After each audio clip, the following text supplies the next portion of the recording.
Real soon. Make yourselves comfy. Smoke them if you got them. We're up here bashing the living shit out of Nazis. I'm standing up here bashing the living shit out of Nazis.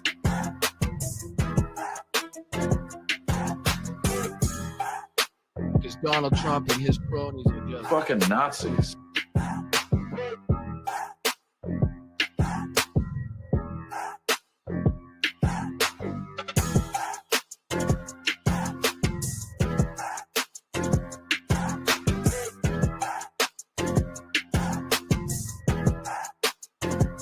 Let's go.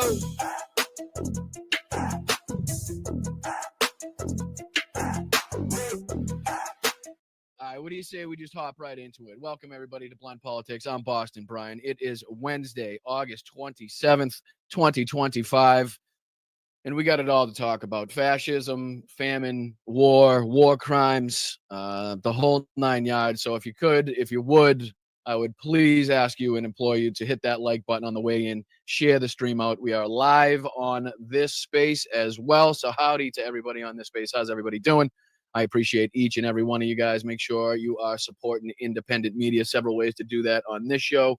Before we get going, let's get that stuff out of the way as well. We could do, just let you know, there's a Venmo up in the corner. You can take a picture with that, send a buck or two, support your independent media. It goes a long way. You can become a channel member for $2.99 just underneath me, less than a gallon of gas, less than a gallon of milk for the month. You can become a Patreon member for as little as $5 a month at patreon.com/Boston Brian. That should be going down the bottom somewhere. And there are super stickers, super chats, and a multitude of other ways you can help on Twitch, Instagram, Facebook, YouTube. I appreciate you for being here. Lots to talk about. Yesterday, we discussed, obviously, the horrendous bombing, the double tap, as they're calling it, on the hospital in Gaza.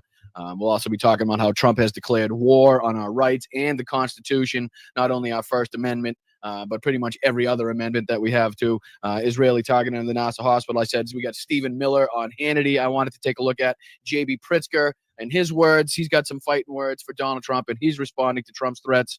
Jen and Pumps from the I've Had It podcast discuss how long they think Trump has to live, which I think everybody is starting to really kind of consider, really talk about at this point.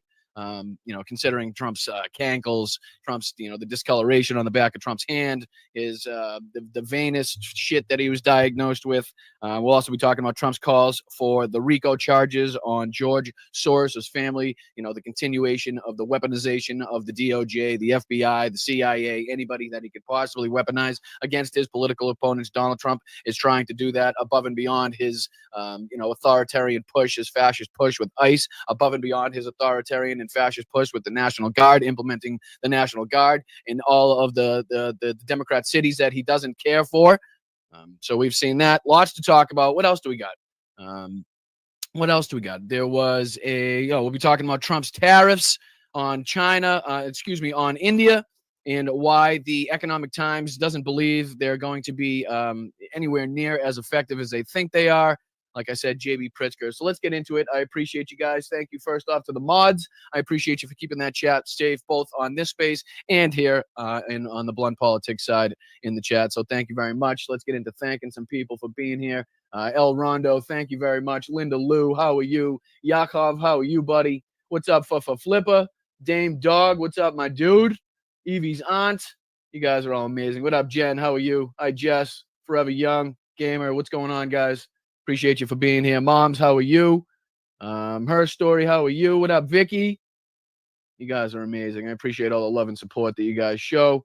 What up, Bri? How's everybody doing? And again, thank you to the mods for keeping that chat a safe place. First off, I just want to kind of add correction or, clarify something that I kind of messed up yesterday. I wanted to apologize and again clarify the point that I was trying to make yesterday. I definitely forgot to add in the fact that I was talking about civilians. That was my fault. So anybody that was offended or thought that I was talking about the total number, that is my apologies once again. I did have the number exactly correct. I just, when I asked the question to the chat that I asked, I didn't specify that I was talking about civilians. So right hand up on my side. I do apologize. First thing I wanted to kind of take a look at here on our short show, on our short Wednesday afternoon show, is J.B. Pritzker and kind of his his fight back. You know what I mean? His rhetoric that he's come out with. Let me see if I can put this up on the stage for you guys here. So we'll be doing this. JB's up on the stage here. Now, this is just an example, right? There's a lot of people out there that we could talk about that, at least rhetorically right now, are doing a good job at fighting back against the Republicans, at Donald Trump. JB Pritzker obviously being one of them. But this is, again, I think the model that we need to use as lefties, as progressives, as liberals, as Democrats, whatever you want to call yourself, as anybody against the MAGA movement, as anybody against Donald Trump's authoritarian fascist push here in the United States. If you're against that, oh, thank you, Bri. Let's fucking go, brother. Appreciate that. Thank you for being here for 5 months, my dude. You too can sign up, again, just underneath me for a membership. And if you hit a milestone every month, you get a free chat. So that's what Bri just took advantage of right there. So I appreciate you, dude. Thank you, man.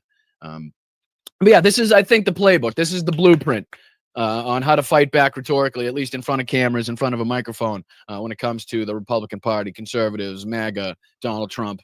So I just wanted to play just a little bit of JB's speech here, just a little bit of what he was talking about. Again, this is just in response to the threat of pressure from Donald Trump in Chicago, again, threatening to use the National Guard all over the country, just as he's done in D.C. And we'll be taking a look at some footage from D.C. of a vet being arrested for using and expressing his First Amendment right to of free speech to burn the American flag, that in which Donald Trump has now just tried to make illegal against, again, the Constitution. So let's just take a look at a few minutes of this. And I just wanted you guys kind of get the feel.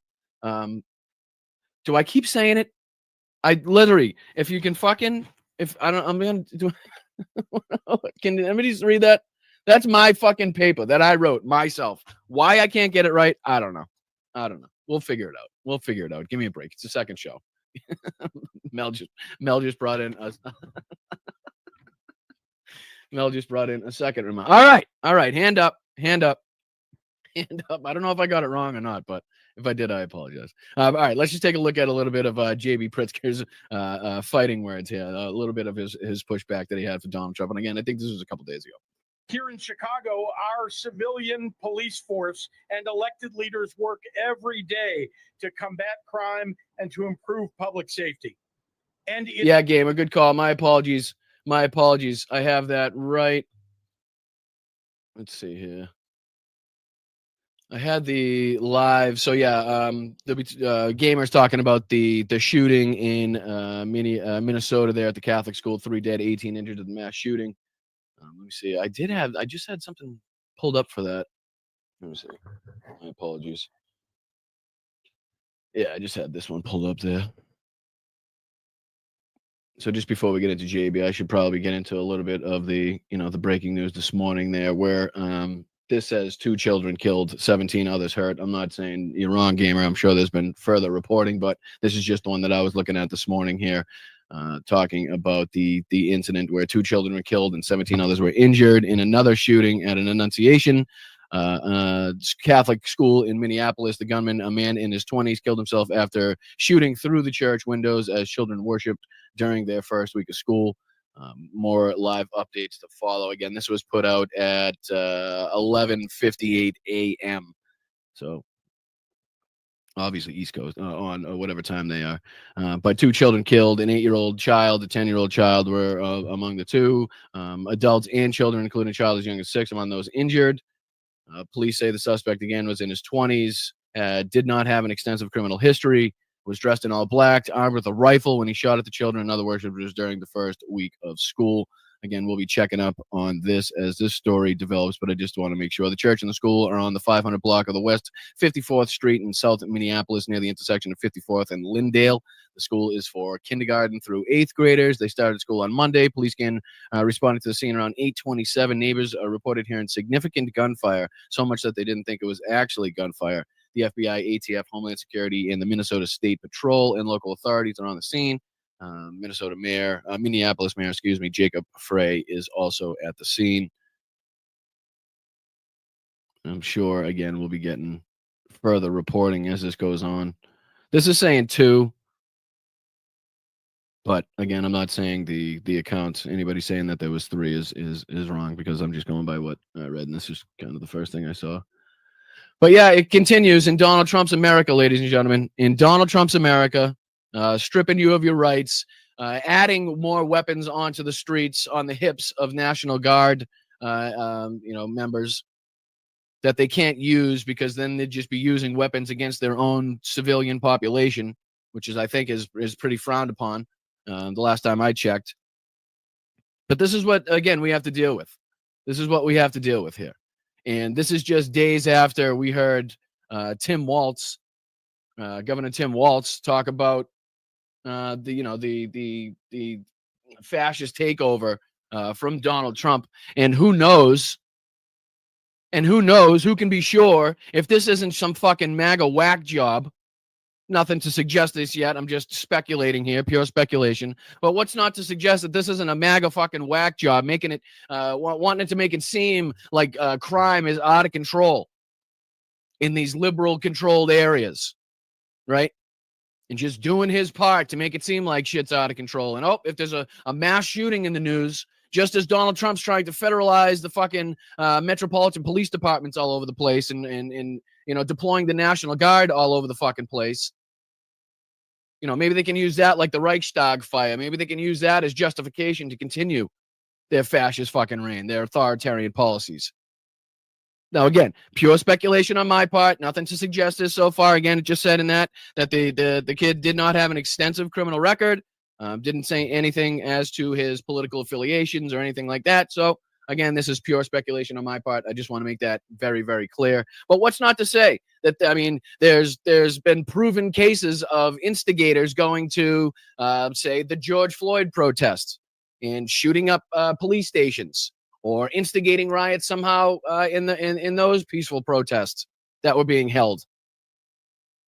There's clear cases of that happening. So I would not put it past these people to go out there and to stir up chaos on their own in order to make it look like the numbers that, the liberal media, they call it, are reporting on, that, crime is down 25 to 30%, just isn't true. Because look at all the shootings, look at all the crime.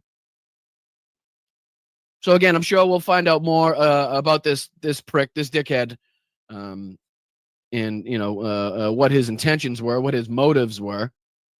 But as to right now, we can only speculate, and unfortunately, it's something that we have to report on, and something that you can't really rule out right now as to the probability that this guy could be a fucking Trump supporter, could be some crazed fucking MAGA nut looking to stir shit up so that Trump has the justification to continue sending in troops into democratic cities all over the country, right? So thank you, Gamer, for reminding me to bring that up. I apologize for not bringing that up sooner. That is totally my fault. Oh, I did have it. I had it right here on the other screen, the first. I'm such an idiot. Anyways, I apologize. That's my fault. Let's get back to JB. I wanted to make sure that we took a look, just a few minutes. I know we don't have a ton of time, so I'm just going to take a look at a few minutes of this. We got a few other clips to get to, another article to get to, and then we'll continue and see how much time we have from there. So I appreciate it. Hit that like button. We're on our way to 15K here at Blunt Politics. We got to get to 13 first, so let's help us get there. I think we're very close to 13,000 subscribers. So if you guys over there at this space could help me out, it would be very, very appreciated. So thank you very much. Let's roll. And it's working. Not one person here today will claim we have solved all crime in Chicago, nor can that be said of any major American metro area. But calling the military into a U.S. city to invade our streets and neighborhoods and disrupt the lives of everyday people is an extraordinary action, and it should require extraordinary justification. Look around you right now. Does this look like an emergency? Look at this. Go talk to the people of Chicago who are enjoying a gorgeous afternoon in this city. Ask the families buying ice cream on the Riverwalk. Go see the students who are at the beach after school. Talk to the workers that I just met taking the water taxi to get here. Find a family who's enjoying today sitting on their front porch and ask if they want their neighborhoods turned into a war zone by a wannabe dictator. And he says it outright. He said it in the last two press conferences that I've watched in the last 2 days straight.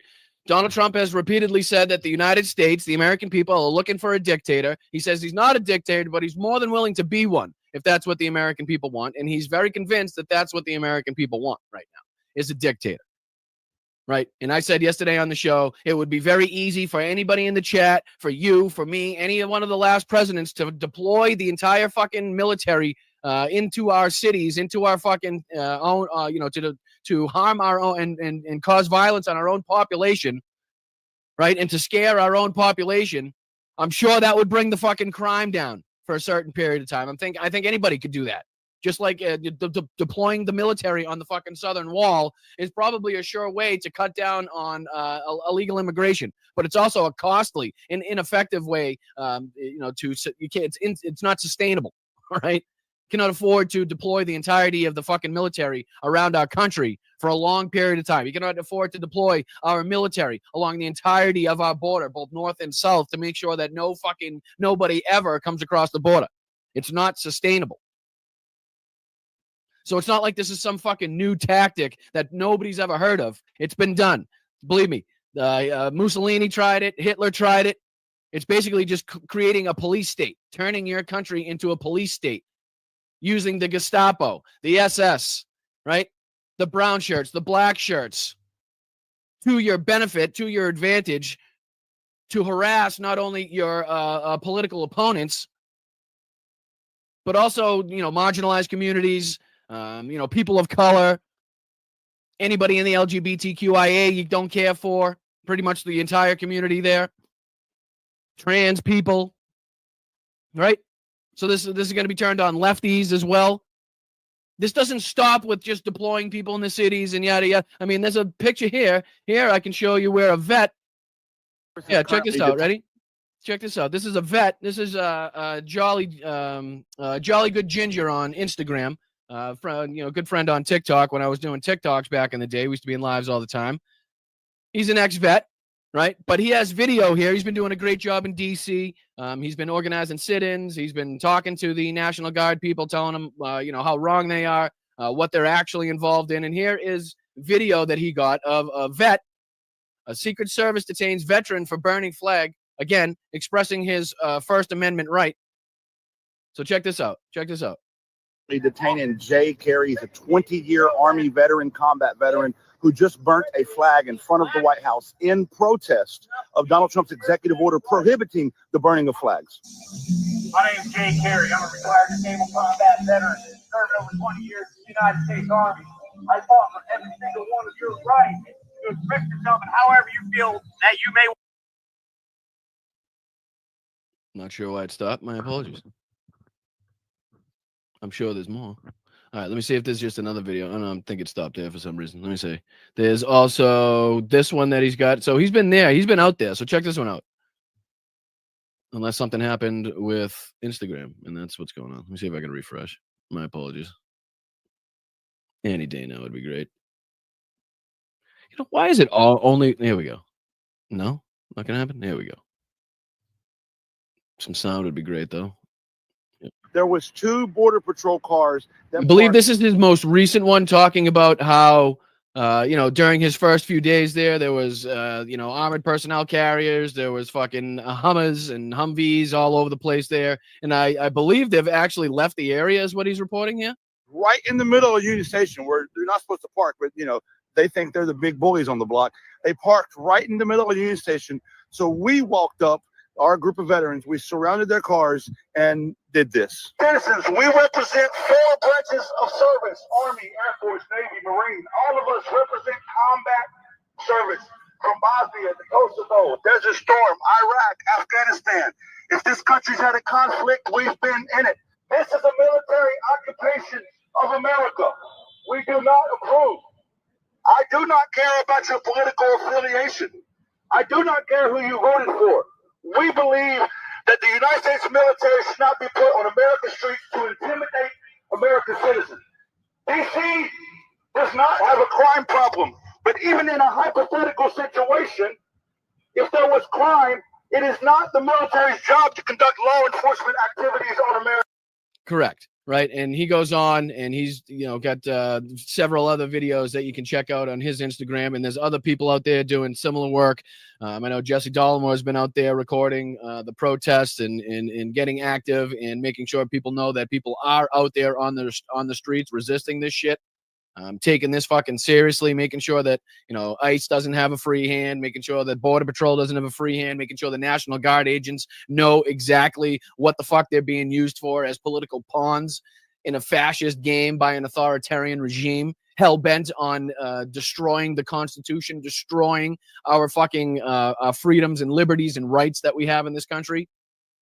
You can hear just in the way that Donald Trump talks about the Ukrainian Constitution and how Volodymyr Zelensky speaks about the Ukrainian Constitution and how he has to, go back to his people and speak about any land swaps, as Donald Trump calls them, or, how it has to be agreed upon per his Constitution, by the assembly in his country. And Donald Trump just laughs every time. Why? Oh, please, you gotta wait for your people. You're the president. You don't have to wait for anything. Just like he's not waiting to rename the State Department as, what is it, the War Department? I keep forgetting now, but something like that. But he's not waiting again for Congress, which again would be the people that would have to okay the name switch.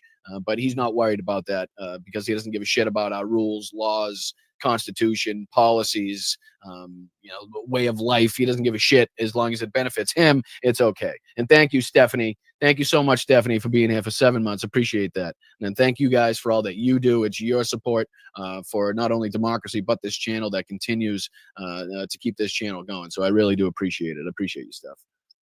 All right, let's see if we can hop on here to what we were talking about yesterday. And this is just something I wanted to show because everybody seems to be talking about, and I apologize that this is the only one that I could find, but this is just the first thing that popped up. So, yesterday we talked about the horrendous strike on the Nasser hospital, the so-called double tap in which over 20 people were killed, another 5 journalists were killed, where Israel struck the hospital, waited for people to show up in hope. Oh, thank you, Chewy.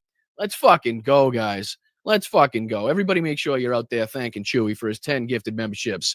Let's fucking go. That's awesome. And he had, so 10 people in the chat now get a membership thanks to Chewy. I appreciate you, Chewy, and everybody in the chat appreciate you as well. So thanks, buddy. And you guys too can gift just like Chewy, just underneath me if you're not if you're already signed up, or if you're you're more willing to donate than sign up yourself, then that's something you can do too. So I appreciate you, bud. Thanks, dude.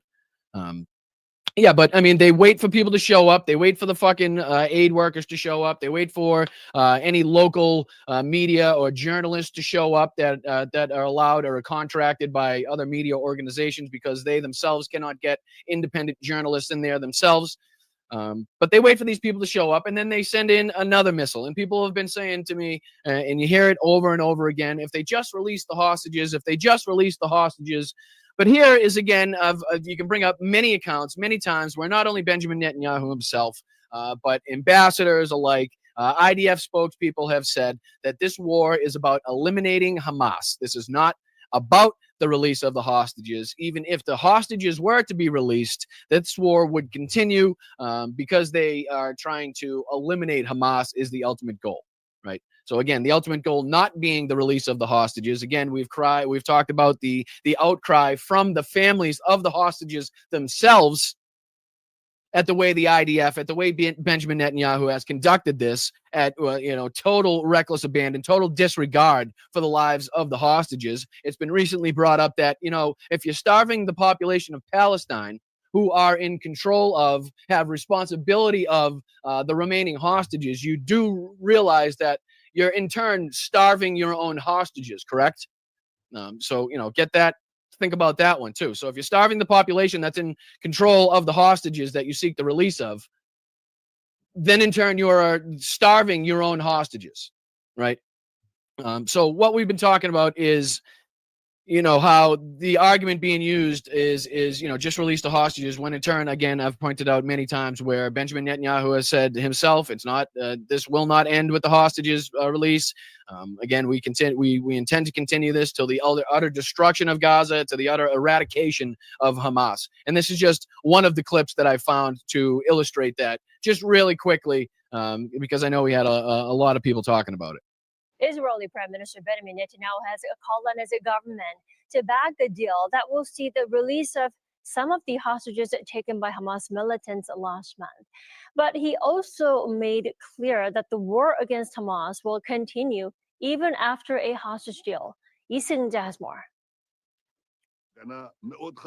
Israeli Prime Minister Benjamin Netanyahu on Tuesday called on his government to back a hostage deal that will see the release of some hostages taken by Hamas during the October 7th attack on Israel. Netanyahu also told his government that it was a difficult decision, but the right decision, and would allow Israel to go on fighting Hamas. The Israeli Prime Minister also stressed the war would continue until Israel achieved its goals, emphasizing that a hostage deal would not mean the end of the conflict. Israel, however, continued its... All right, so again, just one report to highlight the fact that during the ceasefire talks, not only Benjamin Netanyahu, the leader of this country, highlighted the fact that this war would continue even after the hostages were released, even if and when the hostages were released, because the goal of this was the destruction of the Palestinian people, was the destruction of Hamas. But they've already come out and said that it's basically an impossibility to go in there and eradicate Hamas totally, right?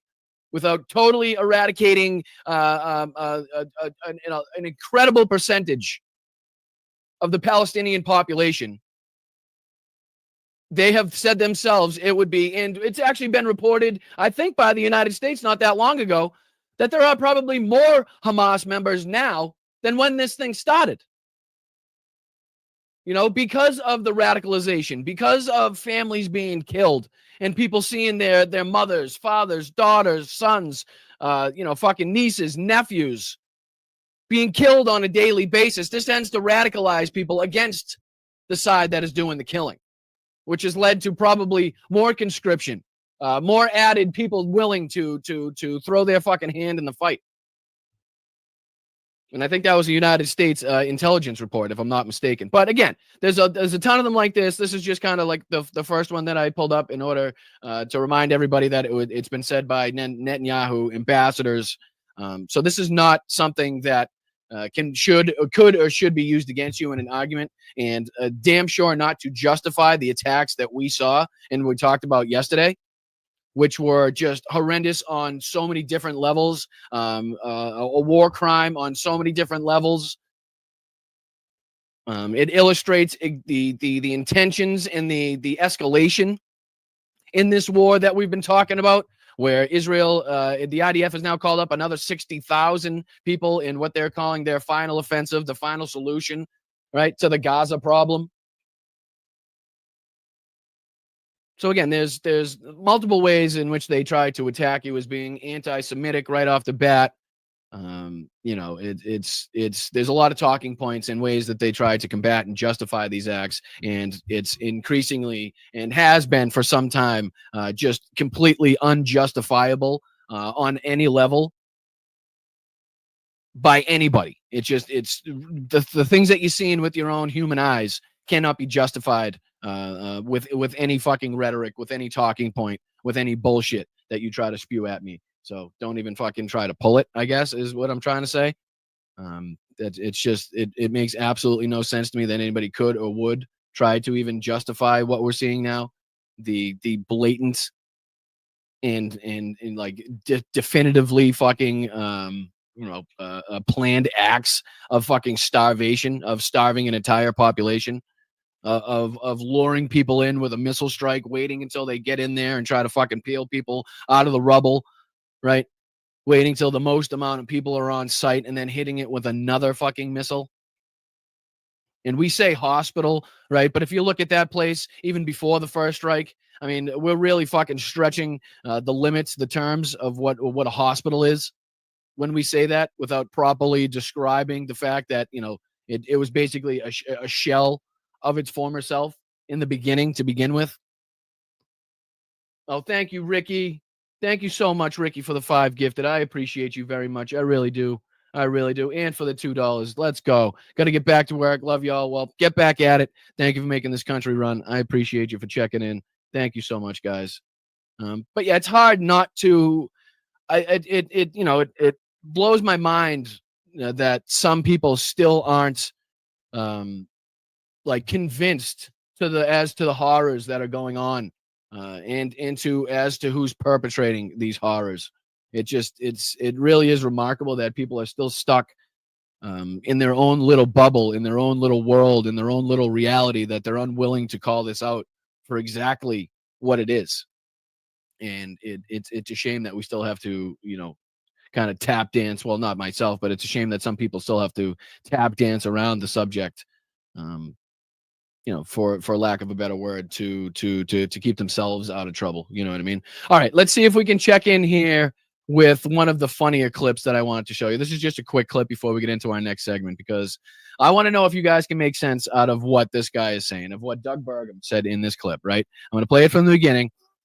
They're talking about ending the wind project from 2023. They found that were negligible national security impacts, but the Pentagon, for some reason, I guess Doug Burgum has decided to cancel the wind farm project, putting thousands of jobs at risk, as you can see the headline says on CNN. But listen to his explanation as to why he did that. Again, we're talking about wind. We're talking about sustainable energy for the future. You know what I mean? Shit that this country is trying to, again, build upon. Shit that is going to be very necessary to survival going forward. And these people, again, just trying to kill it at every turn because it has the word wind in it. And Donald Trump has this ridiculously insane infatuation with windmills because they put some outside of his golf courses, I guess. But listen to his explanation and let me know if you guys can understand. Let me know if you guys understand anything that's coming out of this guy's mouth. Listen to this explanation. I mean, Sean just today publicly shared, during the cabinet meeting that there'd been a report that had been buried about the fact that a wind farm, if it's too close to a railroad or a highway, could affect the electronics. But the Pentagon reviewed this project in 2023, and they found that there were negligible national security impacts. So what are the specific ones that this administration? So the first one was if it's too close to a railway or a highway, it could affect the electronics. Next one is so concerned about that you would stop it if it's 80% of the way done. Well, I think in particular, there's concerns about radar. Again, you just heard Caitlin Collins say 80% done. 80%'s done. So this isn't a Keystone Pipeline situation, right? Where the shit is fucking still in the fucking paperwork stage, basically. And people are in an uproar about it. It's 80%. And listen to his explanation. You're gonna love this. Relative to undersea, and doesn't have to be a large Russian sub, but undersea drones, the new technology. I mean, the war in Ukraine has shown that swarm attacks by drones, if you're going to launch one into our most populous part of our country, the Pacific Northwest, the way people with bad ulterior motives to the United States. So wait a minute. So the reason for canceling this project, that from what Caitlin Collins has said is 80% complete already, is for fear of drone attack in the western part of the United States. And you think that drone attack is going to come through the wind farms? What are they attacking? Typically, these wind farms are put in, I don't know, remote places, typically large, flat areas. Not much around from what I've seen. What are these drones attacking? So they're using the windmills as cover to attack what? The windmills. They're going to attack. There's going to be a drone attack. Enemies could launch a drone attack through the wind farms. Get the fuck out of here. States would launch a swarm drone attack through a wind farm. The radar. Listen to this shit one more time. Listen to this. Ready? Drone attack through a wind farm.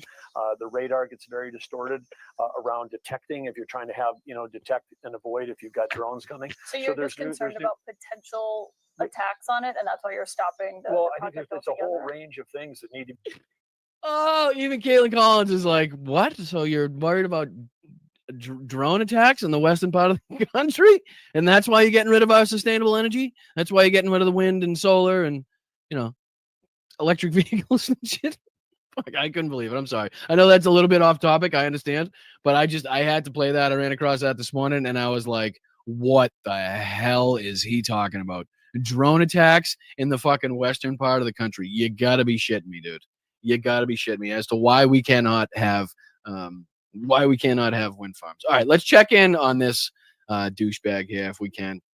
I wanted to do this yesterday on the show, but I didn't get the opportunity. Let's see if I can share this instead for you guys. This is the bigoted bald bastard on with Sean Hannity. Yes, you're right. Stephen Miller, the world's most bigoted and racist person, on with Sean Hannity, talking about and probably trying to justify, again, the outright takeover of Democratic cities or Democrat cities throughout the country, trying to justify his probably fascist policies of just rounding up people at Home Depot parking lots, going into schools, going into courts, going into homes, going into hospitals, and just ripping anybody out that has brown skin, a Hispanic sounding last name, some sort of an accent, maybe looks out of place. So that's kind of, I'm assuming, I haven't seen this clip, but I'm assuming that's what he's going to defend. But I wanted to just make sure that, again, when we see this fascist takeover, this rise of authoritarianism and, fucking our military roaming the streets in armored personnel carriers and shit. And again, the threat of Donald Trump using this in other cities, I think it's probably wise of us to start calling out everything that not only Tom Homan, Donald Trump, but also Stephen Miller here is saying. So what do you say we get into just a little bit of this, and then we'll head on to our next clip. Appreciate you guys. Hit that like button. House Chief of Staff for Policy, Homeland Security Advisor Stephen Miller. Stephen, if I've been running a scroll of the names of people that have been shot and killed, you can predict with pinpoint accuracy how many people on any given weekend are going to be shot and killed in Chicago. They haven't lifted a finger to solve the problem. They've fallen into this defund, dismantle, reimagine, no bail. Are they still trying to push this defund the police bullshit? Are they still trying to, for Christ's sakes? I still had fucking baby clothes when one person said that, I think, about 400 years ago. And then everybody rightly said, that doesn't sound good. Let's not use that. Let's not do that at all. What we want to do is maybe appropriate the funds into the correct areas of the police. You know what I mean? Instead of using them to buy, I don't know, fucking tanks and armored personnel carriers, maybe we could do that into, like, I don't know, some sort of reform for the community, or some sort of reform for the officers themselves, ones that are in especially difficult areas. I don't know, any way that we could possibly use that money in better ways than, again, arming our fucking police force like they're the military and giving them fucking tanks and shit. Insanity. And now Donald Trump wants to help, and they're mad at him? 7 years. Look, we discussed this last time I was on your show. The Democrat Party does not fight for, care about, or represent American citizens. It is an entity devoted exclusively to the defense of hardened criminals, gangbangers, and illegal alien killers and terrorists. Well, then I guess we're doing a pretty good fucking job, because that seems to be the only people you're not going after. Considering, I don't know, what was it, 75 to 80% of the people that you sent to CCOT had no fucking criminal record whatsoever. Considering an overwhelming majority, I believe, correct me if I'm wrong in the chat, of the people that you've fucking detained so far have less than a minor criminal record.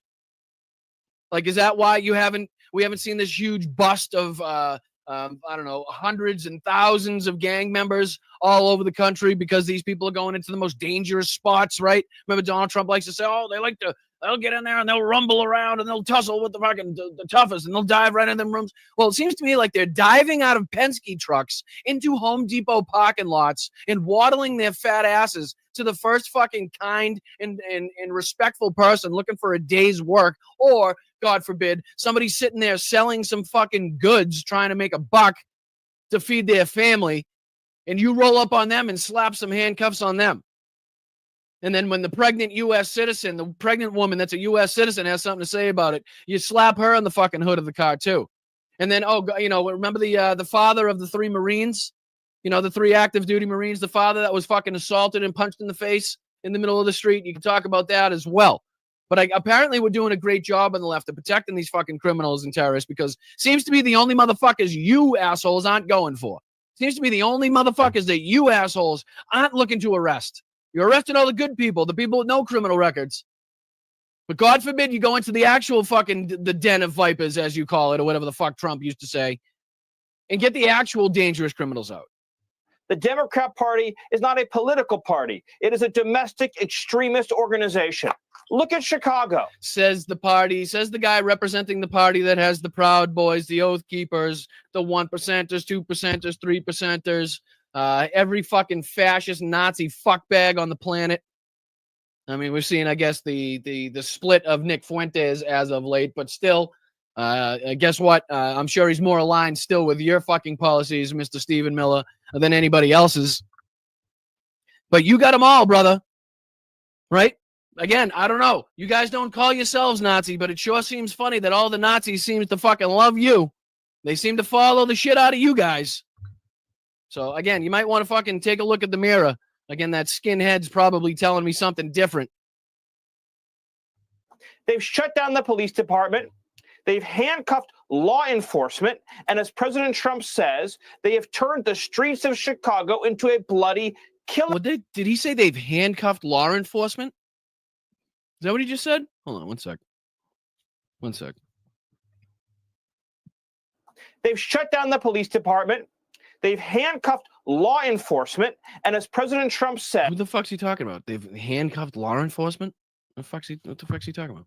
As they have turned the streets of Chicago into a bloody killing field. Here in Washington, D.C., before President Trump launched the federal law enforcement liberation in D.C., there was a murder on the streets of this town every... You know, we should probably then have a conversation on guns then, Stephen Miller. How about that? How about we turn this into a useful conversation about gun violence and where the guns that are flooding into Chicago are coming from? Because there's all the conservatives and Republicans and MAGA fucking assholes love to bring up, even with the strictest gun laws and fucking this and that, they still look at the gun violence that they got. They got strict gun. Well, guess what? Guess where the guns are coming from, you dumb bastard? From outside of the fucking area. From outside, you know what I mean? And they cross over state lines from the areas and fucking territories and states that have lackadaisical fucking gun laws, where it's easy to procure illegal weapons and then transport them over state lines into cities like Chicago. It's not fucking hard to see. It's not hard to see because the police have fucking very well documented this. It's very well known. And if that were stopped, I guarantee the strict gun laws that we see in places like Massachusetts and places like fucking, Chicago and other areas, I guarantee they would have much more effect if all of the surrounding states were to comply in the same way and put in similar fucking laws and actually, enact those laws and actually tell the police to fucking, make those, to enforce those laws, then I guarantee we'd actually see the impact, would actually see an effect on that. But as long as you still have fucking a circus going on in the state next to you with guns just a fucking flowing around, it's pretty damn hard, regardless of how illegal you make weapons and how hard you make it for people to get them legally, to keep those out of your fucking state, to keep those out of your city. It's not fucking difficult to believe. I mean, it's not that it doesn't take a genius, right? And I know he knows this, and I know his job is to go on Fox News and to bullshit through his teeth and to make people scared and to make people believe we're at the worst of the worst of the worst times here. But again, I fucking advise anybody to go back and check the crime statistics of the 90s in every single aspect and compare that to today, and you will see right away a very clear trend in which way crime has gone since the 90s. Other day, body after body after body after body. That was Washington, D.C. Residents were afraid to go to restaurants. They were afraid to go into entire neighborhoods. Because of illegal weapons brought in from states, with Republican governors, Republican mayors, Republican leadership that don't give a fuck about their citizens or the citizens in their surrounding states, because they refuse to step up and put in place proper gun laws that would restrict this very thing that you're now complaining about on fucking Sean Hannity's show. Getting carjacked right and left, robbed and beaten. That was Washington, D.C. Now we're 2 weeks homicide free, the safest the city has ever been in its entire history. And how long can we keep this up, do you think? How long do you think it's safe for a country to keep their military deployed on the streets of not only its capital, but other major cities throughout the fucking country? How long do you think it's safe for that to continue before we start seeing shit kick up little by little? Before we start seeing, again, accidental discharges, misfires, blue on blue? Because that's just fucking statistics, right? That is just the odds of probability. That the more guns you put out there, the more people you put out there for the longer period of time, the more fucking chances you're going to have at an accident, of some fucking skirmish, of chaos ensuing. Again, it's no secret that you can deploy your military in your country, and guess what? It would probably slow down crime for a bit. I don't think that's fucking a secret to anybody, which is, again, why it's been used by authoritarian fucking madmen for fucking centuries now. It's just, it's immoral, it's unconstitutional, it's illegal, it's stupid, it's dangerous, it sets a bad precedent, and that's the reason why it's not fucking, it hasn't been done, right? That's the reason why it's frowned upon. That's the reason why it is against the law to unleash our military against our own fucking civilians. Democrats, instead of jumping up and down and saying, thank you, President Trump, thank you for saving our lives, thank you for saving our cities, thank you for scrubbing away all. There you go. There's the site you want to see, ladies and gentlemen. There's the site you want to see. Nope, that's not Moscow. That's not fucking, that's not Pyongyang. That's Washington, D.C., 2025.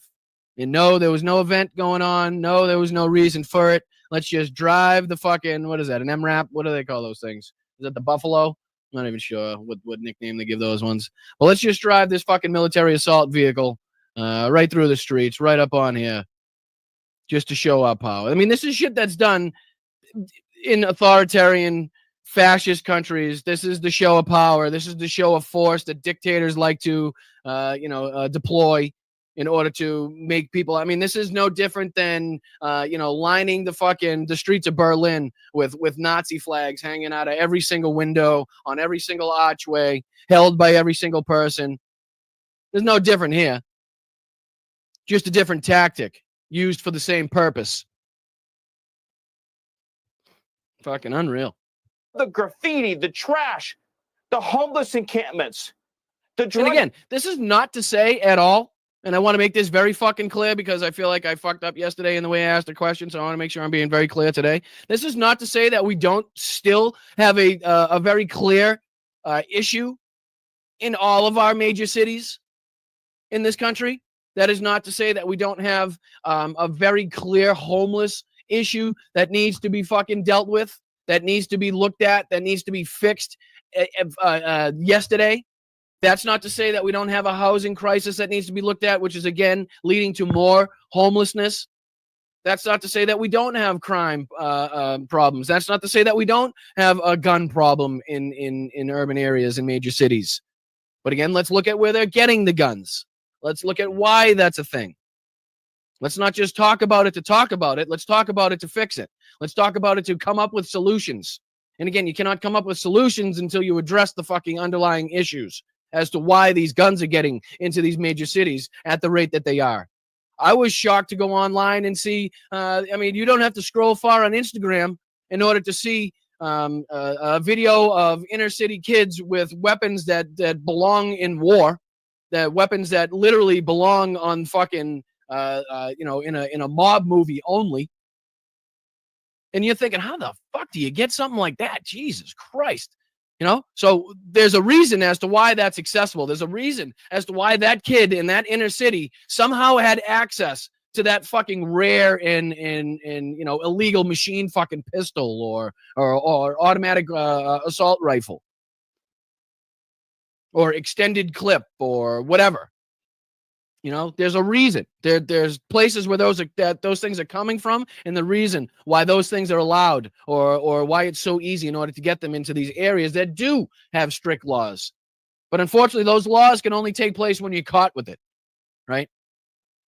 If the other states around you aren't enforcing their laws or don't have laws to begin with, once they're in there, once they're in your state, it's only when you're caught with that weapon, and typically, and unfortunately, it's only after that weapon a lot of time has been used that the police happen to stumble upon the weapon or the person with the weapon, right? So, I mean, it's not like things are fucking hunky dory here, and that's just the way that it's going to remain to be. What do you think happens? What do you think happens the moment that the military has to pull out of all these areas, right? You think people are going to be like, well, you know what? We might as well just, keep ourselves crime free now. I think we're on the straight and narrow. I think that was good. They had their armored personnel carriers inside there they were parked in the state parks there. I think we'll stay on the straight and narrow now. This is good. I think we'll do that. No, I mean, come on. Are we being realistic? Which is why we should continue the policies that led to crime being at a 30% low or 30% lower than it was year over year. And only, ramp up those policies in order to continue making sure that crime continues to get lower, continue to help the impoverished communities and continue to help the homeless, which will, again, lower crime. Continue to make sure that there's no gouging on home prices and people can afford their homes. Homes are affordable and that jobs are paying people what they should be paid, a fair wage, right? That will lead to less crime. Again, make sure that these states with lackadaisical gun laws or no gun laws at all put in place and enforce these laws. That will lead to less crime. There's a lot of ways that we can do this. Right. And none of those involve deploying the military against our own citizens. None of them involve arming the National Guard inside of our nation's capital. None of them. Not a single fucking one of them.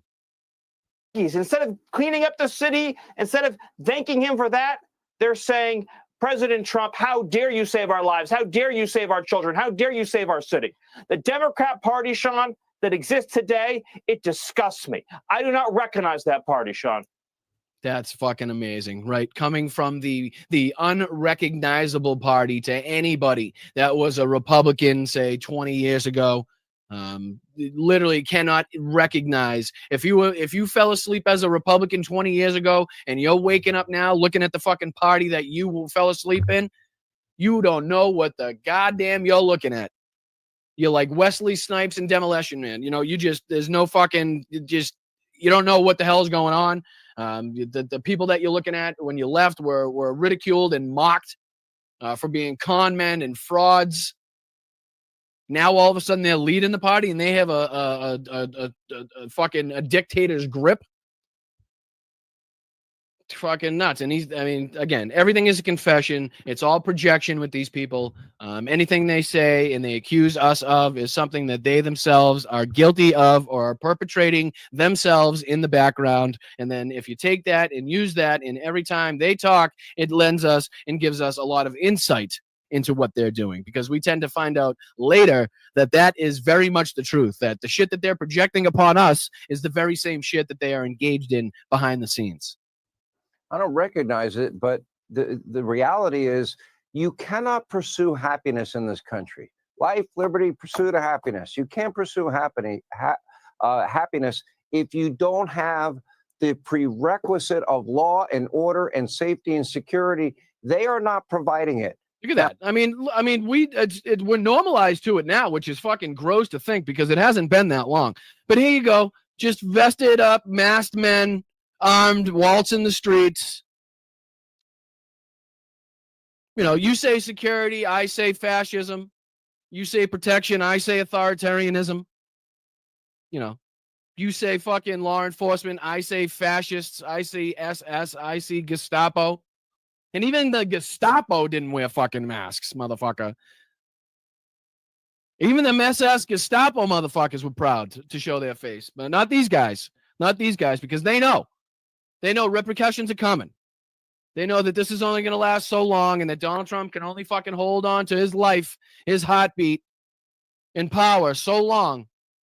And then inevitably shit is going to fucking change. And then people are going to be held accountable.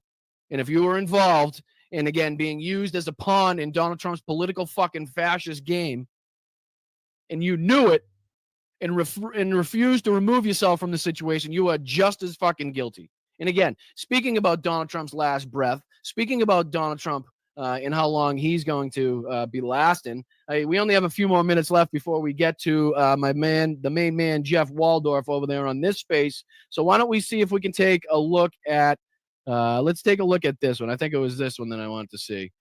This is Jen and Pumps, who from the I've Had It podcast, who have been absolutely smashing it lately.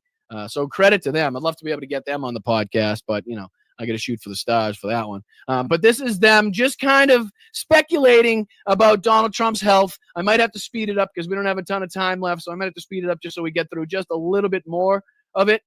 But this is, again, Pumps and Jen talking about Donald Trump's health, speculating. So let's just get through a few minutes, and then I'll kick it over to my main man, Jeff, over there on this space. What do you say? Appreciate it. Hit that like button. I'm Boston Brian. This is Blunt Politics, the political podcast to sift through the bullshit, propaganda, and lies of the mainstream media, Donald Trump, the Republican Party, and to break it down for normal, everyday, working-class individuals and citizens like you and like me and the people that are trying to help this country get better.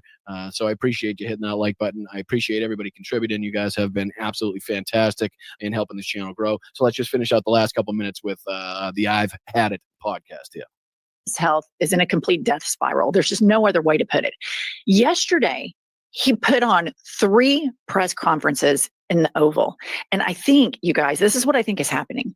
He is so demented that he's like, let's do a press conference. And so they call the press pool and they get them all together and everybody goes, sits down, and he talks about people leaving the garage doors open in Beverly Hills, people keeping their trunks open in Beverly Hills because people are just like, you're going to take it anyway, just come take all my stuff. All of this is lies. He lies nonstop.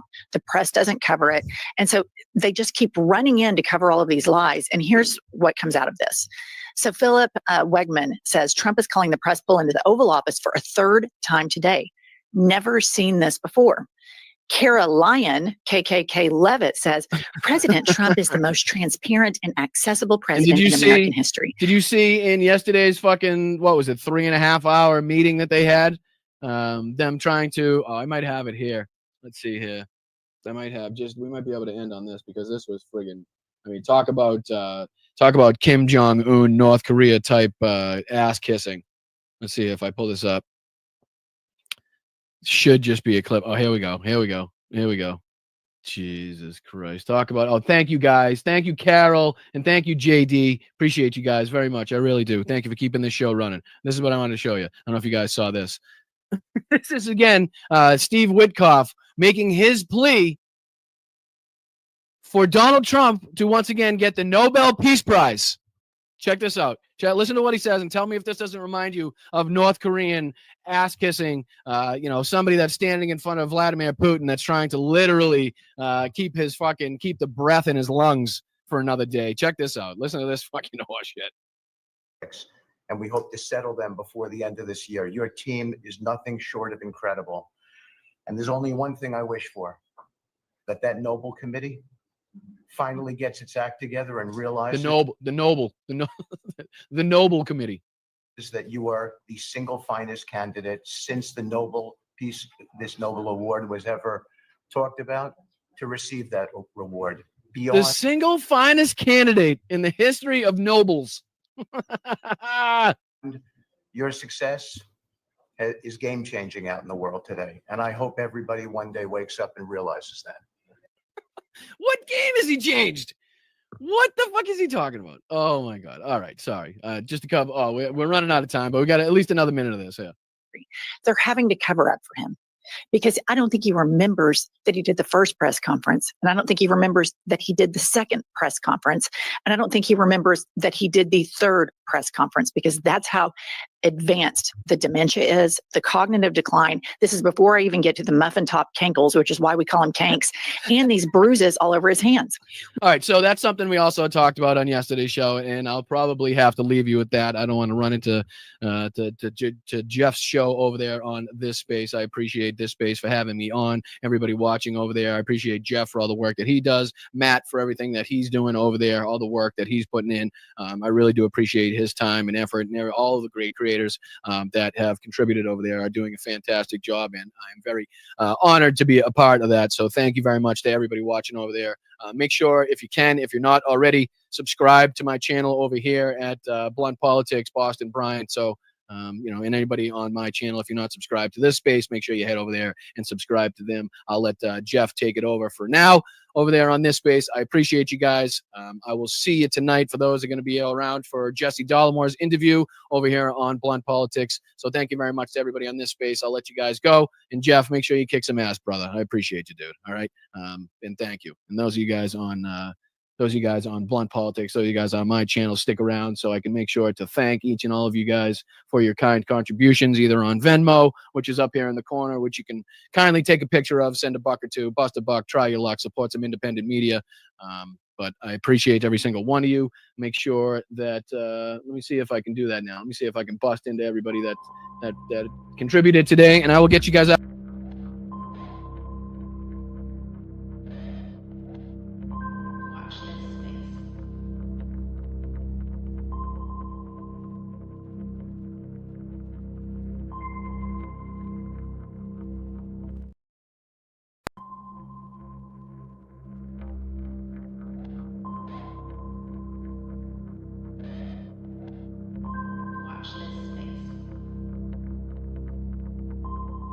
You're not going to be a dictator, are you? I said, no, no, no, other than day one. Donald Trump has successfully moved the Overton window in a way that is as dangerous for the future of democracy in this country as anything else. This is what Vout and Project 2025 wanted. Is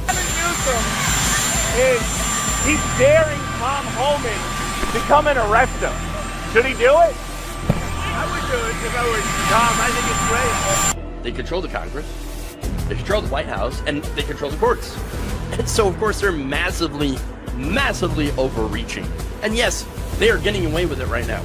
This is clearly a man who cannot tolerate criticism of him or what he does, which is exactly what authoritarianism is all about. The New York Times is just as fake as CNN and MSDNC. They really are the enemy of the people. What he is saying, rather bluntly, if you stand up to Donald Trump, he will punish you. Protesters in Philadelphia, state capitals in California, Minnesota, Michigan, Texas, Wisconsin, Indiana, and others showed up to oppose Trump, Musk, and Project 2025. US and President Trump has overseen America's largest military parade in decades as nationwide protests take place against his leadership. Demonstrations are happening right across the United States today to oppose the Trump administration. Two visions of America. On a day the country's deepening divide was there for all the world to see.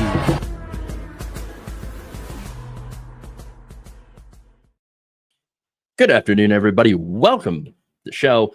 I'm your host, Jeff Waldorf, and you're watching Logically Left here on this space. So first, I want to thank Boston Brian for the very, very kind words and intro preceding me on the show. I love it. I love how we're all just kind of working together, making a working class, blue collar, network for regular people who care. I mean, ain't no billionaires backing this, okay? Ain't no billionaires, that no Poly Market Studio, no Peter Thiel, nothing like that, okay? Just people who give a shit, okay? People who care. And I think that's what's really important. That's what's going to get us out of this. We ain't gonna get a politician that's gonna get us out of this mess that we're in, okay? Out of this fascism, okay? It's not gonna happen.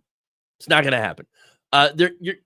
We're not going to be saved by someone else. We are the ones who are going to save ourselves and each other in the process. And I think that's really, really, really important. Okay. we are going to save each other and ourselves. Now, no waiting for politicians. Chuck Schumer ain't going to come save us. Okay. Not even Bernie Sanders. As much as I love the guy, he's not going to be able to save us either. Okay. In fact, his entire movement was, what was it? Not me, us, which means it is us. It is up to us, working class people, getting together, lefties, getting together and saving everyone else. And it's a big job. And that's one of the reasons it kind of sucks being a lefty, because it's really up to us to drag this nation back from the abyss that the far right and along with neoliberal centrists have dragged us into. But you know what? It sucks, but somebody's got to do it.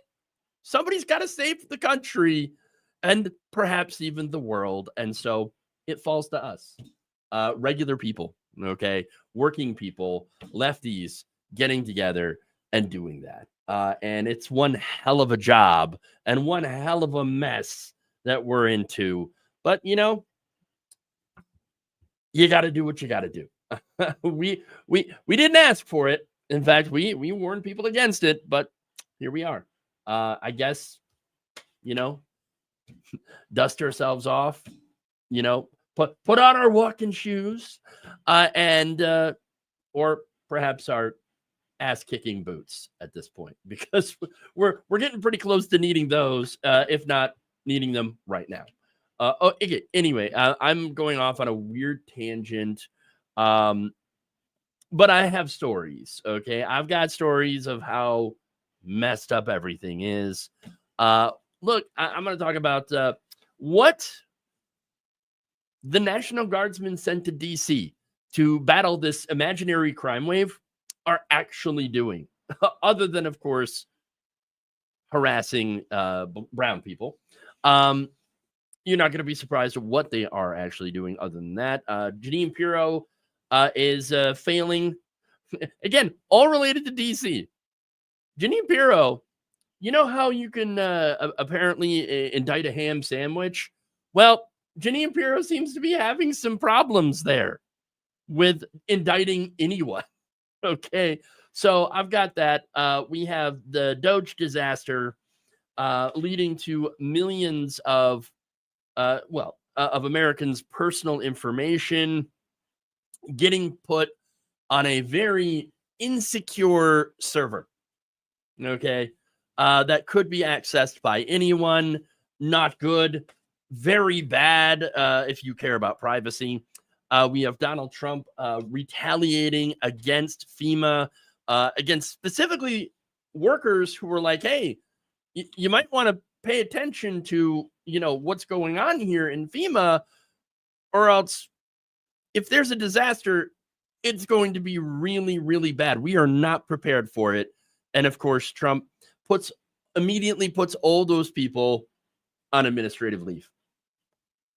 And then finally, I'm going to talk about the DNC rejecting a resolution to try to have us stop sending weapons to Israel.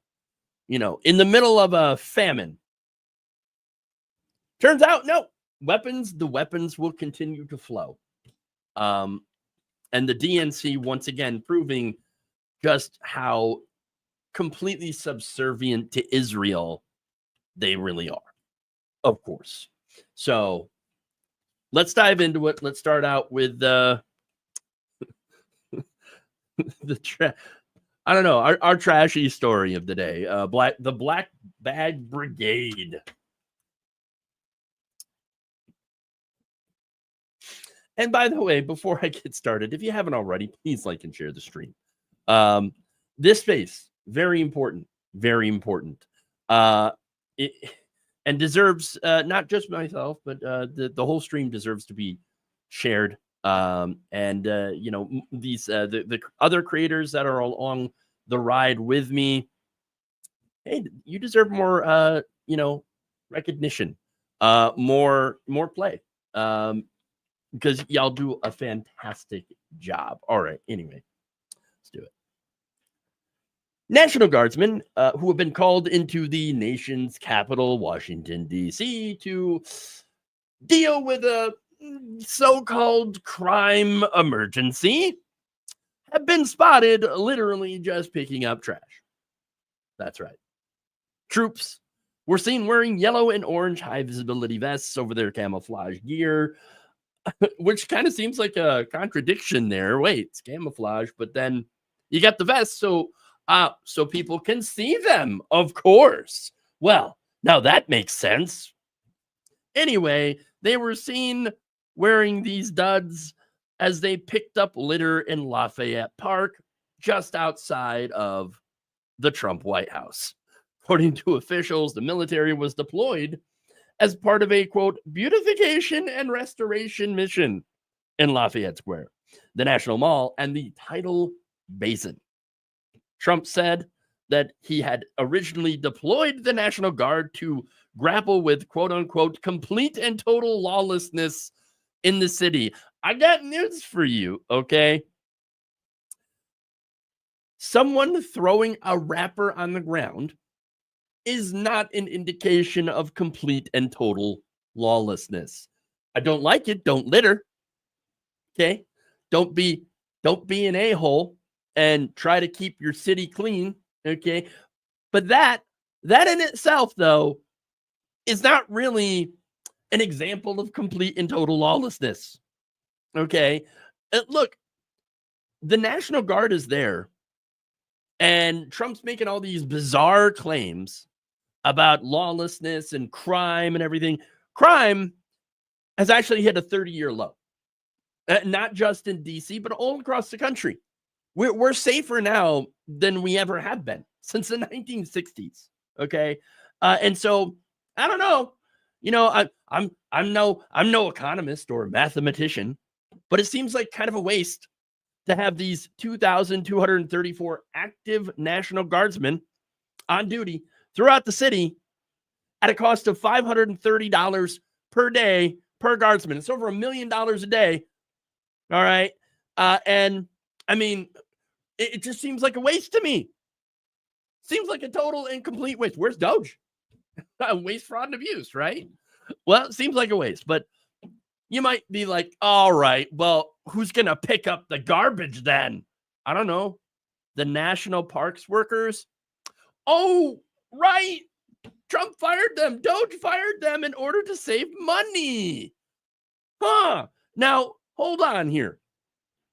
Those national park workers made an average $17 an hour. Okay, $17 an hour. Apparently, those workers were too expensive to keep on, but the guardsmen that cost $530 a day per guardsman, that's totally within the budget. Is that? I mean, if you're wondering how it is that Donald Trump was able to bankrupt a casino, well, I mean, there's your answer. There's your answer. That is how. Look, the initiative, according to DC News Now, was part of an overarching plan that includes an estimated 40 or more tasks being conducted across the district, which again seems like a bit of a waste of both time and money. Yet, Trump, of course, is doubling down on this. In fact, he's looking to mobilize up to 1,700 additional National Guard troops across 19 states within the next couple of weeks, which I don't think is going to be received very well if the reaction in D.C. is any indication. In fact, one magistrate judge said that the way that the federal government has handled this entire thing is, quote, reckless and not legally acceptable. Quote, we don't just charge people criminally, throw them in the jail for a few weeks, and then bring them here in here and say, oops, my bad. That was Judge Zia Farquhar saying, speaking from the bench on Monday and saying, quote, I have never, ever in my life seen something close to the illegality of this search. And he's talking, and she, of course, was talking about everything that the Guard have been, along with the FBI, immigration, etc., have been tasked to do, which is to walk around and basically do these roving patrols to try to catch brown people. That's the reality, okay? And she was speaking during a series of hearings for the people who ended up in federal courtrooms at the direction of the Justice Department on charges that in most jurisdictions would be handled by the local authorities. It wouldn't be handled by the National Guard, okay? For example, in Southeast D.C., where Washington actually saw its first homicide in nearly 2 weeks, early Tuesday, locals told NBC News that the National Guard presence wasn't really welcome. Ray 77 told NBC that police show up only when something like that happens, adding that he had not seen much change since Trump's policy went into effect, adding that he feels no difference in his safety level. Now, I don't feel any safer than I did before. Yeah, Brian Williams, not that one, okay, who reported seeing National Guard, FBI, and local police force in the neighborhood, said, quote, I really don't have a problem with police presence. It's much needed in certain neighborhoods of the district. Not all of them are needed, but some of them are needed. But the ones that are needed, you don't see the presence in there. Oh, really? It's funny how they never seem to go where they're needed, but always seem to go where they're not. All right. I mean, look, what they're doing other than picking up trash, as I mentioned before, going around and harassing brown people. They're helping Trump remove immigrants. In fact, one resident who lives in one of the city's largest Latin neighborhoods said that he has seen a surge in immigration enforcement. Quote, people are walking around scared. I've never seen the streets so empty. Well, welcome to Trump's America, where armed National Guardsmen are going around picking up trash and scaring brown people. That's really it. Look, I got to be honest. These troops probably are not thrilled about any of this. I know that there's a lot of right-wingers in the military, but military also has a tendency to create a lot of left-wing veterans as well. And I think that at the end of the day, wasting their time like this in the way that Trump has been doing is not going to be looked on very well by, well, really anyone outside of Trump's circle of bootlicking sycophants. You know, call me crazy, but I just don't think that this is going to be very popular. Okay, moving on. By the way, hey, what's up, Boston Brian? Thank you for the very kind words that you said before. Well, you know, the lead into the show. So really, really appreciate that. Gonna have to go on your podcast sometime. Just let me know when.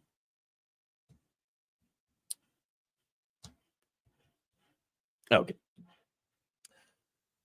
Attorney General for DC, Jeanine Pirro, keeps striking out. In fact, she has struck out for the third time when it came to securing an indictment related to Donald Trump's crime crackdown. All right. In one case this month related to an FBI agent and an immigration officer getting into a little of a scrap with a detainee, the federal grand jury in Washington voted no, not once, not twice, but 3 times. Now, DC resident Sydney Laurie Reed had been accused of felony assault, as well as impeding federal officers. However, Pirro cannot seem to find anyone willing to actually secure an indictment against her on those charges, which is interesting because I'm pretty sure you've all heard how easy it is for a grand jury to indict someone. I mean, the joke is you could indict a ham sandwich. But apparently for Jeanine Pirro, getting an indictment is harder than her putting down a glass of wine. Okay? Very, very difficult. Very difficult.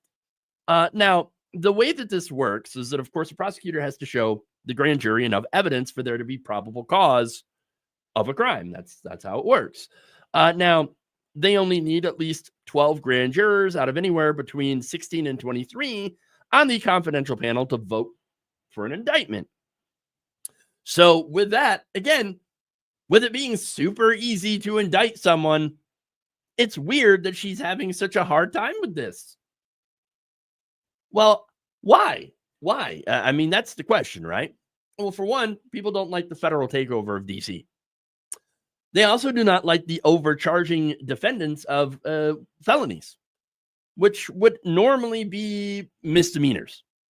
Okay, so they're overcharging. They're saying, oh, this thing that would have been a misdemeanor, we're going to trump up the charges to be felonies instead. So, you know, and that is, of course, part of their plan to try and, I don't know, set an example, make an example out of people.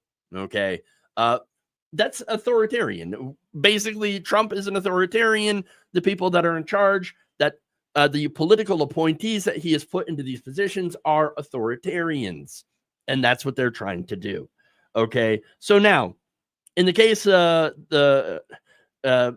this case, the Washington-based grand jury did not approve. You had a prosecutor that sought an indictment of Reed, who court filings say is a gang member for assault on an officer in July. Oh, she's a gang member and she assaulted an officer. Right. Okay, we've seen this before. Okay, we have seen the overcharging, and we have seen the just officers making things up, making up charges in order to throw the book at these people. Okay, now that said, Hero struck out 3 times, and so finally they're like, okay, fine, misdemeanor, here you go. Now, I got to ask, how much time and money is being wasted on all of this? I mean, on these witch hunts, okay? This is not free, okay? This costs money. Taxpayer money is being wasted on this. I mean, it takes time and resources to do BS witch hunt prosecutions where they're attempting to get someone on felonies, even though it's just misdemeanors. Now, Tazira Abe and Eugene Ohm, lawyers from the Federal Public Defender's Office who are representing Reed, said in a statement on Tuesday, the 3 grand juries have now declined to indict Ms. Reed for felony assault on a law enforcement officer. The U.S. attorney can try to concoct crimes to quiet the people, but in our criminal justice system, the citizens have the last word. We are anxious to present the misdemeanor case to a jury and quickly clear Ms. Reed's name. Look at that. I mean, hey, these, public defenders. No, look, another thing about that is public defenders generally will take plea deals, right? But in this case, they're like, no, we're not going to have our client plead guilty to a felony because this was not a felony. Now, asked about the failure to get a felony indictment, Hero's office told CNN, in spite of that, a United States magistrate judge held that there was probable cause that a felony assault on a federal officer had occurred. Did they? Did they? Now, that statement, of course, referred to legal arguments the magistrate judge had held as prosecutors struggled to secure an indictment. So we even had the judge being like, come on, I mean, well, look at this. I mean, certainly you have to, you got to get an indictment here because, of course, you have that justice system that pushes people towards accepting these charges, even if they're trumped up charges. But still, grand jury was like, hell no. No, we're not interested. Get that crap out of here. Now, the disclosures on Monday that the U.S. Attorney's Office would charge Reed with a misdemeanor rather than a felony after failing to secure the indictment also ended that proceeding with that particular magistrate judge. Investigators wrote in arrest papers that Reed had struggled and fought with the immigration officer, flailing her arms and kicking, and had to be pinned against the cement wall. So much so, the hand of an FBI agent who had tried to help during the fight scratched a cement wall. Oh, no! Really? Reed's attorneys argued in a court filing this month that federal prosecutors didn't have enough indication of intent to charge the crime as a felony. Now, here's the thing. A lot of these immigration officers are going around with masks on and no identification. So you don't know who these people are. So if they come up to you on the street and they try to arrest you and you don't know if they're cops or federal officials, you're going to think, or I should say, you're not going to think, I should just submit. No, you're going to fight back. Okay, that's it. And I think that's the point. This is why they're doing it. so they can bring people to court and charge them with felonies, overcharge them, and then put them in prison to make an example of them. And they can also then point to those cases as evidence that crime is out of control and that the militarized police are necessary. They are out there creating criminals out of people on purpose. That's it. This is what a fascist police state looks like. It ain't coming. It's already here. We already have it. That said, we do have a legal system that is barely holding on by a thread. It's still there. It is in massive danger, but it is still there. And it happens to be, in cases like this, slowing down their plans.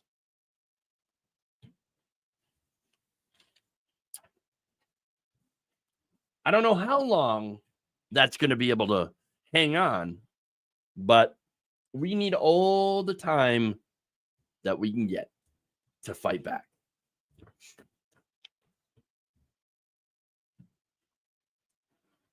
Moving on. Let's go to Doge, the Doge disaster.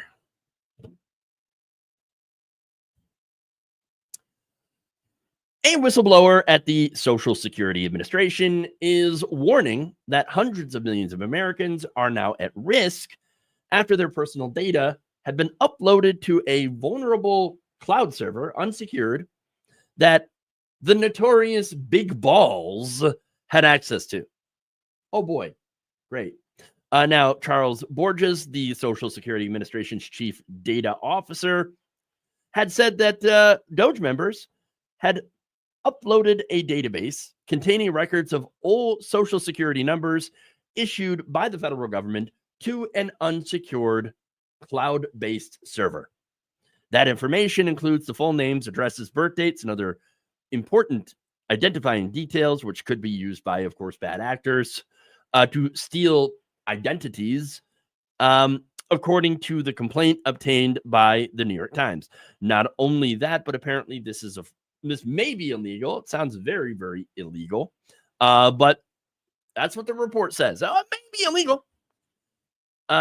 In fact, Borges wrote, the move potentially violates multiple federal statutes protecting sensitive government data and could result in a catastrophic impact for Social Security beneficiaries and programs if compromised. And I should say if. But wait a minute, it seems like it probably was compromised, but that's just me guessing. Now, Borges warned, should bad actors gain access to this cloud environment, Americans may be susceptible to widespread identity theft, may lose vital health care and food benefits, and the government may be responsible for reissuing every American a new Social Security number at great cost. Well, we all knew, okay, and we're warning, by the way, that Doge rooting around in our personal private information was a bad idea. Now, of course, they denied it. Oh, no, they're not actually getting into this personal information. Everything's fine. It's fine. We're not doing anything that we shouldn't. Oops. But thanks to the whistleblowers, we know that they copied our data.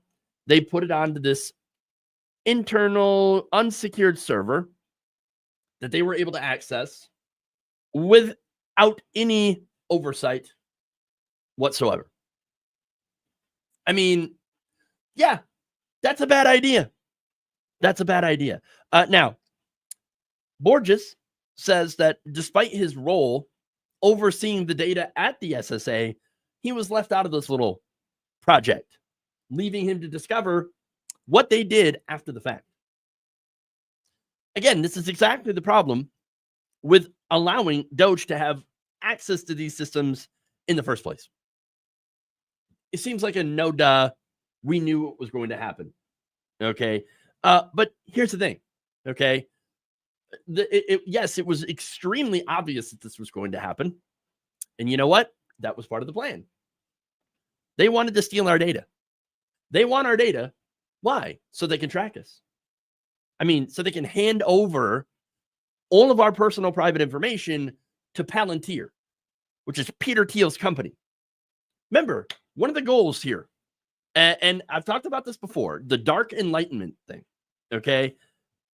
One of the goals of the Dark Enlightenment is to create a surveillance state. Look, according to a 2025 anonymous letter from a group of self-identified former followers of this neo-reactionary movement, okay, it warned that they had advocated for techno-monarchism, okay? That techno-monarchism, a high-tech king, pretty much. Now, apparently, and again, I've talked about this before, in this dark enlightenment movement, city-states would basically be run by corporations. And every city-state would have a CEO, and then there would be essentially a king. King Trump. Okay? That's the reality. That's what they want. It completely incompatible with democracy. And of course, the people who follow this, who want the dark enlightenment, people like Curtis Yarvin, they're like, yeah, that's exactly what we want. We do not want democracy. We don't believe in democracy. Peter Thiel has also said the same thing. Now, in that system, the ruler, which would not be democratically elected, would use data systems, artificial intelligence, and advanced algorithms to manage the state, monitor the citizens, and implement policy, which, of course, would benefit the wealthy, because that's who would be running it. Now, they further warned in this letter that Elon Musk, when he was heading up Doge, was working, quote, for his own power and the broader neo-reactionary agenda. Yarvin himself had outlined his vision for San Francisco, where public safety would be enforced by constant surveillance, monitoring of residents and visitors via RFID chips. Yeah, genotyping, iris scanning, security cameras, and transportation, which would track its location and passengers and report all of that information to the authorities. You know, it is very interesting when you read about this, the neo-reactionary movement and their plans for a high-tech corporate surveillance state. It's funny that the same people who would fearmonger about, the vaccines, you see, they're filled with microchips that will track you. You know, Bill Gates, he's going to track everybody with the vaccines and the microchips. All those people who are freaking out about that are pretty silent about all this, about the whole dark enlightenment thing. I guess apparently they're okay with a surveillance state run by allies of Donald Trump. And speaking of allies of Donald Trump, by the way, J.D. Vance is a pretty big fan of Yarvin's writings, and he was basically bankrolled by Peter Thiel. Peter Thiel's J.D. Vance's biggest funder. And anyway, now, look, here we have now the Doge boys that are out there stealing our personal data and putting it in a server that Palantir could easily gain access to, unsecured. I mean, who's to say they haven't already accessed it and took all that data? Now, Borges, his complaint was filed amid several lawsuits that have been trying to block these Doge blunderkins from being able to have access to our personal and confidential data. According to the Times report, Edward Korstein, known infamously as Big Balls, would have also had access to the server. Okay, that's a scary, scary thought. Okay, look, I would trust the 15-year-olds that kicked Big Balls' ass with my personal data more than I would trust that data with Big Balls or anyone in that orbit. I'm just saying, that's how little trust I have in any of these people. Doge, here's the thing. Doge was one of those ideas. It was sold as one of those ideas that would sound okay in theory. Oh, yeah, I want to get rid of waste, fraud, and abuse. Yes. In reality, though, that was never the goal. It was really just a way to sow chaos into the federal government so they could tear it down for the benefit of billionaires like Elon Musk and Peter Thiel. Not only did Musk manage to get rid of all the people who could hold him accountable through the mass firings and the elimination of agencies. But on top of it, he managed to steal our personal data so that, they can do whatever they want with it. I mean, you don't set something like this up if you didn't plan on stealing people's data to use against them at a later time. Look, at the end of the day, it's going to take years and years and years to basically repair the damage that the Trump administration has already done so far. And they still have a lot of time left to do more. And again, that's also assuming that we're ever going to get the chance to fix any of this. And that is probably the scariest realization of all.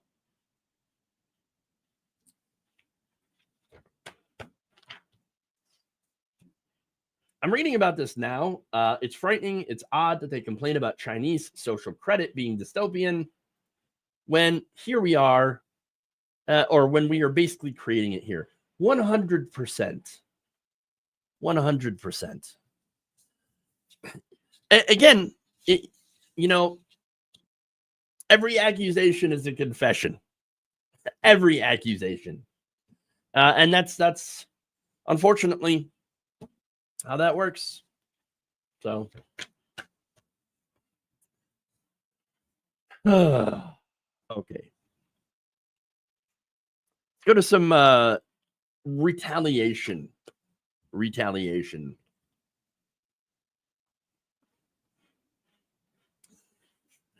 Do I ever have good news on this show? No.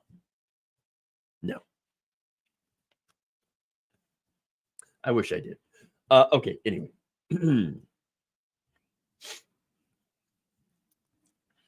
The Trump regime has taken revenge against a group of staffers that warned him that the agency that is responsible for emergency management, the Federal Emergency Management Agency, is woefully unprepared to deal with emergencies. In fact, just 24 hours after signing an open letter warning the president that the agency is heading back to its pre-Katrina days, the employees who signed on were immediately put on administrative leave. The letter, signed by 191 current and former FEMA staffers, sent to Congress and top officials on Monday, warning that the people now running FEMA are inexperienced, politically driven, and are dismantling the very programs that keep Americans safe when disaster strikes. The writers warn that left unchecked, the agency could stumble into catastrophe. By Tuesday evening, FEMA's administrator's office had fired back with suspension letters. That's right. The employees were told that they would remain in non-duty status, but keep their pay and benefits, effectively benching them for speaking out. The letter also cited decisions made by Secretary of Homeland Security Kristi Noem as a reason that the agency could fail to manage disaster response. Now, FEMA had confirmed that multiple employees were placed on immediate leave, although the exact number remains unclear. Of the nearly 200 signatories, only about 36 of them revealed their names publicly, the Washington Post and CNN reported. Now, here's the thing. None of this should be a surprise. No one should be walking around with shocked Pikachu face. Okay. Trump has been wanting to do away with FEMA for a long time. He's openly said it. Why? That's because he does not want anyone getting help. He wants to condition aid in order to get things that he wants. Okay. Remember, he has said that states should be on their own. That said, a FEMA spokesperson speaking to the Daily Beast said this, quote, "It is not surprising that some of the same bureaucrats who presided over decades of inefficiency are now objecting to reform. Change is always hard. It is especially for those invested in the status quo, who have forgotten that their duty is to the American people, not entrenched bureaucracy.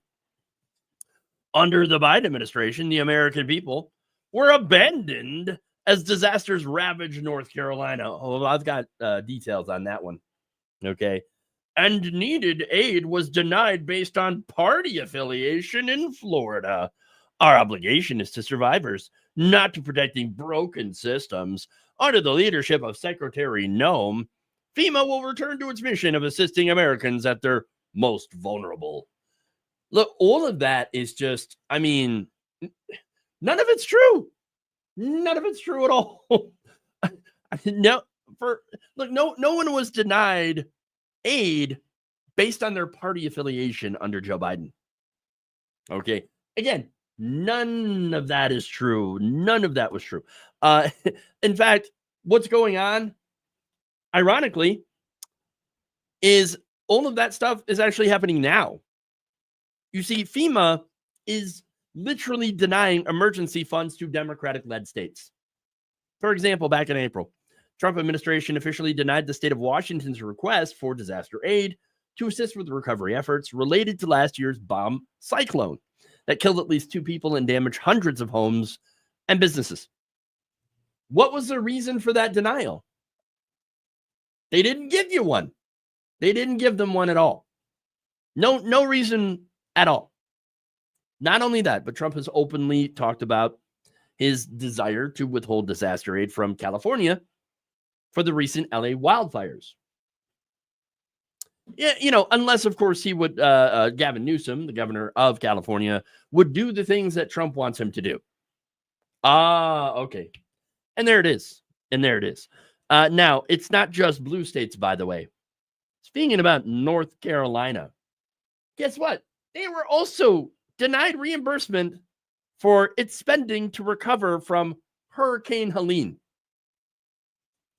Pretty ironic, okay, considering that Trump was basically going out and talking about these, conspiracy theories, spreading these conspiracies around, that North Carolina was denied aid from Joe Biden, when in reality, Biden approved aid. He approved aid.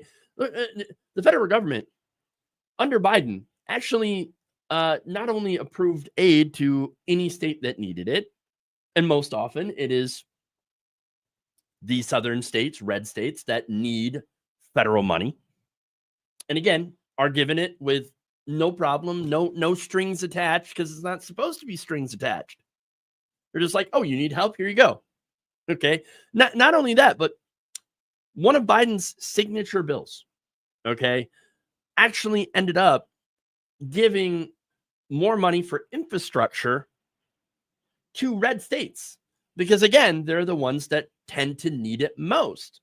So Biden actually focused a lot on helping red states, and red states turned around and said, well, screw you. We're going to vote for the guy who isn't going to help us. Because that's what's going on right now. So look, not only that, by the way, Arkansas, another example, they were denied aid that they requested to deal with devastating tornadoes. Everything that Trump claimed that Biden and his FEMA were doing, they're actually doing now. So, I mean, every accusation is a confession with these people. Now, of course, that's basically setting up the next Hurricane Katrina-like disaster to happen. And look, if you can remember, that was so bad. The response to Katrina was so botched that Congress was actually forced to pass something called the Post-Katrina Emergency Management Reform Act of 2006. Okay. It literally has Katrina in it. Okay. Recognizing that their response under George W. Bush was that horrific. Okay. Now, that law added safeguards to prevent another botched response. But you know who's trying to roll that back right now? Oh, you guessed it. You know it. Yes, the Trump administration.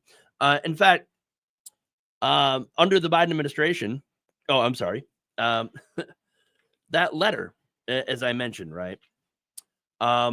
Look, it basically warns that the Trump administration is rolling back those protections and is calling on Congress to intervene to stop them from doing it. Their demands include shielding FEMA from further interference from DHS, stopping illegal impoundment of appropriated funding, because that's something that the Trump administration has been doing a lot, impoundment, and protecting FEMA workers from politically motivated firings. Noem, whose department oversees FEMA, has been under fire since July over their response to the horrific flooding in Texas that has left about 135 people dead. It took them 3 days to mount a response. 3 days. Why? Because, well, Kristi Noem had put in a rule which required her personal signature, her sign-off on any contract or grant over $100,000. I mean, that's what that yes, that creates barriers to aid going out. And I think it's on purpose. Now, at least 2 FEMA staffers placed on leave had been part of that Texas flood response, according to the Washington Post. Jeremy Edwards, a former FEMA press secretary who signed the FEMA Katrina Declaration, said that the number of signatories signifies the severity of this problem. They are that scared of us being so inadequately unprepared. It speaks a lot to the situation right now. And again, I think this is on purpose. This is on purpose. They are trying to set up a situation where FEMA will absolutely fail when it comes to disaster response. I cannot stress how bad this is going to get if we continue on this path. Not only are we as a country wholly unconcerned with the issue of climate change, which is fueling these natural disasters, but now we are gunning the ability to respond in any meaningful way to those disasters. I mean, the death and destruction from these storms or other natural disasters, wildfires, that's only going to be part of the story now. You're going to see a lot more death that will come in the aftermath as a result of the lack of federal government help. And at the end of the day, there would be no one else to blame other than Donald Trump and Kristi Noem.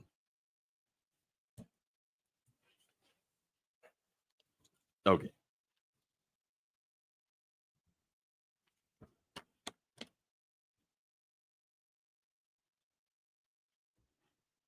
Moving on, last story here. Yeah, let's go to slamming the Democrats. Oh boy. Fun times. The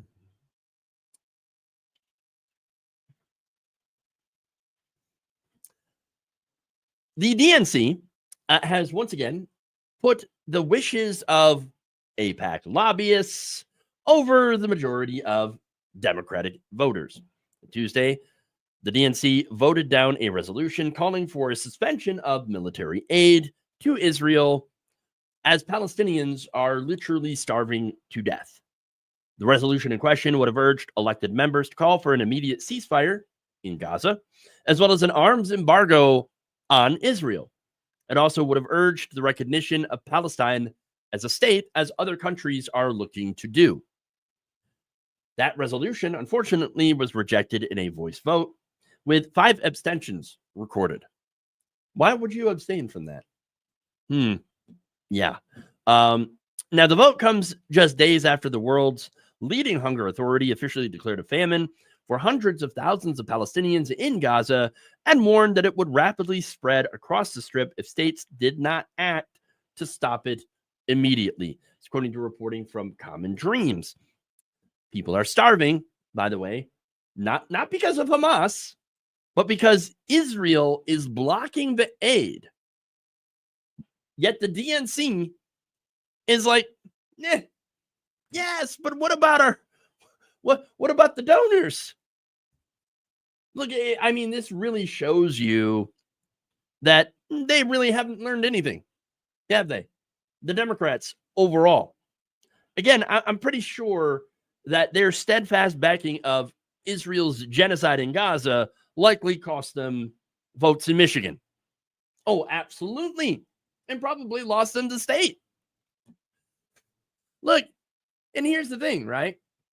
Democrats were telling first Joe Biden and then Kamala Harris that, hey, we don't like what Hamas had did, obviously, but we also really do not like the fact that we are funding a genocide right now, that we are supporting that we are sending them weapons, Israel weapons. We don't want to do that. We don't want to do that. And yet Harris is like, no, I'm talking now. Okay, I'm talking now. And you know what? I'm not really interested in hearing what you're saying. Okay, I'm not interested in that. And we're going to continue full steam ahead supporting Israel, an apartheid state. Even though there have been polls for quite some time showing that a vast majority of Democratic voters are like, we can't keep doing this. We cannot keep supporting a genocide. Look, according to a Data for Progress Zateo poll, for example, about 71% of likely Democratic primary voters say that the U.S. should end its arms transfers to Israel until they stop their attack on civilians in Gaza, support Palestinian rights, and commit to a long-term peace process. That is nearly 3/4 of Democratic primary voters. And yet the DNC is like, we're not interested. There's more, by the way. Another CBS poll found that 61% of Americans oppose weapons aid to Israel's assault on Gaza. By party affiliation, it breaks down to 77% of Democrats, 63%, and 63% of self-identified moderates. 77% of those under 30 oppose sending weapons to Israel. 75% of Black Americans, 66% of women, and 56% of white college grads. That's how that breaks down. Last month, another poll found that just 8% of Democratic voters support Israel's assault in Gaza. Okay, so the polls are very, very clear here. And yet, Democratic leadership, they're afraid of AIPAC. Okay, they're afraid. They're afraid. They don't want to stop the genocide. And again, we would be right now, we are violating our own laws, which isn't really a surprise, right? Now, which law is that? Specifically, Section 620I of the Foreign Assistance Act, which bars the United States from providing military aid to countries that actively block humanitarian aid. But because they're Israel, well, I guess we can just ignore our own laws. Look, Israel basically owns a lot of our politicians on both sides, by the way. Look, that's the reality of the situation. We have Zionist politicians who are not Jewish, by the way. You don't have to be Jewish to be a Zionist. In fact, I would say that a lot of our Zionists in the country are not Jewish. They're Christian. And they are supporting this because of that whole end times BS, okay, which is Christian nationalism. Anyway, they care more about arming a foreign country engaged in genocide than they are of serving their own constituents, of listening to their own constituents. And by the way, many of whom, like in places like, for example, New York City, are Jewish. They're Jewish Americans. They're Jewish voters. In fact, a lot of the campus protests against the genocide were being led by Jewish people.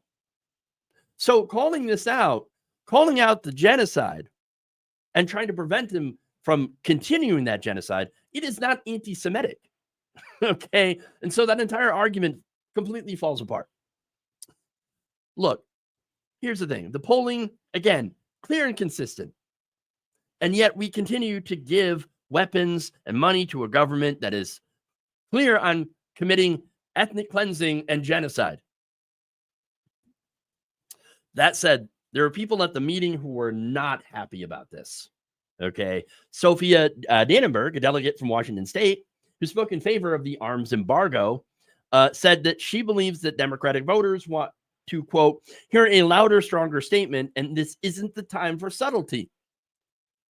Now, she acknowledged, of course, the atrocities committed by Hamas, on October 7th, 2023, but said that this does not justify the actions of this right-wing Israeli regime massacring and starving and slaughtering the Palestinian people.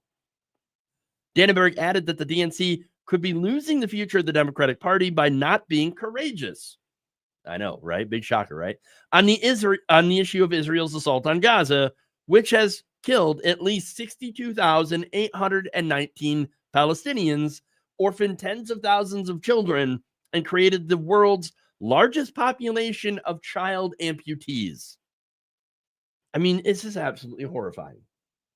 Now, Margaret DeRoos, the executive director of the IMEU Policy Project, also called out pro-Israel groups that have spent millions of dollars in Democratic primaries to defeat progressives, for example, Cori Bush. She said it's another sign of just how out of touch Democratic Party leadership is today that dark money groups like Democratic Majority for Israel that have spent millions in Democratic primaries to unseat progressives who stand for human rights for all people were consulted ahead of DNC Chair Ken Martin's decision to introduce his bland resolution. While advocates for Palestinian rights, who represent most Democrats, were once again shut out and ignored. Sadly, this has been the standard practice for historically unpopular Democratic leadership that will not win elections until it decides to become a political party that actually listens to its voters. Then you have organizer Azra Nizami, who noted that members acknowledged getting hundreds of calls and emails about supporting the resolution, but voted it down nonetheless. Nizami said this party keeps digging its own grave, and it's owned by AIPAC. Referring, of course, to the American-Israel Public Affairs Committee, which had donated more than $24 million to Democratic candidates in 2024 alone. Josh Rubner, IMEU Policy Project's policy director, accused Democrats of being wildly out of touch with their base, who overwhelmingly want to block bombs to Israel and end U.S. complicity in its genocide of Palestinians, as shown by poll after poll. And again, I shared all those polls with you. And there's plenty more where that came from. Look, at the end of the day, this is a great example of why the Democratic Party, even facing against Donald Trump's full authoritarian takeover, why they are still so unpopular. You would think that if they were a real opposition party, that they would be wildly popular, as Trump's polls and the Republican Party's favorability has gone into the crapper. You would think that the Democrats could capitalize on this, but they refuse to do so by not taking popular positions. And I'm not just talking about the very, very simple one of let's not bat genocide. I mean, it seems like a no-brainer to me. Or how about, healthcare for everyone? That would be a no-brainer. But again, the Democratic Party refuses to take that position. They refuse to back people like Zohran Mamdani. They kicked out David Hogg, who was not a radical. None of these people are radicals. None of these people have radical positions. They're just looking out for average voters, average people. They took away the endorsement of Omar Fattah. And likely will not vote to get corporate dark money out of the party. They will continue status quo and will continue to refuse to listen, at least until all their leadership is replaced. Now, I'd say that, they might want to do that before it's too late, but it already is too late. It already is. Our system is being dismantled right before our eyes, while no one in Democratic leadership is fighting back at all. Where's Chuck Schumer? Where's Hakeem Jeffries? Okay. I know where Richie Torres is. Duncan on the left on X.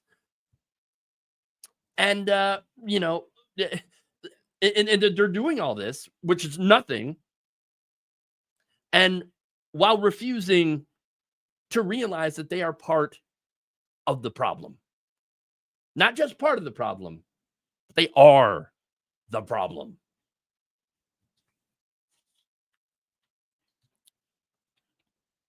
All right. I'm out of time.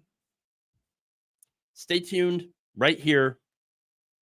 Welcome to Fuckville is next.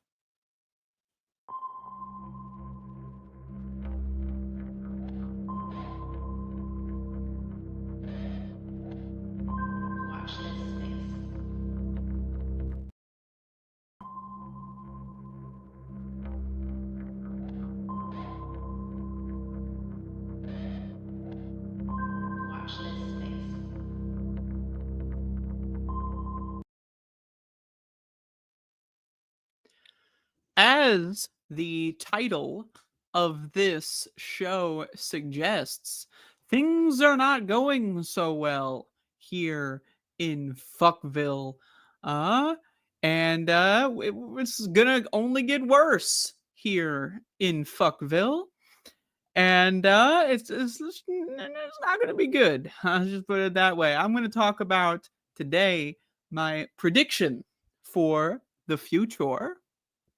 Caeco mortique futura merit is today's topic.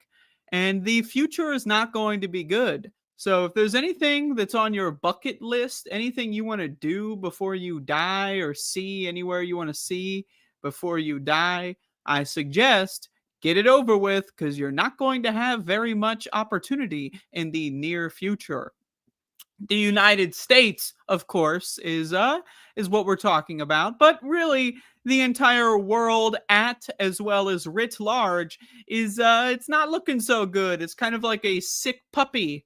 And you know what you do with a sick puppy. Well, you know what you do with a healthy puppy if you're Christy Gnome, but either way, hell, if you don't do it, they're going to do it themselves. And by that, I mean cancer is going to take over the puppy. They're going to wither away and die, just like we are on this planet, because the people in charge are, they're not so good in the mental region, as well as the emotional region, which is also in the mental region. But really, is it the brain or is it the body? It's a meaningless distinction to me. It's the mind is the unison, the sum of our bodies and our brains. That is the mind, and people's minds are not doing so well.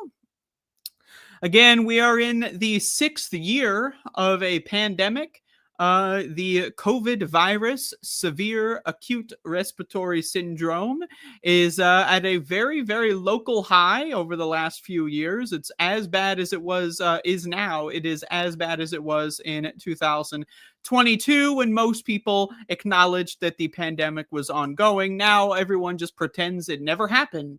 Or if it did happen, it was for a small period of time. And really all the problems that are going on in society, it's because of the lockdowns. When I was at home for 3 weeks, that's what's causing all of these problems. Kindergartners are unable to read because of the lockdowns that happened when they weren't even alive yet. That's why the kindergartners can't read. First and second graders are sick and dropping dead playing kickball in gym class because of lockdowns. It's not the virus that they're being forcefully infected with on a daily or weekly basis in these public schools that were designed, like 80 or 70 years ago in a lot of cases, and do not have proper air ventilation systems. School is back, everybody, and we are going to all pay the price. A couple of weeks ago, I did a show that I really enjoyed called The War on Parents, Velum Parentibus.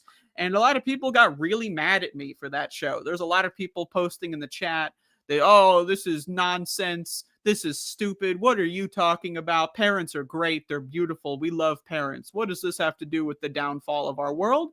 Well, think about this. Parents have one job. That's to take care of their child. And if you are sending your kid to public school without a respirator on during year 6 of a pandemic, not year 1 when you don't know anything, year 6, you've had 6 fucking years to come up with a game plan, and you've been in denial the whole way. This is why I think parents as a class are garbage, because they love to fuck, pop a couple kids out, and then call it a day. My job here is done. why bother raising the child? Why bother allowing the child to grow up in a good and nice world full of love and life? Nah, I'm just going to have a kid in Fville. Am I going to train the kid how to survive in Fville in a pandemic?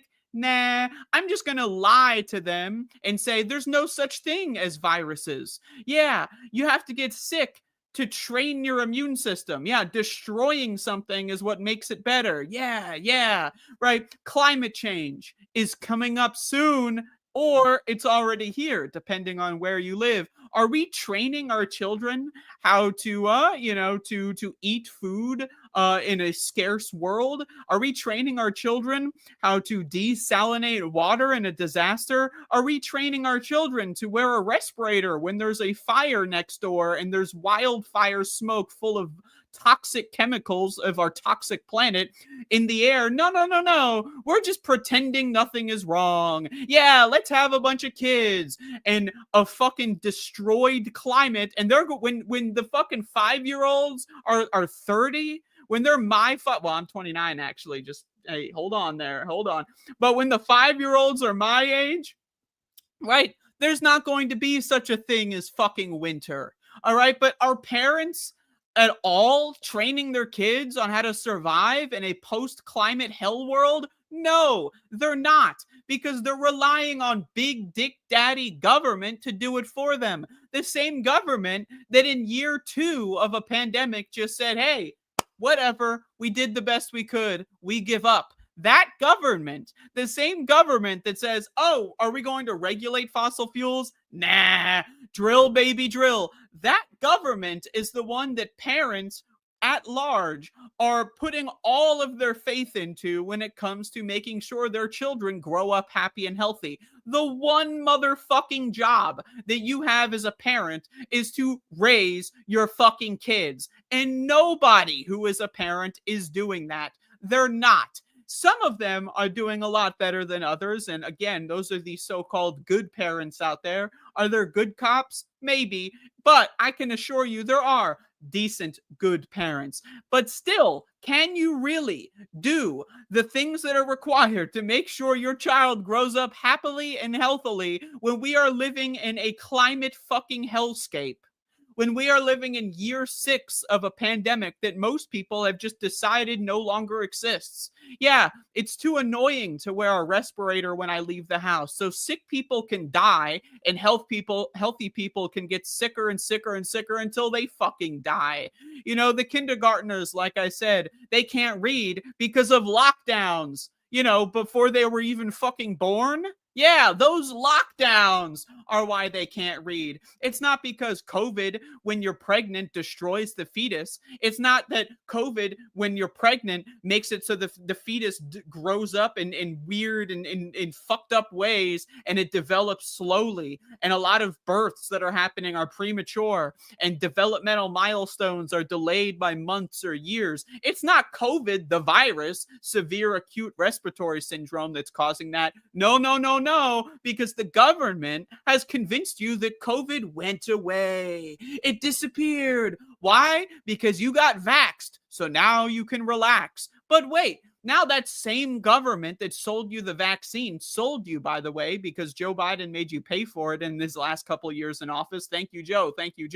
But now that same fucking government is taking the vaccine away. So if you have tried to live your life like normal, gotta live my life if you've been walking around without a respirator on because you're vaxxed so you can relax, bro. Yeah, we gotta be normal. Let's all be normal. Drink the Kool-Aid. The water's fine, bro. Right now, that vaccine that only half the fucking population took in the first place, which doesn't actually eradicate anything if half the fucking population takes it. With polio, we had a lot of motherfuckers take it and then it went away. With severe acute respiratory syndrome, no one took that fucking shit, and now look at us. We're all sick and well, I'm not, because I stay the fucking side, but you're all sick and fucking dying, and now the one thing that you rely on is being taken from you, and instead of in 6 fucking years, in 5.5, I should say, fucking years of a goddamn pandemic, instead of learning, instead of adapting, instead of learning how to fucking survive in this hell world that we find ourselves in, you said, well, fuck it, Joe Biden. I trust Joe Biden, the demented ass cancer fuckface. I trust him to cover my future and my health and safety. Why bother learning about the world that I live in when Joe Biden and Donald Trump, both of which aren't going to be here for very long in the future, they are going to make all my decisions for me? Right? Because we live in Fville, and we are all participants in Fville. Okay? That's where we are. I'm a participant in Fville, right? I could be doing more to stop the crises, right, that are happening on our planet. You know what? I could, but so what? You know, we all can. We're all just sitting here fucking doing nothing while the entire world falls apart and our civilization crumbles. Why? Well, because doing something is too fucking hard. Right? Parents are so overworked. They don't have time to raise their fucking children. Doctors, you'd think doctors, yeah, a class of people that are experts in their field and keeping people healthy, right? You'd think they would keep up with the medical science, the over 300,000 peer-reviewed scientific papers on how COVID destroys the body. You think doctors would keep up with that shit, but no. If you go to the emergency room because you broke your fucking leg, you will catch COVID in the emergency room because doctors don't give a fuck about you, and you might die, as what happens to multiple thousands and thousands and thousands of elderly people. Oh, your grandma fell over and broke her fucking hip? It's okay. She'll make it. Let's go to the fucking emergency room. Oh, grandma caught COVID. Now she's fucking dead. But hey, whatever. At least the hip didn't fucking kill her. COVID did. And what can we do? Can we really fucking do anything? It's endemic. You often hear stupid fucking illiterate morons that have never ever in their lives looked at the definition of the word. They use the word endemic to describe COVID as a way to say that they can't do anything about it. They can't wear a respirator because COVID is endemic. Now, if you were to have, in any point in your life, looked up the definition of the word endemic, you would realize endemic means a controlled and regional situation. That's what endemic means, all right? Endemic means that it is in a specific area and it is relatively controlled, okay? Relatively, as opposed to it's gone, it's been eradicated, okay? So, for example, all right, malaria is an endemic situation. Well, it's actually going to become a pandemic because the climate is getting hot, and diseases are climbing around the world. But for right now, malaria is an endemic situation because it appears in one specific place and it is relatively controlled. Severe acute respiratory syndrome is a pandemic, as it is not controlled in any way, shape, or form and is appearing all around the globe. But hey, you can't do anything. You can't wear a respirator to save your life and your family's lives. You can't do that because Beyonce's in town.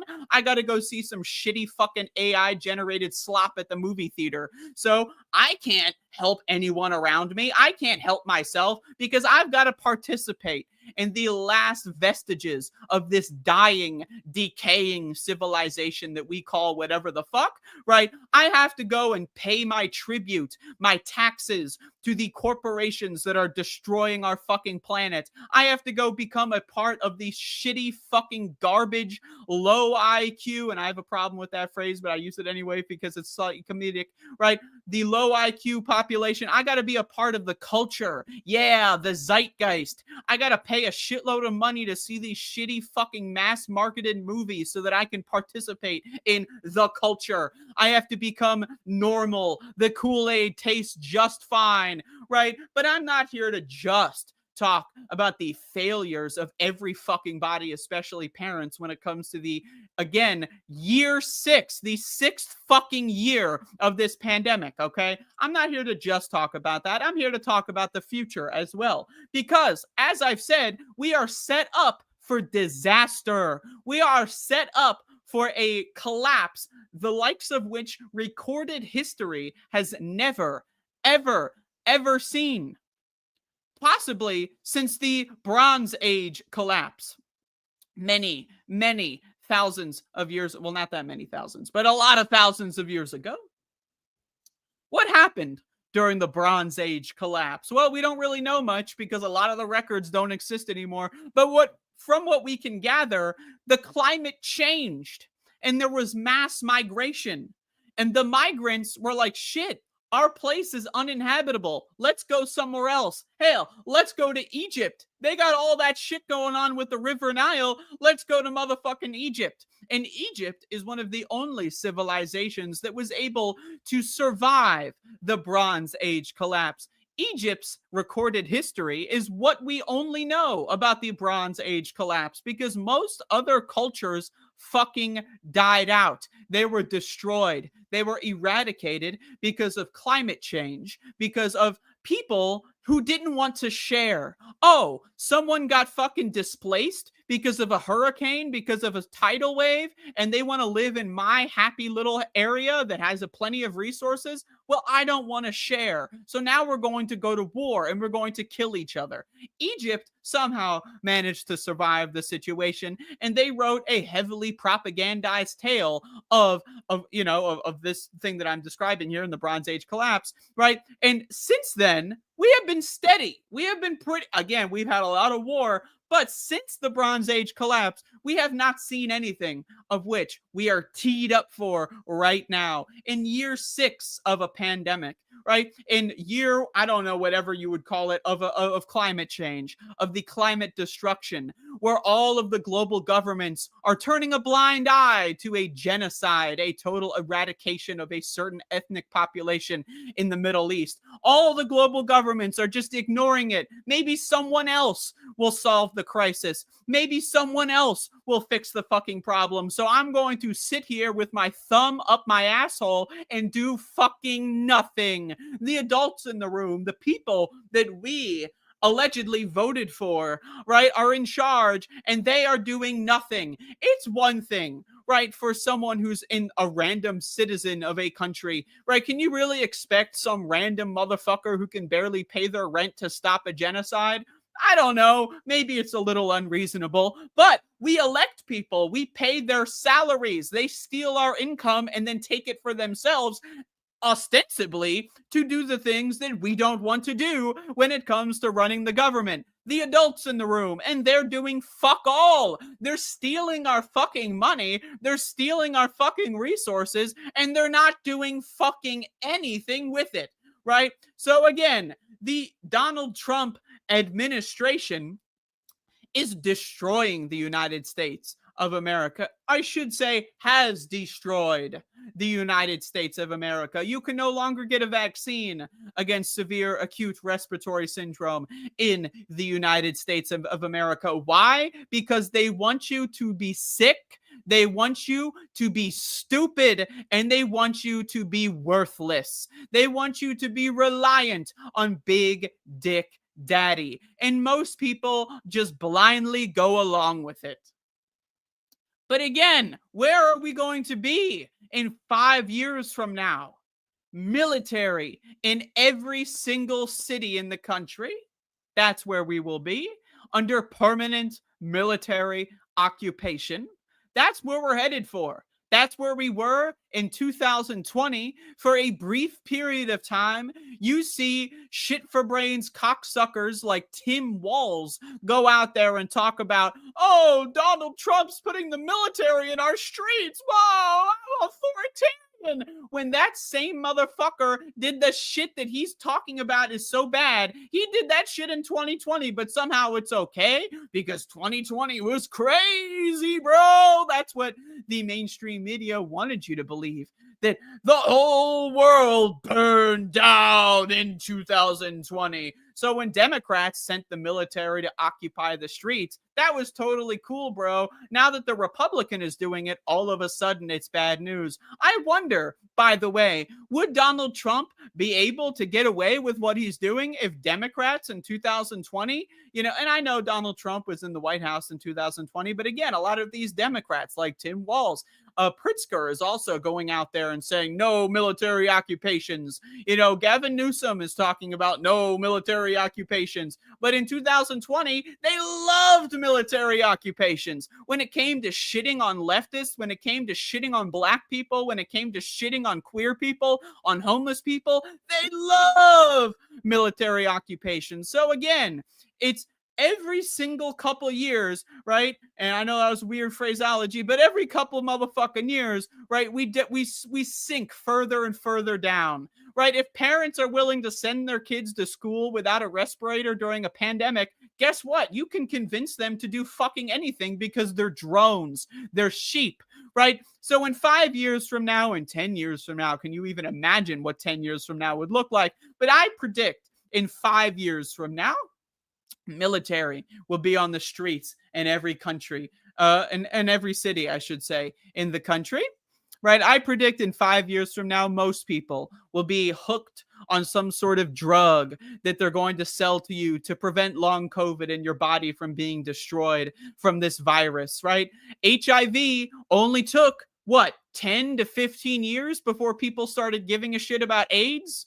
Hey, we're in year 6 of a virus that acts very similar to HIV, but they don't want you to know that. Who's they? The United States government, your friends and family, your parents. They don't want you to look up the studies on coronavirus, severe acute respiratory syndrome, on your immune system. What is AIDS, right? It is the destruction of your immune system. COVID destroys your immune system, but they, again, your family, your friends, they don't want you to know that because it's going to kill the vibes, dude. We got to go to DSA super spreader conventions. Otherwise, we're going to have the vibes be killed, brother. It's going to all fall apart, man. Right? If you wear a respirator, it reminds me of those couple weeks when I was inside and got paid vacation time and I could play video games, and that's bad, I guess.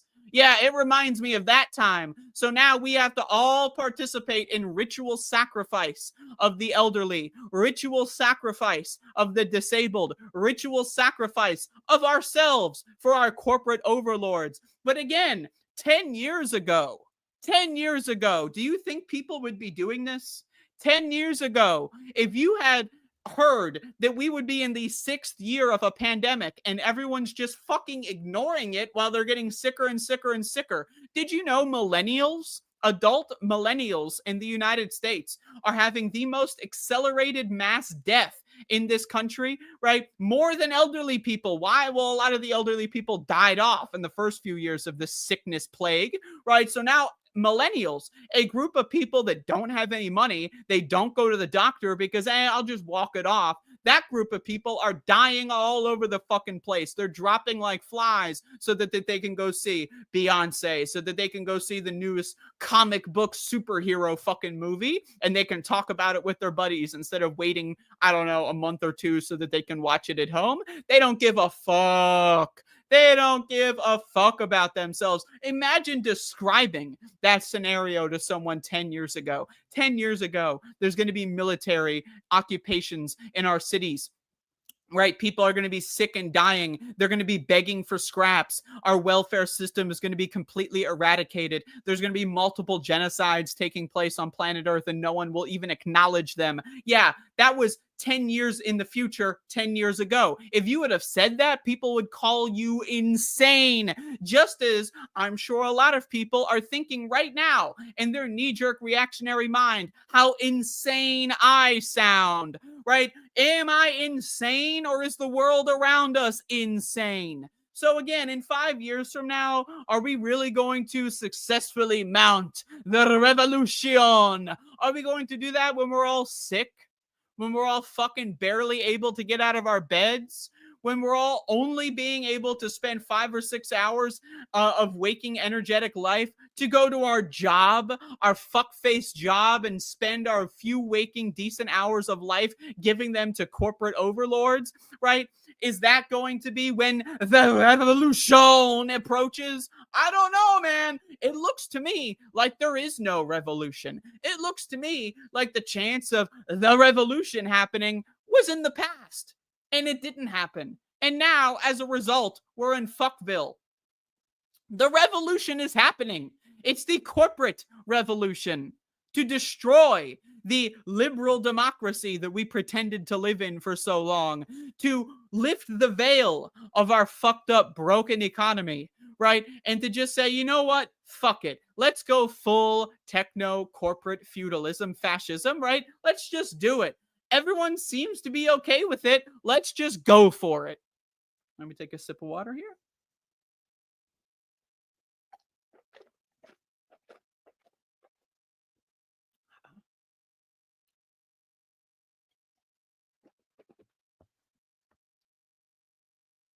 But again, imagine, why do I hate parents so much? Well, one, I had shitty parents, right? So it made me wise to the whole scam from a young age. But think about it. I want you to really think about being 10. I got a hair in my mouth. Think about being 15 right now. Right? You have no future. Right? Severe acute respiratory syndrome fuses your brain cells together. It causes miniature tumors in your brain. There have been people as young as 17 catching severe acute respiratory syndrome and then being diagnosed with early onset dementia. Because when you are developing, we as a society understand when you are growing, you shouldn't be drinking alcohol every night. What happens when you're 12 years old and you're kicking back 4 or 5 whiskeys every night? Guess what? You grow up to be a fuckhead. Your brain doesn't function as well as it would have if you didn't do that thing, right? That is exactly what's happening with severe acute respiratory syndrome. So imagine you are 10, you are 15 years old. If you don't go to school, thugs with guns break into your house and take you away, right, from your parents, or they drag you to school. They call them truant officers, right? You go to school. There's mass shootings at school almost every day in this country. At least once a week, there's some form of gun violence at school. You're breathing in toxins and viruses on a daily basis, and everyone around you is pretending that it's normal. It's normal. Right? Again, 5-year-olds are entering kindergarten unable to read because of lockdowns from before they were even born. Yeah, perfectly logical. Makes a lot of sense. But imagine how scared you would be if you were 10 in this situation. I'm an adult. I can stay home. I can ride out this pandemic. I work from home. Right? I can make money sitting on my ass at my house. Isn't that awesome? I'm a very, very, very privileged motherfucker, right? But imagine being 5 or 10 or 15, right? And you are forced at gunpoint by law to go into these infection chambers to learn government-infused propaganda about our world and our society, to destroy your brain, to get developmental disorders. Again, teenagers getting diagnosed with early onset dementia, right? Think about this, how powerless you are. Why do I love shitting on parents? It's because I think about the most oppressed people on our planet. And right now, we as adults and you as parents are oppressing the fuck out of the children in our world. They have no future. If you are 10, 11, or 12, and you are just learning about our climate disaster, right? Right? Imagine, you're like, oh, in 30 years from now, we're just not going to have a place to live. Great. Why should I even bother? Why should I even fucking bother? Right? Just imagine how hopeless, sad, and depressed children are. And if they're not, It's because they've been programmed to not pay attention. But the ones that are paying attention, the ones that know what's happening, are the ones that are killing themselves in record numbers. Suicide rates among teenagers, among children, are skyrocketing in the last 10 years because they know that there is no future. And when they try to tell their parents just lie and lie and lie and lie and lie. And then they'll say, but I care about you. I would do anything for you, except for tell you the truth about our fucked up world, except for preparing you for our fucked up world. Now here, have some Skittles, eat some ice cream, and have some chicken nuggets. Don't question anything. Let me drink some more water here.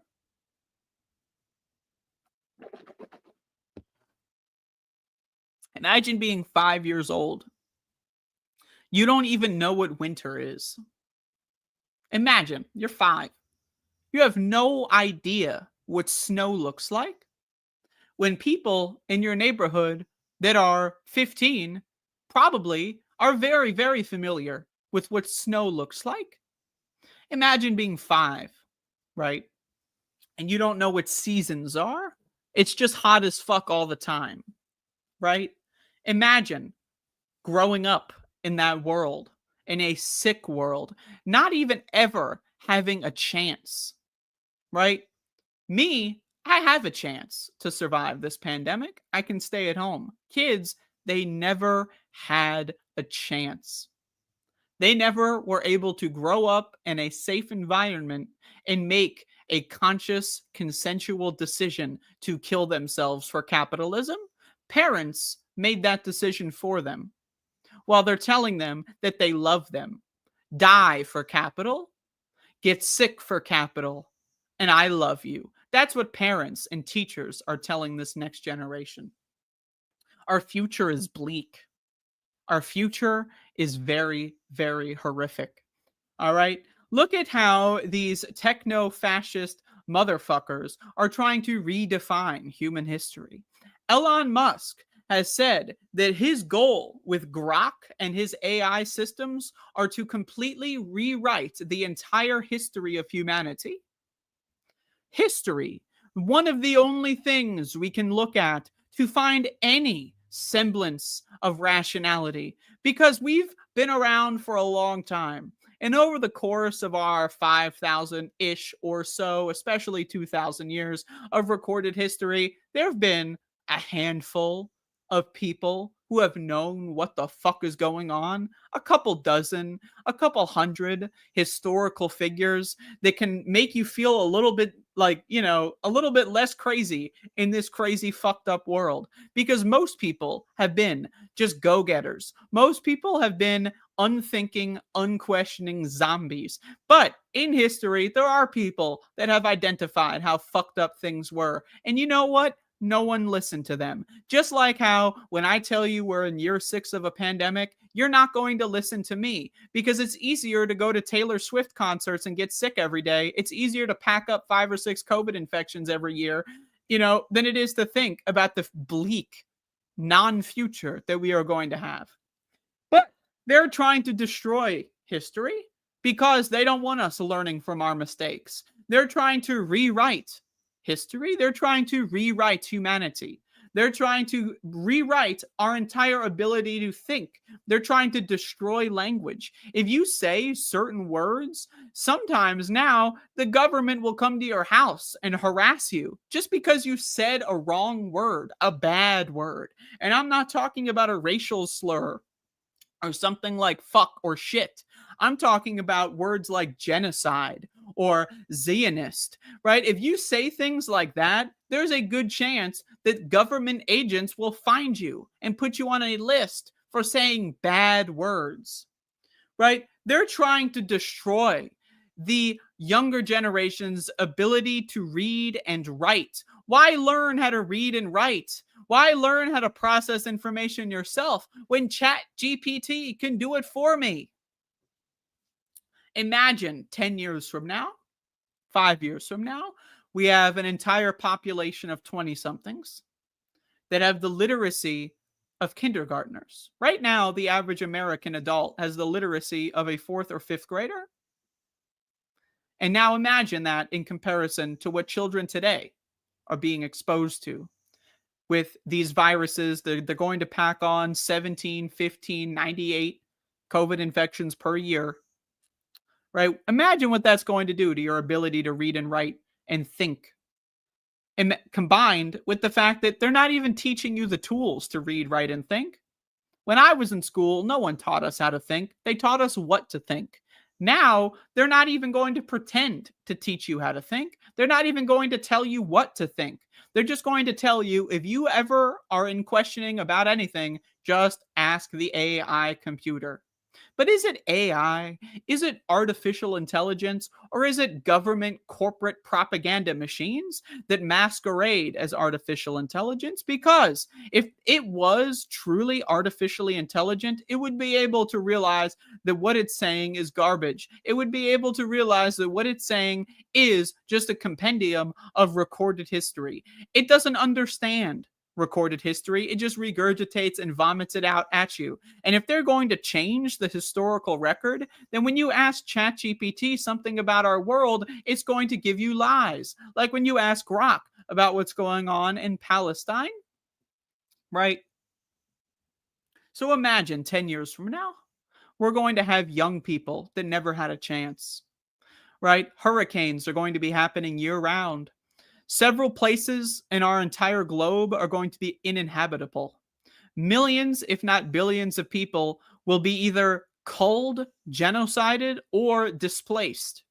Climate refugees. If you think what's going on in Palestine is terrible and terrifying and horrific, of which it is, imagine that on a more global scale, when in 20 years from now, major areas of the Middle East and Africa and South America and even North America and Europe and in Asia are just uninhabitable. It's too fucking hot and dry to ever live there. You'd be probably more well-equipped to build a moon base than you would be to live in some of these areas when it comes to the climate apocalypse that is upon us. Right? Imagine 5-10 years from now, everyone's too sick to get out of bed. Everyone's too sick to do any sort of original thought. Everyone's too sick to think about anything at all other than how am I going to make myself food tonight? How am I going to be able to order DoorDash and get my fucking garbage, my slop, my Burger King, my Wendy's, my Taco Bell delivered to my doorstep and think, who's going to be around to deliver these things to your doorstep? And I'm not here to shit on you for using DoorDash. By the way, it's just an example I came up with. I use it sometimes too. Just every once in a while. Just bear with me, okay? But imagine a future in 5 to 10 years from now where the idea of working out and going to the gym is going to get you killed. Severe acute respiratory syndrome destroys your body's ability to build muscle, right? And it also destroys your body's muscles, right? So if you're thinking to yourself, oh, I'm sick with COVID, I'm going to go exercise, I'm going to sweat it out. Actually, you're further destroying your body. So imagine a world where all the food you have to eat is poisoned with chemicals, sugar, and garbage. All the healthy components of food, like fiber, right, have been totally eradicated, removed. All you have is corporate-approved gruel and slop that looks and tastes great. It's full of artificial colors. It's full of artificial flavors that make your flavor taste buds go crazy. So it tastes good, but it doesn't really give you any nutrients, right? And even if you wanted to grow your own food, you're too sick to do that, and the climate's too fucked up to do that in the first place, right? So we're helpless. We're reliant on Big Dick Daddy. We're reliant on FEMA or other such institutions to come and save us when a tornado destroys our house, except they won't be there. They won't be there. They haven't been there for decades. They haven't been there for years. That's our future. That's our future. That's what we're looking at. We're looking at something disgusting, pathetic, and sad. And we are doing nothing about it. People in 10 years will look back at us right now, pretending the COVID went away, pretending that climate change isn't a big deal, pretending that Donald Trump's destruction of our quote unquote liberal democracy wasn't that bad. People are going to look at us right now and think, what the fuck were they doing? And hey, I know I could be doing more to fight the destruction of our civilization, but at least I'm acknowledging the destruction of our civilization. You see a lot of people make jokes, pretend it's not happening. La, la, la, la, I can't hear you. As they go to the grocery store without a mask on and pass COVID along to children and parents who are also going to grocery stores without a mask on during year 6 of a pandemic. La, la, la, la, la. Kill the kids, sacrifice the elderly so that you can go to Buffalo Wild Wings and get, chicken wings and beer or whatever, kind of, 40 minutes in, I've kind of made my point, I think. But my point being, we're fucked. And it's not in the good dick way, everybody. And guess what? We haven't been able to get fucked in the good dick way for a while, right? Because of sexually transmitted disease. Another pandemic that we've just decided, maybe we'll wear condoms. But other than that, are we going to do much about it? The U.S. government is destroying access to HIV prevention. Why? Because they want you sick. They don't want you to be sexually educated in school or at home because they don't want you to know about STDs. They don't want you to know about condoms. They don't want you to have abortions.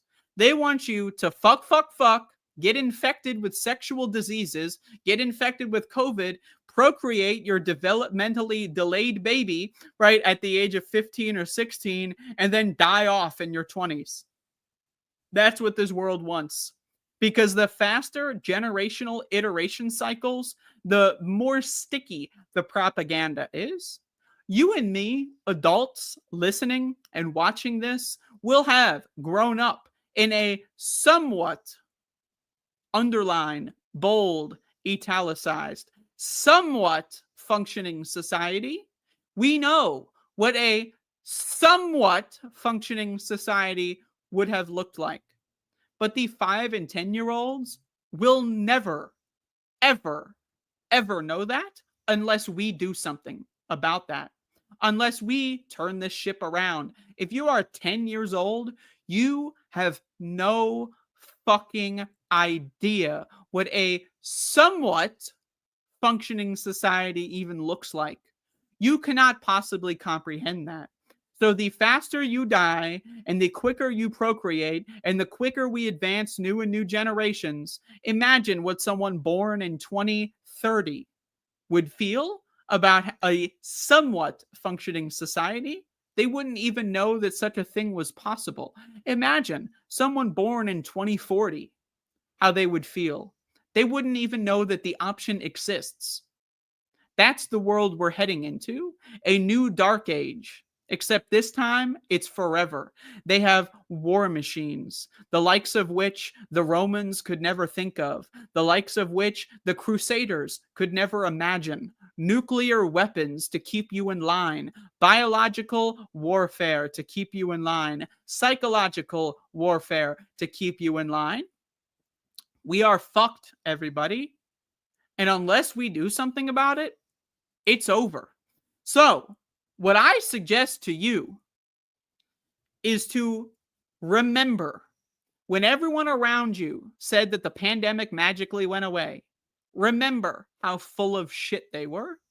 Keep the memory of a somewhat functioning society alive in your mind. Because very soon, the embers of that somewhat functioning society will be non-existent. And that is what the people at the top of our food chain are trying to bring about. They're trying to eradicate even the concept of a somewhat functioning society. And we're all marching along right into the death machine. We are fucked, everybody. It's not good. And it's not going to be good, okay? I wish I could come up with some funny way to end this, but I'm just kind of fucking scared. I'm scared shitless, to be honest with you. Okay? This is some scary fucking shit. Kaiko mortique futura merit. Anyway, open to questions, comments, or concerns. If anyone's got them, I would also like to take a moment to talk about something that I did that I think is cool. So I don't know if I can get the producer here to help me out here, but I'm gonna try. I'm gonna attempt. Hold on, this is an attempt at sharing my screen. Is this possible? Oh man, is this even imaginable? Could I do this? Hold on. Is this possible that I could share my screen at a time like this? How do I do this? Share my screen. Hold on, everybody. I've never done this before. Well, actually, I've done it once or twice, so I'm trying to bring back that ancient knowledge. Questions, comments, or concerns, by the way, if you got them. All right, share screen. Here we go. Tab audio.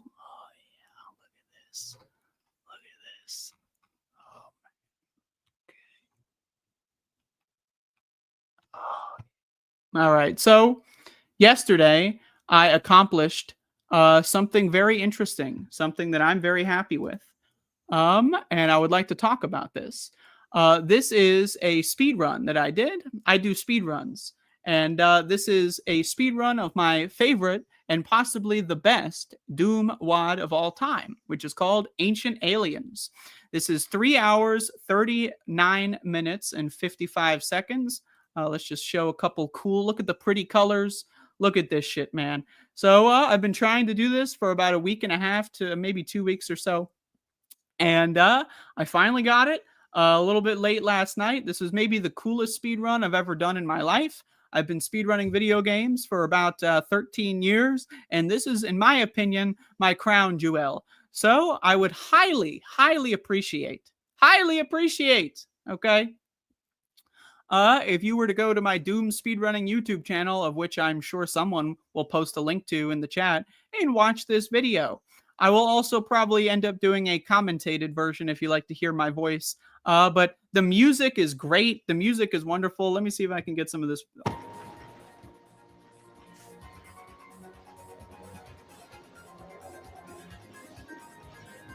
This high octane action. You know, let's just go to another level here. Let's figure this out. Look at this. Look at this level. I don't know if you can hear it, but I mean, this is the coolest thing I've ever done. Please go watch it. I would appreciate it very, very much. So, move me back over. Thank you, producer. Anyway, questions, comments, or concerns, if you got them, I'll answer them. Maybe I'll answer some of them.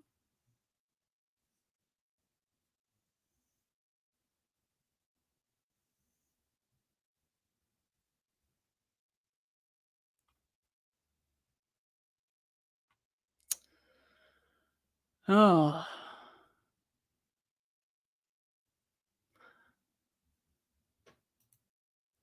I definitely believe on what mostly you said. Oh, thanks.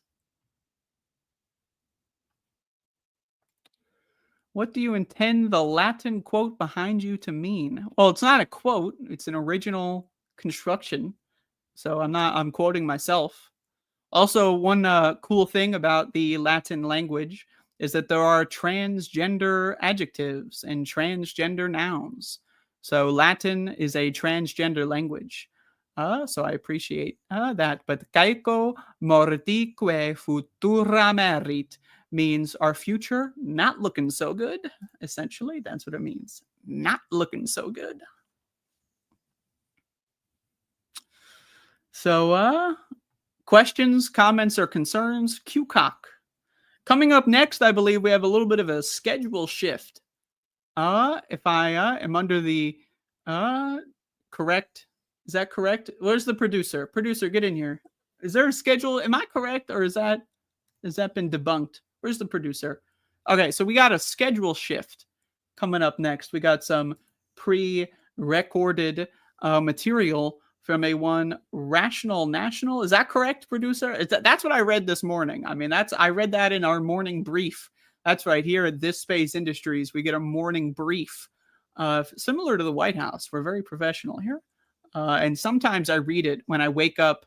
I got really high on marijuana illegally, by the way, last night after I got my epic world record that I talked about a couple of minutes ago. So I woke up in like a little weed haze and I was like, oh shit. And then I vaguely remember reading the morning brief. According to the producer, we did a thing called Canada Swap, where our 2 Canadian contributors' time slots have been swapped. So Sandee Lovas will be coming on much later. If I'm going off of the morning brief from my weed haze. Is it 7 p.m. Eastern or is it 8? Maybe the producer could answer. Maybe it's 7. Is it 8? I don't know. Is it 7 to 8? Maybe. I don't know. Someone let me know in the 8 to 9. Ooh. See? This is why we have a producer. I could have been spewing misinformation. Let's see here. There was just an article about Gen Z having astronomical all-cause mortality. I wonder if that has anything to do, by the way, with the fact that we're in the 6th year of a pandemic and they're getting 58 COVID infections every year going into fucking schools, right? I wonder if that has anything to do with that. I know, and everyone's sitting at home and eating junk food all day, right? Like, so yeah, millennials are the most deathful, I suppose, accelerated deathful generation, but Gen Z is right behind them. Again, another population that doesn't go to the doctor too often. So pretty cool. Do I have a comb? A comb? Is this a comment on my hair? I just got out of the shower, about 30 minutes before doing my show. What do you want me to fucking put makeup on and fucking brush my hair? Like, what the fuck? I'm a normal person. I'm not some fucking news actor, okay, motherfucker. I'm not like, what do you, I don't leave the house. Who am I getting fucking, primmed and propered for? Come on, man. Come on, man. As our former demented man in chief once said, come on, man.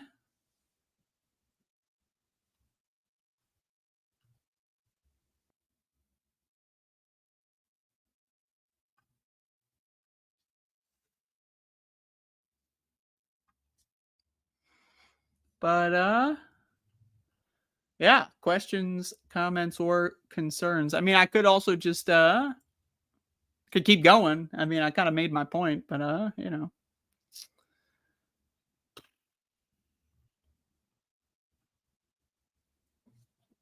But, yeah, anyway, we're fucked, everybody.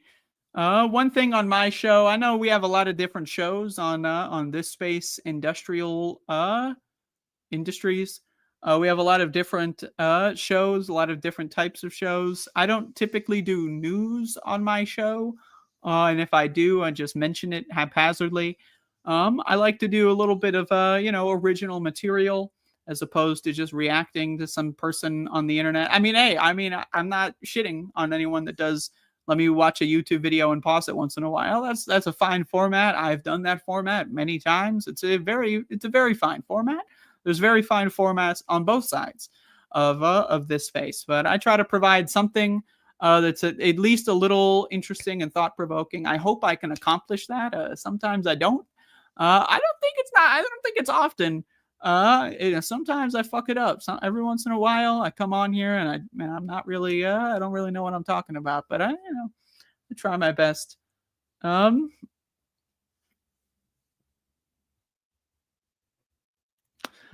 do people concerned about, oh man, that's a big number.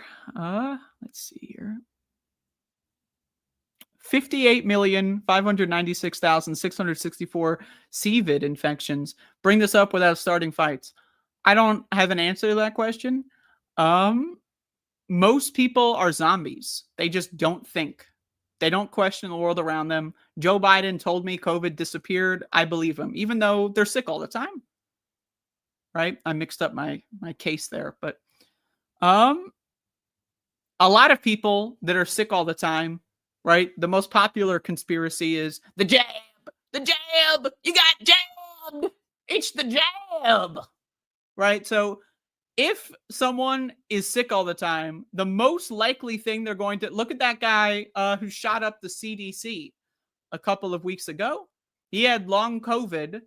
and believed in RFK Jr.'s conspiracy that it's the jab did it. Not, the fact that we're in the 6th year of a pandemic and everyone's inhaling and huffing COVID every day. It's not that. It's the jab that 50-something% of Americans took. Yeah, half of Americans took a shot. Somehow, that's causing the current crisis. So how do we do this without starting fights? I could not answer that question. I am not a tactician in that regard. I don't have friends or family that I interperson with in a real world environment. I've cut all of them off. If they're a zombie and they don't believe in viruses, they don't believe in the germ theory of disease, I cut them off. I don't care about the vibes. So I start the fight or I just ignore them. That's my opinion. But also, I don't have kids. I'm not a part of a social ecosystem, right? So it's easy for me. I'm a little bit of an introvert too. So I don't know how to answer that question. But someone, maybe if we had more contributors to this space that could think about this, tacticians, how do you talk to the zombies? I don't know. I would like that information because I'm not very good at it. As evident by my programs here. Not just the climate apocalypse, but also PFAS, phthalate, etc. Chemical apocalypse as well as the peak oil, coal, everything. The other thing about, I mentioned this briefly, but again, wildfire smoke. It's not just burning, wood. A lot of the times wildfire smoke does litter and garbage in forests because people love just throwing garbage in forests. There's dump sites, chemical corporate dump sites in forests, right? So a lot of that shit gets lit on fire and then gets added to the plumes of smoke. And then you see people who go, mash don't work, walking around breathing in benzene and formaldehyde and all that kind of horse shit, right? We have fucking PFAS in the tap water. Hey, I often say drink water, get hydrated, but also, if you do that too much and you don't filter it properly, you die. But are we teaching kids in school how to filter water? Are we teaching kids in school that filtered water is actually necessary and that having an at-home water filtration system is as necessary as having a smoke alarm? Sure, yes, it's true that water filter systems are extremely expensive, like a good one, like reverse osmosis. It's an extremely expensive system. Is that true? Yes. Is it also still necessary? Yes. So yeah, I agree with that amendment.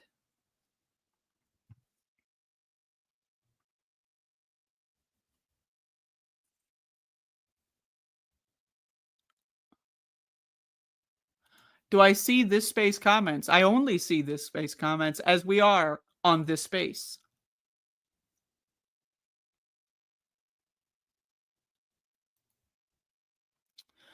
Jimmy Dore is very famous for having gotten long COVID and then pretended it was the vaccine. I called that out really early.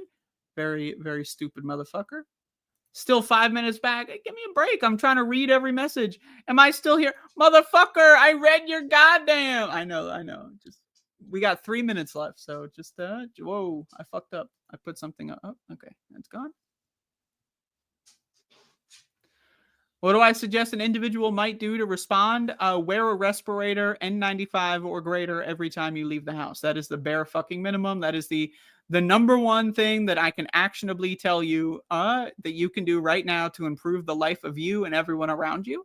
If you wear an N95 or greater, I personally use a P100 respirator every time you leave the house. It doesn't matter if you're going to be outside. That doesn't fucking matter. The moment you open your front door, you should be wearing a respirator. If you think that that's too much for you, then you're going to fall by the wayside. Adapt or die, motherfucker.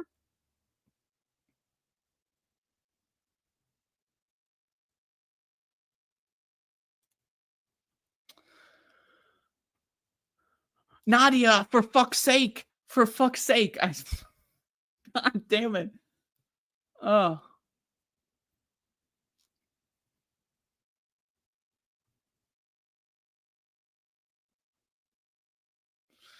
Oh, okay. You're catching up at 2.5x, 3x speed. This motherfucker. Holy shit. Holy fuck. This motherfucker's on 3x speed. So if I just talk like this for the rest of the show, you'd be able to understand this just fine? Nadia, can you understand this? Do you need to, all that kind of stuff? Is Sandee permanently banned from YouTube? As far as we understand, it is permanent. By the way, it is for no reason. She got false flagged by an AI machine. The show is called Left Past 10, by the way. We are planning on doing a kind of a bonus show on her Twitch page at some point, either next week or the week after.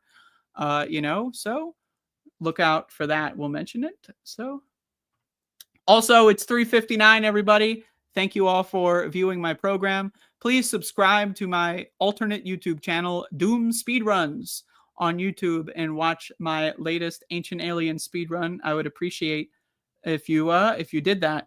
Our producer will now imminently censor me.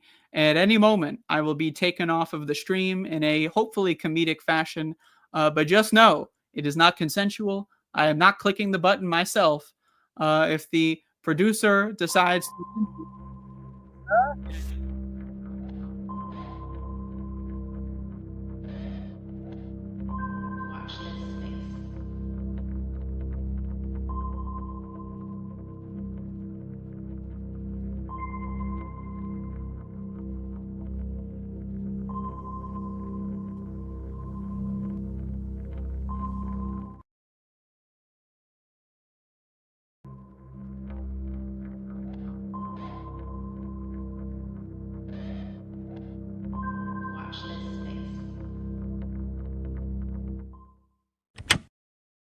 I'm not going to be one of those people that has to look my grandkid in the eye, my kid in the eye, and go, I didn't care. Because you don't have any other answer. Is Taylor Swift a coward? Let me back up here. So, do you believe that it is cowardice for celebrities to, at this point, still remain silent on the genocide in Gaza, which in many cases their own government is funding and supporting? So in this video, I'm going to break that down, including a clip from Hassan that sparked this conversation, as well as a couple of clips from celebrities calling out other celebrities for being cowards. And I'll get to my thoughts on it, which I think are already obvious. But let me first start with this clip from Hassan where he was speaking on Taylor Swift still remaining silent on what is happening. I don't think it's unfair for me to say that any fucking media figure at this stage that still remains silent on Israel's genocide in Gaza is being a little bit of a coward. Is that really unfair of me to say? Am I being out of pocket? Like, I'm not expecting her to fucking carry the banner over here, you know? I'm not saying Taylor Swift say globalize the intifada, okay? I'm simply saying, like, it'd be nice for such a prominent figure with so much influence to greatly expand the permission structure. And at this point, it's not even an expansion of the permission structure, to be fair. At this point, it's basically to, to save her, to save good favor for her. Because I feel like Miss Rachel was right when she said, it's more of a problem it's more of a problem for you now to not speak out. So I actually have a clip from Miss Rachel coming up as well, as she was recently interviewed by Democracy Now! But I think the point here is fairly obvious. Now, before I get to the reaction from at least one of the replies that I saw on my post about this, and the thought process in terms of people that think it's not cowardly to be quiet when you have a massive platform, we'll get to that. But I think it's important to establish the reality of what is going on so we understand the moment, and that this is not a typical political issue. So you have Amnesty International calling what Israel is doing a genocide in Gaza. You have Human Rights Watch calling it a genocide. You have two Israel-based human rights organizations, and I covered this when this first hit, B'Tselem and Physicians for Human Rights in Israel, both calling it a genocide. You have the UN calling it a genocide. Then, of course, you had the ICC arrest warrant for Benjamin Netanyahu, where they go on to say, charges war crimes of starvation as a method of warfare and intentionally directing an attack against the civilian population, and crimes against humanity of murder, persecution, and other inhumane acts. For all of these obvious reasons, this is a unique situation where even if you want to hold the position that celebrities don't need to give their opinion on everything, which I would agree they don't, this is a situation where you have not just a genocide, but one that your own government in the US, in the UK, are actively supporting militarily. So I replied to this video saying he's 100% right. One person replied saying, one does not have to have an opinion on everything. And as I said, no, but you should have an opinion on a genocide your government is funding, particularly if you have the platform to spotlight it while it is currently happening. I don't think this is a lot to ask, but for a lot of celebrities, and some of the biggest ones, it apparently is. Yet you have people like Miss Rachel, who is a children's entertainer on YouTube. She didn't have to bring herself into this, but she felt a moral responsibility to speak out. Here she is on Democracy Now! Discussing why she felt the need to speak out. As an early childhood educator, I know what children need to thrive. They need food, and food is being blocked from them. They need water, and water is being blocked. They need to be in school, and they've been out of school for 2 years because most of their schools have been bombed. They need medical care, and most of their hospitals have been bombed. So I see precious children, and I see them just like I see my children. And I see all children as precious and equal. My deep care for children doesn't stop at any border. And I saw these human rights violations, and I had to speak up because it's who I am. That's who I am as Miss Rachel. I love all kids. Now, I've covered Miss Rachel before and the attacks that she faced when she first came out to speak on this over a year ago. But this is, you can't think of a better example of an apolitical or non-political type of celebrity than a children's entertainer and educator. Yet Miss Rachel felt the need to come out and speak on it because she feels a moral need to do that. Meanwhile, musicians, where a lot of music is political, aren't speaking out. Someone like Taylor Swift, who arguably is the largest musician in the world, not saying anything, when it's not going to hurt her career to do so, considering she has a lot of money, she has a lot of sway.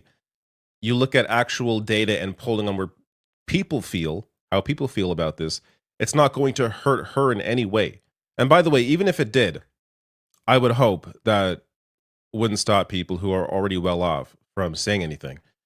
But to not say anything when you are in a political space, which is music, that in itself is inherently political. Being silent is a political choice because you are choosing not to do anything.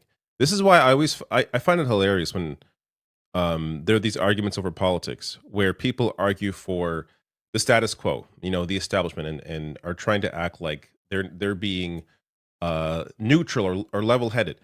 Neutrality in the face of the status quo, that is a political choice. It is a political position to be neutral and do nothing.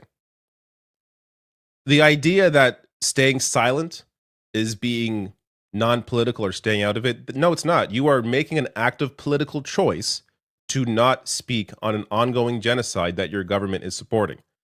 And one of the artists that first called out other artists for being silent on this is Kalani. So this is over a year ago, May 27th, 2024.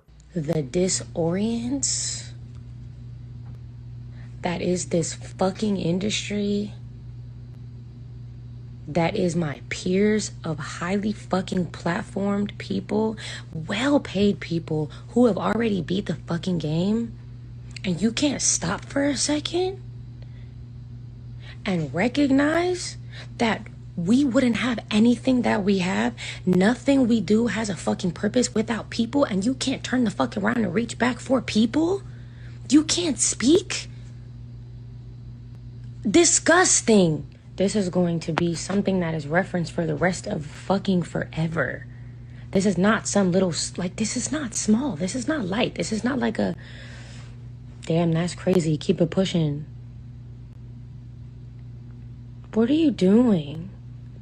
You guys watch my stories and you like my posts and you interact with me and you text me and you reach out for features and you fucking ask me to do this and this and this or whatever the fuck, or you compliment. Stop. The respect, any ounce of fucking respect, it is gone. And again, I have done so much work to calm this for the past 7 months. And Kalani has been consistently speaking out about genocide as well. She went on to say, quote, Hollywood could change so much. Artists could change so much. It's so disorienting and tragic and embarrassing and lame and sad to watch it all unfold this way. The silence is so loud. This was the direct impact of her post. Hours after, Ariana Grande shared a fundraiser for humanitarian aid for Palestinians in Gaza, which reportedly led to an extra £40,000 raised for charity in question. And Katy Perry also shared a statement from UNICEF, also shared by David Beckham, and Dua Lipa, who had already been vocal about it, was vocal again.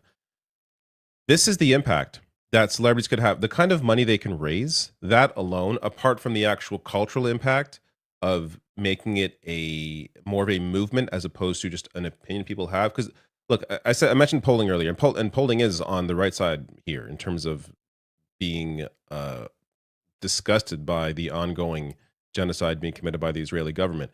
But those opinions don't necessarily translate to the kind of mass pressure movements that are needed to change what is happening. And that is the kind of power that, apart from politicians who are directly involved, kind of power that celebrities hold in their ability to completely shift the culture in one direction. Now, just to share the post from Ariana Grande, this was the post that she shared that ended up raising a lot of money. Now, actors, so that's musicians.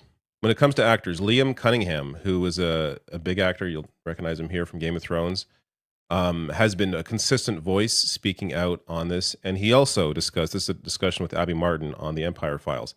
He discussed his thoughts on celebrities staying silent. My next question is why are there not more, outspoken celebrities out there? It's been almost 2 years. We're talking about 20 months into the most horrific thing we've ever seen. I'm refusing to lose my faith in humanity. But one of the things that has really disappointed me is the level of cowardice. It's not anybody having any power. It's they have brought out and fed off the cowardice of people who won't stand up. And as I said before, what are you going to say when your kids are 15? Or in my case, my grandkids grow up and turn around and go, "What the hell was this?" This is happening in 4K. It's on your screens. It's on every social media. Your only response to when your kid says, "I hope you did something about this," the response is going to have to be, "I didn't care."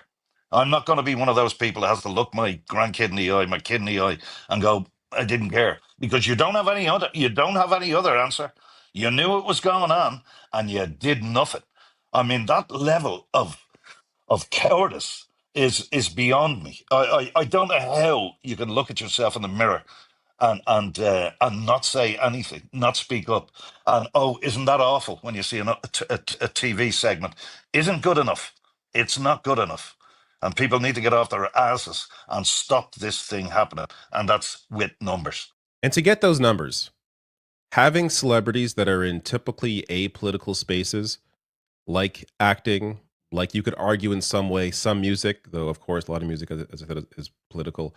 But to have celebrities in these spaces speak out, that is more impactful than somebody who covers politics speaking out in a bizarre way. Like, we criticize the news, we criticize media for not being as clear as they should about the genocide that is going on, and those criticisms hold. But the actual impact comes in spaces where people aren't all that engaged in what is going on. And that is where you have the greatest impact. Now, as he said there, like, I don't, even putting aside just the moral need to do something, which clearly some celebrities don't have. But if they don't have that, at the very least, maybe for their own careers, for your own legacy, at this point, even though I would argue it's late, but for your own legacy, speak out. Do you really want to be looked back on as somebody who during this time didn't say anything while there was a genocide going on that your government supported? How's that going to look on you? So it is, I don't know. It's remarkable to me that people think that people with these kinds of platforms, this kind of pull, that they are free from their need to discuss what they would maybe consider political issues when it is something as serious as a genocide that your own government is supporting. And the chants of this crowd, hell no, we won't go.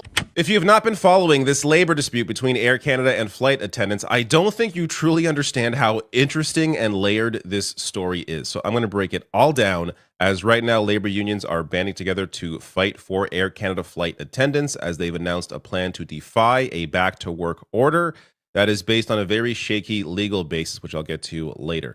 Now, the details here are just wild, from the clear conflict of interest that will blow your mind to the insane level of unpaid work that flight attendants experience, to the consensus between liberal and conservative voters on this issue, which I found to be a little surprising.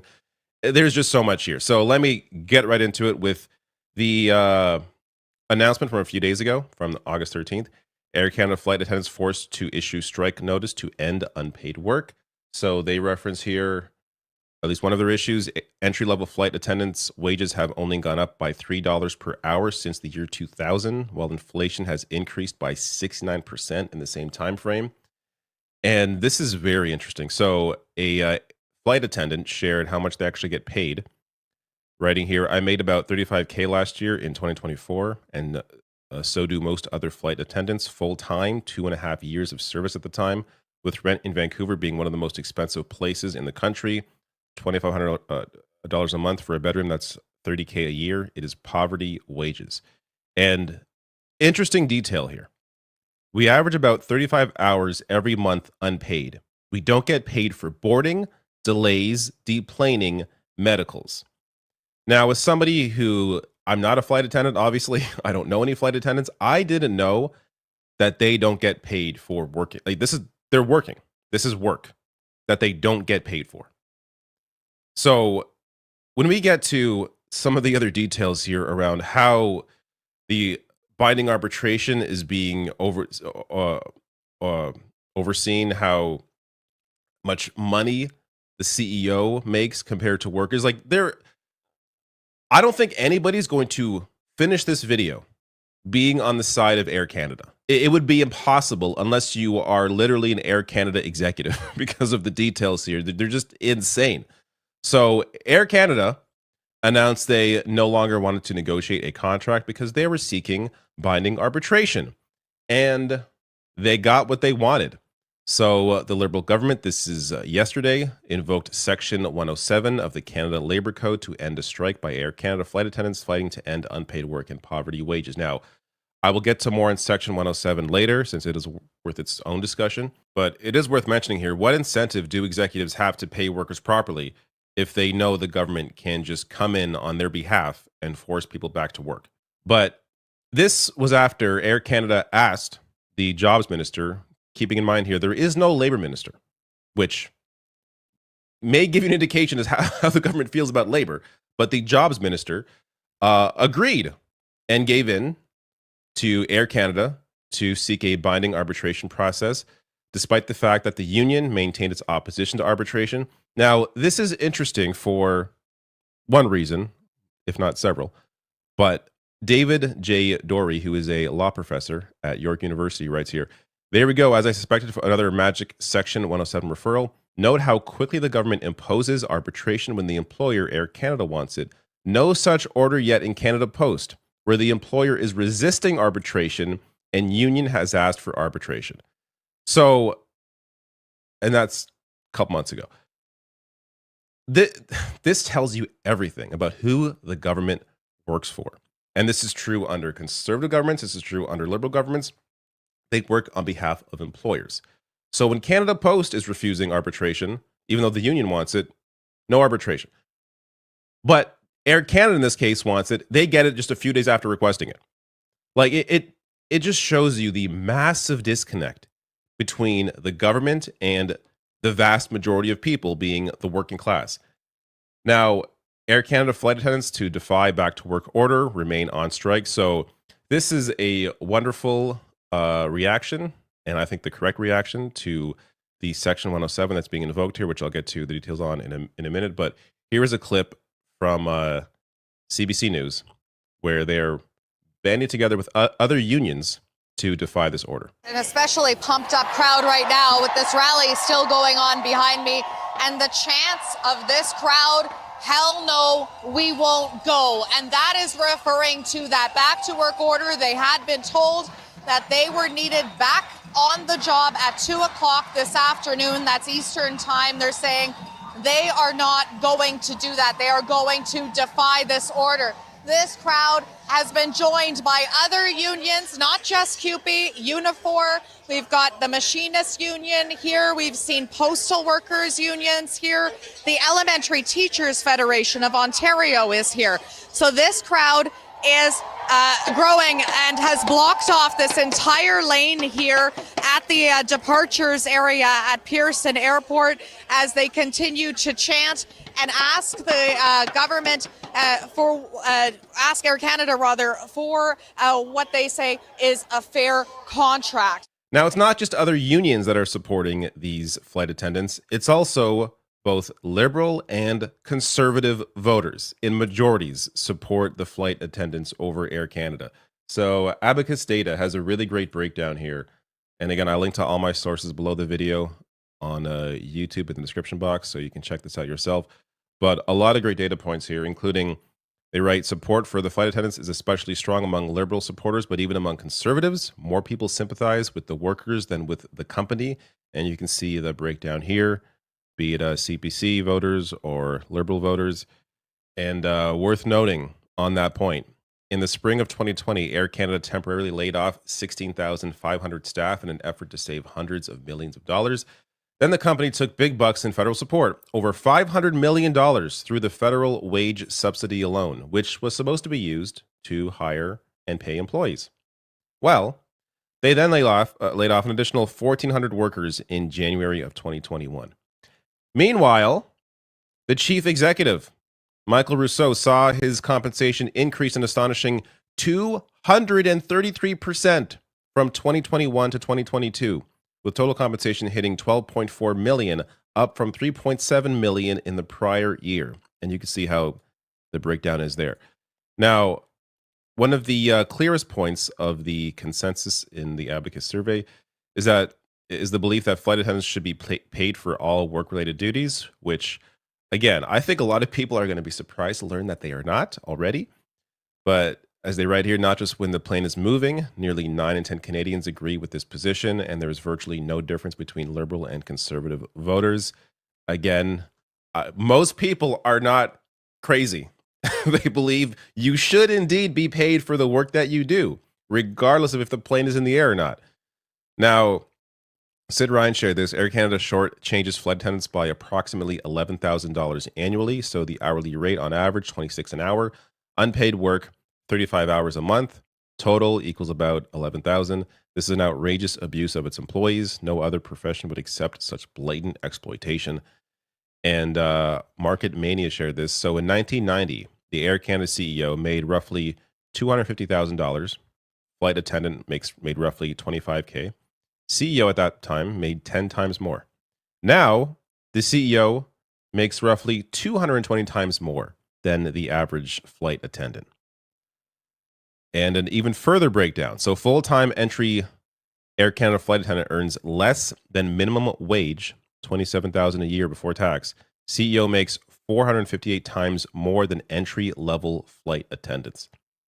This type of discrepancy really should open people's eyes, if they aren't already open, and I think a lot of your eyes are open, to just how separated we are in the work. Like, you have the working class, which is the reason any of these companies exist at all, and that these CEOs can make any money at all is because of people doing the actual work.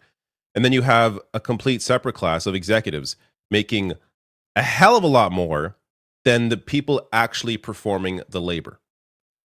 There is no world where you can possibly defend this type of discrepancy, especially considering what it used to be.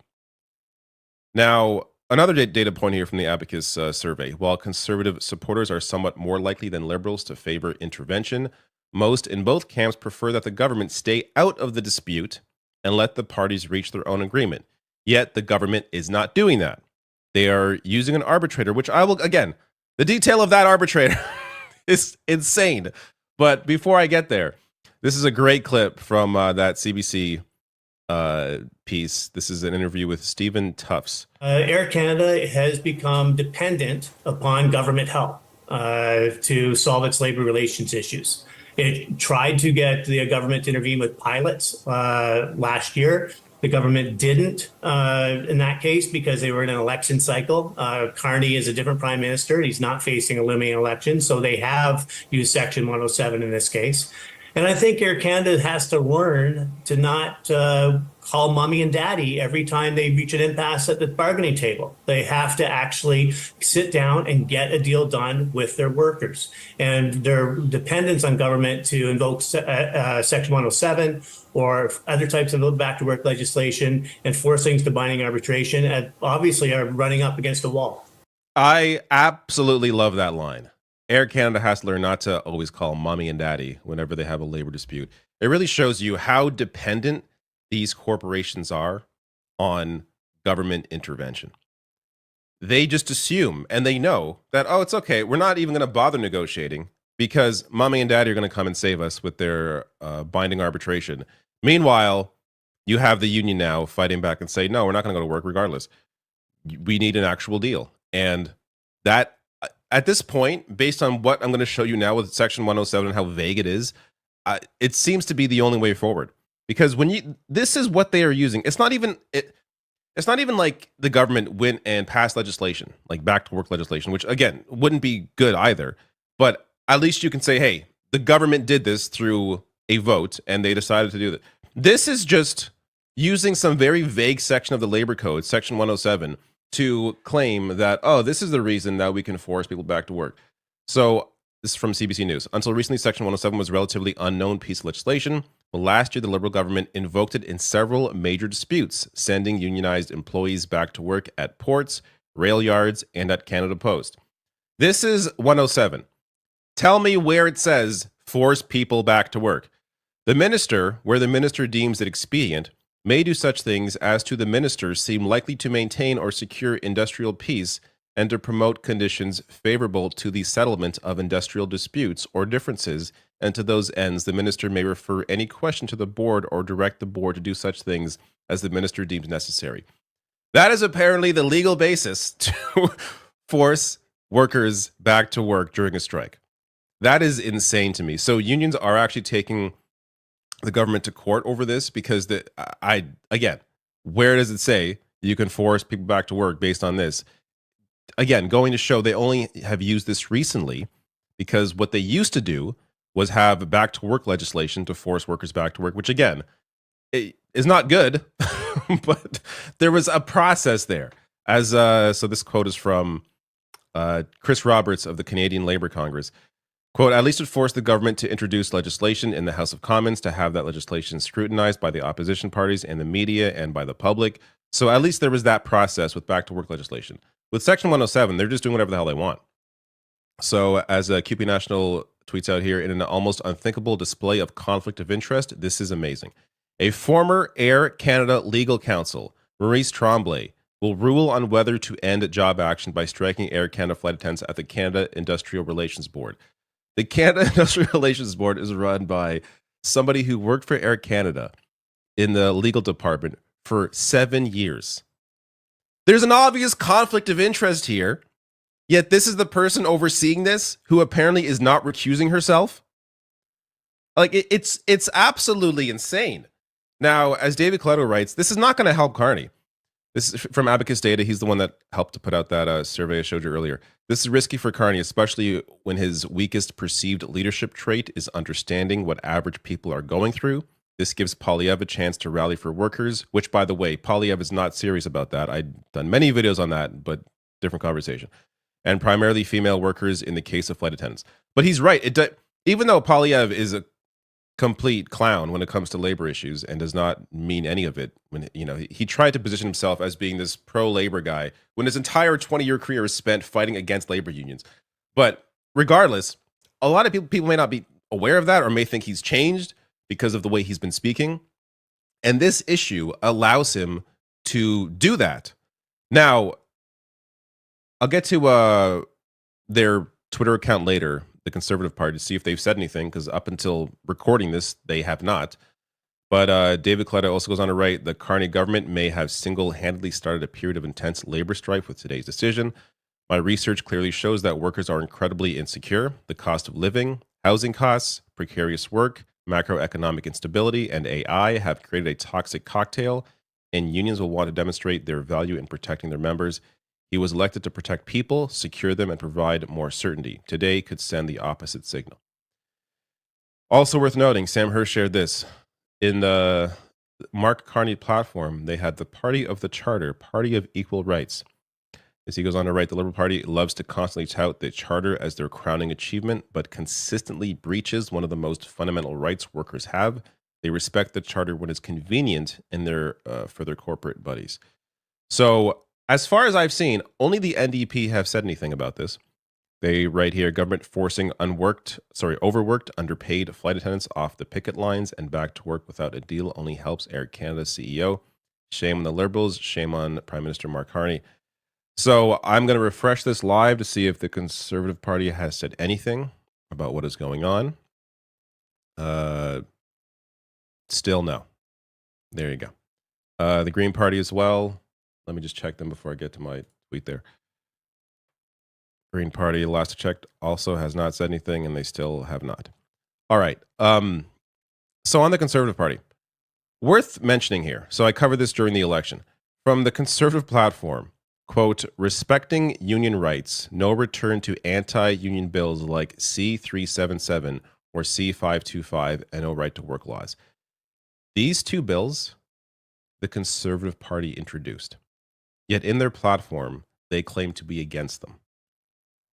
Just worth mentioning this, like this, you can go look up these bills yourself. Sponsored by conservatives. And Pierre Poilievre, of course, voted for them. Like, just in case the conservatives do come out and claim that, oh, we're really concerned about workers' rights here. Understand, they have been even worse on this than the Liberal Party has. That isn't to defend the Liberals here. It's just to say, in terms of the two major parties in Canada, both are absolutely terrible on workers' rights. So my support, of course, is completely with the flight attendants union here, and I wish them the best in this dispute. So those statements mean nothing to me, and I would hope sincerely that the BBC will recognise that as well. During coverage of Israel's latest atrocity, the BBC was called out on air by a surgeon as BBC was repeating Israeli talking points that simply have no bearing in reality. So this gets us to what happened. And it's becoming tougher and tougher and tougher to know what to say in these videos, because I think it is clear to everybody at this point what Israel is doing, what they have been doing, the genocide they've been committing. And every act is just a reminder of how little our governments are doing to stop it and how frustrating that is. This one was caught on video. Now, even though the video itself, it's not as, I don't know how to describe this. You don't see blood. Even though you don't see blood, I don't believe I can play this video on YouTube without the video potentially getting restricted, and then no one sees this video. So I want people to see what is going on, what's happening. I can show you the before and after, and it gives you an idea of just how depraved the Israeli government is. And I'm going to get to an article from a month ago discussing what Israel does. And this is a perfect example of that article. So this is the before and after. Israel had already hit a hospital. So as Gaza Notifications tweets out here, a video documents a horrific Israeli crime targeting ambulance and civilian defense crews as they were rescuing victims and the wounded after Israel bombed Nasser Medical Complex in Khan Yunis. Among them was journalist Hussam al-Masri. This is the before. There's journalists in this image. There's medical personnel. That's the after. They bombed this hospital twice, knowing that people would be there at this time trying to rescue the ones that were hit the first time. and they have done this consistently. Now, the AP piece on this, AP freelancer among 5 journalists killed in Israeli strikes on Gaza hospital, health officials say. This is the AP journalist. This is Miriam Abu Daga. She was 33, a visual journalist, freelance for the AP during the war. This is their quote. They call it a war, the genocide. So freelance for the AP during the genocide, as well as other news outlets. She has a 13-year-old son who was previously evacuated from Gaza. Now, worth mentioning, as the current count is 20 people total were killed in this attack. These were the 5 journalists that were killed. So Mohammed Salam, journalist for Al Jazeera, Ahmed Abu Aziz, a freelancer for Middle East Eye, Hassam Al Masri, a cameraman for Reuters, Mawaz Abu Taha, a freelancer for Reuters, and Hatam Khalid, a photographer who's not pictured here. He was not killed, but he was wounded. In addition to, as I said, Miriam Daga. Now, Israel has killed. This is the official count, which, as I've said in the past, this applies to civilians as well. It's hard to know what the real number is. Now, in the case of journalists, it's likely a little more accurate because these are people that were accounted for in Gaza and they've lost trace of them. So this number is likely closer to the real number than the actual civilian number, which estimates now are putting it around 300,000 civilians have been killed by the Israeli government. Or in the case of Ralph Nader and his group, 400,000 is the number that they are citing, going on to write in this Common Dreams piece. Interestingly, the media has no trouble estimating the Syrian deaths at the hands of dictator Assad, 500,000, nor the deaths in the wars in Sudan or Ukraine. Only the Palestinians who are not allowed to live don't get the respect of having their deaths accurately estimated. So the official count from the UN, what they're aware of, is 60,000. And that is really only tracking people who are in hospitals, people that they know were there when they were hit, not the entirety of what is happening or what has happened in Gaza at the hands of the Israeli government. Now, that said, the count, as I said, on journalists is likely more accurate. This tweet here from Abu Bakr Abed, he's a Palestinian journalist, writing, "This was only 17 hours ago. A video to support women journalists in Gaza. Israel murdered one and killed the husband of the other. Western women journalists are then justifying their killings." So there's a video here that I will share in a link in the description box on YouTube. Now, this gets to the genesis of this whole thing. These double tap airstrikes. So this is an article, as you can see, from 97 Magazine from a month ago. Now we have one of these double tap airstrikes caught on camera as they did it. So they write here, how Israel targets Gaza rescue efforts. In the aftermath of bombings, the Israeli army routinely fires on Palestinian rescue workers, paramedics, and other civilians to prevent them from saving the wounded, an investigation reveals. And they go into that investigation here. Again, I'll link this below the video, but this is what they do. And we still have allies of the Israeli government. I mean, the U.S., forget it. They're completely, not even just defending what they're doing. They are funding it. They are supplying weapons.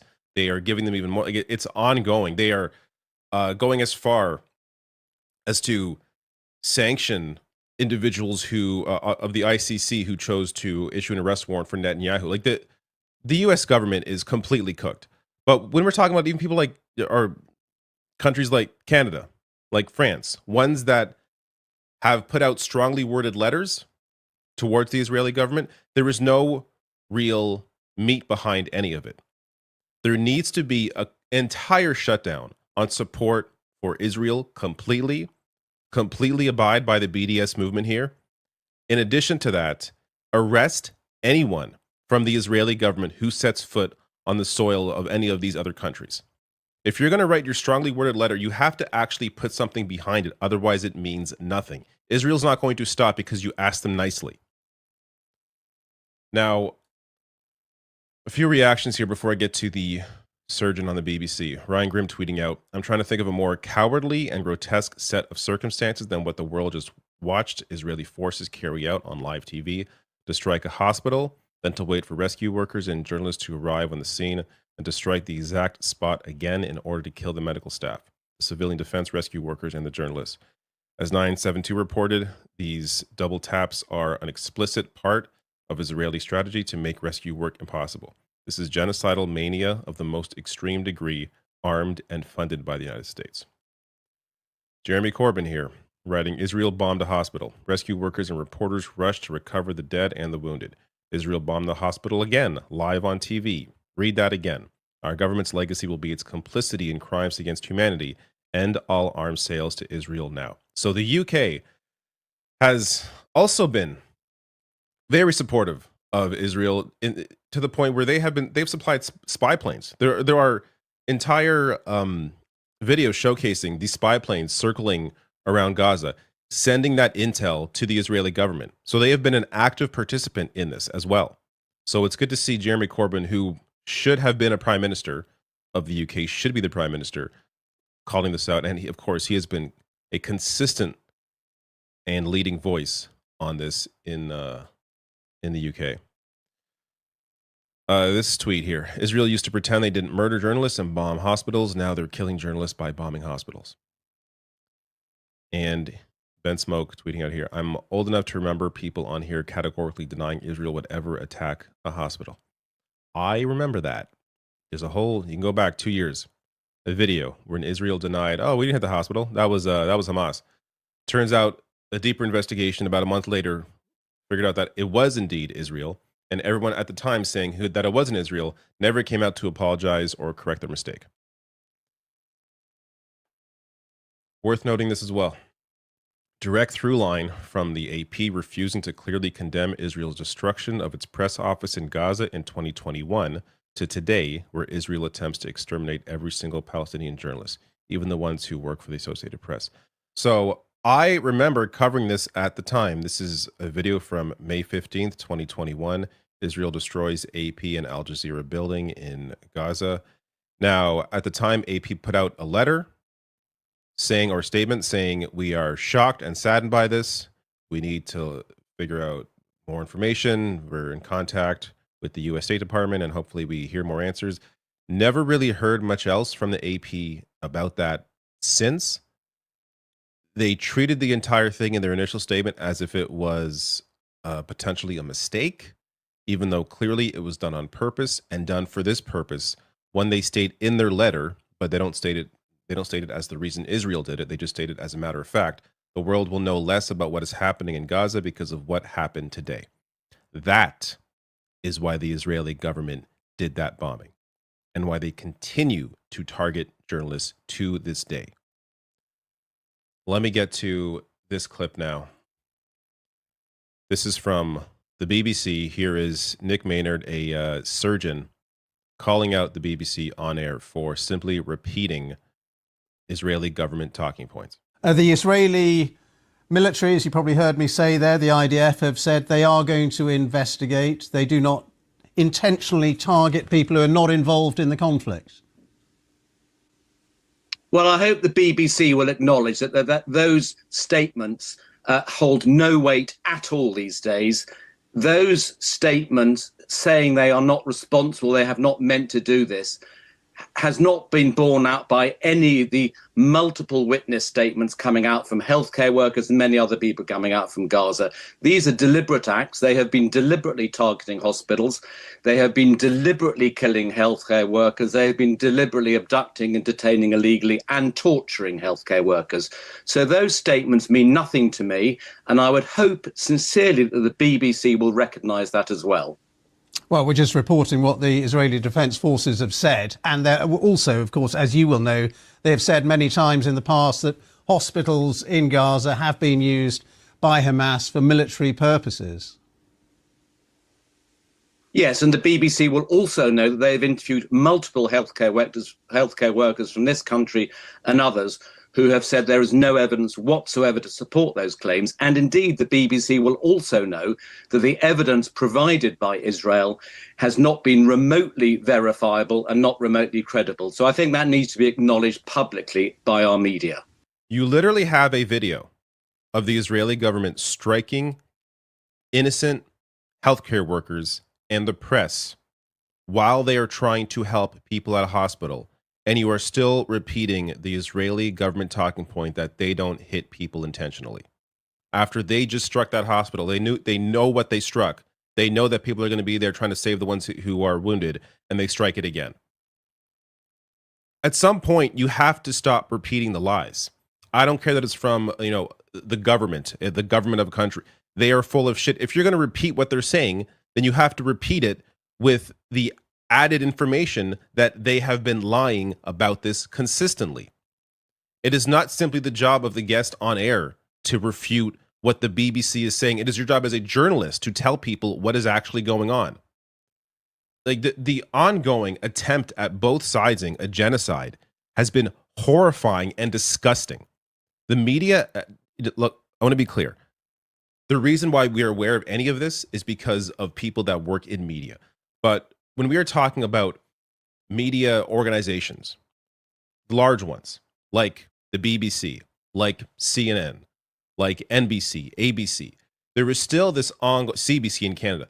There is still this ongoing desire to try and give the Israeli government the benefit of the doubt when they have shown again and again and again, and they have stated with their own words that their intent is to destroy Gaza and take over the land. That is their own words. And you're still trying to give them every ounce of credibility or excuse when they haven't earned any of it. They don't deserve any of it. They have shown you what they are. They are terrorists guised or disguised under the name of a government. That's what they are. It is just, it's exhausting. It's exhausting to continue see what is happening. There are so many stories within this genocide that I simply have not been able to cover because there's just too much of it. It's every day. It's ongoing.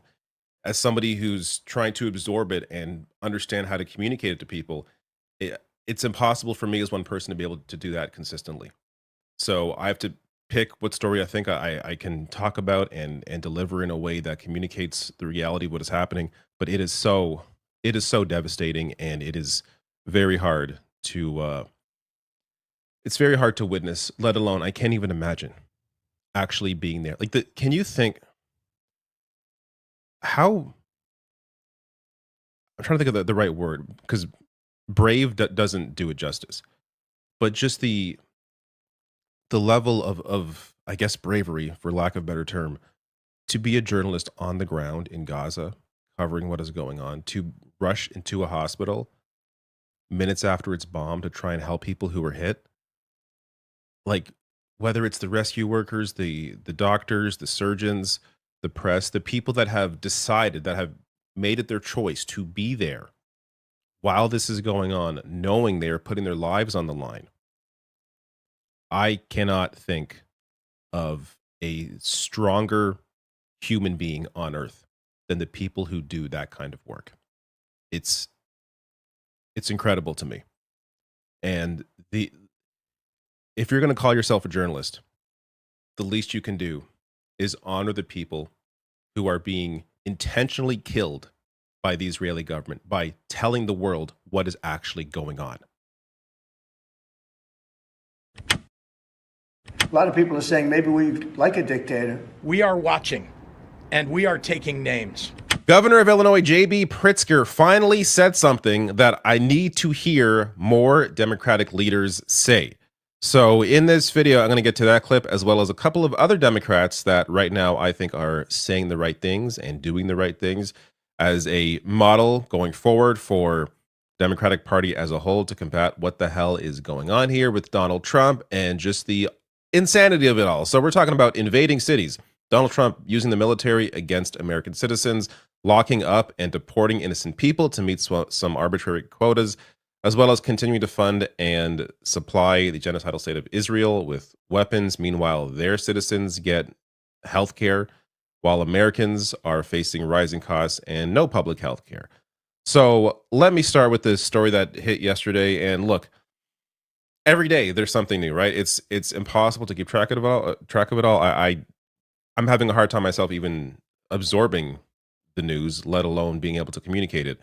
But this is worth noting because of the response that J.B. Pritzker has. Trump signs executive order establishing specialized National Guard units to address crime in cities. which I hate this headline because it frames it as if there is an issue with crime in cities when there simply is not. Homicides in major cities have continued to drop since the pandemic. So we're looking at Chicago, Philadelphia, St. Louis, Baltimore, Detroit, San Antonio. All major cities have seen drops in homicides. So as New York Times writes here, in fact, the new analysis suggests that the broad crime surge that took place during the pandemic has largely reversed itself. Of 13 categories of crimes that the council tracks, only one, car theft, remains higher than in 2019, the year before the pandemic. And larger cities are seeing larger drops. So overall, the council found that homicide rates fell 17% in the first half of the year in 30 cities it tracked in that category. But some of the largest cities, ones with historically high murder rates, posted much larger drops, according to the study. So Chicago's rate fell 33%. Compared with the first 6 months of last year. St. Louis fell 22% in the same period, and Baltimore is down 24%. But that's not going to stop dipshit here from spewing his garbage. Check this out. As you all know, Chicago's a killing field right now. And they don't acknowledge it. And they say, we don't need him, freedom, freedom. He's a dictator, he's a dictator. A lot of people are saying maybe we like a dictator. I don't like a dictator. I'm not a dictator. I'm a man with great common sense and I'm a smart person. Donald Trump quote, a lot of people are saying that we would like a dictator. That hasn't even really made headlines. Anyone else saying that, be it Democrat, be it Republican, that's it. That they'd be finished. It's worth, look, I know this is obvious, right? But it's worth reminding ourselves how unique this man is in his ability to spew incredible amounts of trash, and not just in terms of lies, but just the insane shit he says that does not hurt him in any way. I'm telling you this to remind you, once this era is over, once this man is gone, no one else gets away with this. No other, of course, no Democrat, but no other Republican. JD Vance isn't getting away with this. So look, there's a light at the end of the tunnel. And I know it's not just him, it's the people around him, but that's why it's incredibly important to have the J.B. Pritzker approach of not forgetting what these people are doing right now, going into the future. This is not, this should not be an Obama situation where, we're turning the page and forgetting the fact that, Bush and Cheney tortured people. No, let's move on. No, there's no moving on. You cannot move on from this era without locking these people up. So before I get to the Pritzker clip, it's worth noting this. Common Dreams headline here. New Trump order amongst, quote, scariest things I've seen in U.S. politics. Civil rights attorney says the new order, he says, would essentially allow random fascist vigilantes to sign up to be a brown shirt for Trump's militarized occupation forces. So on that point, Monday's order calls for the creation of an online portal for Americans with law enforcement or other relevant backgrounds and experience. Agency heads then shall each deputize the members of this unit to enforce federal law. Alec Karakatsanis, the executive director of the Civil Rights Corps, described in a post on X as, quote, an online portal to permit random fascist vigilantes to join soldiers, adding that it was one of the scariest things I've seen in U.S. politics in my adult life. And an internal memo has referred to this as a quick reaction force, which is worth mentioning here, as the Oath Keepers also notably use the same term, quick reaction force, to refer to its efforts to transfer weapons across state lines to have them ready in D.C. to help with efforts to overturn Trump's election loss on January 6th. This gets to how the hell do we combat this? Well, I think it's important to understand people need to be motivated and behind a movement to ensure that politicians stay honest here. But in terms of what J.B. Pritzker is saying, if he can follow through, or whoever's in power can follow through with this, this has to be the approach. The state of Illinois is ready to stand against this military deployment with every peaceful tool we have. We will see the Trump administration in court. We will use every lever at our disposal to protect the people of Illinois and their rights. Finally, to the Trump administration officials who are complicit in this scheme, To the public servants who have forsaken their oath to the Constitution to serve the petty whims of an arrogant little man. To any federal official who would come to Chicago and try to incite my people into violence as a pretext for something darker and more dangerous, we are watching and we are taking names. This country has survived darker periods than the one that we're going through right now, and eventually the pendulum will swing back, maybe even next year. Donald Trump has already shown himself to have little regard for the many acolytes that he has encouraged to commit crimes on his behalf. You can delay justice for a time, but history shows you cannot prevent it from finding you eventually. If you hurt my people, nothing will stop me, not time or political circumstance, from making sure that you face justice under our constitutional rule of law. As Dr. King once said, the arc of the moral universe is long, but it bends toward justice. Humbly, I would add, it doesn't bend on its own. History tells us we often have to apply force needed to make sure that the arc gets where it needs to go. That's it. Now, of course, the caveat here being he has to actually follow through, or whoever attains power has to actually follow through. But, quote, we are watching and we are taking names. And this quote here, if you hurt my people, nothing will stop me, not time or political circumstance, from making sure that you face justice under our constitutional rule of law. Now, the only thing I would change here is if you hurt my people, unless he's talking about all Americans and not just, those living in Illinois, because they're hurting people right now. So regardless of what happens in Chicago, what happens in Illinois, there has to be consequences under the constitutional rule of law for what right now is being carried out in other cities all across the U.S. So this has to be the approach. I like the fact that he also mentioned there at the end that we have to apply force needed to make it happen. It's not going to happen on its own, meaning that you actually have to take action. And it would also help if there's, of course, public pressure to take that action. But political leaders need to recognize what Trump and the administration is doing, and they need to understand their place in this and what they can do with their power. So worth mentioning, since I'm going to fold into the next couple of Democrats I want to mention here, Pritzker also announced a first of its kind legal hotline for LGBTQ plus Illinoisans. So this is a line that helps both for accessing healthcare as well as legal advice. The best way to judge a political leader, I think, is by how they treat the most marginalized in society. And right now, I think it's fair to argue that trans people are the most marginalized group in society, the way that their healthcare is being taken away, the way that they essentially have to escape to safe states to get the healthcare and protections that they need. And this gets to Tim Walz here. So Tim Walz, another Democrat that I think has shown leadership during this time. Here's a recent speech that he gave. And I always get in trouble for it, and I'll continue to say it. I don't think we do any favors when we don't name it. These are fascist policies meant to take away our... That is what they are. And I will have to tell you, I saw a statistic came out today as Minnesota ranks the highest per capita for being a safe haven for transgender individuals in Minnesota.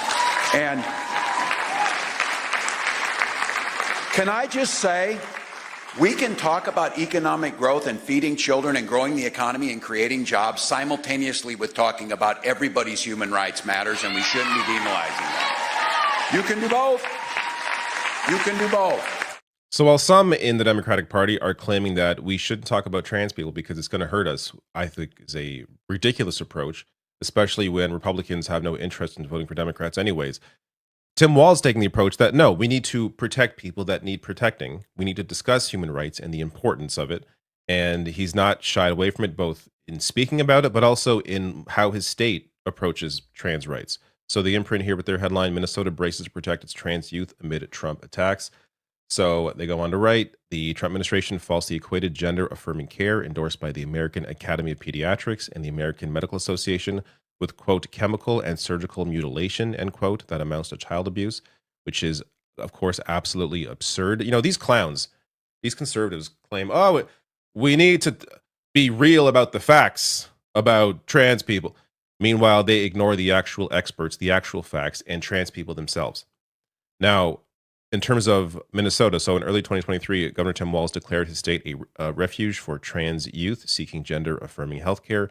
Minnesota state law protects transgender people, their relatives, and physicians from legal repercussions for participating in such medical care, and prohibits state agencies from cooperating with other states where gender-affirming care for minors is outlawed or considered child abuse. So Minnesota really has been a leading state in this. And this gets us to the last Democrat that I want to mention here. And that is Graham Plattner, who is not yet a Democratic politician, but he is challenging Susan Collins in Maine for her Senate seat. And this is somebody who I think is taking the right approach in not being afraid to call out Democratic leadership and their failure. So here he is in a recent interview on CNN. If you win next year, your first vote would be on choosing the next Democratic leader. That would be Chuck Schumer. Would you vote for him to be the next Democratic leader? No. At this point, we need leaders that have vision and, frankly, the ability to fight. The things that I've seen recently don't show me a Democratic leadership that has that. And while I don't really have any answers on that front right now of who it would be, I do know that it certainly wouldn't be those who've been in charge. Now, obviously, answering this question a little more honestly is easier for somebody who is not currently in the Senate. But if he wins the primary and goes on to be the candidate, it would help him politically. Or maybe not. I'm contradicting myself here. Maybe it wouldn't help him politically to have the support of the Democratic Senate, considering how unpopular they are. But it goes without saying, this is a position that a lot of Democrats are afraid to take, criticizing leadership publicly. And this has to be the approach. It's not even just the correct thing to do, considering how terrible of a job both Hakeem Jeffries in the House and also Chuck Schumer in the Senate are doing. But it's the correct approach in terms of the politics of it. People are not happy with the Democratic Party right now, at least the leadership of the party. So to continue to prop up a failing leadership would just, it wouldn't benefit anybody. But worth noting here in that American Prospect piece on Graham Plattner, which is a great piece, by the way, they say here, Plattner recounted his own experience as a young contrarian man with conservative leanings who rebelled against his parents' liberal politics. According to Plattner, his time in Iraq and Afghanistan fundamentally changed his outlook, and he began seeing wealthy elites like defense contractors as the true enemy. Now, that's the good kind of Democrat. On the other side, you have people like Richie Torres, invested in weapons makers as he backed billions in arms for Israel. This is a Democratic congressman who is as conservative as they come. All the while, Torres loudly opposed a ceasefire, joined Republicans to override Biden's brief pause on 2,000-pound bombs, and voted to sanction the ICC after it issued arrest warrants for Israeli leaders. This is a New York State congressman. I have to imagine there's going to be a primary challenge, right? You can't have people like this in deep blue districts, part of Congress. It doesn't make any sense. And I think going forward, people are going to be looking for proper, true leaders, like what Pritzker is talking about, what Tim Walz is talking about, what Graham Plattner is talking about. Being willing to call out Democratic Party leadership where they are failing, being willing to fight for the marginalized and do it with actual policy, and of course, fight Donald Trump with real teeth. Having that approach, I think, is at least part of the way forward.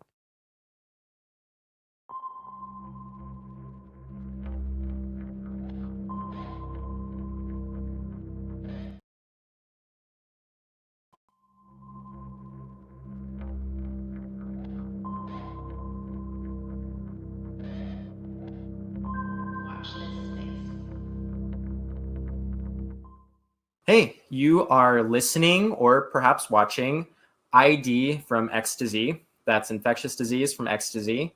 I'm Z, Austin Wallace. I am an NPH and a public health professional with a background in HIV. And I am joined by my co-host, Dr. MARKALAIN DERY. And I'm X, I guess, Gen X, and it's great to be here. Yeah, infectious diseases, epidemiologist, public health practitioner, and we are doing this show because our government refuses to talk to us about what's happening in the world of public health, surveillance, and what have you. So we have started this show to provide not necessarily infectious diseases, but that's what we specialize in, but public health information, especially as we're going to start to see epidemics kind of unravel here pretty quickly. So with that, we have a list of stories we want to get to, and Austin, lead the way. Yeah. So as of today, this is the 21st of August. We are fresh off the heels of something that we've known was coming back in April. Many federal employees, especially those working in public health, working at the CDC, got notices that they were put on leave with the implication that they would be eventually laid off pending some ongoing lawsuits. And it looks like we are seeing confirmation of, the finalizing of those layoffs. And as of the most recent number I've seen, which is very likely to grow, almost certainly, is around 600 CDC employees. Of course, this was confirmed not initially by the CDC itself or the White House or the HHS. This was confirmed by the CDC Workers Union, our federal employees union. I believe it's the American Federation of Government Employees. So complete lack of communication. Again, it's just another round of people receiving a notice over the weekends that they don't have a job anymore. So that's where we're at. And fresh off the heels after just so fresh off of a really, really scary attack on CDC's campus in Atlanta, and just lip service from RFK and other people, heads in this administration that have been put in the heads of our public health programs, paid, just given empty platitudes about safety and respect for our federal public health workers. And then they go right around and spew the same kind of dangerous rhetoric that led to that attack. Do we know what reasons the CDC provide? Do they provide any reasons why they made that change? I mean, was there any consultations with stakeholders at all?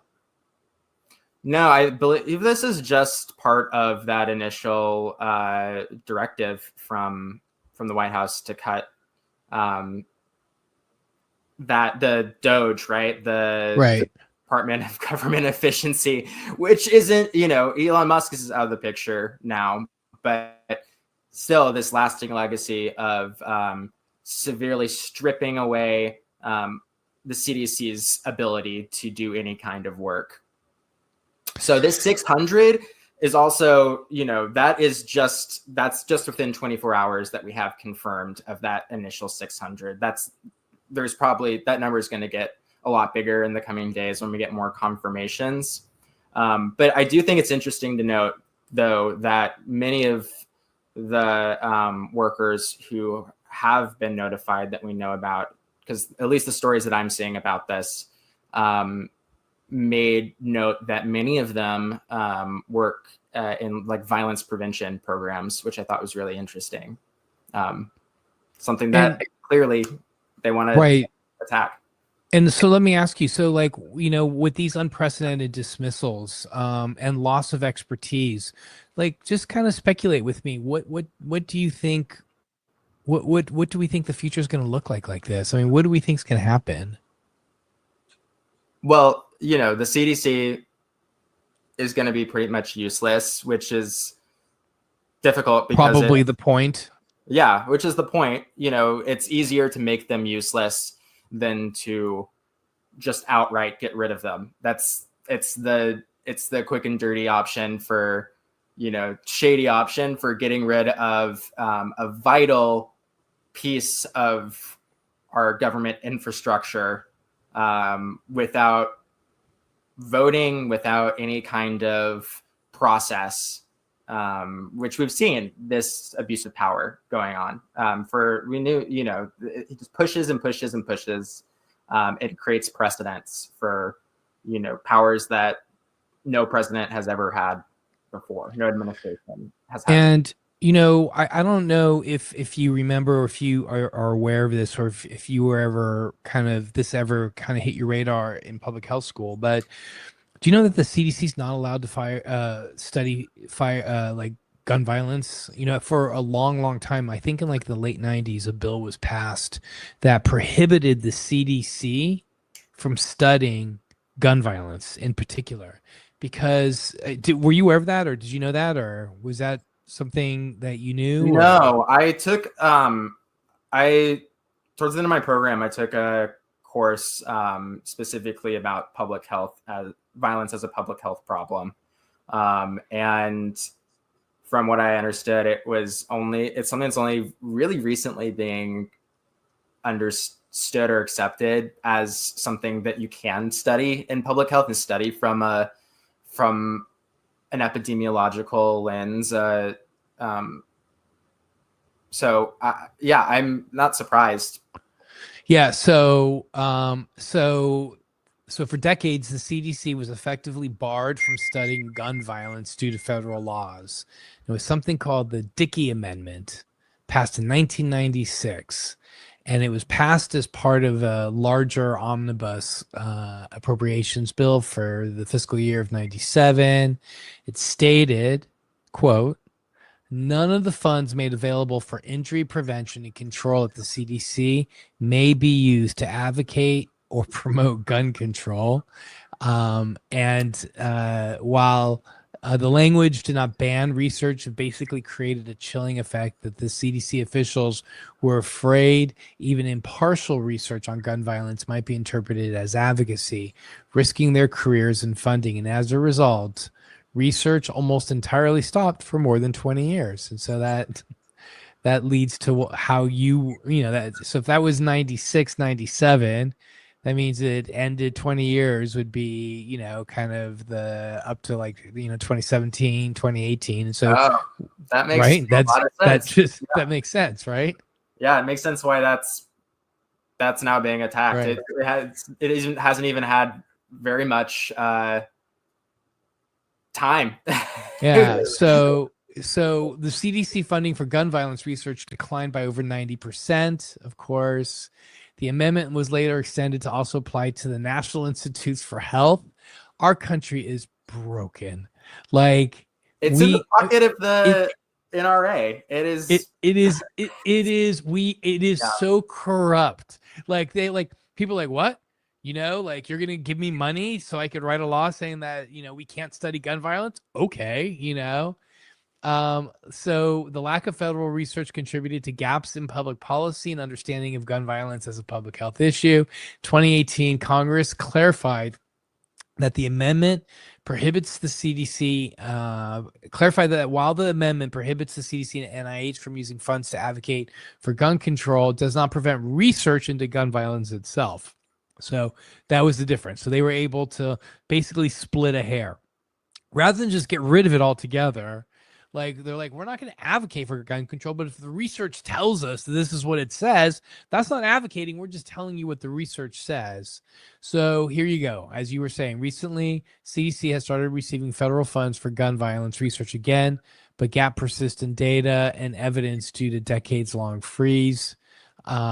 This was named after Jay Dickey, Republican from Arkansas, who later regretted its stifling effect on research. Wah, wah, wah. Crimea River, Dickie.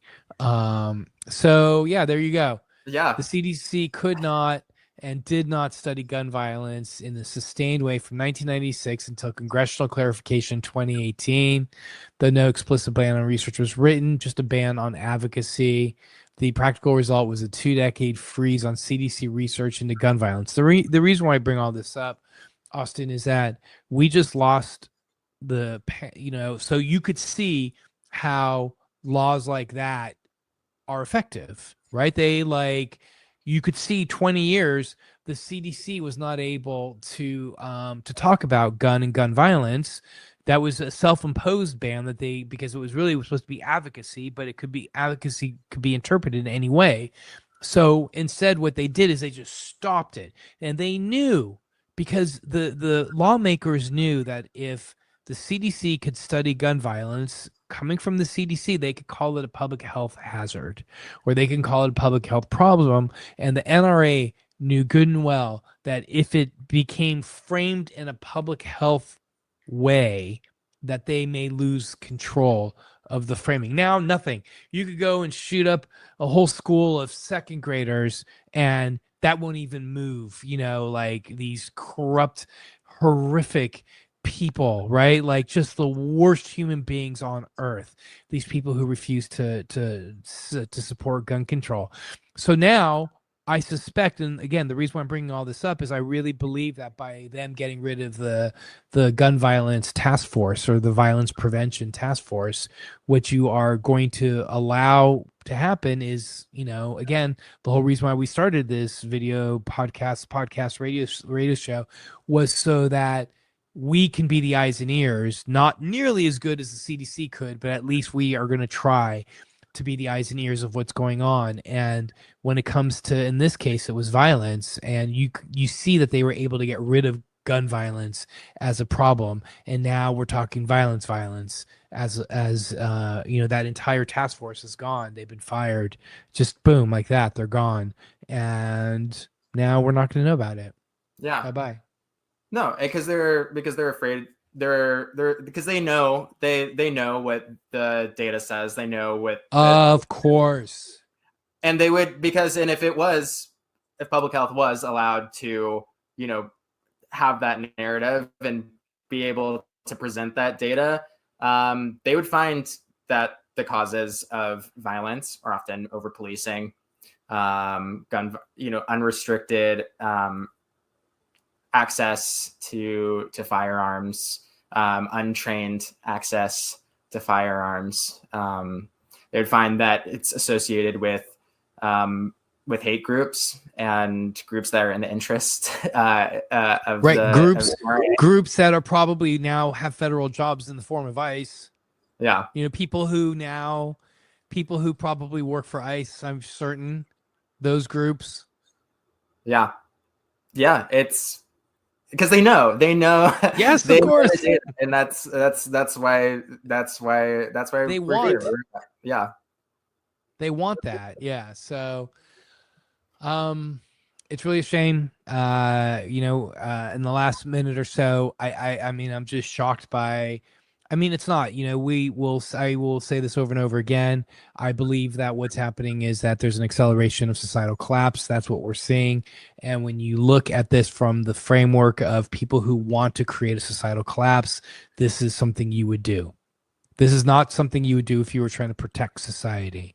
Why do people want a societal collapse? They want a societal collapse because they will forever be able to stay in power, or they will more likely to be able to stay in power. They will never be tried for their crimes, never be impeached, never be held accountable for the horrificness that they are imparting upon the American people and onto our society and onto our culture. If there was a vibrant multicultural democracy in place, that would hold individuals accountable for their actions. Instead, what we're getting is a promotion of societal collapse. And that's what's going to happen tomorrow, or that's what's going to happen. So I think that's what we're seeing here, as well as probably every story we're going to talk about. So anyway, that's for my final thoughts. Any thoughts for you? Yeah, look, keep an eye out on who's getting cut, whose research is getting cut, and you'll see what they find the most dangerous in terms of truth. It's pretty obvious when you look at it from that way. Yep, 100%. So our next story is so for anyone who isn't aware, there is a fund called the Vaccine Injury Compensation Program to compensate people who have had adverse effects from vaccines. So there are some,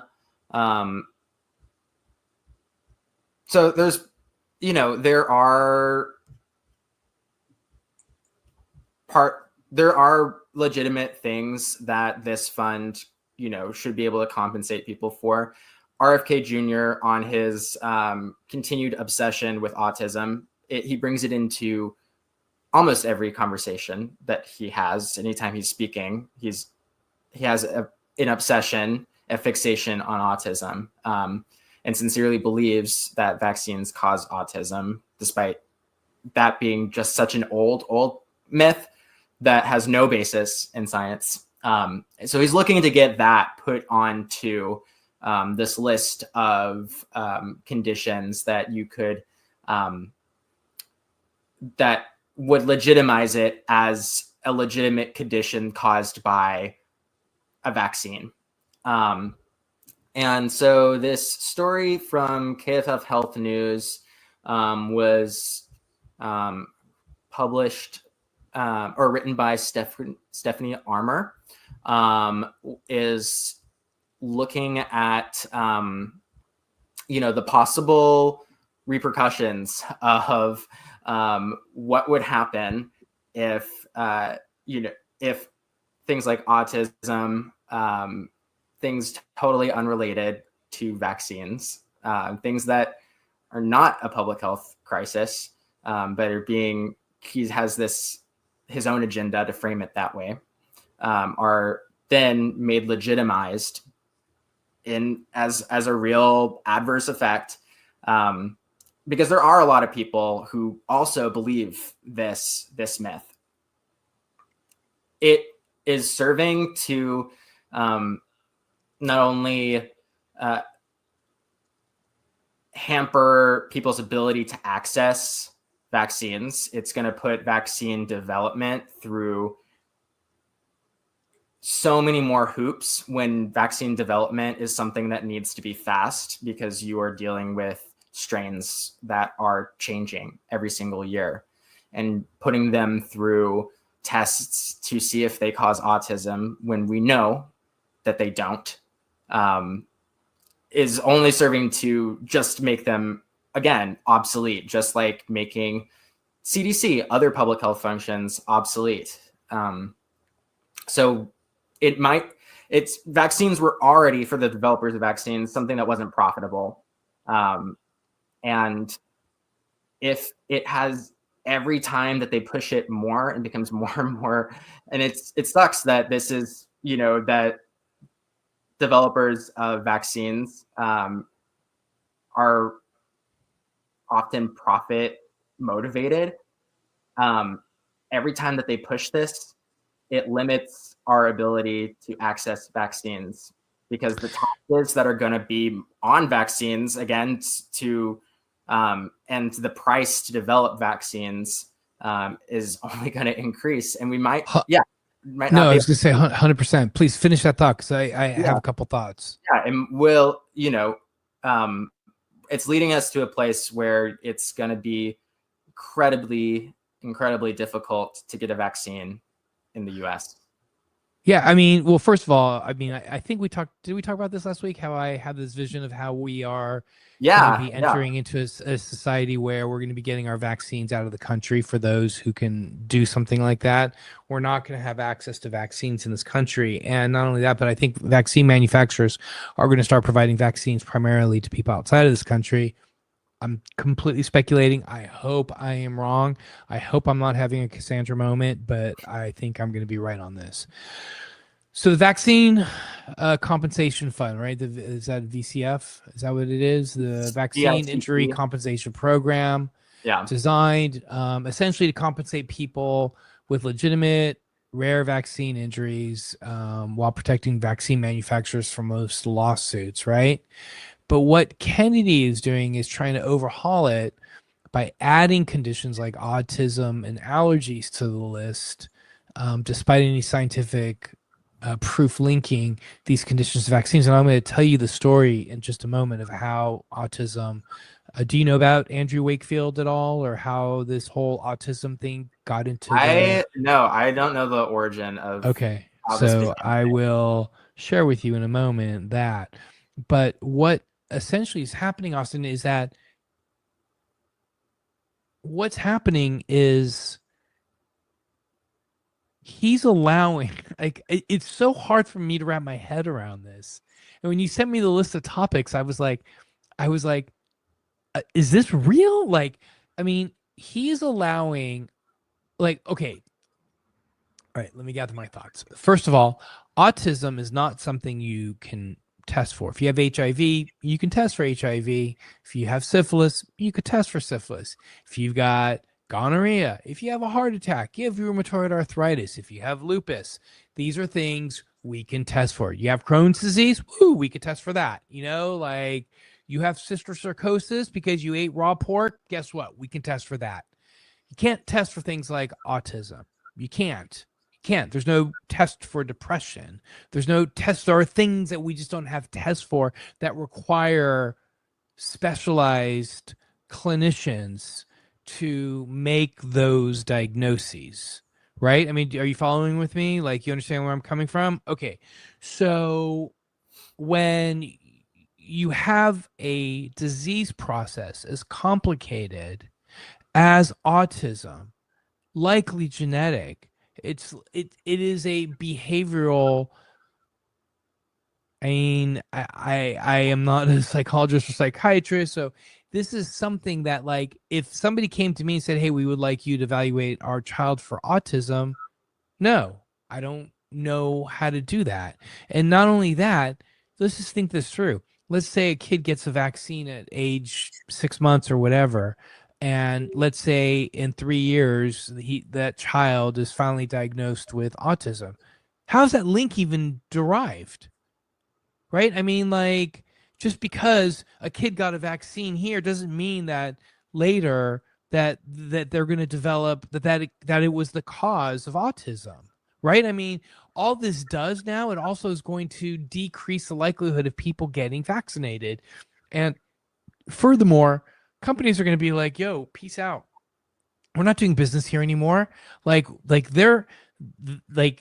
am certain that the executives sleep at night knowing that they are providing an excellent service to the American population. You know, we're keeping people safe from influenza or measles or polio or what have you.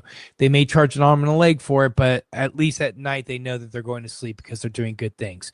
If they are starting to be bothered, or they're going to start that they become financially responsible for a link for which they have no control over, or that we know that X amount of the population is going to develop or is going to ultimately be diagnosed with autism because that's just the way the world is. There's X amount of people who are going to develop, you are going to grow up and be right-handed versus left-handed. They're going to have blue eyes versus brown eyes, whatever. That is just all part of the genetic makeup of humanity.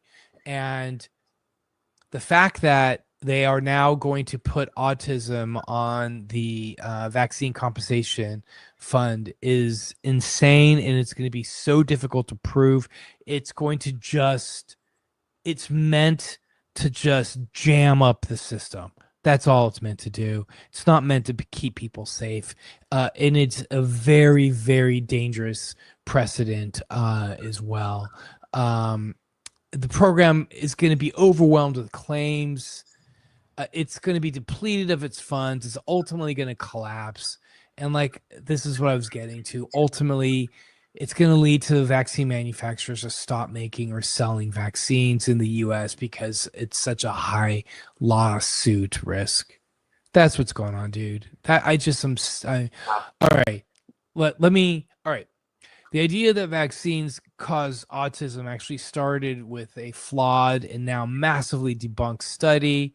I think that was published in either the British Medical Journal, BMJ, or the Lancet. They have now retracted. If you go and look up that study, you can still find it online, but on every page is a watermark that says retracted.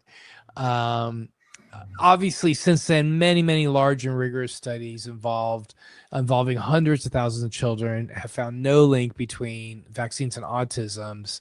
And so like that so what happened was that Andrew Wakefield was a British doctor who in 1998 published this study claiming that there was a link between measles, mumps, rubella vaccine and autism. And as part of his research, you ready for this? He paid children £5 to give blood samples at his 10-year-old son's birthday party. It was at a birthday party that he collected and then he just gave these kids £5 each, right?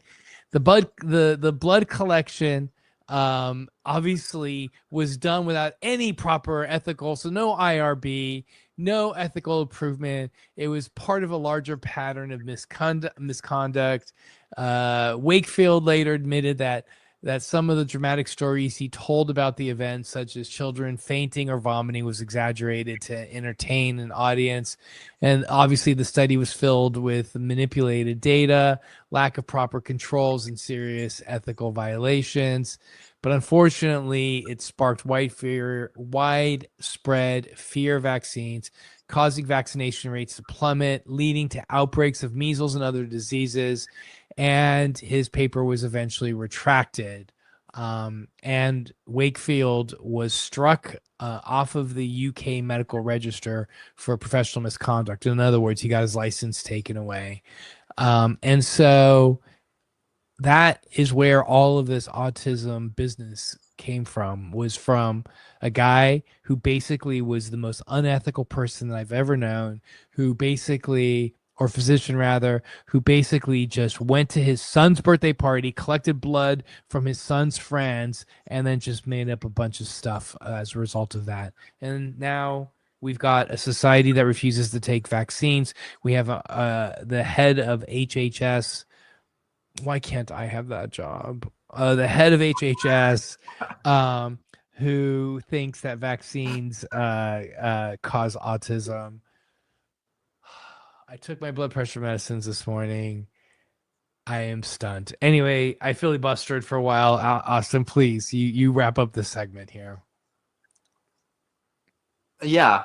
That's an even crazier story than I imagined. I guess I never thought about it. It's just such an old myth, but it's the same thing with it has an origin story. Yeah. Yeah, it's the same thing with RFK's conspiracy theories around HIV not being the cause of the virus that causes AIDS. Yes. Yeah. Which is that. Yeah. Did we talk about that? Did I tell you how in the late 80s, the Rolling Stone magazine used to have a writer who had a column who wrote about that? Did I ever tell you about that? No. Right. So this is why this is called ID from Ecstasy. We're already living up to the title of it. So you got the autism story. Now you're going to get the Rolling Stone magazine thought that they were being super cutting edge and edgy. And listen, I have respect for Rolling Stone. They, when they're good, they're good. When they hit their political stories, they hit their political stories. Here it was a mistake. They had a guy on for a while in I was at UC Santa Cruz. So this is the late 80s. So this has got to be late 80s, early 90s, before HIV was like HIV's massively understood now. But in those days, they had a writer who was questioning whether HIV, the virus, was actually the cause of what we refer to. We don't use this word very much anymore. So please, people who are listening, please, if you mean HIV, say HIV. If you mean AIDS, and there's nobody, unless you are a physician, who should use the word AIDS, because it's a diagnosis that nobody should use. You just use the word HIV.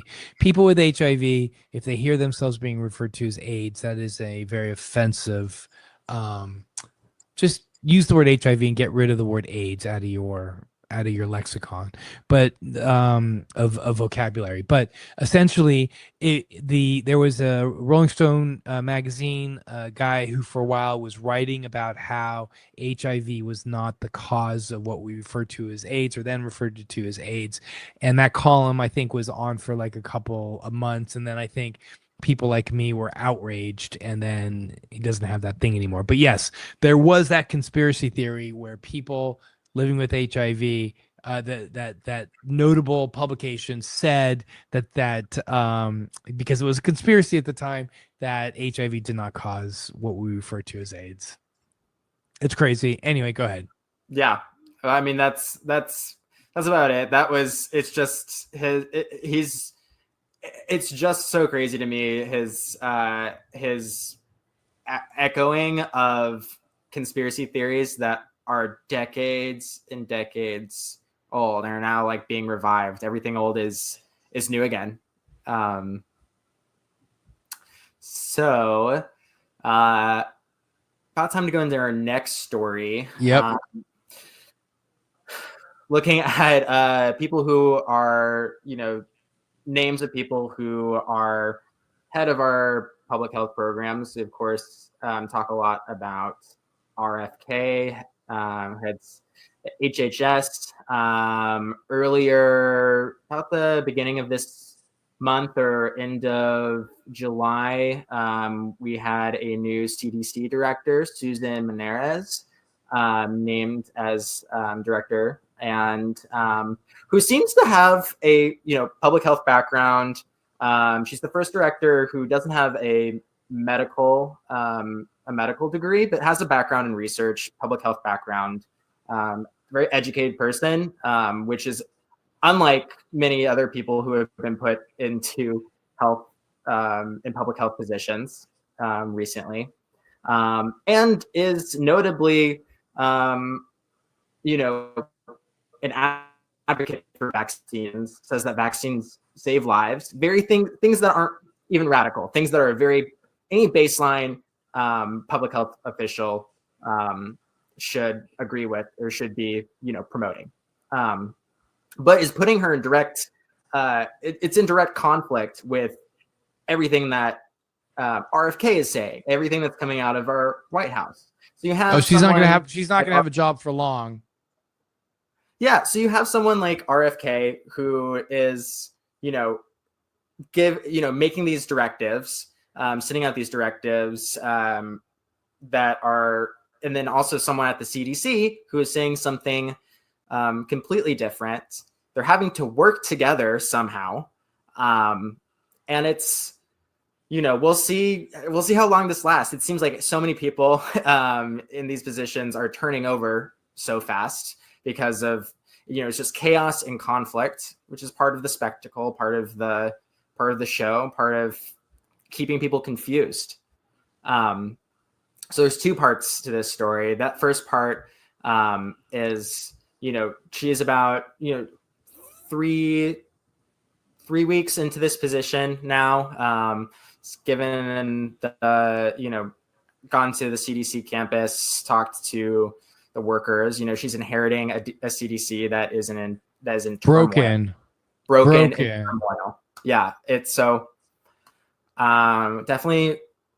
There's a long way to go to see, how she does with the CDC. I think it's definitely a person to keep our eye on, because it seems like, any kind of advocate that we can have there is a good thing, but it also is a major target, Yeah, 100%. And so, like you said, this is the first director in over 70 years who has not a physician, but like you said, she holds a PhD in microbiology and immunology. She was confirmed by the Senate as the U.S. As a CDC director in late July, like you said, 51 to 47, like 47 people voted. I am certain that the people who voted against her wasn't like oh, she's not a doctor. I think it was just people who were just wanting to obstruct. But Yeah. what I didn't realize as I was reading through the story is that this is the first CDC director confirmation requiring a Senate approval due to a 2023 law change. And I wonder if that in 2023 that was Biden administration, and I'm wondering if they were responding to how terrible Redmond and some of Dr. Redmond and some of Trump's other people at the CDC were. I'm wondering if that's what that was. But she has a very impressive a CV. The only thing is like I would never. I mean, she's dealing with staffing cuts, budget constraints, leadership under a guy who doesn't even believe in vaccines and vaccine policies.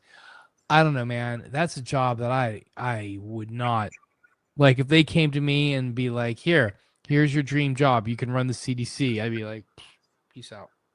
I'd be like, under run what? Kamala Harris, Yeah. yes. Under Newsom, yes. Under Pete Buttigieg, sure, fine, yes. But under this administration, no, never. And again, this is just another example of just blocks that are being taken away from the Jenga game of society, especially when it comes to public health. The idea is not to build up those blocks, right? The idea is to remove those blocks to increase instability, ultimately, so that collapse occurs. Yeah, and the thing that's really getting me here is I think that there is a purpose behind the breeding of confusion in trust of who to trust for public health information, right? So you have two official sources, HHS, CDC, giving you two different, this is both coming from your government, your federal government, giving you two different stories, two different recommendations. They're at odds with each other. And then they're also, so people need confidence that vaccines are safe. They need confidence in public health recommendations and policies that are coming down from their government. They need those things to act on them. So it only works in the favor of not getting vaccinated to have the confusion. I even wonder if it was somehow the same message, they put someone in the CDC that was also very anti-vaccine, and you have like a very it's a matter of time. Yeah. So, but if you have this really clear message coming down, maybe that's less confusing, and people begin to lose faith that there's any kind of truth coming out of their government. And they're looking to other sources and can find other public health sources, whether they maybe trust their doctor or other, maybe like I'm not even sure. But in the propaganda game, I think they want the confusion. 100% they want the confusion, because again, you were cutting out a little bit through that, Austin, but like we live in a society where if you don't have a job, you don't have health insurance. Even if you do have a job, you may not have health insurance. The idea of people having doctors and being able to meet and confide or talk to their doctors, not only that, doctors are being asked to see more people with less time. You don't have time to sit, like, should I get a vaccine? Yes, boom. You've consulted with your doctor. Your doctor's not going to be able to sit down. Like, here's my take. Like, when I'm busy and like somebody is asking me about vaccines and they're truly interested, I'll have a few minutes and I'll chat with them. If they are vaccine deniers, I don't even engage. Like, gone are the days where I try to talk people into it. You don't believe in vaccines? Cool, bro. Not my problem. Like that's my attitude on it. I don't want to have the conversation with you. If you're interested about vaccines, you want to hear more about it or that, great. If you want to know how vaccines can protect you, your family, shingles, flu, RSV, COVID, I'm your man. But you don't believe in vaccines, I'm not having a conversation. So the idea, and not only that, but what makes you think doctors are going to know? Like, doctors are like regular human beings, right? They've got kids, they have sick parents, they've got, things to do. Are they studying every single paper that comes out every single time about which vaccine and this and that or whatever? No, we do it by using recommendations from people like the ACIP, which, by the way, RFK just completely got rid of, right? And filled it with his own cronies. ACIP is the Advisory Committee on Immunization Practices or something, I think.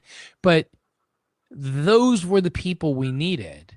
And now they're gone. And so the idea is, who are you going to turn to? How are you going to turn to anybody?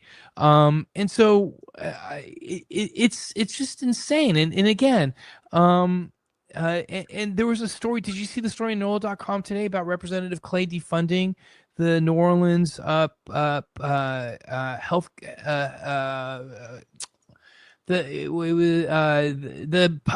health department defunding the North? Did you see this at all? No. What are you referencing? So Representative Clay Higgins is a representative of Louisiana. Essentially called for the defunding of the New Orleans. We are just, folks, I'm sure you probably know this by now, but Austin and I are located in New Orleans. They are defunding the New Orleans Health Department following a statement it made on social media regarding vaccine guidance. Higgins, a Republican representing the district with a high share of Medicaid recipients, argued that reforms are needed to address what he sees as misuse of Medicaid benefits, especially amongst healthy work-age men. So his call for defunding is part of a broader context where Medicaid funding and public health programs face scrutiny and political debate. Essentially, what the let me see what they did. What essentially the health department essentially put out a tweet or a text regarding vaccines, and he responded to that.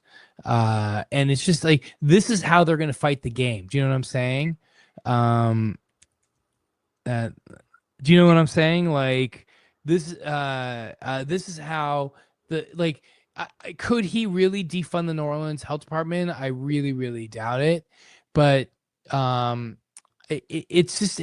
are the sorts of things that happen that are going to be problematic moving forward. So there you go. I don't know. Those are my thoughts.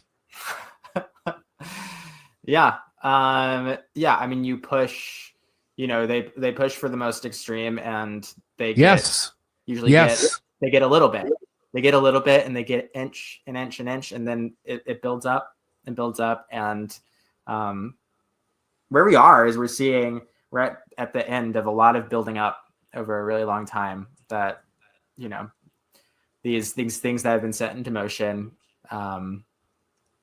coming into fruition. Just like we were talking about at the start of the show with CDC being unable to research gun violence.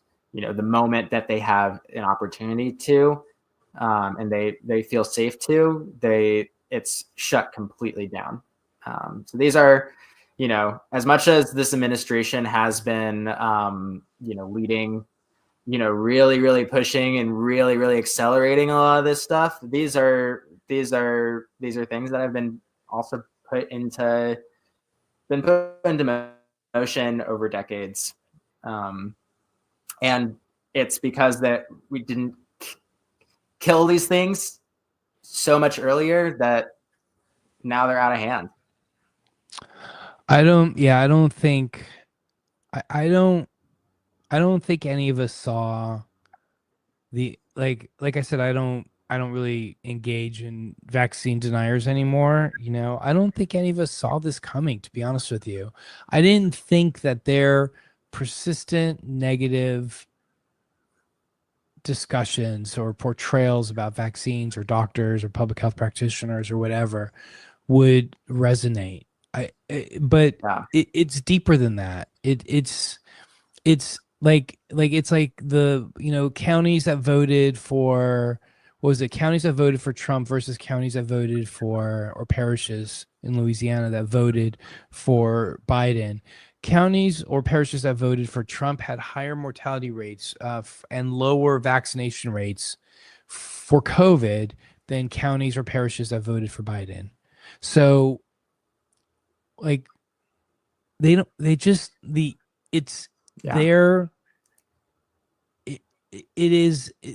in their own ecosystem. They live in their own world. They live in their own information world. I forget who it was who was talked about alternative facts. This is one of Trump's top aides in the first administration within the first couple of days was talking about alternative facts. That's right. Do you remember that? She's like, well, we just have alternative facts, and it's true, now I don't care. Like, I mean, we still have this podcast. We still have WHIV. We still are committed to the truth, but we are going like Fox News reaches 1 million people and, just in one broadcast at any one time. Now, mind you, they're old and they're all, they're not getting younger.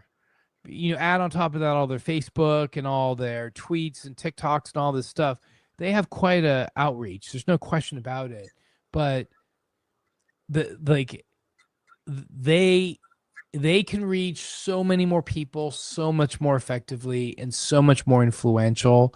All we can do is just try and say and do the right thing, because that's, I think, morally and ethically what we're responsible to do. But to be honest with you, I'm not very positive about it. Let's just go to the next story. Yeah. I'm sure you've got a lot to say on this next story. Yeah. So our last story I wanted to mention was the national hotline for suicide crisis. The number is 988. Has had a option when you choose more options. It's called option. It was option 3 for youth, LGBT youth, to speak with someone who is trained in LGBT specific issues, feelings, and trained counselors who are trained to do this. And earlier this year, in July, that option was taken off of that national hotline. And states have been scrambling.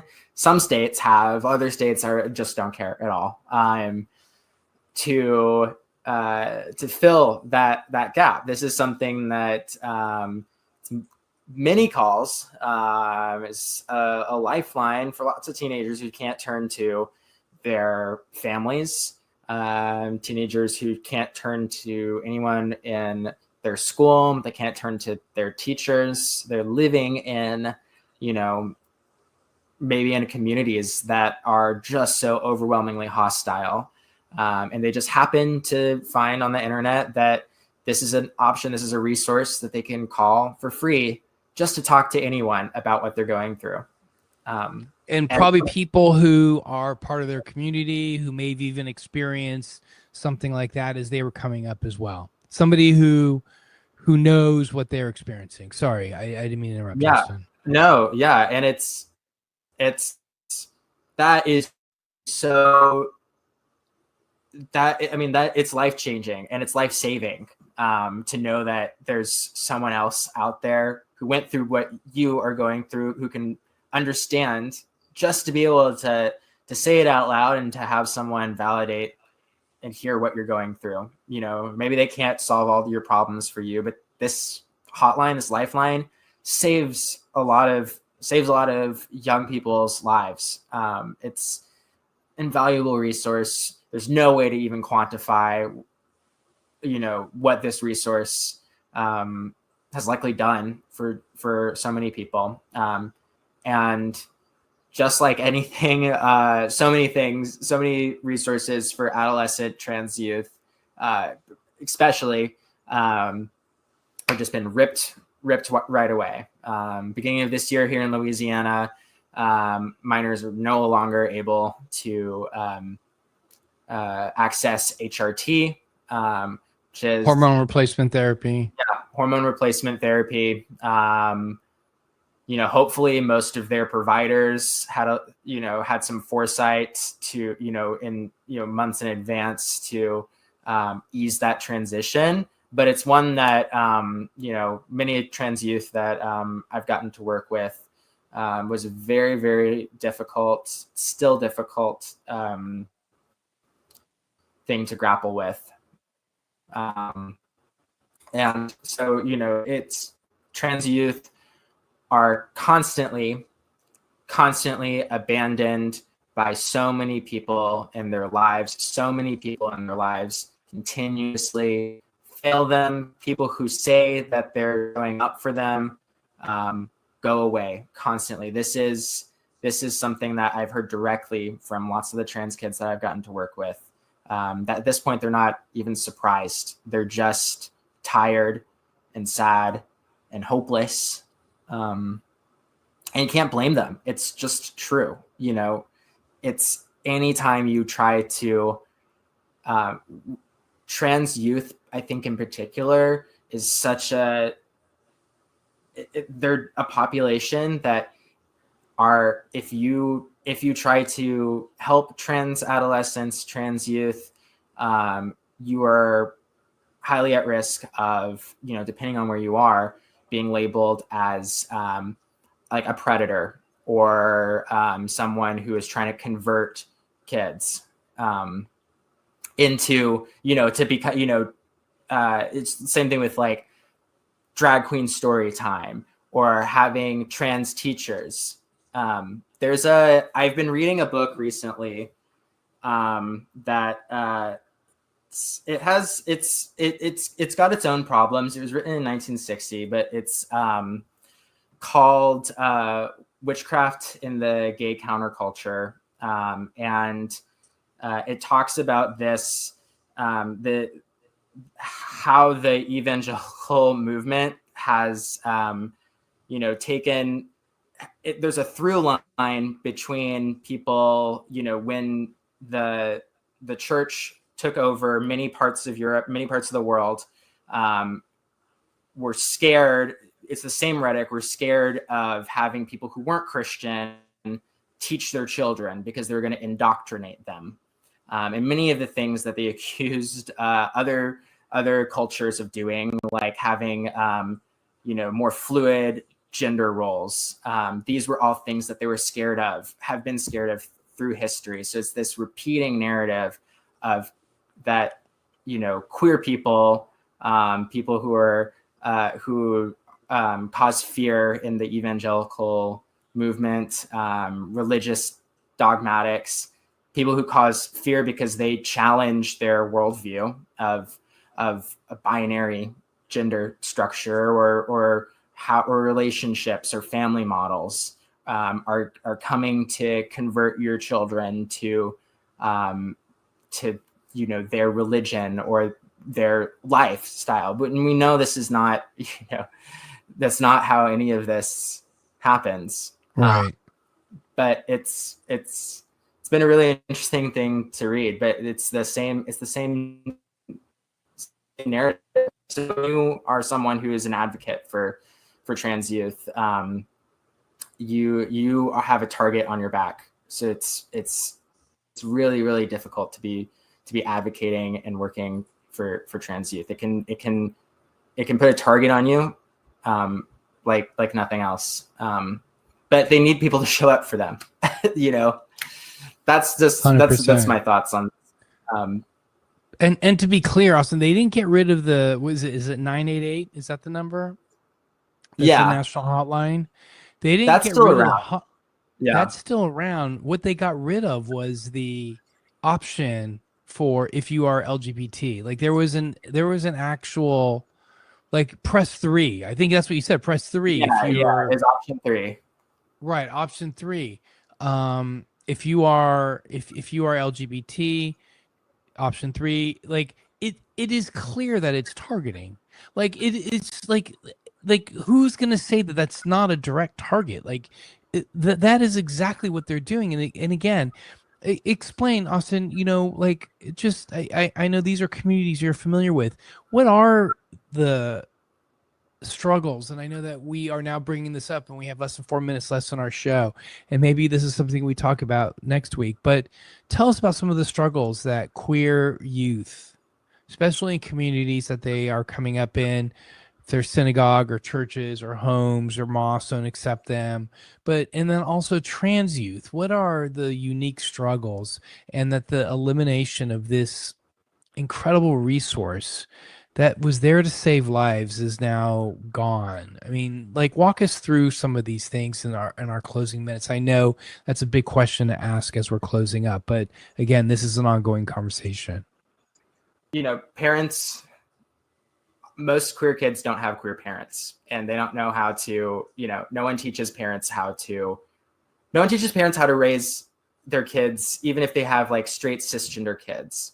Especially parents don't have any kind of guidebook for the experiences that their queer kids might have. And that's not necessarily their fault. We have a culture where we believe that parents have to have, all the answers for their kids. And there's a fear that's, I think, leftover fear of queer people being predatory, that they're afraid of other people, reaching out to other queer people, other queer adults, who have gone through this, that might be able to help, give some advice, be an uncle, be someone, a role model.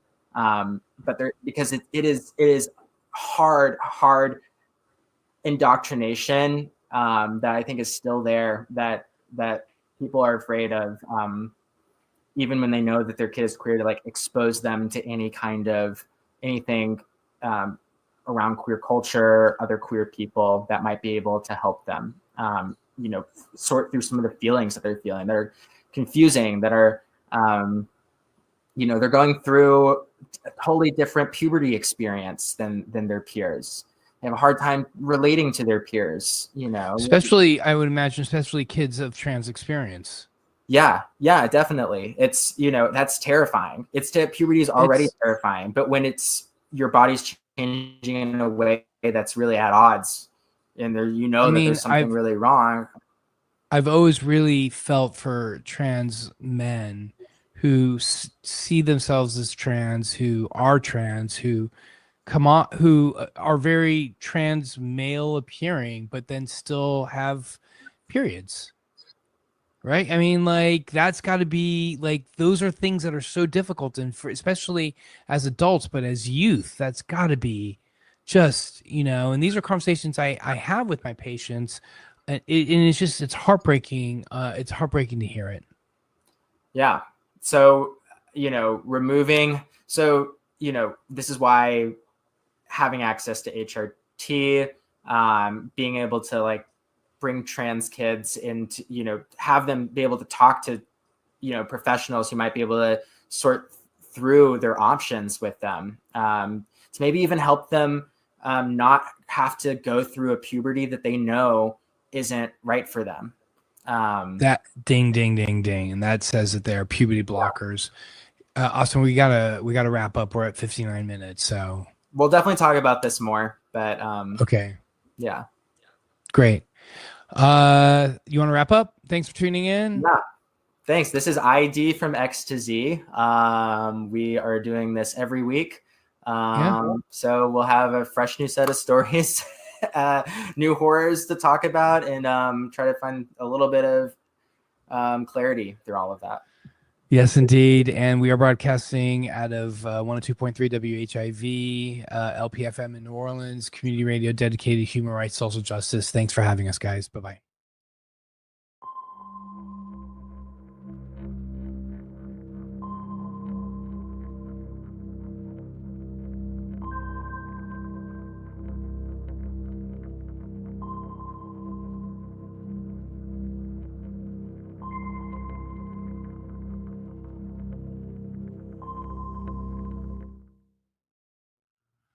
All right. Hey ho, let's go. This is MARKALAIN DERY, and you are listening to Noise Filter. And this is a summary of the long COVID research roundup that I got from your local epidemiologist on Substack. Please give them a follow. So COVID's back with another wave. It's relatively mild, but still causing disruptions. Think missed work, restless kids, that sort of stuff. But even as we're focused on the week-to-week numbers, one thing is still lurking that we can't forget about, and that's long COVID. 5 years since this condition first cropped up on us, hundreds of thousands of Americans are still struggling with disabling symptoms. Progress in research has been steady, sometimes slow, but science is moving forward study by study and patient by patient. So what did we learn in the past year? First up, most people with long COVID haven't fully recovered. In a U.S. study of about more than 1,000 people, only about a quarter saw gradual improvement, while 8% actually got worse. UK data, the gold standard, suggests that 30% recover within a year, which means the majority are still stuck in the long haul.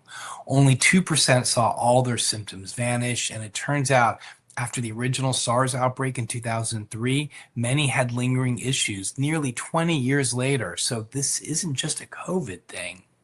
For patients, the toll is tough. Brain fog, bedridden days, repeat hospitalizations, and even financial strain.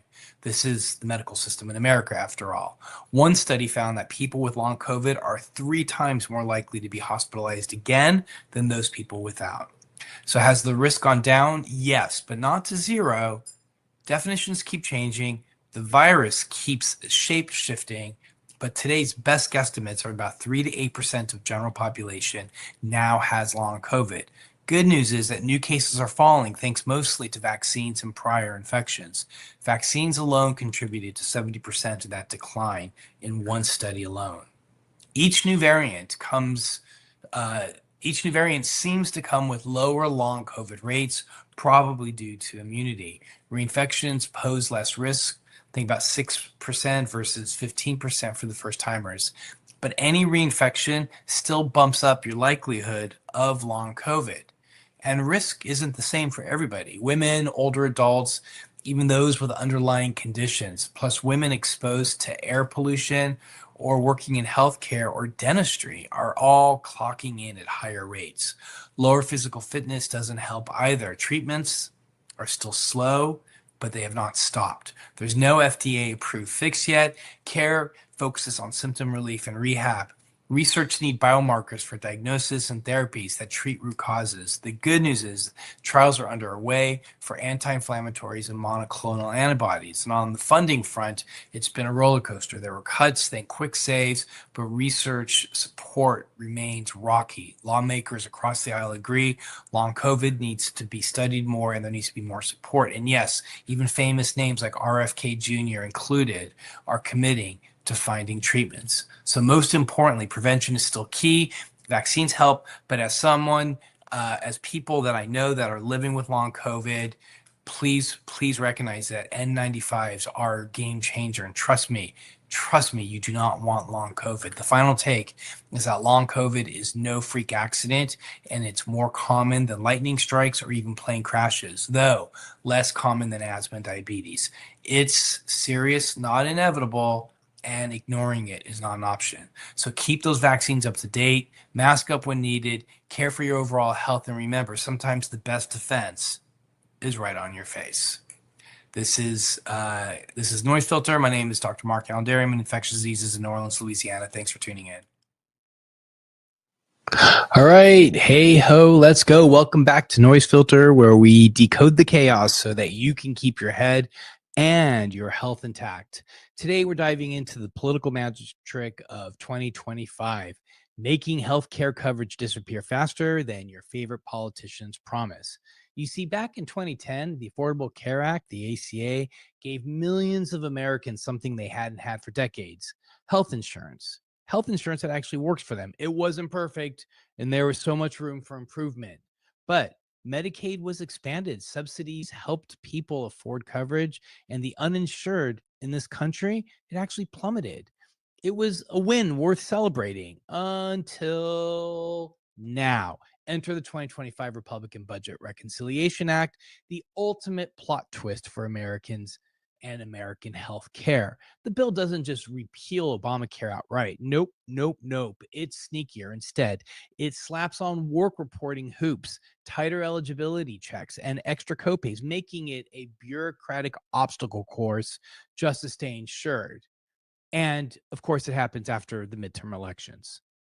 Meanwhile, immigrants, even those with legal status, are being pushed out of Medicaid and CHIP like last season's fashion. And I can't tell you how much Medicaid, at least for my people living with HIV, has been incredibly helpful for those individuals who are undocumented. I fear that that's going to be lost. Anyway, back to to this. That's not the worst of it. This bill removes automatic re-enrollment for ACA marketplace coverage. Think about it. It removes automatic re-enrollment. It cuts access to subsidies for so many and threatens to toss an extra 10 to 17 million Americans into the uninsured column over the next decade. And the catch, if Congress doesn't extend those enhanced premium tax credits by year's end, things will even get uglier. Higher premiums and, unfortunately, more uninsured people. But don't be fooled. This isn't just about policy details. It's ideology. Remember when you heard comments like 29-year-old guys playing video games on the couch in their mom's basement to describe Medicaid recipients? Yeah, that, right. There's this long-time battle line drawn between deserving and undeserving welfare in this country. Healthcare isn't seen as a right for all. It's a limited resource doled out based on political convenience and, frankly, ugly, old-fashioned, need to be thrown in the trash and forgotten about forever stereotypes. Because this rolls us backwards, just as other rich democracies are marching forward with expanding health coverage as a human right. It's a reminder that here in the US, access to care has always been a political battleground, not a given. So while some states might choose to soften the blow, patchwork policies will replace the safety net, creating more confusion, less care, and widening inequality is ultimately going to be the final act. And don't forget, this bill is only the beginning. Medicare cuts loom on the horizon as well. So here's the moral of the story. Healthcare policy in America remains a game of political chess, and millions of lives are at stake. Protecting progress means watching the board, calling out the moves, and refusing to let healthcare become collateral damage in a partisan war. That's Noise Filter today. Stay woke, stay vocal, and don't let anyone make your healthcare disappear behind smoke and mirrors. All right. Hey ho, let's go. Welcome back to Noise Filter, where we decode the chaos so that you can keep your head and your health intact. Today, we're diving into the political magic trick of 2025, making healthcare coverage disappear faster than your favorite politicians promise. You see, back in 2010, the Affordable Care Act, the ACA, gave millions of Americans something they hadn't had for decades: health insurance. Health insurance that actually works for them. It wasn't perfect, and there was so much room for improvement. But Medicaid was expanded. Subsidies helped people afford coverage, and the uninsured in this country, it actually plummeted. It was a win worth celebrating until now. Enter the 2025 Republican Budget Reconciliation Act, the ultimate plot twist for Americans and American health care. The bill doesn't just repeal Obamacare outright. Nope, nope, nope. It's sneakier. Instead, it slaps on work reporting hoops, tighter eligibility checks, and extra copays, making it a bureaucratic obstacle course just to stay insured. And of course, it happens after the midterm elections. Meanwhile, immigrants, even those with legal status, are being pushed out of Medicaid and CHIP like last season's fashion. And I can't tell you how much Medicaid, at least for my people living with HIV, has been incredibly helpful for those individuals who are undocumented. I fear that that's going to be lost. Anyway, back to to this. That's not the worst of it. This bill removes automatic re-enrollment for ACA marketplace coverage. Think about it. It removes automatic re-enrollment. It cuts access to subsidies for so many and threatens to toss an extra 10 to 17 million Americans into the uninsured column over the next decade. And the catch, if Congress doesn't extend those enhanced premium tax credits by year's end, things will even get uglier. Higher premiums and, unfortunately, more uninsured people. But don't be fooled. This isn't just about policy details. It's ideology. Remember when you heard comments like 29-year-old guys playing video games on the couch in their mom's basement to describe Medicaid recipients? Yeah, that, right. There's this long-time battle line drawn between deserving and undeserving welfare in this country. Healthcare isn't seen as a right for all. It's a limited resource doled out based on political convenience and, frankly, ugly, old-fashioned, need to be thrown in the trash and forgotten about forever stereotypes. Because this rolls us backwards, just as other rich democracies are marching forward with expanding health coverage as a human right. It's a reminder that here in the US, access to care has always been a political battleground, not a given. So while some states might choose to soften the blow, patchwork policies will replace the safety net, creating more confusion, less care, and widening inequality is ultimately going to be the final act. And don't forget, this bill is only the beginning. Medicare cuts loom on the horizon as well. So here's the moral of the story. Healthcare policy in America remains a game of political chess, and millions of lives are at stake. Protecting progress means watching the board, calling out the moves, and refusing to let healthcare become collateral damage in a partisan war. That's Noise Filter today. Stay woke, stay vocal, and don't let anyone make your healthcare disappear behind smoke and mirrors. All right. Hey ho, let's go. Hello, Noise Filter listeners. Thank you for tuning in. Summer slipping away, but the health news just keeps on coming. August is showing up with all the usual suspects. Peak mosquito season, a summer surge in COVID-19, and a rise in hand, foot, mouth disease cases. That's making parents and pediatricians raise their eyebrows. So let's break down what's buzzing and what you can do about it. So first up, COVID-19. The summer wave is definitely growing, especially down south where we are here in New Orleans and out west. But compared to last year, it's a little bit of a softie. The most vulnerable right now are infants under 6 months. Those tiny bundles are leading the emergency room visits for COVID. Hospitalizations are creeping up slightly, trailing the early signals like wastewater data, but thankfully outcomes are less severe than in previous years. And let me tell you personally, I've been seeing a little bit of COVID, not much. I anticipate that we're going to start seeing more COVID in the hospital here very soon. So yes, the virus is still hanging around, but vaccines and immunity have definitely made it less scary than before. Next, let's talk about the little known but surprisingly contagious kids' illness called hand, foot, mouth disease. It's not a federally tracked disease, meaning there's no national watchdog that's calling the shots, yet some states like Maryland and New Jersey are seeing more cases than usual, and Google searches for it are spiking faster than a kid's fever. It mainly hits kids under 5, but honestly, anyone can catch it. What are the symptoms? Low-grade fever and red, sometimes painful rashes on the 3 body parts. What are they? You guessed it. Hands, feet, and mouth. I wonder why they called it hand, foot, mouth disease. Anyway, it spreads mainly through saliva, mucus, sneezing, and stool.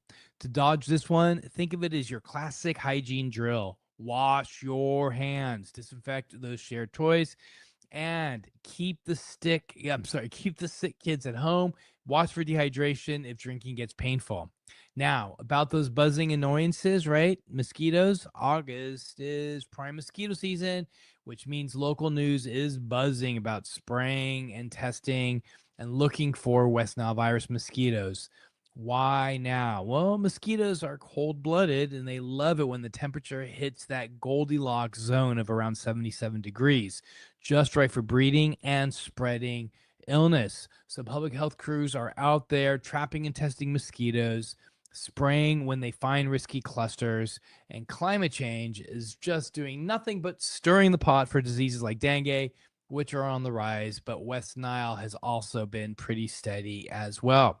So how do you keep those little pests from ruining your summer? Cover up with protective clothing. With permethrin treated, if you really want to get fancy, slap on EPA approved repellents, close those windows, and yes, turn on that AC if you've got it. And if your area is getting sprayed, try to stay inside. It's safe, but for folks with asthma or other breathing issues, it can exacerbate symptoms. So that's your summer health update.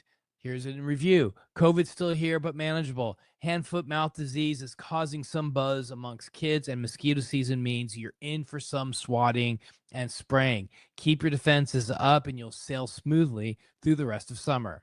Thanks for tuning in to Noise Filter. If this episode helped you dodge some health surprises, let us know in the comments. Thank you so much.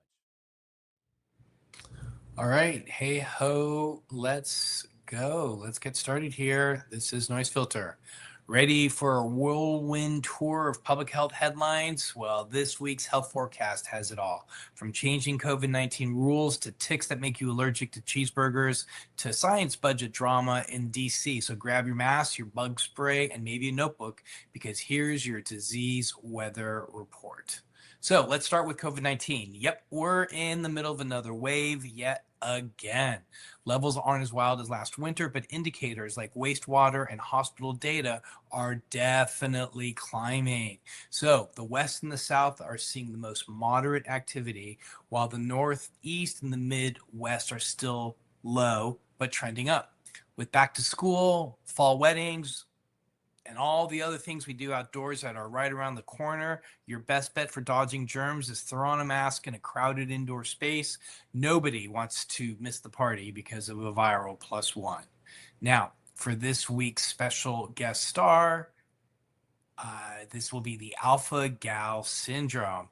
And if you haven't heard of this, imagine being bitten by a lone star tick. That is a thing.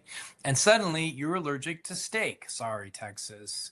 So ticks pick up this sugar molecule called alpha-gal from mammals. And when they bite you, the sugar slips into your bloodstream. And for some unlucky folks, eating red meat later, yes, even bacon, can set off an allergic reactions.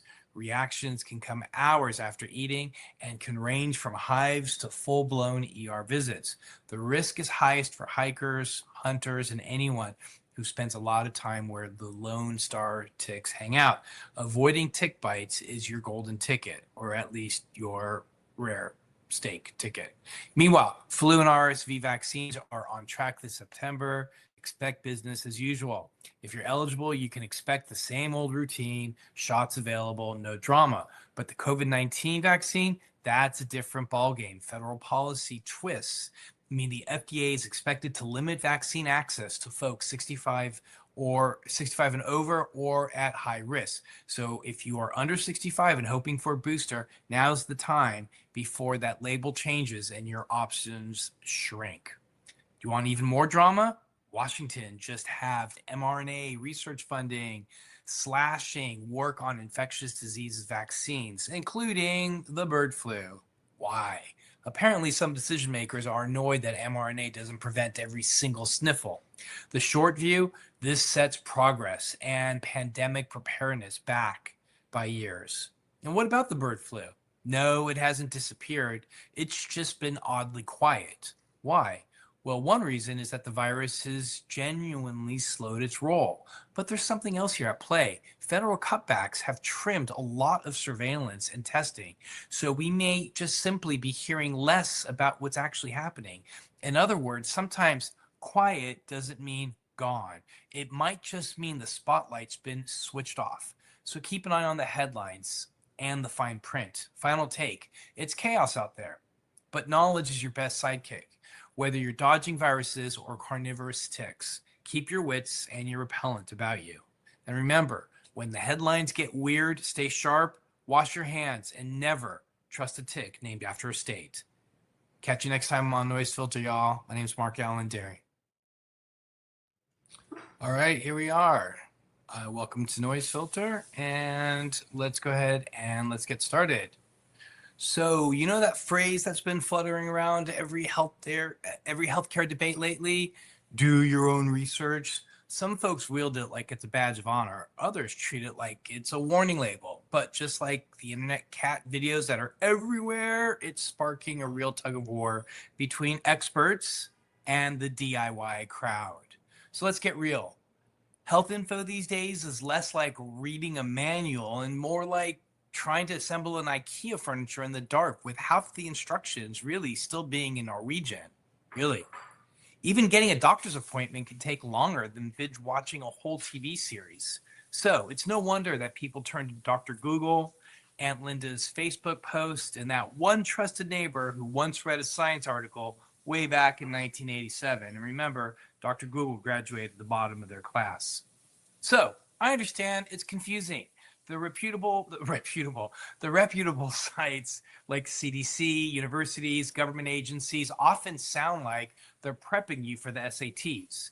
Meanwhile, experts, instead of harmoniously singing from the same songbook, can sometimes resemble that hot cross buns recorder solo in second grade. Passionate, but not always in tune. So here's the rub, everyone, including you and me. Does our own research these days, at least a little bit. It's practically a survival skill, but separating good info from the digital gobbledygook, it's not really that easy. And the hiccup is that just when you're starting, confidence seems sometimes to skyrocket way ahead of the actual know-how. And that's what's called the beginner's bubble. And if you try to be an epistemic superhero, trusting no one, before you know it, you're inside an echo chamber with folks just as skeptical and probably just as confused. Not to mention that there are people out there who say, do your own research as a way to dodge responsibility, sort of like, hey, you, prove my claim for me. So what can we do about this mess? For the experts, quit with the trust me because I'm an expert routine. Offer knowledge. Don't just dish out orders. Make it a conversation, not a lecture. Be the friendly GPS, not the backseat driver. And for everyone else, don't be shy about wanting answers. Ask questions. Demand real talk. But if 3 YouTube videos and a chatbot have you questioning all of modern medicine, maybe try expanding the syllabus just a bit. Most importantly, nobody ever learned anything by shaming or gatekeeping. Invite folks to peek behind that research curtain, explain why a study might be flawed, and welcome curiosity. After all, curiosity is what makes great scientists. And take my word on this, great patience. So the next time you hear do your own research, remember, on the wild road of health info, it's best to pack a map, ask for directions, and maybe ride with a few co-pilots you trust.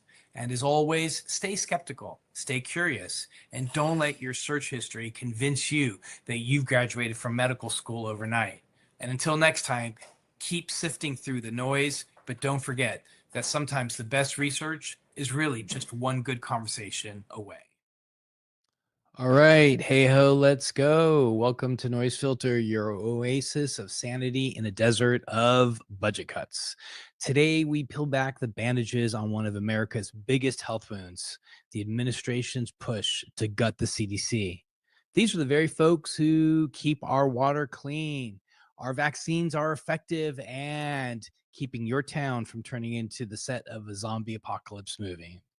So let's talk politics and see what's happening. The federal government isn't just trimming the CDC's budget, it's wielding the axe like a lumberjack with way too much caffeine, slashing more than 50% from the CDC's funding. The chronic disease programs like think tobacco control, diabetes prevention, and injury reduction. Many are headed for an extinction or handed off to a new Administration for Healthy America, which sounds kind of like a wellness app run out of a strip mall. Staff are being reduced by thousands with massive cuts even to infectious disease efforts. So much for learning the lessons of COVID, polio, or even just plain old measles. But why? Why is this happening? This isn't about penny pinching, it's ideological. The core argument is that big government health is just bloated, overreaching, and slowing America down.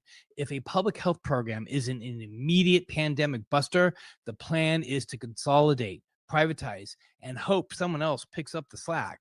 The administration insists it's making things more efficient and sustainable, but critics, including former CDC officials, say this is quite literally that these cuts are risking lives, not to mention the economic disaster that comes when disease, disaster, and preventable health threats run wild.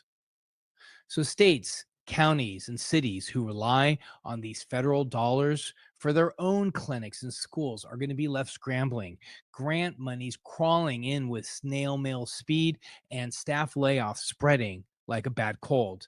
Many public health organizations and coalitions, Democrat and Republican alike, are sounding the alarm that these cuts mean fewer vaccines for kids, worse tracking of health trends, and slower responses when emergencies strike. Even biomedical research has taken a hit. The National Institutes for Health budget, the National Institutes for Health, their budget has also been slashed, threatening efforts on everything from Alzheimer's studies to new cancer treatments. It's all part of a larger push to shrink, reorganize, and some would say dismantle American scientific infrastructure.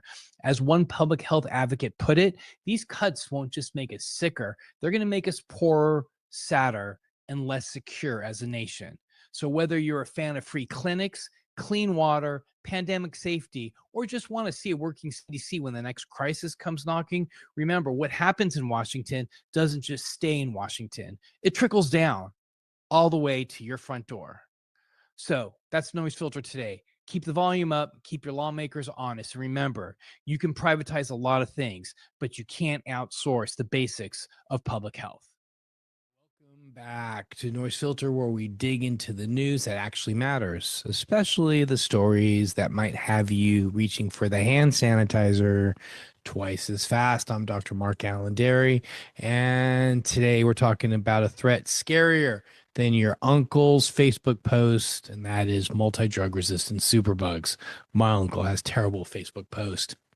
And before you think I'm being dramatic, let me introduce you to the latest CDC updates. Yep, the big dogs over there at the Centers for Disease Control and Prevention just sounded the alarm again.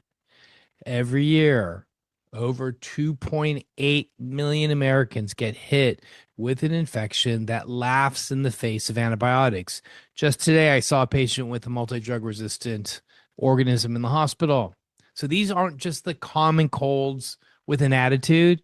These are bugs so tough that some miracle drugs don't stand a chance. The annual death toll, well, that's more than 35,000 people in the U.S. alone. And the global forecast, well, if we keep slacking, it's 10 million deaths per year by 2050. And that's like the entire city of New York City gone in a single year. So let's break down the CDC's big findings. And trust me, you'll want to listen close before your next hospital stay. So point number one, our hospitals are basically bacterial gyms. Ugh, that sounds disgusting. All right. The CDC's new data shows that hospital superbugs like carbapenem-resistant Enterobacter, Candida auris, ugh, that's a terrible fungus, and MRSA, methicillin-resistant Staph aureus, and more have skyrocketed since the pandemic. Long stays, overloaded systems, and staff stretched thinner than a hospital issue pillow did the bugs a huge favor. They multiplied, mutated, and staged a bacterial CrossFit competition right under our noses. Candida auris, named after an organism that first came out of an ear in Japan, weirdly enough. You probably have never heard of it. It's a fungus, but not add to the salad kind. It's up nearly fivefold since 2019, and that is quite literally the stuff of nightmares and Netflix specials. So point number 2, our precious antibiotics are going the way of the dodo. Those classic antibiotics, penicillin, augmentin, unicin, zosyn, ceftriaxone, these bugs treat them like tic tacs. Simple routine infections like UTIs, pneumonia, even cuts and scrapes can now spiral into deadly threats because the bugs have learned all of our tricks. Hospitals are spending a jaw-dropping $4.6 billion a year just to keep up with the cost of treatment for these dangerous infections. And point number 3, COVID did us no help whatsoever at all. Remember those dark pandemic days? COVID-19 didn't just wreck the economy. It broke our infection control routines. It led the way to more, not fewer, antibiotic prescriptions. Lack of staff, out of whack priorities, and desperate times made hospitals into germ free-for-alls. And the result? Rates for almost every major resistant bug shot up and have come down, and they have not come down. So some things that you can do and should honestly do. 1, please stop begging for antibiotics every time you sneeze. Not every cough needs a Z-Pack. Trust your healthcare team, and please stop popping pills just in case. The bugs are winning that battle, folks. Number 2, demand action and funding. Want fewer people dying of routine infections? Support public health funding. Support hospital infection control programs and support research into next generation treatments. Tell your representatives if they slash CDC budgets, you'll remember that at the polls, especially if you survive your next trip to the ER. Lastly, wash those hands and wash like you mean it. Soap and water, 20 seconds, sing the happy birthday song. You know the routine. It prevents the spread. It keeps you out of the ICU and makes you less likely to headline a CDC report. Okay, to sum it all up, the CDC's last, I wish, no, take that out. The CDC's latest, not last, the CDC's latest report should terrify, motivate, and hopefully make you laugh nervously enough to click share. Superbugs are not sci-fi. They're thriving in hospitals and communities right now. The death toll is higher than a packed stadium, and the bugs are not only getting started unless we wise up and act. This isn't just a science problem. It is a keep your loved ones alive problem. This is Noise Filter. I'm Dr. MarkAlain DERY. And if you don't like the news, make some noise. Just don't touch anything until you've washed your hands. Peace out, y'all. End all wars. Welcome to Noise Filter. I'm Dr. MarkAlain DERY. Today, I want to shift our focus away from the endless headlines about Jeffrey Epstein and the latest political cage match. Instead of spending another minute on the infamous or the absurd, let's direct our attention, our empathy, our action actually, toward the real crisis, the millions of victims of sexual abuse and human trafficking in our country and around the world.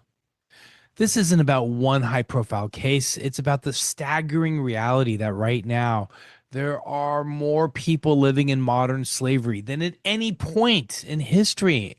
So let's break this down into 3 points. 1, the scale is staggering and it's all around us. Let's start with the numbers.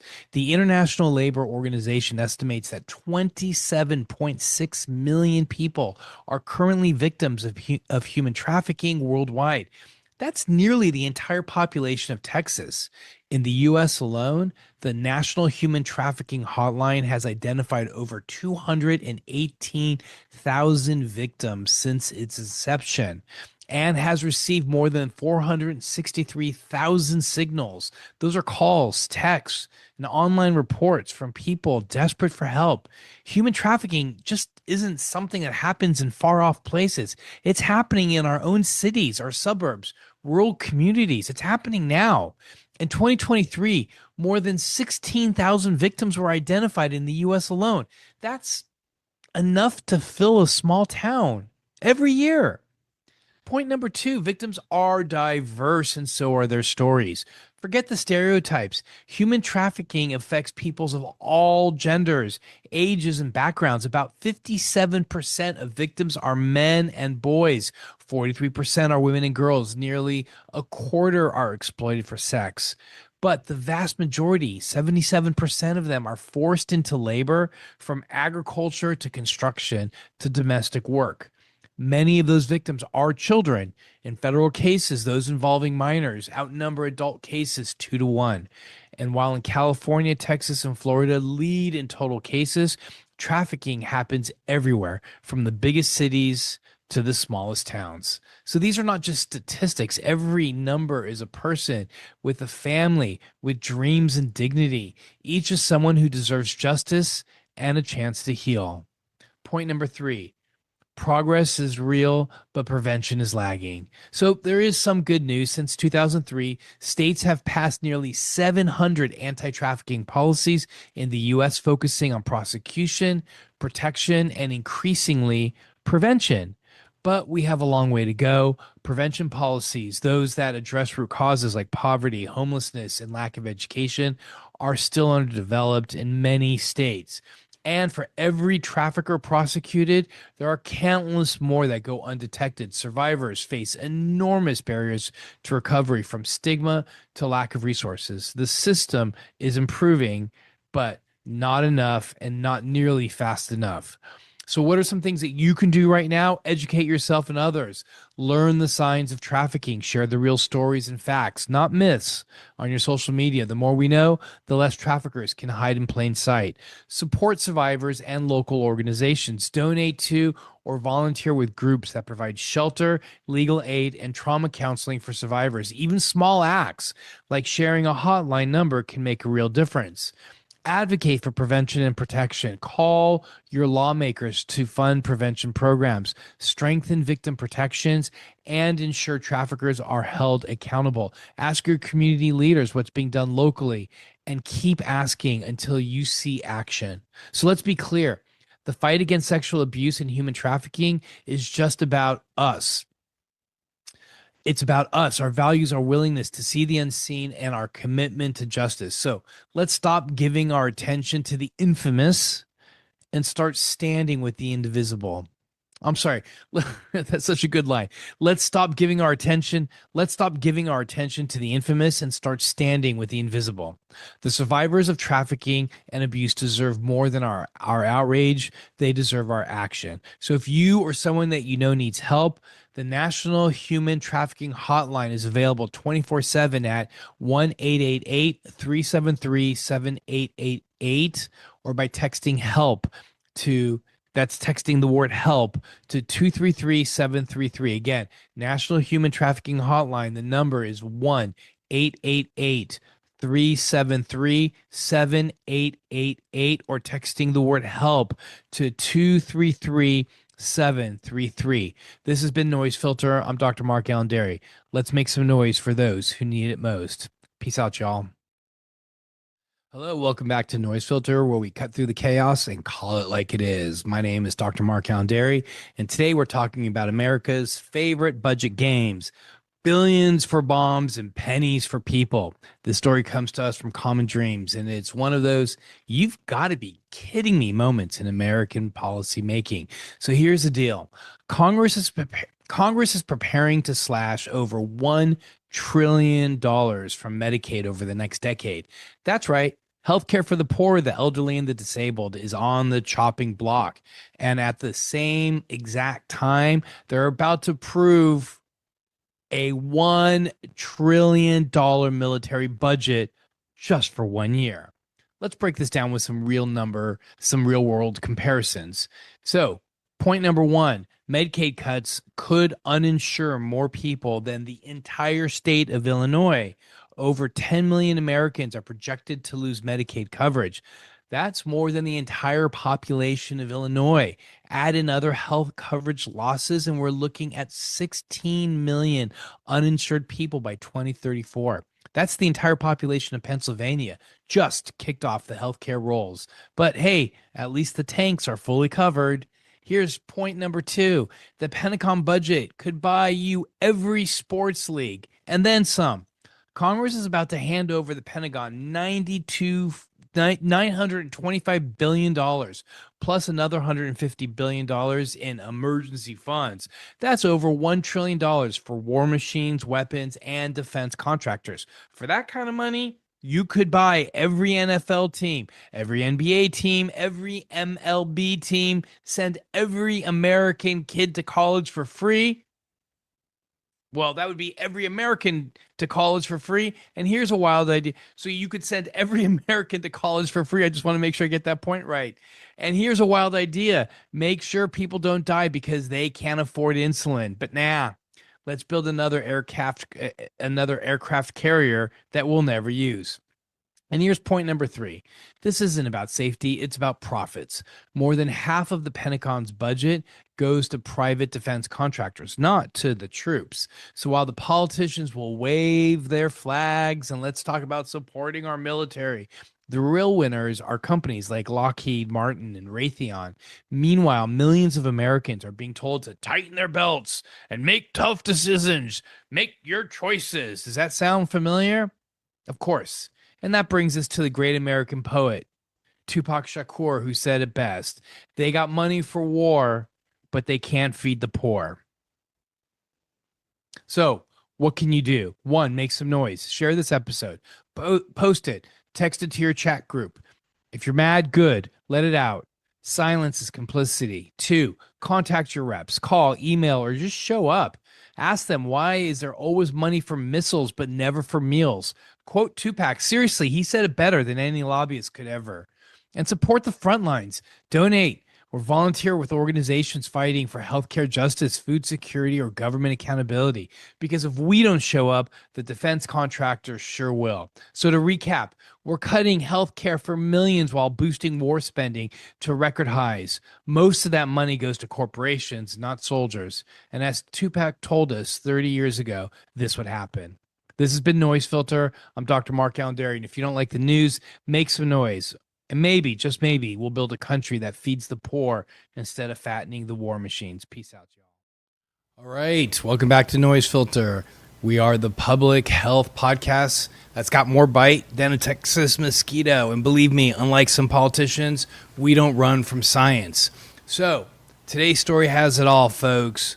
Oil money, big banks, political bullying, and the kind of financial self-sabotage that makes you wonder if anyone in charge has ever used a calculator.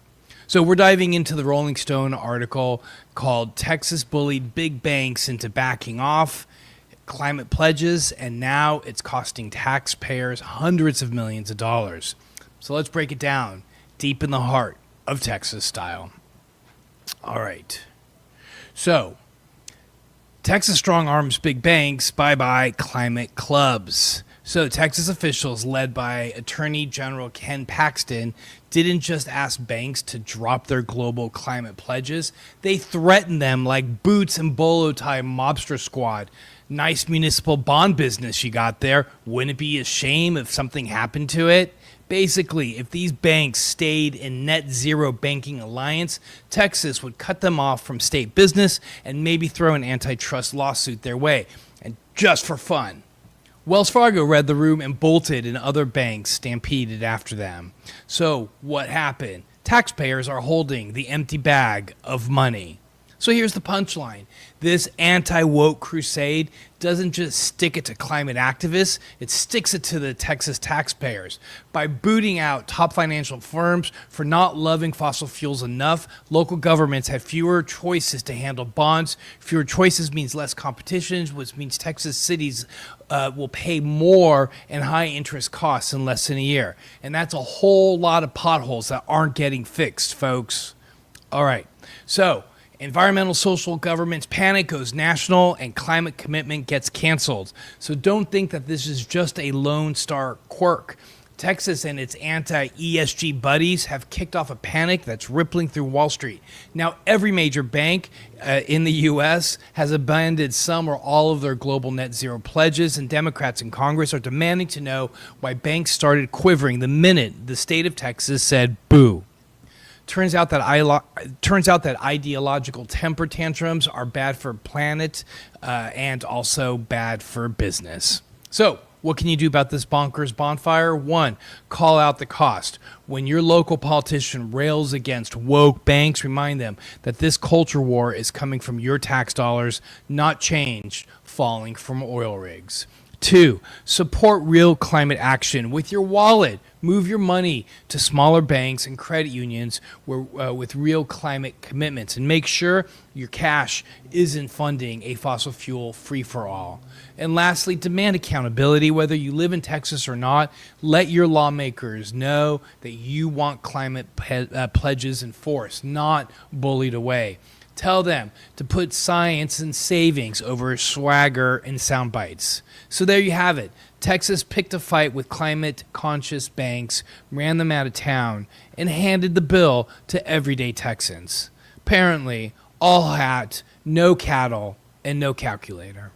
So this has been Noise Filter. I'm Dr. MarkAlain Dery, and if you don't like the news, don't just toss your 10-gallon hat. Make some noise, and maybe, just maybe, next time demand leaders who can do basic math. Welcome back to Noise Filter, where we examine what's truly hot in public health. And spoiler alert, today it's not a Kardashian, it's climate change. I'm Dr. MarkAlain Dery, and if you thought government denial was just for UFOs and cholesterol-lowering oat bran, have I got a story for you. Today, we're highlighting a new opinion piece in PLOS Climate because nothing says serious problem like the government literally covering its own eyes. Yes, this study explores the lovely phenomenon where the U.S. is rolling back climate monitoring. That's right. In 2025, the new trend is to fight wildfires, heat waves, and hurricanes by pretending they don't exist. So let's break it down for you folks all the way in the back. The authors, Jeremy Jacobs and Shahzad Khan, make it very clear. When you erase climate data, you are erasing our ability to protect the public health. You know, heart disease, asthma attacks, floods, and the diseases they bring. And of course, the mushrooming mental health crisis that everyone's basement turns into a swimming pool after it occurs. So major point number 1, no data, no defense. The government is rolling back foundational tools like NOAA's billion-dollar disasters database and the EPA's air quality and heat monitoring programs. That's a bit like firing your smoke alarm so that you don't have to hear it when your living room's on fire. And without this data, public health agencies are flying blind. Major point number 2, the most vulnerable get screwed again. Who gets hit first and worse? Kids, the elderly, people with chronic disease, illnesses, and communities who have never gotten a fair shot in our society. So when you cancel climate change science, you're not just deleting spreadsheets, you're deleting lifelines for real people who need them most. And major point number 3, it's not just American stupidity, it spills worldwide. This isn't just an American dumpster fire. When the U.S. backs out at climate monitoring, the world loses critical info and international public health suffers because climate change, unlike certain politicians, don't believe in borders. So here's what you can do to stop the stupid. Make some noise. Share this episode. Talk about the issue. Tweet pithy barbs at your elected officials. Shame is a powerful motivator, so let's use it while we still have it. Demand data. Call your congressperson and tell them, I like my weather forecast with real data, not just vibes. Push for reinstating and funding climate monitoring and research. And lastly, support science with your dollar and voice, donating to public health organizations and subscribing to climate and science outlets, spreading the truth because someone's got to keep the lights on while our leaders play peekaboo. So, to sum it up, the U.S. is scrubbing out climate data faster than you can say, yo, not my problem. This leaves the public health agencies stumbling in the dark. It leaves the most at risk with fewer protections and undermines the global response to our planet's existential crisis. But the good news, if you make noise and demand accountability and back the truth tellers, this trend doesn't have to stick. This has been Noise Filter, where we sniff out toxic smoke literally and figuratively. I'm Dr. MarkAlain Dery reminding you, if you don't like the news, make some noise. And if your government tries to hide from the heat, turn it up. All Right. Welcome back to Noise Filter, where we pick apart policies like your grandmother picks over the discount fruit bin at the grocery store. And today we're diving into the latest dispatch from You Literally Can't Make This Up files, brought to you by the New York Times. And the opinion piece is called America's Safety Net is Coming Apart, and that's intentional. So let's break down the Cliff Notes version of how the richest country in the world is managing to trip over its own shoelaces when it comes to helping out people that are in need. So, safety net or just some loose strings? First off, America's social safety net. Think food assistance, Medicaid, disability, payments, housing subsidies, has been hacked, whittled, and quietly sabotaged for over the past year. Congress and state lawmakers keep slashing rules and budgets, so more people than ever are falling through the cracks. And if you're wondering if this is on purpose, the answer is, you bet it is. Lawmakers brag about efficiency and savings, but the result is everyday people left juggling bills, skipping meds, and choosing between rent and dinner. So what does this all lead to is bureaucratic gymnastics for the poor. Because getting help these days takes the nimbleness of Simone Biles. The process for qualifying for these programs is intentionally complicated, with paperwork mountains, endless wait times, and arbitrary rule changes. It's what the author of the piece, David Brady, calls a system designed to be difficult. So if you forgot to mail in a form, missed a 10-minute call, or typed your name in wrong, congrats, you're back to the start, no $200 for you. So who benefits? Spoiler, not you. Here's the kicker. With all this belt tightening, penny pinching, and red tape wrapping, it isn't about helping the needy or cutting waste. It's about bullying the poor to trim taxes and appeal to voters angry about so-called handouts. Meanwhile, the real winners are wealthy Americans and corporations who stroll away with fresh tax breaks, while the folks actually needing the help have more hoops to jump through and heartbreak. So what can you do? Raise some hell. Let your local and national reps know you're paying attention to these cuts, and insist that the safety net should catch people, not trip them up. Help people navigate the maze. If you can volunteer, donate, or even get trained to help friends and neighbors figure out benefits and applications, great. The more hands on deck, the fewer people lost in the paperwork jungle. And lastly, change the conversation. Next time you hear somebody grumble about lazy freeloaders, hit them with the facts. Most people on these programs are kids, elderly, or working really hard for not nearly enough, the working poor. Compassion isn't a crime. So there you go. As America's safety net is intentionally unraveling, the ones falling through are your neighbors, your family, maybe even you someday. Meanwhile, it's raining tax breaks for those who already are sitting pretty. This is Noise Filter, and I'm Dr. MarkAlain DERY. If you don't like the news, stitch up that safety net yourself and make a little noise while you're at it.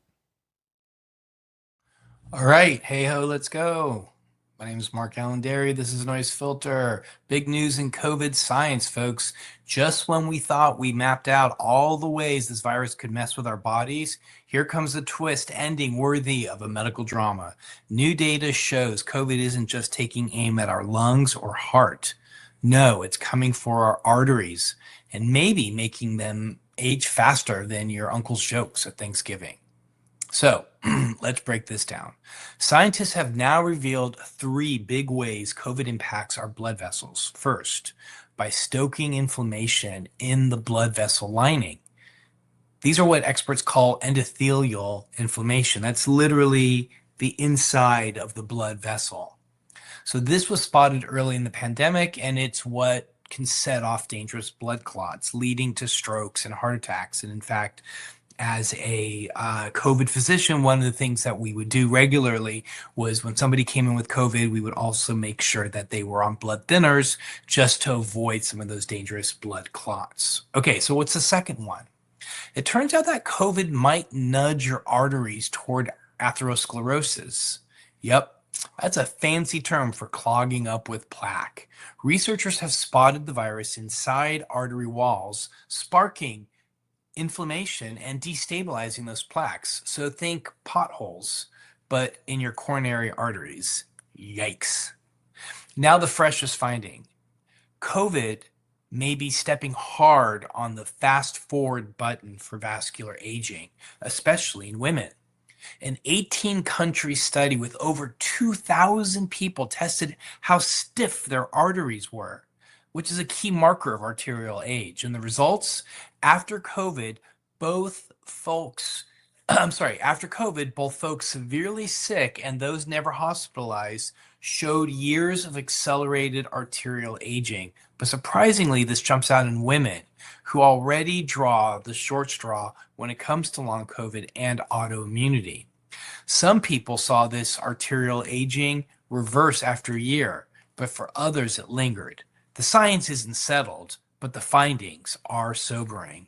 And by the way, getting vaccinated was tied to lower risk of this artery aging effect. So that's another plus for the jab. But here's the curveball. As the science digs deeper, funding and surveillance are shrinking, not growing. So future research and prep for the next pandemic, that's in jeopardy. The virus is still with us, even if the public is exhausted. So bottom line, COVID isn't just about sniffles and shortness of breath. It's a long-term vascular troublemaker, especially for arteries and especially for women. So get protected, stay alert, and let's hope that science continues to outpace this virus, because aging should remain fashionable, not fast forward. So I'm Mark Allen. Thank you guys so much. And thanks for listening to Noise Filter. All right. Hey ho, let's go. Welcome back to Noise Filter, where today we're tackling the big gap in Americans' healthcare, the art of talking to people. For decades, health communication in the U.S. has been classic top-down whisper fest. Government websites, professional statements, and brief doctor visits that push info out like a fire hose. Problem is, people don't drink from a fire hose, especially when official sites talk over your heads with language that's more late-night textbook than bedside chat. Plus, trust in institutions is slipping like greased-up soap. Meanwhile, social media, the wild, wild west of info, has become the place where over half of Americans get their health tips. That's right. Fewer than a third learn about new health tools from their doctors, but a slew of Facebook posts, TikToks, and tweets flood the info pipeline. You can applaud health orgs for pointing us to cdc.gov, but scroll through and ask yourself, how many times has that site refreshed since your last big health question? Or if it did refresh, was it clear or just another wall of jargon? So here's the kicker. Shaming people for trusting social media for trusting social media over doctors is like blaming fish for swimming in water. It's not bad behavior. It's a signal that the old one, that old way of communicating, that model isn't working. So what do? We train health communicators for the internet age, myself included, by the way. Clinicians and scientists need to become savvy storytellers, not just paper pushers. People trust voices they recognize, not faceless institutions.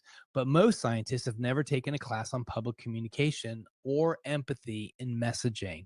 That's why programs from the City University of New York to Yale School of Public Health are pioneering new health communication curricula. It's not just about handing out facts. It's about conversation, honesty over uncertainty, and listening to real concerns without judgment.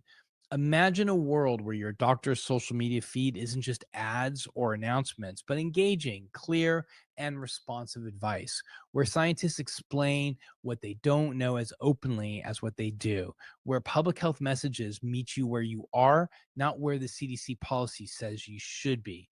Of course, this is not going to happen without some institutional courage, but right now, many places discourage public-facing engagement. They call it risky, like risking public trust. But ironically, failing to engage is the real risk. Imagine tenure communities rewarding faculty for viral public health insights alongside their academic papers. Picture pilot grants freeing up time for scientists to talk to the public instead of just to other scientists. Because here's the bottom line: without better communication training, rumors, misinformation, and distrust will win the day, and we'll all pay the price. So that's Noise Filter for today. We cut through the noise to help bring you the facts you need in words that hopefully make sense. Thank y'all.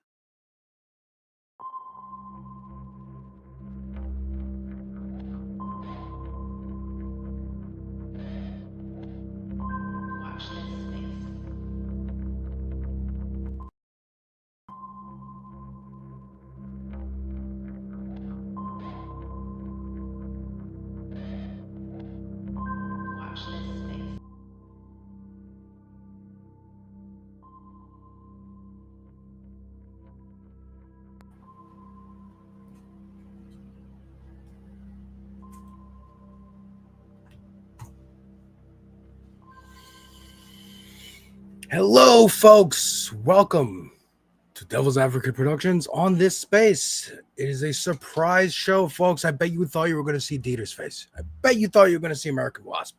Well, fortunately, Deter cannot make it today, so you got me. And I'm not alone. I have brought with me Jake from What You Can Do. Boom. What's Hello, up, welcome. Devil's Advocate Productions? How you doing? Is this our first official collab? I think it is. I think it is. Dark horse here. Yeah. It was the election stream, right? Was Oh, the no, that you're had right. everybody. That had everybody. Yeah, that's true. This is the This is our first just first you one. and me for sure. Yeah. So how you doing today, man? I mean, pretty good, all things considered. I randomly got responsibility for watching a pit bull for a couple of hours, so you might see a curious hound come through here. Oh, you might see a little man running in the background. Oh, good. Eagle-eyed viewers would have spotted this yesterday on my show. Mr. Rune got a haircut. He's all shorn because he's a fluffy little Shih Tzu, and you know it's still hot here in New York, so he needs air. And air cannot penetrate the fluff, so we need to get rid of the fluff. He's got a little mohawk that matches my wife, so I love it. It's one of my favorite things that we do. But yeah, today was a hard one. It's a hard one. If you've been paying attention at all to the news, I'm going to remind you. Sorry, folks. But yes, there was another shooting. It's America. That's what we got. We're going to go through a little bit of news items here, and then I want Deter to exist on his own show, so we're gonna react to one of his videos. Okay. Thankfully, I've watched it before and I have notes, so I have some good points. But first, I just wanted to play this clip because, reporter breaks down on the scene, and this is just what everyone's been feeling, you know. So. Matt Brenny, the thing that I really just can't paint the picture of is these parents with the looks on their faces as they are, running up this hill, hoping that they're going to find their babies. Yeah, so there's a shooting in Minnesota. I'm going to show this clip from Ben Dixon here on Twitter, but it's a shame that the first thing America does is go, were they right wing or left wing? What? Who can we blame for this other than guns? Because we're not going to do that. It tells you a lot about how we've been trained as a populace to be ineffective. That's my first instinct too. I don't want to pretend like I'm above it. The first thing I wonder is this going to be yet another right winger? Or is it going to be one of the rare times the person can be even cartoonishly identified as a left winger? That's my first instinct. And you're right. It's the wrong way to think about it. It's just an utter waste of time. I do have to see that mohawk, or I will not talk. I won't be able to talk about the serious thing. I love it.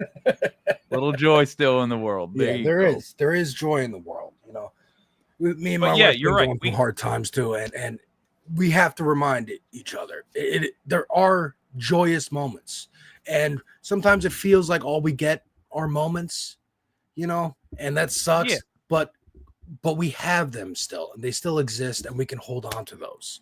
I'm sorry. The reason it doesn't matter if they're right or left wing, is because somebody is going to, in a country of 333 million, every day somebody is going to decide to make a catastrophically bad decision for any given reason. And we know that will happen. So we now it's on us to react appropriately to it, to make sure it's not possible, in other words. Yeah. And you know, that's simply going to come down to legislation on access to guns. Got to lower it. Yeah, I was thinking, you know, obviously, yes, we need legislation on access to guns. Gun buyback programs are a good way for people to get rid of the guns they may already have and don't want. Or, hey, this is a big check I'm going to get for this gun. I need this money. Yeah. You Or know, they simply can't keep track of them. They've been collecting guns for 30 years. They've got 30 guns. They buy themselves one every birthday. Suddenly they're like, oh, where are those 2 pistols I bought? Oh, well, they're in the hands of some kid somewhere. Yeah. I thought, you know, I want the gun manufacturers held accountable somehow. Yeah. And I think that would be a good incentive to get them to fucking stop at least advertising some of these guns, if not selling them outright. You know, yes, you can ban bump stocks and whatnot, but can you?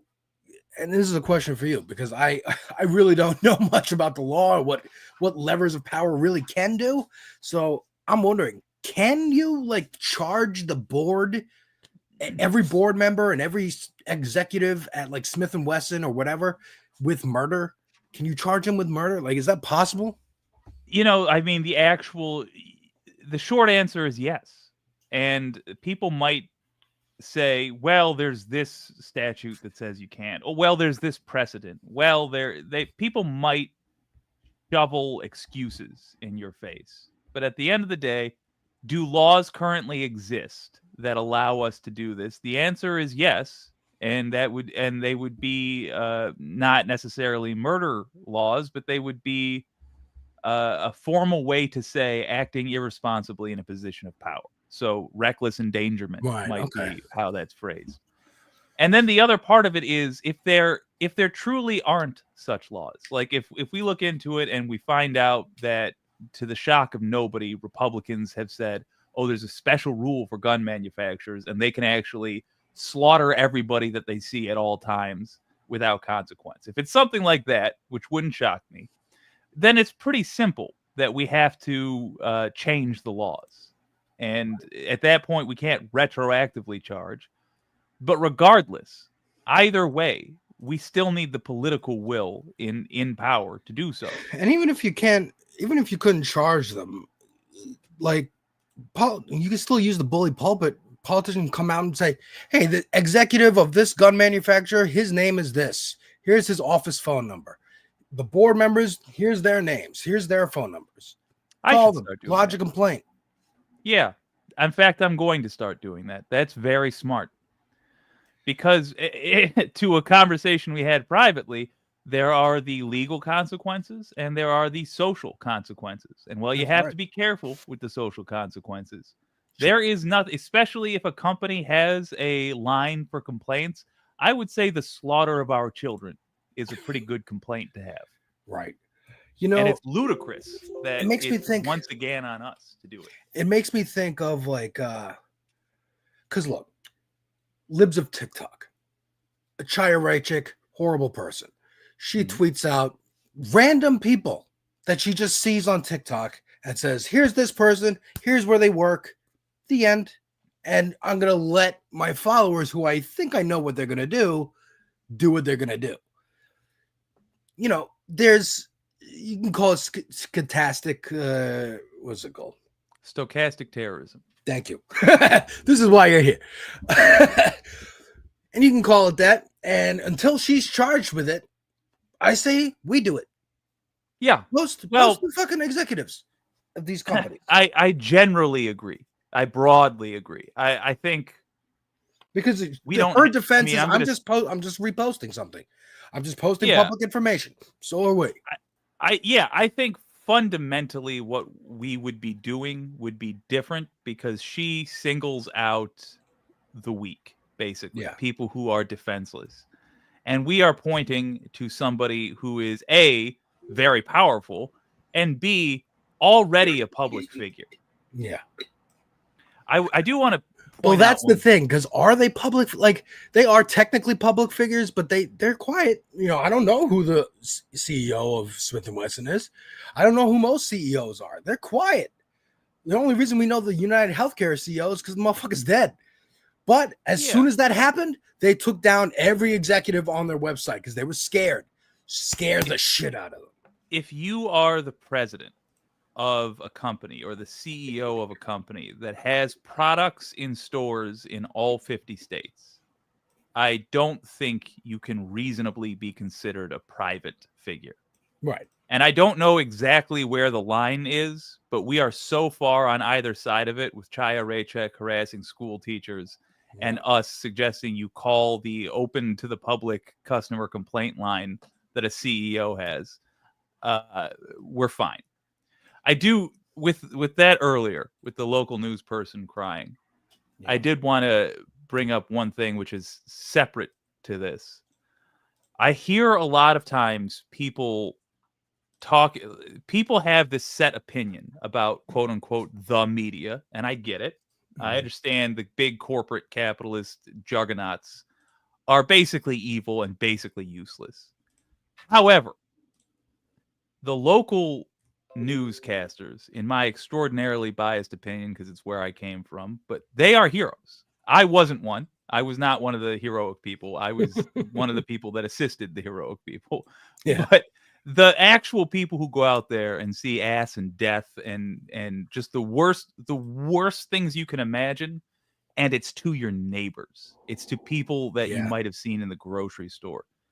They have no training for that. They have you might think, oh well, I'm sure they go and they speak with a counselor, or I'm sure there's like a packet on what to do when you see blood on the scene. There's nothing. No. You're just a kid. You're 20 something. You're sent from college to the aftermath of a grisly murder, and then you have to talk about that professionally. Yeah. Just understand there are people in your community who make about as much as somebody at Taco Bell makes. They work close to 70 hours a week pretty regularly, and they are seeing things that you see cops and soldiers break down crying about in therapy, and they see that stuff about once a month. Yeah. So even if you think they should be doing better, and I do think that local news should be doing better, but it's not their fault the way they're doing it. Even if you think that they should be doing better, respect the fact that they are doing an incredibly difficult job that is a service to you and me, because we wouldn't even know about this massacre if there wasn't a local news clip covering it. Yeah. I mean, just to that point, I revealed exactly where to you earlier, but I work at one of the national news stations. I had a 14-hour shift yesterday. You know, I have I'm freelance still, but it's like all over the place. Oh yeah. Dude, the first year I was working there, I come into work, you know I'm going to be cutting political stuff and news all day. One clip I was unprepared for, which was someone showing up somewhere, and I think they walked into like a chicken restaurant and they were bleeding from the stomach. Like they had just gotten stabbed outside and came in for help. And this was footage from the CCTV camera. My job was to blur the blood. Yeah. And that's all. That's the only instruction I got on the piece. I open it up and oh my God. Blood everywhere, stabbed in the stomach. Yeah. It's like pouring blur out all the onto water in floor. this pool. Yeah, exactly. So I wasn't prepared for that. I've seen horrible shit. So I was like, oh God, but still for me, a little jarring. Yeah. I can't imagine if I opened that and it was someone I knew. Yeah. You know, like, or if you walk into that chicken restaurant and you smell the blood. Yeah. And for the rest of the day, you got that cloying iron scent in your nostrils, and you're not sure if you're even actually still smelling it or if you're just remembering smelling it, and it's interrupting your meal and your attempt to have a pleasant conversation. I mean, think about all the teachers who have to go back to that school tomorrow. Yeah. Or next week or whenever they open up again. Yeah. Like, Or Think the about the person who child. worked at that chicken restaurant. Like, just saying, like, this is not a crime scene now. This is my work. I got to keep going back. Imagine you're one of the kids that was near the massacre, but crawled away or survived in some way. And think about how I was just talking about how much it traumatizes, although an untrained professional, still a professional, to smell blood. Now imagine you have the smell of your freshly dead uncle's blood in your nose because they got blown apart because you live in a savage country run by gigantic old children. And you have that scent of blood in your nose. And now, for the rest of your life, because it happened when you were young and your memories were forming, and it's the most traumatic thing that will ever happen to you, for the rest of your life, every time you get a little scent, every time you're cooking a steak a little too raw, or you slice open your finger, you remember the death of your uncle. Yeah. The rest of your life. Think about what kind of a person that makes you. Yeah.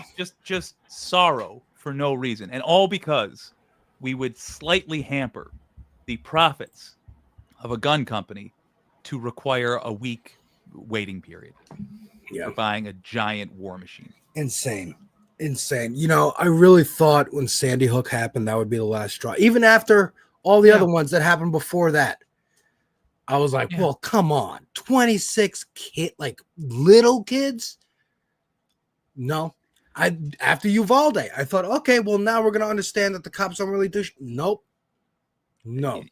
What you are saying haunts me because the same thing. I keep thinking now we'll be decent. Now we'll be.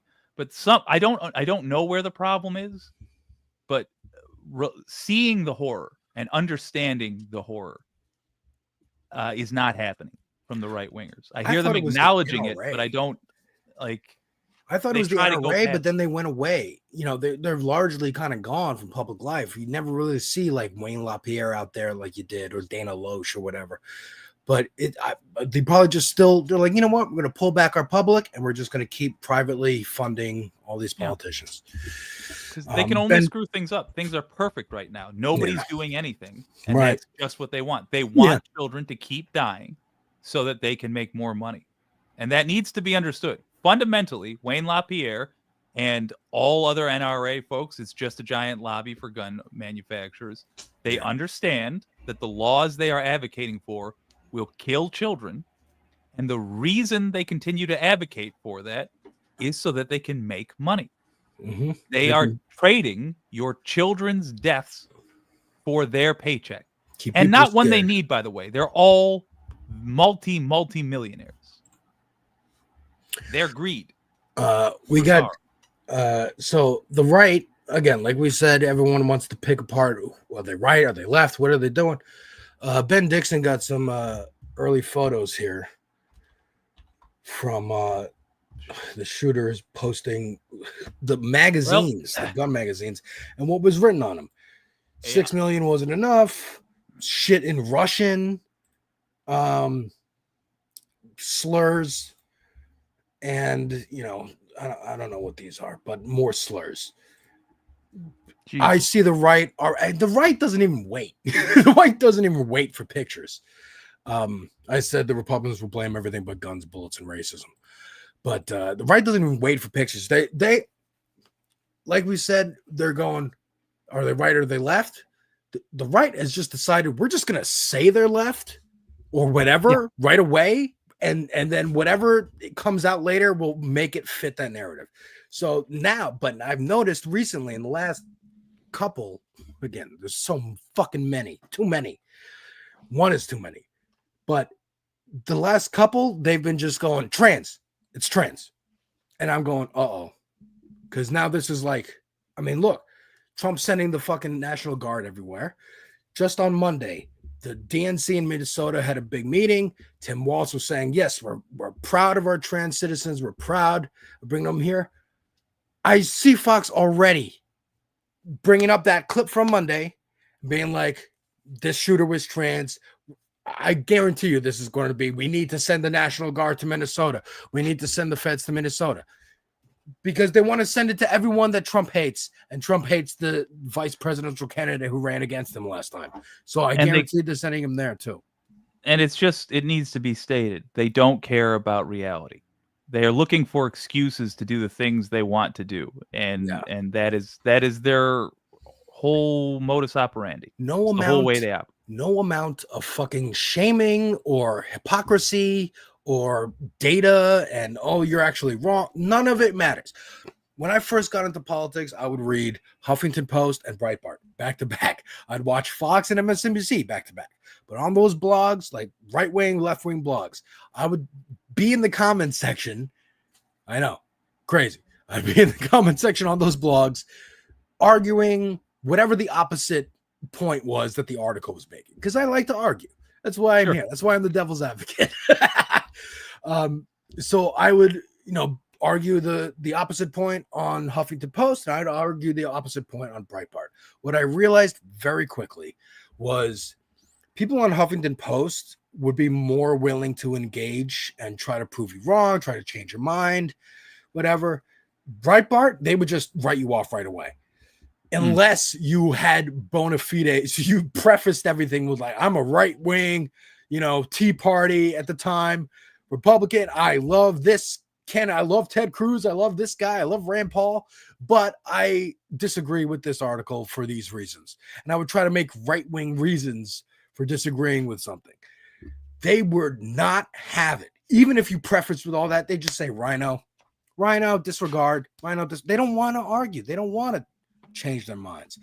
Biggest lie ever told was fucking Steven Crowder with the change my mind. Never gonna change his mind. That wasn't the point. Unless you can pay more than the people who paid him to have the opinion originally. Right.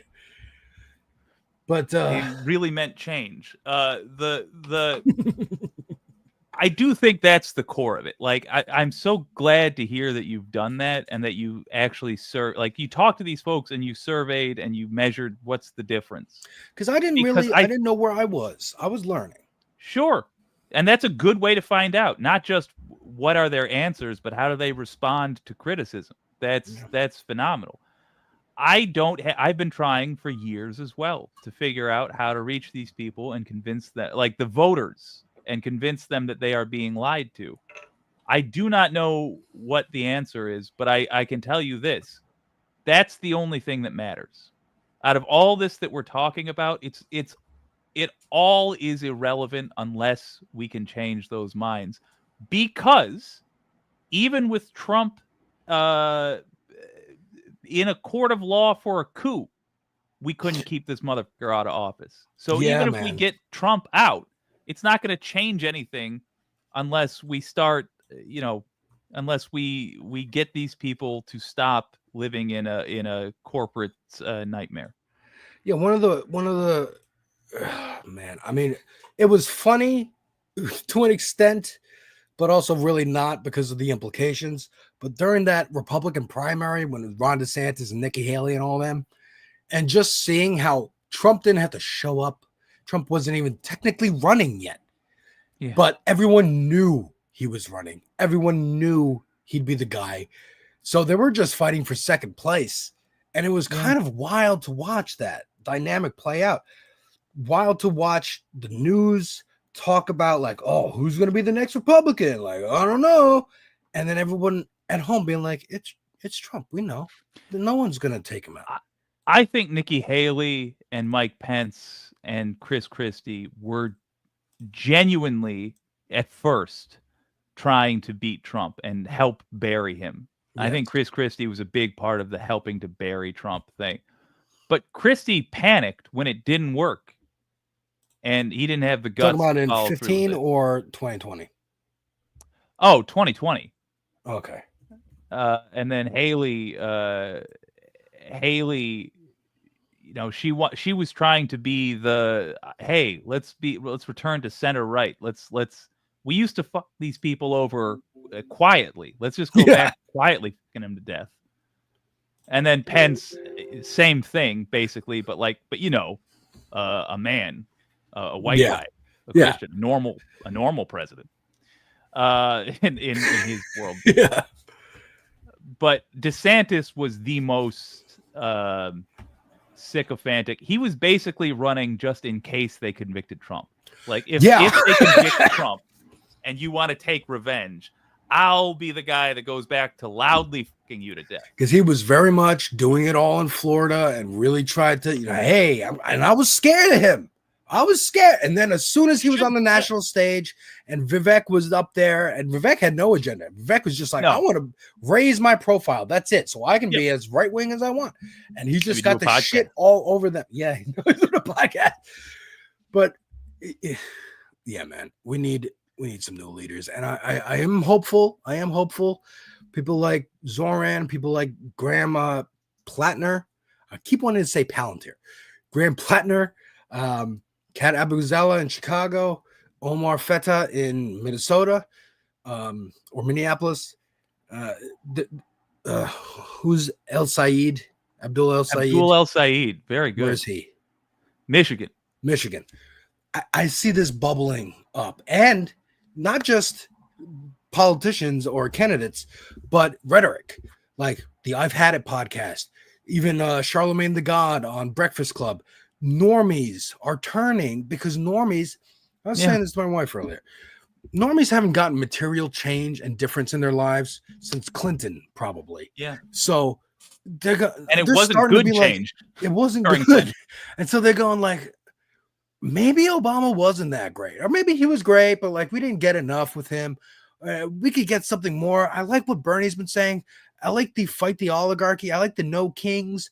Where's Schumer? Where's Hakeem? They're writing strongly worded letters. Fuck that shit. APAC Shakur is hilarious. Charlemagne called Hakeem that. I love the I don't know what Schumer's nickname is, but Sleepy Schumer, like fuck him. Like I love what was it? Graham Plattner on CNN being asked, if you win Senate, the first vote you're going to take is for leadership. Are you going to vote for Schumer? And he's like, no. And he's getting support for it, which is great. I want it. I want the normies to change, and they are. Because when ICE is patrolling your neighborhood, like you're saying, if you know that's going to affect your neighbors, you and your neighbor are making a plan. You and your neighbors are going, what do we do if fucking ICE shows up to this cul-de-sac? And that's building community. That's fucking socialism happening organically. And if you have the DSA reaching out with their hand going, look, you're doing this on your own. You vote for our candidates. We'll do this in the government and have it be law. I think I don't want to, I don't want to predict. We're crossing fingers, knocking wood, but I think we're on the edge of a real, actual blue wave. Yes. It might take a few years, but like it's coming. There's no holding it back anymore. The Democrats can't hold it back. The Republicans can't hold it back. It's over. Progressives, for the first time that I have ever witnessed, are being talked about positively by every group of voters, which is crazy. And I'm right there with you. Like these diehard ignoramuses, which I was part of that group for such a long time. Most of them come from the suburbs. They are all, for the most part, they are all centrists. The other folks who are far right are misinformed. That's different. But the people who were happy to just be like, look, you vote for somebody who's acting normal. And you vote for somebody who's vaguely, they wink at the things you believe in. And then you just don't think about it. That's like the old way of doing things. Yes. And that cannot exist anymore because people are actually suffering. Everybody's suffering. Eggs are expensive for everybody. Yeah. And so people are looking around and asking the question, who's supposed to solve these problems? If America's number one, why does it suck to be an American right now? Why has it for the last 20 years? Who's supposed to solve these problems? And then when they hear the centrists saying their centrist stuff, which is basically a lot of time wasting and not a lot of messaging because they don't want you to hear what their actual plans are. Right. They think, well, this is nonsense. And they might not have even been huge into Obama, but they at least are aware of the fact that nothing changed. Nothing felt different during Obama. Things didn't get better during Trump.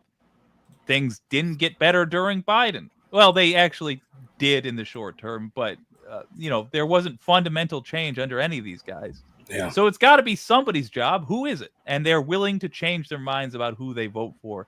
This is a crucial moment in history. This is why we have to start marketing progressivism, and everybody has to get good at marketing progressivism, including, crucially to what you said, to the I don't know if morals is the right word, but to the interests of the people you're talking about. Because if to the people you're talking to.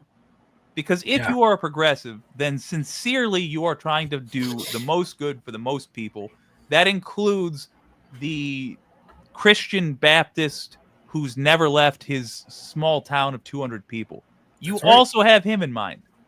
Pitch your politics to that person. I think, we keep talking about Zoran, and we're going to segue right into a Zoran segment here. But I think that's what he's done so well, because he said, I went to Trump voters, I went to people who voted for Trump and Biden back to back and said, hey, what made you change your vote? And most of the people say, I like how Trump sounds like he's just kind of talking like a normal person to an extent, and at least being not so measured and PR practiced and TV ready. He's just like, hey, these guys are idiots. Vote for me. I could fix it. Now, yes, we need real policies behind that. And Zoran's doing that in a much nicer, cleaner, smarter way, because he's also, the dude's 33 years old. He's fucking younger than me. And he's doing great. And he should. And that's what I mean. Like, a lot of these candidates too are millennials, maybe a little not boomers, but Gen X, and Gen Z. We are coming out here being like, I guess we can do this. If you hire Trump, then I can fucking run. And they are. And I'm glad they are. I got a clip here of Andrew Cuomo trying to shit on Zoran's platform here. Oh, I can't wait. First of all, I want to point out what Emma Vigeland of Majority Report said. Notice that his hand is on her back the entire video.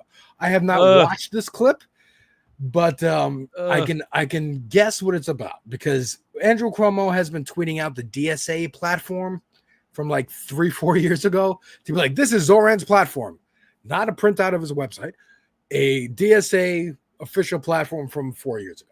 So here's the clip. I'm running against a man named Zoran Mandami. He's a socialist. Yep. And this is his platform. And I want to know what you think about it. And the investment in police. What? Yeah. And or misdemeanor. What? Let me tell you something. So many people are free running around doing things they have no business doing. Nobody feels safe on the train. Nobody feels safe walking in the street. Nobody feels safe walking in their building. So what do you say about that platform? What do you think about it? I can't curse, right? You can curse. It's Okay. So this was his clip. He hopes this goes viral, I guess. Well, it's perfect, though. It's perfect for us, because this is the kind of nonsense that people are fleeing from. That was dishonest, what he just did. As you say, it was not Zoran's platform. So the premise of the thing, when he says, this is what Zoran believes in, this, look, I'm going to make you not vote for Zoran right now. Zoran Mamdani believes that pep talks equals ultimate American. So obviously you can't vote for him. As soon as, all you need to do, if you're Mamdani, is say, if he's lying to you about that, if it's so easy for him to lie to you about that, what else does he lie to you about? Yeah. Do you trust this guy with anything? No. He's lying to get the job. What will he do when he doesn't need your vote anymore? Now, I see, right wingers do this all the time. I'm including Cuomo in that category. He is a right winger. They grab someone off the street who already agrees with them, but who seems like they're from a demographic who wouldn't, right? Yep. Black woman. And they go, do you agree with this proposal that's from the DSA website, not Zoran's website? Yeah. Oh my God, that's crazy. And yeah, you ask any regular person walking around who isn't politics brain, hey, do you want less cops? No, we need cops. We have crime. What are you talking about? We need cops for crime. Do you feel safe on the subway? No, not really. Look, I'm a native New Yorker. I do not like the subway. I have never liked the subway. It is not nice. I don't like it. Now, if they made it cleaner, if they had it running like on time, and I mean, it does generally run on time, but yes, I understand that like people freaked out about homeless people. But if you live in New York, you fucking see homeless people when you exit your door. They're everywhere. Yeah. They need housing. That's how you combat this. You go, okay, what are you scared of on the subway? You're scared of someone having a mental health crisis? Well, we need more mental health facilities. We need free health care so everyone can go see a therapist. You're scared of homeless people? Well, we need homes.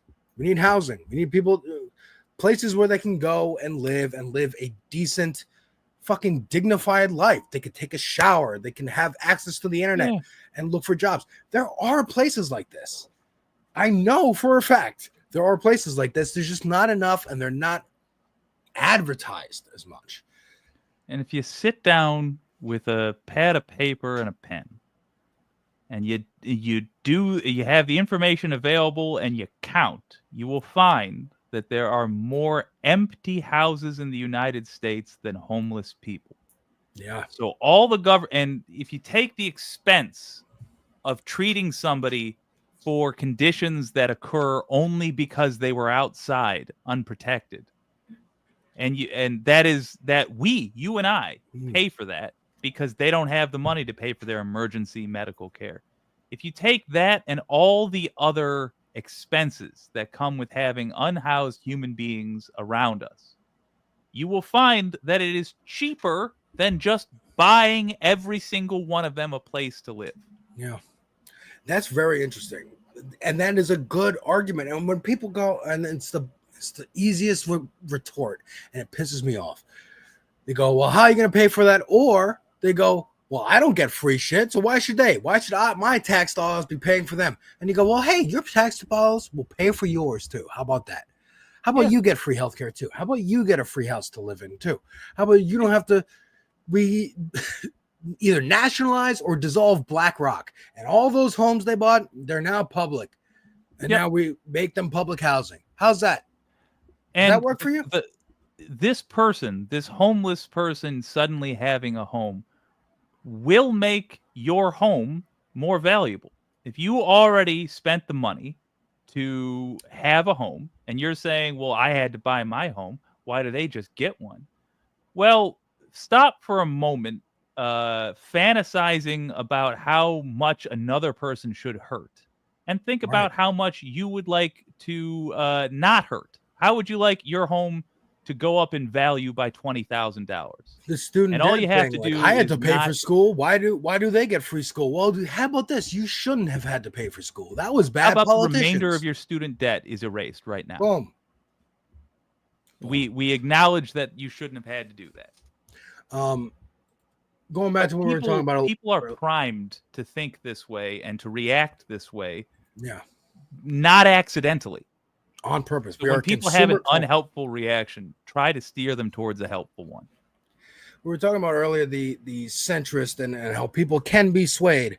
I think too, Andrew Schultz, comedian, has a podcast, had Trump on before the election, recently was complaining about ICE and like, oh, some of this shit is a little scary. I don't like it that much. Had on Sagar and Jetty, who's from Breaking Points, and he was a right winger, came on and was basically like chastising them.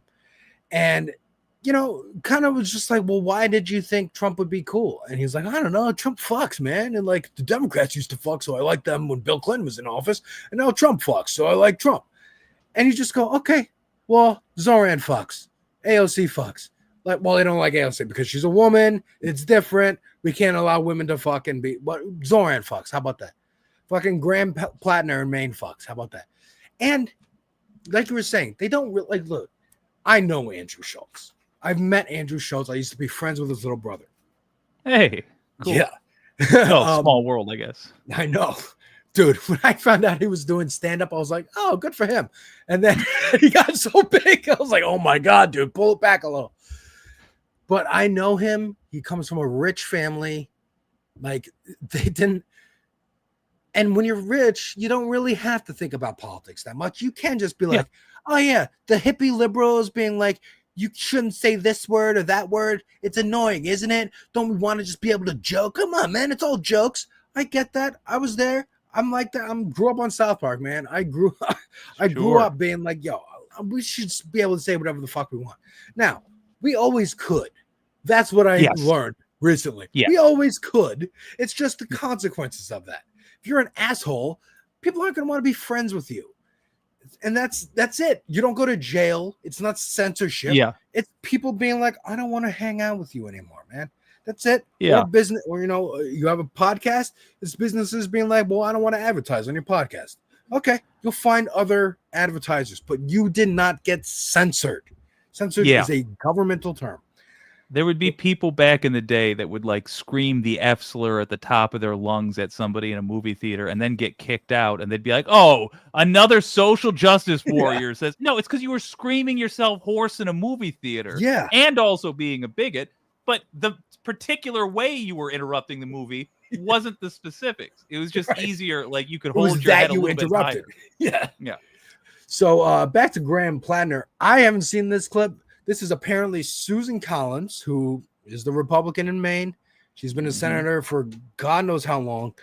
And apparently she was having a little town hall, something like that.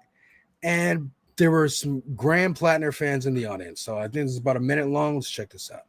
I'm so disgusted with the cuts the Republican Party has made to this big ugly bill.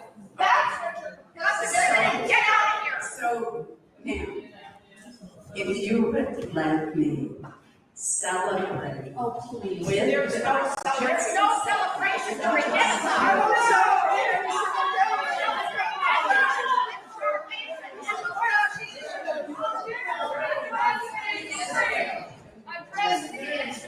I was a suggestion for you. You're gonna fat shame me? So could you just? You're not so slim yourself. Could you? Hold on. What?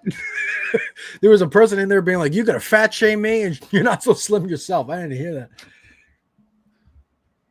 Anyways. You please let's finish this. listen for just one. No, you never listen to us. You never listen to your job. That's great sentiment. You refuse to have town halls to the For a moment. Why are you coming genocide? Could you just listen? You have voted for our Israel every vote. I have a suggestion. Would you listen to the suggestion? Yeah, let's hear it, Susan Collins. Yeah, that was that. She said, I have a suggestion. And the audience goes, vote for Graham Plattner. Ah! Yeah. The specific, I was worried when she said the cuts to this big, beautiful bill. Yeah. I was worried because I'm so fucking jaded that she's like, it doesn't go far enough into getting rid of the Browns or whatever the. Yeah. But no, she meant the cuts that the big, beautiful bill makes to Social Security. Great. And then they were talking, there was people yelling about Palestinian genocide. Yeah. Awesome. Like that, like people are not just objecting to the monstrosity, the monstrous things that these people are doing, but they have specific objections. Yeah. This is a change in Americans. Huge. Americans didn't used to know fucking anything about anything. Yeah. Oh my gosh. Amazing. I am so happy. You know, again, not I'm happy, that but there's I'm a genocide happening, but I'm happy that these people are aware enough and are screaming at this bitch. Like, I don't know if these are Republicans, Democrats. I don't know. I gotta assume they're Republicans if they're showing up to her town hall. But yeah, I like everyone has Medicaid. All these people have Medicaid. They're all boomers, dude. How are you gonna have cuts to your own base? Crazy. If one of these folks is having a town hall in your town, you go up there and present in every single way that you can like a Republican. I don't mean say you're a Republican, but look and sound as much as you are capable of looking and sounding like a Republican, and then tear into them with the facts that you will already know because you watch this stuff every day. Use it. Go to these things and create a piece of media like this that can get replayed elsewhere to change people's minds and, crucially, to make it clear to these people who are gauging how much we give a shit and how much we notice, that we notice everything and we're coming after them. Yeah. Because when Trump is going to, he's already going to people in power and saying, decide, are you with law and order or are you with me? And we want them to see, oh, the American people will care. There might be consequences. Yeah. Yeah. And as tough as they talk, they are terrified. Like we were saying earlier with the gun manufacturers, or the healthcare CEOs. Like they're making tons of fucking money. They're cigarette dealers in the 70s. Exactly. But put their name out there, I don't want spotlight. They don't want spotlight. They're not Elon. They're not Bill Gates. They're not dumb. I want a legacy. Yeah, they're They're not dumb like Elon or Trump. They're like they understand that they've won, and they can only fuck up by engaging further. That's so true. make them engage. Make them. Shifting gears here, I wanted to show a little. We're not going to be able to get through the whole video. It's 38 minutes. I encourage you all to watch it. But this is Deter McBizness's second video in his series on American Wasp. Follow him. Put it in the chat there, Johnny. But this is the second video talking about who is Deter and why should you care. And he's going to explain. I have a couple notes here of places that we can jump to. But I just want to play him explaining what exactly he means by WASP and why it's important. And Jake, I don't know exactly your background, but I have had interactions with WASPs growing up here in New York.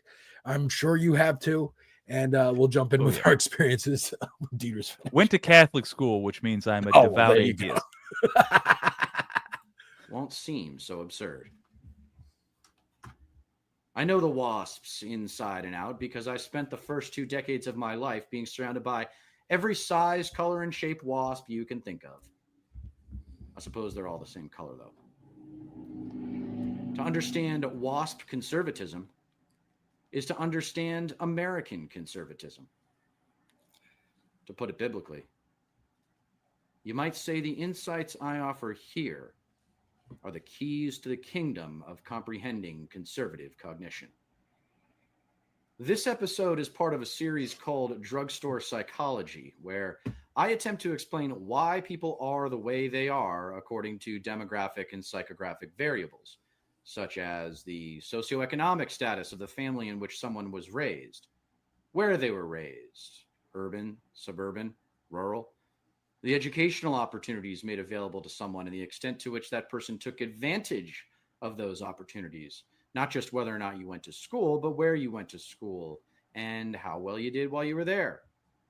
Life experience variables, such as how much someone has traveled or done community service work, how much money they've made or inherited, whether the person is predisposed to athletics or the arts. Even birth order can be insightful. So just stopping right there. I think these are all really good points and really need to be kind of hammered home. It does matter where you grew up, who you grew up around, how you grew up. Like, look, you can grow up with the best, the most money. Your parents have tons of money. You live in a mansion, whatever. They could be horrible fucking people to you. And it can change how you perceive the world. Maybe they're look, this was me. I didn't grow up in a mansion, but my parents were all right, not rich, but well off, middle class growing up. And then, they're both Democrats. They're both liberals, but I fucking hate them. So as a kid, I'm contrarian. I'm like, well, whatever you believe, it's got to be the opposite because you guys suck. So, and my teachers too. I didn't like my teachers. So they're all Democrats as well. I went to progressive private schools. I said, you guys got to be wrong because you're the authority, right? So what's the opposite of your ideology? I don't know what it is because I'm not being taught anything about conservatism or Republicans in school or at home. So I was just contrarian, opposite of whatever you are. I don't even know what it is. But when I started watching the news in 2012 and I would see Fox News and I saw anchors make the same arguments that I was making in class against the teacher just because I wanted to be contrarian and obstinate, and they're making them on TV in earnest to an audience. I was like, oh no. Oh, maybe I'm liberal. Oh God. That is such a mature realization to have, though, as a kid, to be like, I'm a kid. Why is this professional sounding like me? They shouldn't. That is very insightful.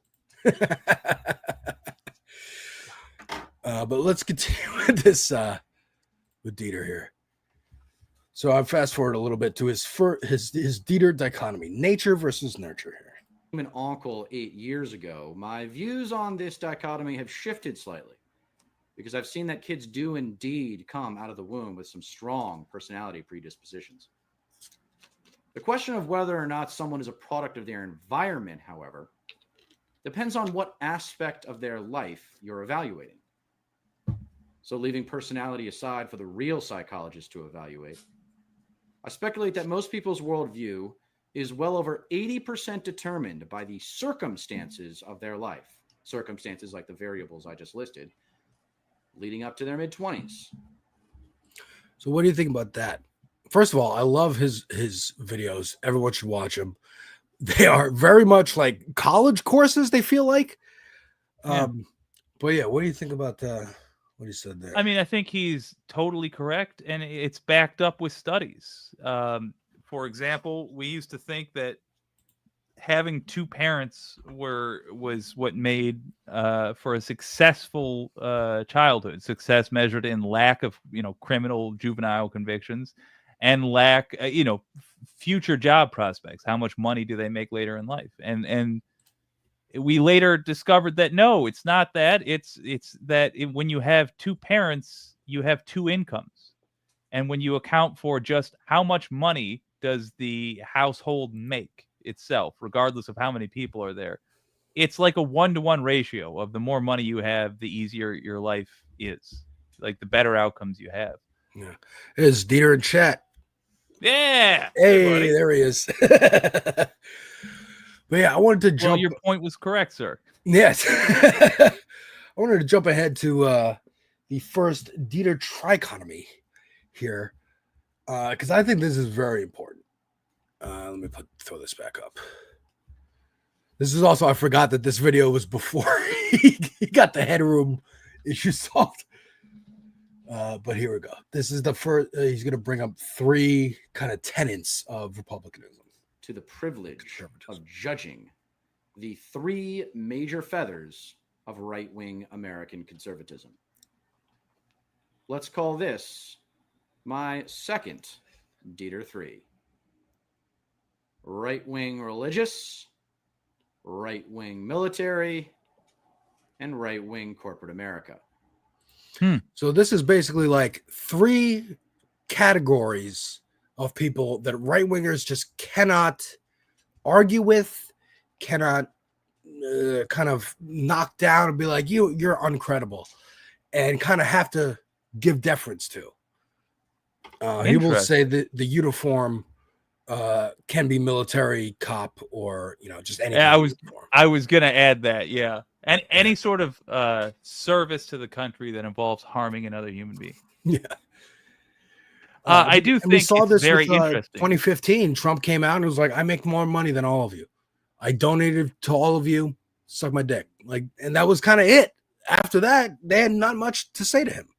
How telling is it, though, that for the first time I've ever seen the right wing deny military sales, or like right wing voters talk about denying sales of weapons, also known as corporate and military, was to Israel, religious, and that's Christian religious, by the way, with Zionism. That's all tied in together. It just tells you how much the tides are possibly about to change, because I agree wholly with everything Deter McBizness said. I think those three groups, having success in those means you are sort of owed success in the political world, in the minds of right wingers, and yet people are so fed up with this nonsense that there's resistance to all three at once. Mom, Southern evangelical Bible beater. Dad, corporate America military. You know the right-wing trifecta through and through. And speaking of Dieter's parents, that's actually the next piece in here that I wanted to bring up. All right. Because if you had any question, folks, on Dieter's bona fides in talking about this subject, here's the proof, folks. From an old high school friend of mine who's black, as were several other recipients. He got a text. The message included this: a picture of my parents on either side of Trump proudly posted on my mother's Facebook wall. It was taken at a fundraiser hosted by Bill Koch, the third and much lesser known Koch brother, but still very much a politically active billionaire. I didn't even know until I watched this video there was 3 Koch brothers. I thought there was just 2. Yeah, I did too. And damn it, I was counting. I thought we were down to just 1. I was so excited. You see, I'm not friends with my mom on Facebook, but my buddy is. He sat on this picture for 3 months and sent with it one of the more epic texts I've ever received. Hey, Tar, tell your mother we forgive her. She was always nice to us whenever we came over to the house. You know, we were talking about the shooting and in the context of knowing your neighbors or ICE coming into the neighborhood and you having to coordinate with your neighbors. What are you going to do? God damn. Like, you've seen pictures of donors with Trump. Could you imagine you get a text from a friend and it's family? Oh, God. I mean, it would be heartbreaking. I'd be embarrassed. I'd be furious. And the worst part is I would know that I was seeing evidence of somebody I love hurting somebody else that I love, even though they probably did not intend to do that. And that, God dang, if they were was that actually Trump? That wasn't like a cardboard cutout of him? That's him. That was a expensive dinner they went to. Yeah. Good Lord. Really, the McBizness surname, well earned. I mean, absolutely insane. Again, folks, I encourage you to watch Deter McBizness's whole series, but definitely watch this one about who he is, where he's coming from, and you will understand why he's pissed off all the time, why he's so determined to get it done now. Because we don't have time to waste. He's grown up in this society. He's grown up around these people. You know, I remember talking to him one day on here on this space, and I was saying, like, if it wasn't JD Vance, who would it be? He's like, dude, if I stayed doing what I was doing and being with the people I was around, I would have been vice president. I'm like, holy shit, bro. Did you give me a job? I do think the three of us come from somewhat similar backgrounds. At least there are similar things. And sorry to make us go over time. It's not a surprise to me. It's both encouraging and alarming that people from this group, and particularly around this age range, are all sort of arriving at the same conclusion. Like, it is now or America becomes something out of nightmare. Like, we just know these people too well. We're like, oh no, this is it, folks. Yeah, man. Like, you know, when I started seeing like Charlie Kirk and even years ago, Ben Shapiro, I'm like, how is anyone even close to my age a right winger? Oh, it must have been taught by their parents, and they must not hate their parents like I do. So I get it. Like, I don't understand growing up with the same political philosophy as your parents, but I understand that it must happen. I understand that, you know, but man, we watched our age, really? We watched the most gullible people in our peer groups fall for this stuff one at a time. And I think the consolation we always told ourselves is like, look, they'll learn eventually. They'll get a little more world in them. And now we're looking around at the consequences of inaction and saying, oh shit, everything wasn't going to be all right, like people said. And actually now we got to go clean up the mess that we didn't clean up 15 years ago. The bullies, boys and girls, NBs, anyone, the bullies are running the asylum. They're running the school. Yeah. They're in charge. That's who they are. They're either bullies and they're or like people Stephen who were King bullied bullies. and just became bullies. Yeah. They're like the actual real psychopaths. Like, But folks, that is going to be our time. I think we might be on a little bit more with our next host, if she's up for it, I believe. But I want to say thank you very much, Jake, for coming, for co-hosting this hour with me. Thank you, Deter, for trusting it with me, and thank you, this space. Follow us everywhere. We're in for something spooky. Vampire Queen. I must go for something watch a spooky. hound. But I will see you guys later on Left Past 10. Take care. Take care, folks.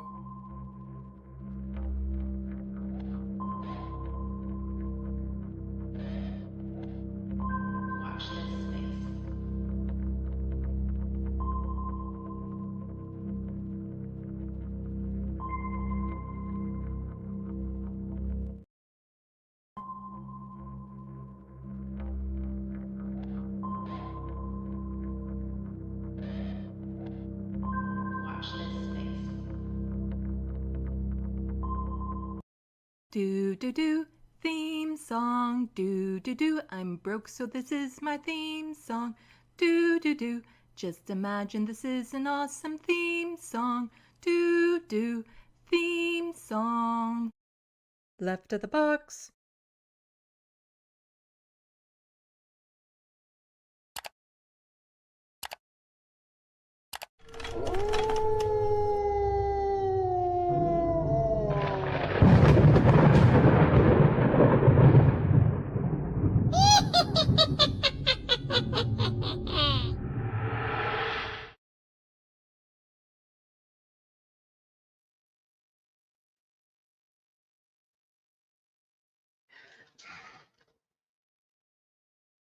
Oh, Amat, I have a hard time telling if humans are watching me if I can't smell them.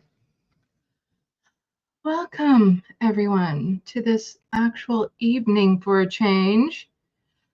I've been arguing with Sandee. I'm not a day kinfolk. I do not like the daytime, but that's when they are normally scheduled. However, today, Sandee had to take her little kitty cat Frodo to the vet. Last minute, got an appointment, and they ended up spending $70 to find out the cat was just fine. So, well worth the money. Welcome, everyone. I am Minuet. I am sitting in for Sandee from Left of the Box, as is the tradition of the last Wednesday of the month. I'm slightly over 1,400 years old. I know, I don't look a day over 1,000, but you know, it is what it is. And I grace her. I help her out by coming on here once a month to give the social and political commentary from a vampire of my age. We tend to have a different perspective on things when you've lived as long as we do. But welcome. Oh, in subspace, we have quite a few people so far. Etchbox, Rich P1K, Looney Tunes 9000, Emily French, Johnny Too Late, and Shade Dragon are just a few that I can see off the top. Welcome. For those who don't know, Sandee wrote a book based on me called Necroplasm. Go check it out. It is a, well, I should hold it up longer so that you can appreciate the cover. See, all of us vampires have a white streak in our hair. It's part of how we know we're ready to digest human blood. To know more, you'll have to read the book. But throughout this, if you have questions for me, please absolutely ask and I shall answer. I do have a few things to go over today. Sandee thought that my perspective would be beneficial for. Just so you all know, all of us vampires are non-binary. We do not even have gendered language in our dialogue or a language. And that is because we don't reproduce. Also, things like strength and speed have nothing to do with whatever perceived gender an individual has. And us vampires, we don't refer to ourselves as people. We refer to ourselves as kinfolk. Humans are people. We like to keep that separation for obvious reasons, because If you were a sentient being living on this earth, I can guarantee you, you would not want to choose to hang around humans if you had a choice of a different society. Just saying, you humans, whew. Shade Dragon. My white hair just comes from stress. I think, I don't know. Maybe that makes me more willing to be bloodthirsty. Stress has that effect on humans, I do feel. But welcome and go buy the book. You see, last Wednesday, the last Wednesday of last month, I mentioned that I would read another part of my book if I sold 5 copies before today. Just one. So we'll have to hold it off until next Wednesday, last Wednesday of the month, if I sell 5 copies over that time. But I do want to talk about something that was breaking today in the news, and that was of a shooting in Minnesota. And already there are reports that the shooter was a trans person. And so a lot of the discord is going to be around that already. Probably the right wing is going to eat it up. I just want to note a couple things on it. All the people, you humans, who do these mass shootings are fucked. Like, there's something messed up in your head to do that. It is not a normal thing in a healthy society to produce that sort of thing. I'm going to ask that people, when you hear news reporters and whatnot misgendering, let it go, let it slide. For one thing, they might not know, because right now it's ambiguous. We don't know for sure.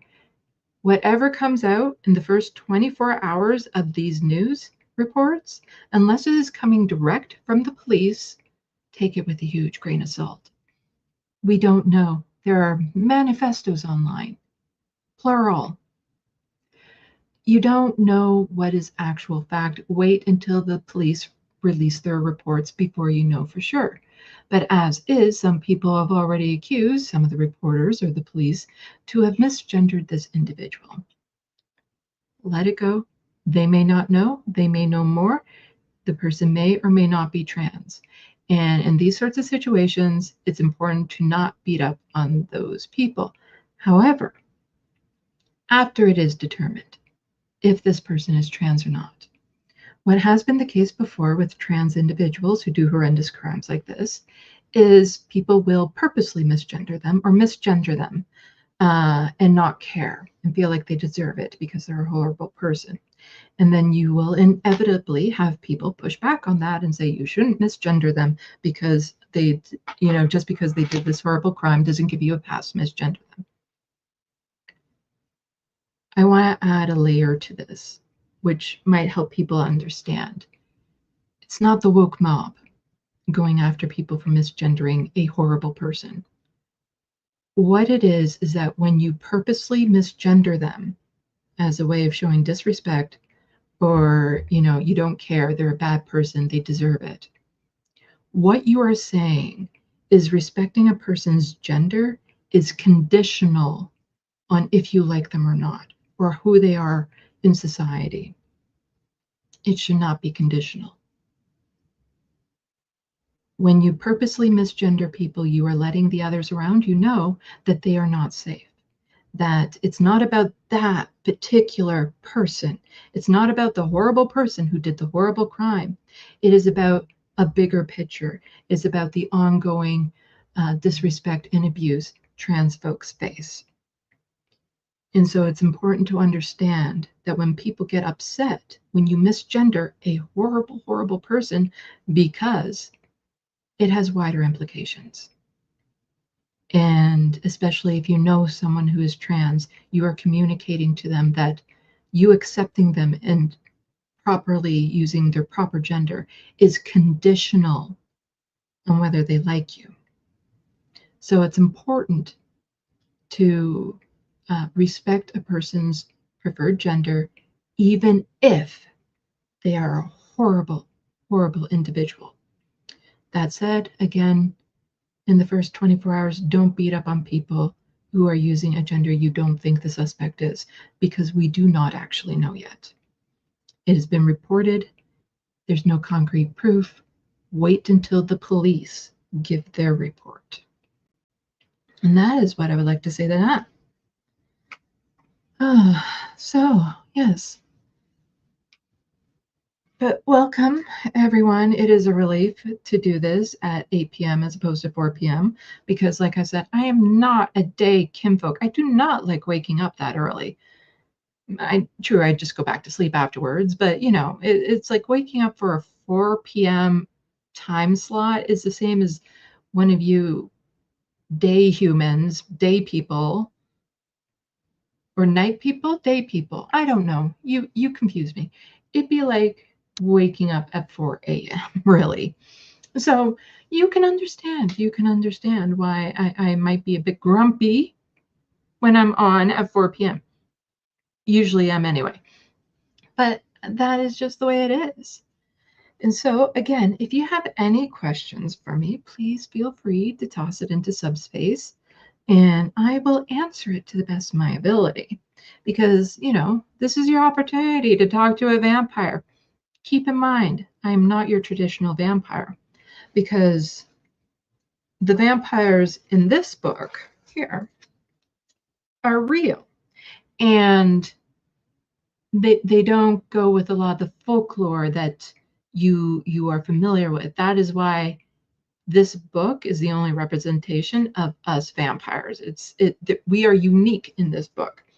And quite often what happens is there's this connection between this capitalistic entity, being the vampire, leeching and sucking the life off of individuals and controlling them. And I get the analogy. However, in the real world, that makes no sense, because you humans are our food supply. What that means is we want you to be healthy. We want you to be, you know, nice and tasty for when we eat you. We want you to be living good lives and reproducing and having everything afforded to you to maintain a good supply of humans for us to feed on. So in real life, you want to make sure that your food supply is well taken care of. It is selfish, I granted, but we do this so that we can have longevity. It makes sense. What you humans do to each other makes no sense when it comes to capitalism and hurting different groups of people because of money and finances and different classes. It's not very long lasting. And you see, as vampires, again, we live a really long time. The oldest among us are 4,200 years old. We want things that will last. We want societies that will last. We want products and food supplies that will last. What you humans are doing to each other will cause an early end. And it's very problematic for us too, which is why we might be interfering in the near future. Human lifespans tend to be very short, and you tend to be very selfish. And so a lot of the people in power are only looking out for their immediate selves. They're not looking out for the health of the society 100 years down the road. And so they only make policies that benefit them in the moment, even if it doesn't benefit the society. Because again, they're the ones in power, they're the ones making the bills, they're the passing the policy, and so they do it for selfish reasons. They don't care. It's the same with your climate change. They don't care as long as they get their money now. Because when the climate change, I want to say, really starts to take effect, but it already has, they'll be dead. They don't care. And they figure with their wealth, any offspring they have will be taken care of. We don't see it that way, because there could be a complete and utter collapse of our food supply if that happens. And we don't We don't want that to happen. We like living our nice long years.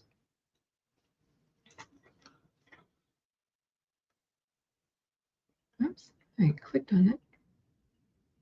Hello, Rachel. Yes, it is Minuet.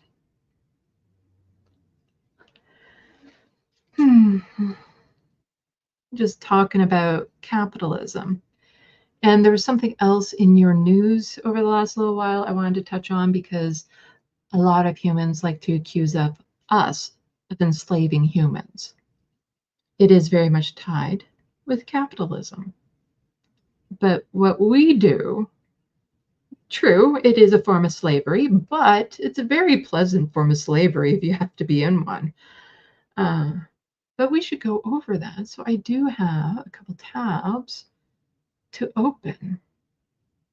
Also, I just want to point out before we get to that, you humans are very sensitive about symbols. Really? Really? Let's add this.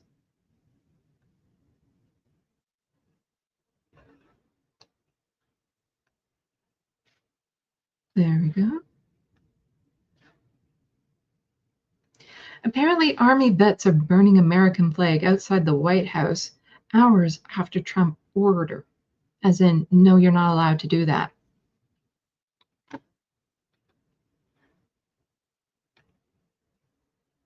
Rachel Atwood asking, are you a fan of Abraham Lincoln? I never met him personally. I know there's that movie out there, Abraham Lincoln, Vampire Hunter. I didn't know him personally, so I wouldn't say if I'm a fan of his or not. But apparently, Trump targets cashless bail, flag burning, and latest executive orders. Authorities in Washington arrested a man on Monday for setting an American flag on fire outside the White House a day after U.S. President Donald Trump signed an executive order intending to stop flag burning. I am fairly certain he's okay with some flags being burned. You're so sensitive with your symbols, some of you. Oh no, it's a piece of cloth. And again, maybe it's just our perspective as vampires, but all these symbols, all your borders, all your nations, they've changed over time. Even your what you call race has changed over time. And we see that, and it's so silly to exert so much energy on something like this. It's a flag. It's not like there aren't more out there. Is it a sign of disrespect? Well, maybe it's more disrespectful how the government actually treats vets, how they like to squander your free speech. Maybe that's the disrespectful thing. Not burning a flag, which there are a billion others out there. It's not like you're in short supply of them. So it is, just don't worry about, like, I know chances are a lot of the people watching don't think it's that big of a deal until it's a flag that you appreciate.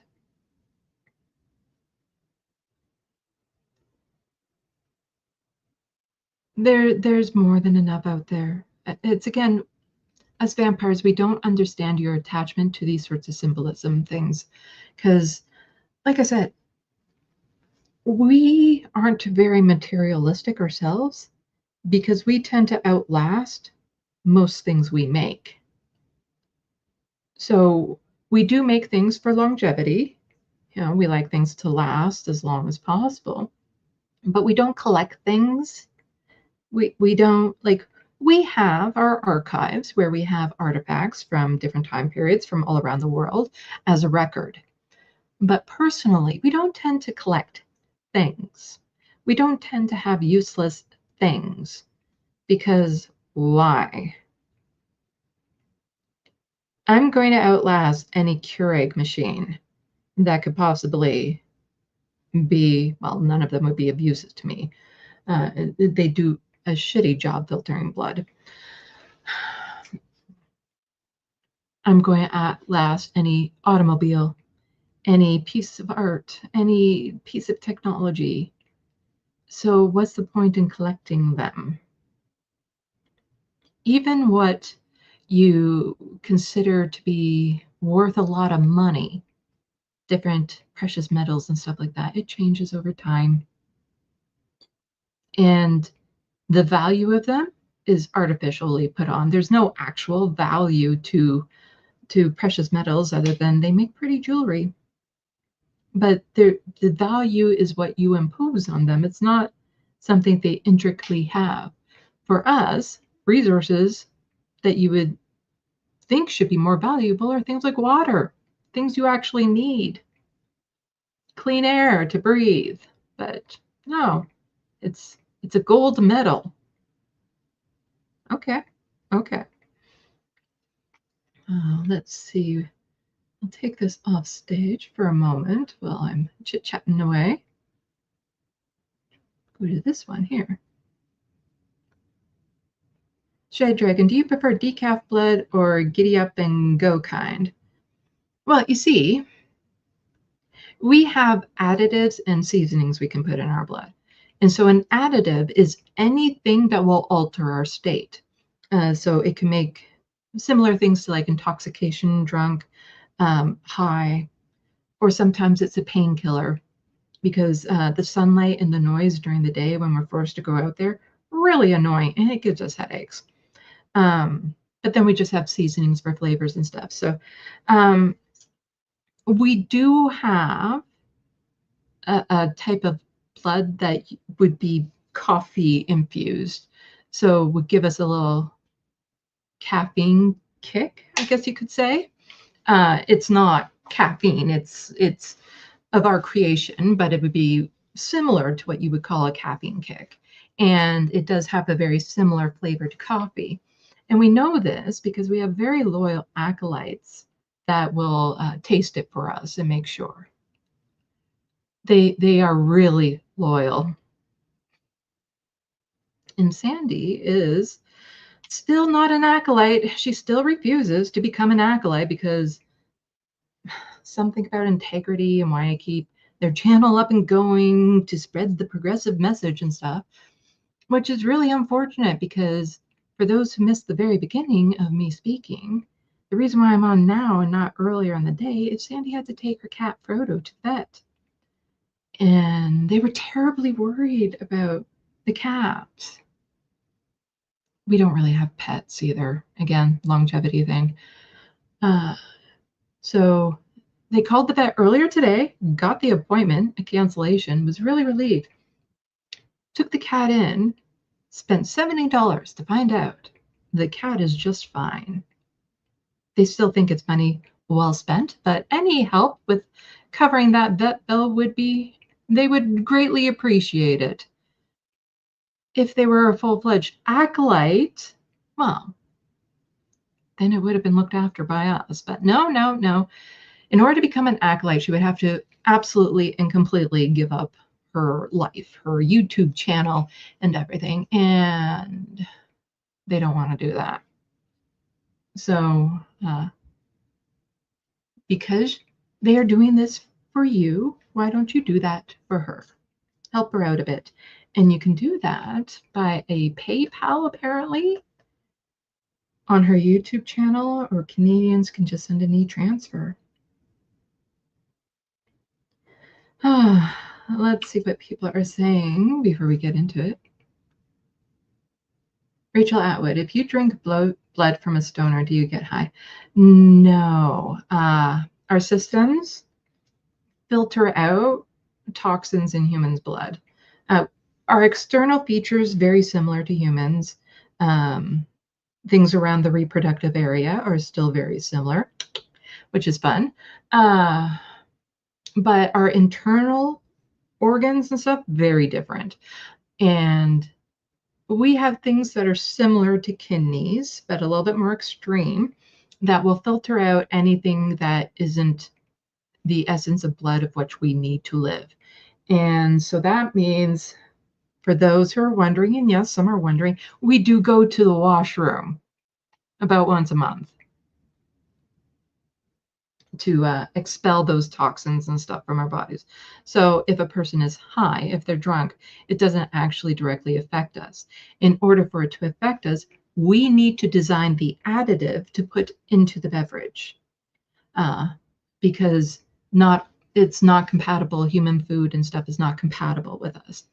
Now, some human drugs can have different effects on us if injected, or again, swallowing human foods and drugs and stuff, our systems tend to filter that out. But if something is injected directly into our blood, then they might have effects on us. And there are some herbs and stuff which can still have an effect, but it needs to be added with a specific enzyme that we have to mix it in with in order for our body to better digest it. But the effects that they tend to have on us tend to be very different than humans.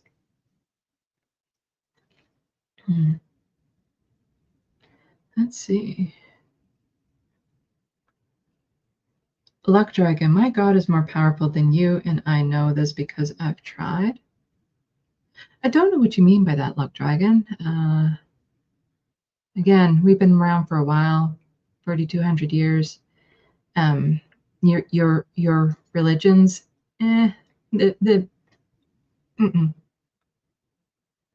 Rachel, like a period? No, we don't expel toxins from our system like a period. It's more like, I wouldn't call it urine either. It doesn't exactly look yellow. We expel it from our systems through the orifices that are around our midsection.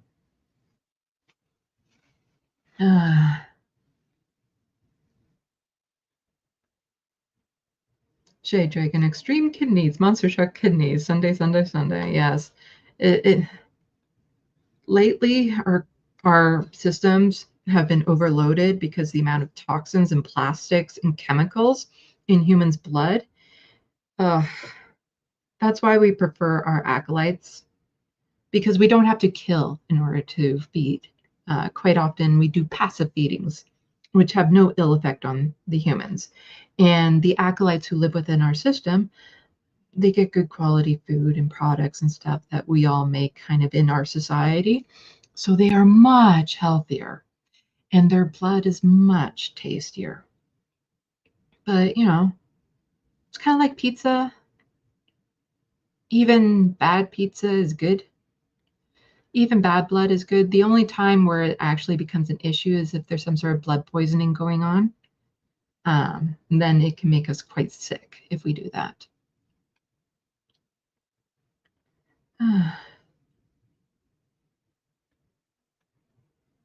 Luck Dragon, I've had a long talk with Jesus and we both agree that we would hide a body if so inclined. I didn't talk to him.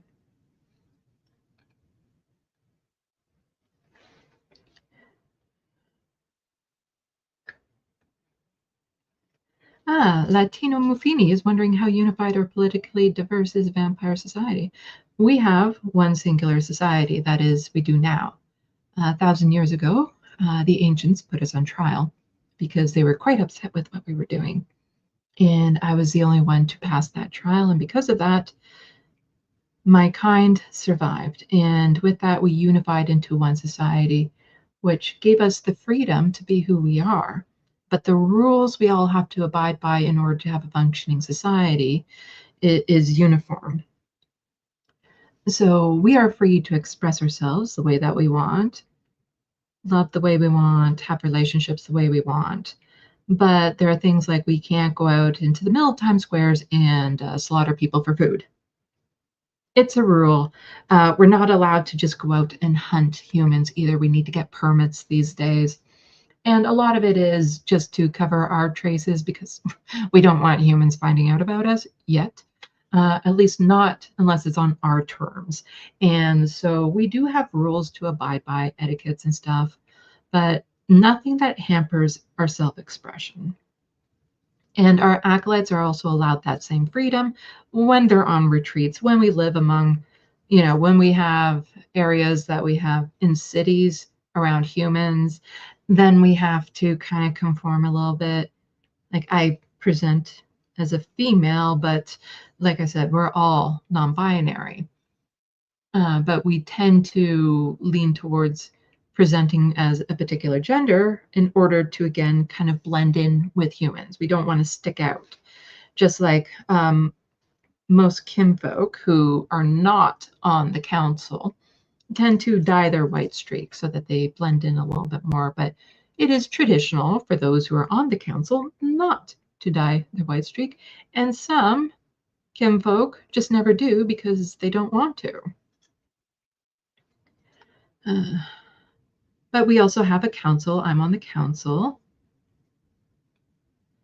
Try plugin Nitin. There's a form of what we would call like a vegetarian or a vegan vampire.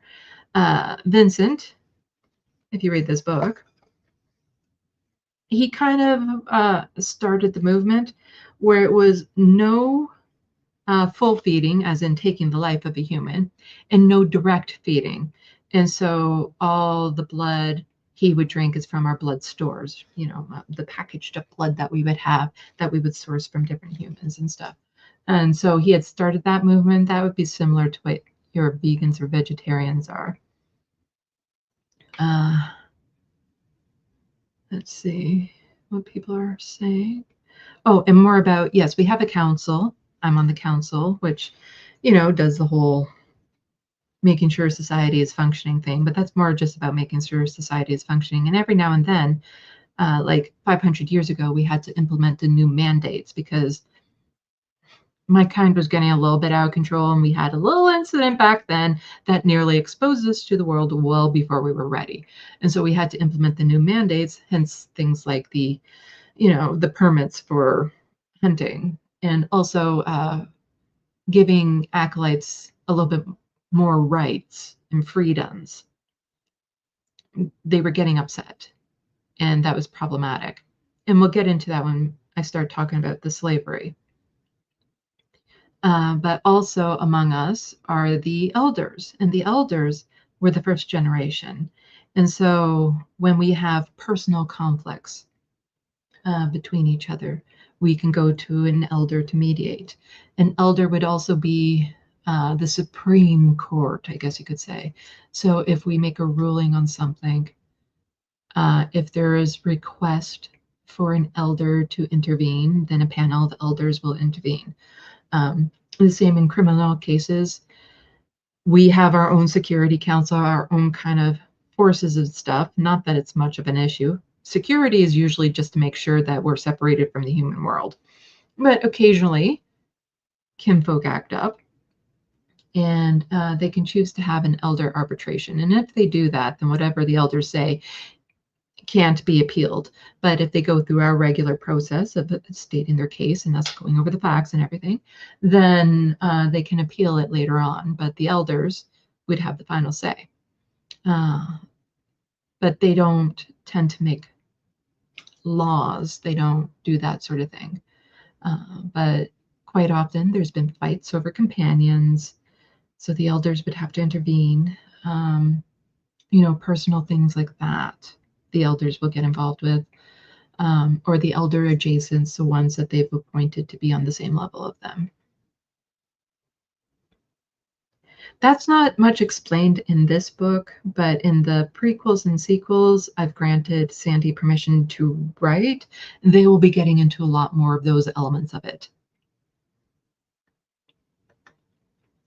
Hermeteorologists, I guess no permits for prominent people, maybe politicians. That is tricky.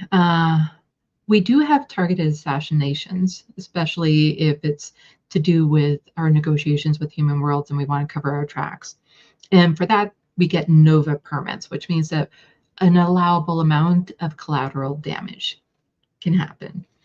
But if we target a politician or a prominent human, it's not just so that we can go and eat them. It's for a more overall big picture thing of our project that we're going to be implementing anytime now. We do tend to stay away from prominent people. However, privileged men are the tastiest. It's something to do with the lack of stress they've endured in their life that makes their blood so much good. And so every now and then, if we can make it look like an accident or, just disappear them in such a way that they wouldn't suspect us. You do need a special permit in order to get that type of human. We do take them out from time to time, but it can't just be casually done. When we go out hunting, the idea is to not bring attention to ourselves. And so we do have to be a little selective. It can't be done in broad daylight or moonlight. We also have part of our security council will also go and help cover our tracks when we do that, which again is why we can't just have everyone going off and hunting humans in the wild stock, because that would be too much for the security council to deal with. But if we do get a permit and we select some humans and then it turns out that it's problematic for those humans to just disappear, that's where the security council also comes in handy to help cover our tracks there. And also, if a human stumbles across one of our retreats, well, they are shown to the kitchen, and our security council makes sure that their tracks are covered so that nobody else tries to follow them to that location.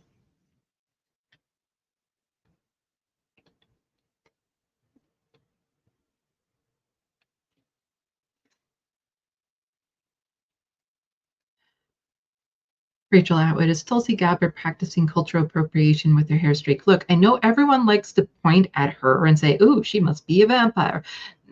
We're more what you would call humane than her. We do not claim her, okay? She is a bigoted homophobe who is part of a cult. We do not claim that type of human, unfortunately, but also part of the reason why not all of us have to dye our white streak is humans do naturally have them as well. But just because you see someone with a white streak, it doesn't mean that they are a vampire.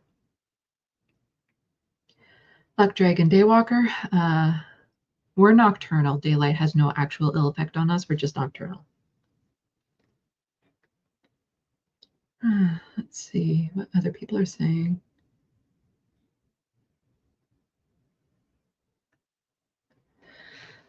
Latino Muffini, are there any existing state anti-vampire organizations? I'm not entirely sure what you mean by that. You see, the acolytes, and I guess we should probably get onto the slavery aspect of this. The acolytes are the humans that work with and for us, and they're part of our own society and stuff, and they're very loyal. None of them are trying to break away from what we offer them for reasons we'll get into when we start talking about the slavery thing. Let's see. Shade Dragon, don't eat the president. He'd make you sick. Like I said, there are some blood conditions that can make us sick, and from our analysis, he would make us very sick.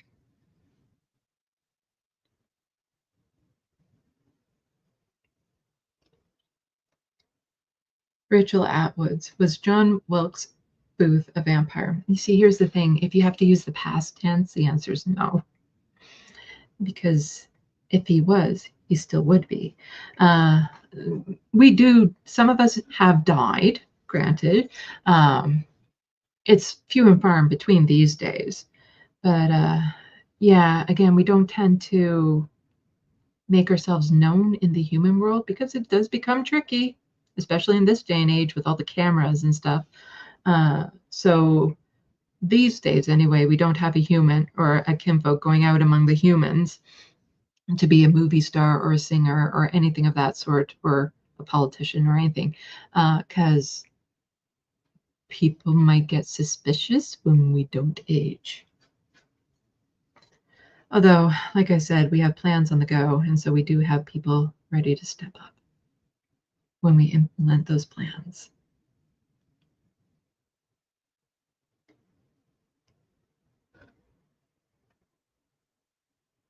Rich P1K, Minuet, do you have a space program? What is the plan if we destroy ourselves with nukes?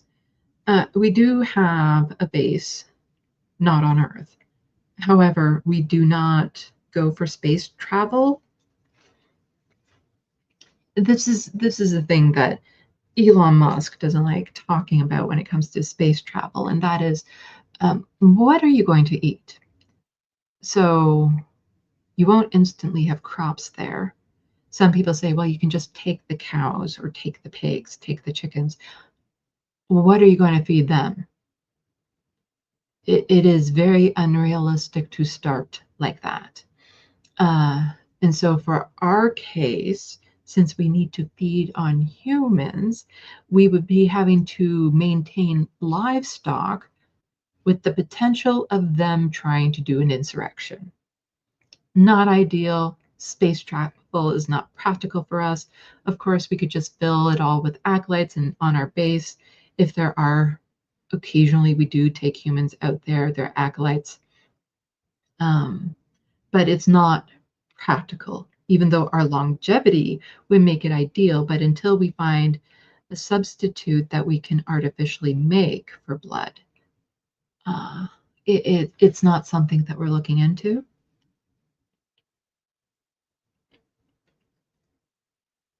Let's see. Oh, I should probably get to what I was going to talk about. I was warned I'm not allowed to ramble aimlessly at the end of this.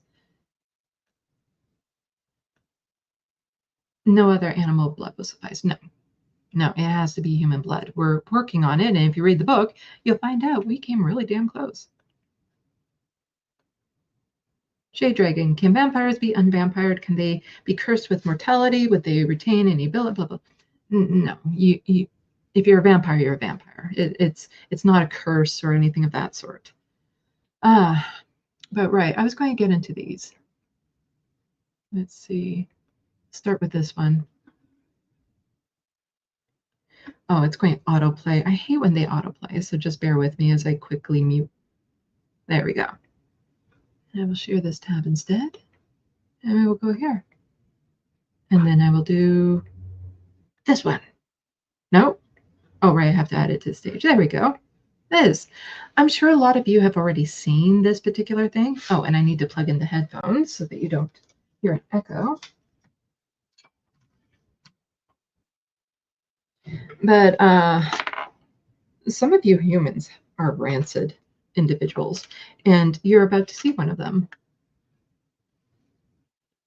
On into the Smithsonian, he's effectively now has some random person deciding what is appropriate for the Smithsonian to teach in terms of American history. Things that again, the ones in power want to try to erase actual history. We have records, by the way, that show actual histories. And again, if you go back about 2,200 years, a lot of you humans might be upset to learn the origin of the Bible. don't offend parts of the MAGA base, right? So we're now literally reviewing parts of American history and parts of American culture to make sure it comports with Dear Leader and what the MAGA Can we address wants. some of those things that are in there? Because have you looked at some of the things that are being reviewed? Slavery was a bad thing that was to talk about. Okay. Like he forgives He's me for not saying that. whitewashing slavery. So he's not? He's not. No. Okay. He's not. And you cannot tie imperialism and racism and slavery to just one race, which is pretty much what every single exhibit does. But let's talk about the fact that when you look at slavery. So here's the slavery in different forms has always existed. The issue is that they're trying to erase the type of slavery the United States had, which was very unique in its nature and on a much larger industrial scale than what you would see in most places. And that is what they're trying to erase and minimize it by saying, well, slavery has always existed. Yeah, not like that. Not. You humans like to call us monsters. We're not the monsters on this planet. Talk about the fact. I mean, slavery in America was. Do you realize that only less than 2% of white Americans owned slaves? But it was a system of white supremacy. You realize that slavery is thousands of years old? White people were Do you know the slave who owners. was the first race to try to end slavery? Well, what's controversial? Okay, we don't need to finish what she's saying because it's just a whole lot of bullshit and it gets clogged in the ear holes when you hear it too much.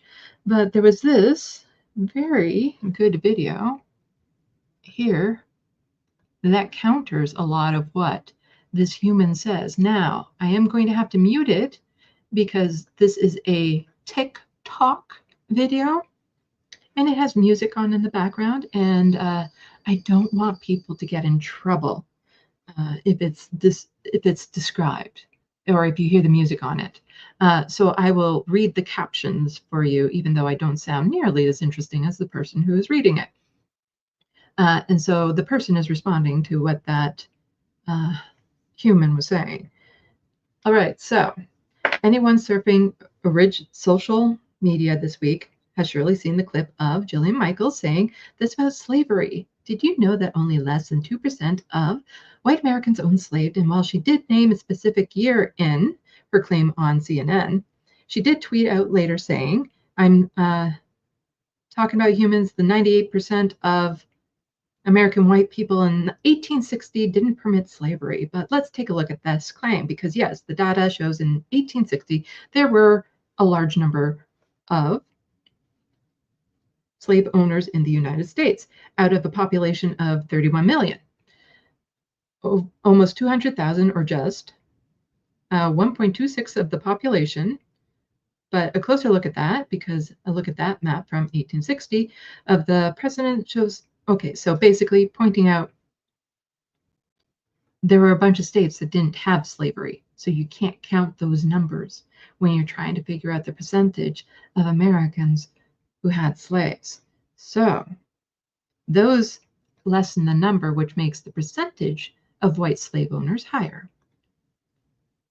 So slavery was no longer practiced in the North and was only practiced down here in the South. So yes, we eliminate the 18 free states and only concentrate on the remaining 15 slave states. And you can see that what we get, the amount of slave owners, that we now have a population of just 12 million. It's almost 19 million off the original, which gets us to 3.22% of population owning slaves.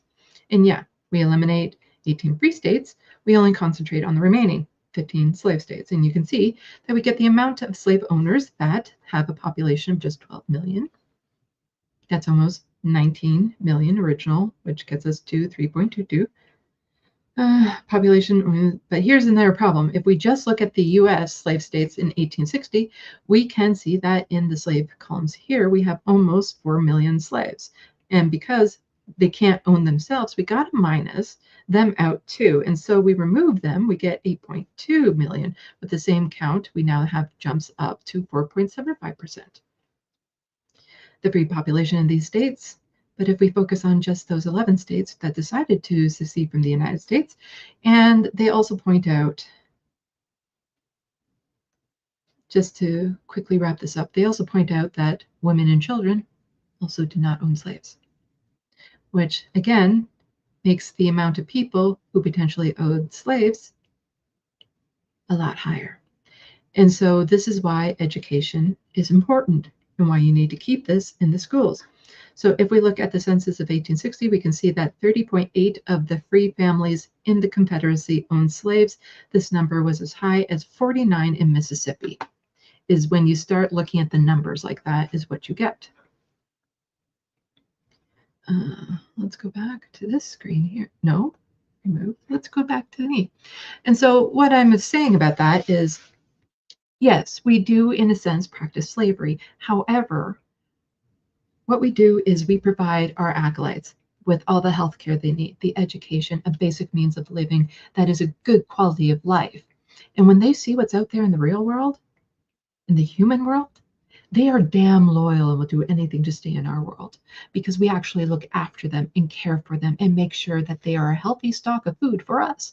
And so that is how we keep them loyal. But you humans don't do that. You work with the capitalism, and capitalism is one of the worst forms of slavery because it is global right now.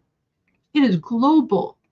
And you have humans that are being worked to death. And if they can't work in your capitalist system, then they're kicked out onto the streets to suffer and die. We will actually find jobs that accommodate our humans, and we don't overwork them because we want them to remain productive for as long as possible. Makes a lot of sense. But in the human world, you're forced to conform to a capitalist need. And if you can't do that, you are given a death sentence. You are forced to work for wages that don't keep up with the cost of living. Okay, that is global. That is slavery that's happening to you right now. And you might like it better when we implement our plan. Anyway, that was a quick count. Why don't I look in subspace, because I was told, again, I'm not allowed to ramble because the next people up are actual humans and not syndicated content. And they said that I had to be done at exactly 8:57. So let's see what people are saying. Rich P1K, we can't allow slavery to come back. It never really went away, it just changed its form. It's nowhere near as horrendous as what Americans were doing. But another thing is, in a lot of cultures, they tended to treat their slaves in such a way because they were this close to becoming one themselves should they fall in hard times. So they wanted to make sure that should they become one, they weren't brutalized. But what the Americans did by making it based on race was making it so that they could just see a person and tell, whereas in some societies you wouldn't be able to do that. And so they wanted to have different classes of people and be able to separate them and make sure that they would never fall into that category because they weren't visibly of that group of people. Oh, I'm getting something in the private chat. Yes, somebody called me out in the private chat. I'm more than welcome to go over.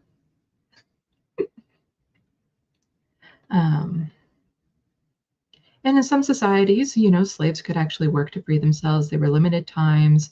Maybe it was just a punishment for a crime. There's all sorts of that. But once you become an acolyte, though, you have to stay an acolyte. You can't go back in the human world because we can't risk you saying shit about us.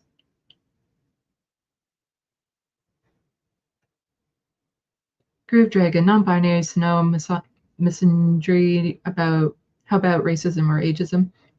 No, again, we're older than a lot of your race constructs. All we care about is if you are a kinfolk, a vampire. No, we don't do anything based on gender. We don't treat people differently. However, age only has a certain limited effect. Basically, a kinfolk is considered a child, like a 60-year-old would perceive a 20-year-old as a child until about 500. After that, age no longer has a factor in anything social.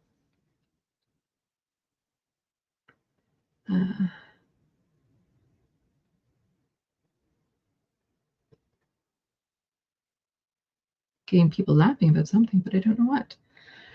Oh.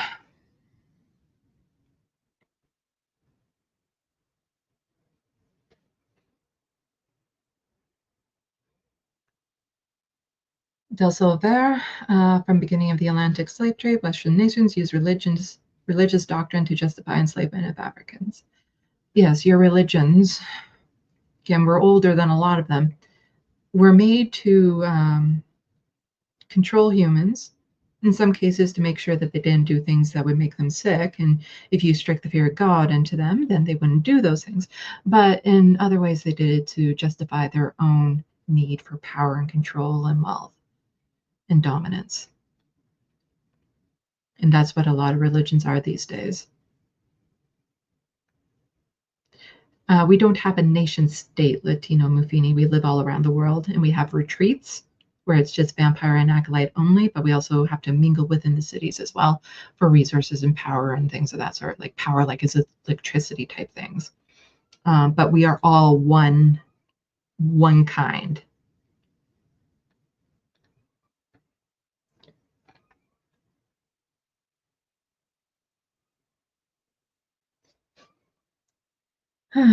I can hear Sandee's cat meowing, wanting treats.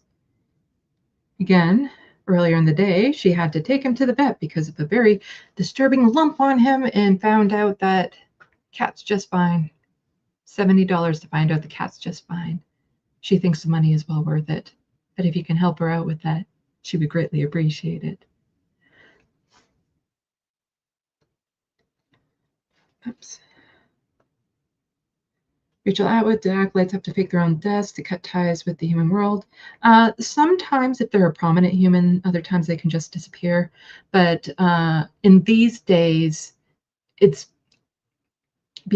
we don't just select, like it's extraordinary humans that we bring into the acolyte society, and they have to go through a lot of vetting and testing and things of that sort. But most acolytes these days were born as an acolyte. Whereas in the past, if we came across a very worthy human through intelligence or art, or they had a very particular skill, usually we could just bring them in, and people were disappearing and dying all the time back then, so it didn't matter. But these days it's harder, and we do have to do things like potentially fake a death or disappear them in such a way that nobody's going to go looking for them. And again, that's part of the Security Council's job. But if people buy 5 copies of this book, by the next time I'm on here, then I will read another part of the book, and you can go back and see me reading the first chapter of this book if you want to get caught up. But the best way to get caught up is to read the whole book. It's 8:57, so that means I have to go, because the Letterhack is looking at me already like, you're fucking doing it, aren't you? You're talking over me already. You're delaying it. Anyway, thank you everyone for coming out. Subscribe to this space. Subscribe to Sandee's channel, Left of the Box, and all of their social medias, which is available on her YouTube page. So, salut, à la prochaine. Thank you for watching, and stay tuned. I'm Minuet, wishing your tomorrow is better than your today.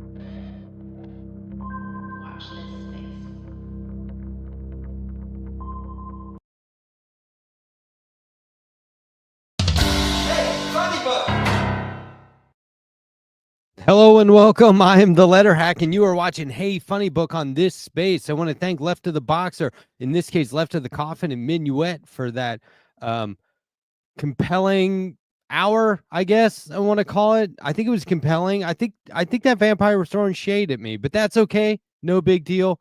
We'll get them next time. Look, without further ado, I want to bring on my guest. Please welcome to the show, author of the Daily Dawn, all the news that fits into tiny, tiny hands, and the Daily Dawn Pandemic Edition, from impeachment to embleachment, prolific cartoonist and Meta's most shadow banned cartoonist.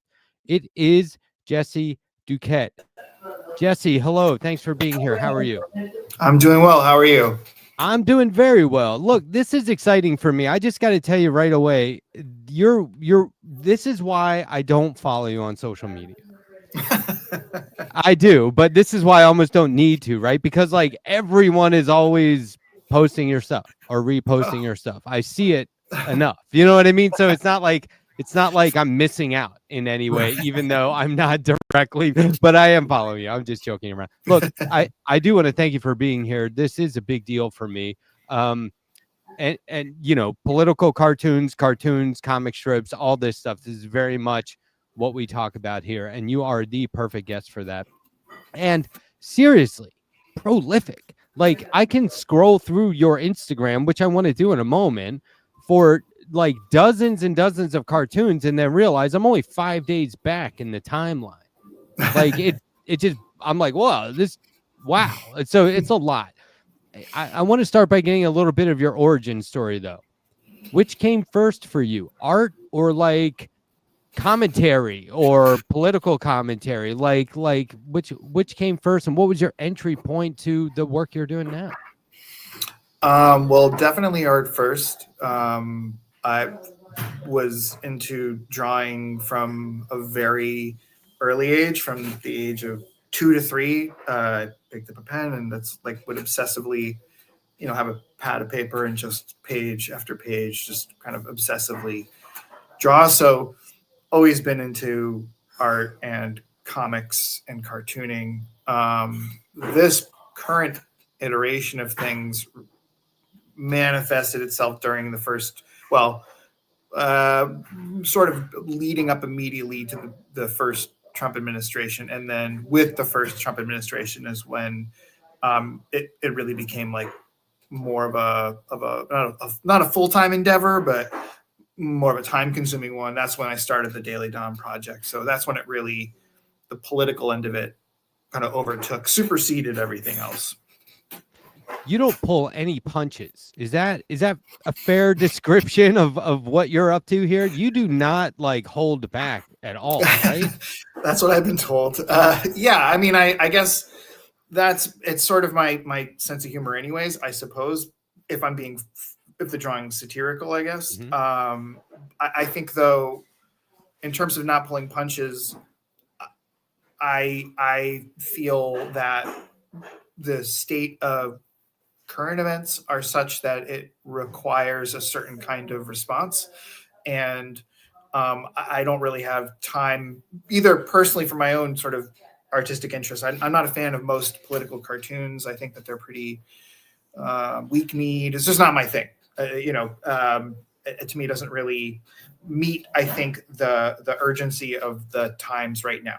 And so I just try to draw what I'm feeling about it as close to how I'm feeling about it as I can. And so it'll come across certainly maybe a little bit much. I've been told that's one word that's been used often, is it's a bit much.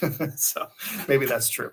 Well, I'm building it up for the viewers before we reveal any of this art, but I think they're going to see that this is an apt description. But like, let me just ask you, like, as an artist, is this you away from the drawing board? Are you the same? Is this your personality, or is it just your mood or attitude, or however you want to describe it, in the moment in response to what you're seeing? Yeah, I mean, it's very much a response to whatever the news item of the day is. I don't walk around. I think probably a misconception about me is I walk around like my drawings like very angry and animated all the time, which is maybe closer to the truth these days because there's just so much horribleness that's happening. But no, it's really, the drawings are a specific response to whatever the thing is that's taking place. I think I will say at the same time, say this current administration to the first Trump administration, it is heightened. It's a little different. It feels different. We didn't have, military taking over streets, for example, or people getting disappeared because of what they look like, or they have an accent, sent to countries they've never been to before. So the stakes are certainly higher. So yeah, I think, I don't walk around like a humming, a buzzing bin of anger all the time. If like current events or politics come up, it's sometimes hard to rein it in. But most of my time is other. I spend some couple hours drawing, and then the rest of my time I'm listening to music. I'm doing whatever, playing with my kid, playing with my dog. So I try to balance it. You're right, though. There is seemingly no end to the horrors and in the news, and like the news is never really great. But I wonder, I personally wouldn't consider it a gift if I was in your position, like, oh, more bad stuff, I can use this, you know what I mean? But like, oh no, yeah, it's not good. But like, I'm sure you'd rather be drawing anything else, but yeah. But like, you happen to be very good at this. You happen to be very good at utilizing it in a way that sends like a very clear message. I want to ask you about that. But first, just, again, as an artist and as a person who's not, it's not as if you were born with boxing gloves on, right? Like, is it overwhelming for you in any way? Is it like, it's overwhelming for me to watch this shit. Yeah. To have to sit down and produce something about it, like, and not have to, but I mean, maybe you feel like you have to. Is it overwhelming? I mean, do you have that front lines effect that most journalists have? No, I mean, I think I'm overwhelmed by it probably in the same way anybody is who cares. Just, it's an overwhelming time to live in right now. I think, thankfully, the act of drawing has sort of the opposite effect on me. I think maybe it's because this is the thing literally I've done since I could hold a pen or pencil, where it's very therapeutic. So actually, even though I might be drawing about something really horrible, or I'm drawing horrible people, the act of drawing is therapeutic, and it like helps me manage, I think, some of that like existential dread a little bit. I'm able to sort of manipulate the awfulness and like put it into a form and draw it, and so I can almost compartmentalize it a little bit visually for myself. So drawing this horrible stuff day in, day out isn't as much of a grind as it might seem, only because thankfully it's something that I find very self-soothing. So thankfully that's the case. It might be certainly more difficult otherwise. So it's like art therapy in a way, right? This is like your way of processing what's going on. I mean, on that note, I would suggest everyone start drawing what they're seeing, Find your thing, like, totally. Do you self-censor? Do you ever draw something where you're like, I don't know, I'll just put that one aside for now and think about it later, or you just going for it? You just lean into everything? Yeah, I don't really ever self-censor because I think the point of it is I've always approached it from the first drawing I did with the Daily Dawn back the first day of the first administration was I just kind of keep the blinders on. It's whatever I come across in the news or see, and I feel like I just try to put onto paper as truthfully as I can how I feel about it. So if I were to like put guidelines on myself or self-censor, it would be really counterintuitive to the process. So I don't really ever self-censor. I mean, if I've ever held back on a drawing, it'll be for totally different reasons where I feel like I'm not getting it across enough. Or it may be oftentimes more the opposite, where I feel like I'm not quite there yet. I haven't gotten to the pit of what I'm angry about it, or it's too middle of the road or something. And I'm not trying to make something that's caustic or offensive. I don't really care about that. It's just it doesn't I think translate for me how I feel about it accurately, then I'm not gonna finish it, or I'll put it off and come back to it later when I feel like I can, after time, more accurately draw it. Okay, so most shadow banned cartoonists on Meta's sphere, what kind of explanation do they give you? Like, or do you get one? Because sometimes it's a sense that we're being shadow banned. Sometimes we're outright being shadow banned. Other times it's like you're being told we're taking this down. Yeah. Sometimes it's just taken down. Yeah, I mean it's by design a very nebulous thing. There's not a lot of good information about it. Certainly, what I'll say is, because I've started being shadow banned to different degrees, or I started running afoul of Meta. This first started happening towards the end of 2018, I want to say, and it's gotten much, much worse over time. But basically, it happens in a variety of ways. The most common is, if your posts get removed, they'll sometimes it'll be accompanied by a message from them saying we took it down for these reasons. And sometimes you're able to appeal that. And then oftentimes when something is removed, they apply some kind of restriction, whatever that is. Like, I haven't been able to go live on my account for probably about 5 years, because that's one of the restrictions that's always been in place. which is fine. I don't really care about that, but it's just like that's an example of one thing. Or they'll they won't show your account to anybody who's not already following you, and all that. Like that's all in their guidelines. That's fine. This if you're gonna play in their sandbox, you have to like kind of, if not accept those rules, at least understand that those rules exist. The problem that I'm running into is they don't always tell you that a post is taken down. You just kind of find out like, oh, that it's not there anymore. That's interesting.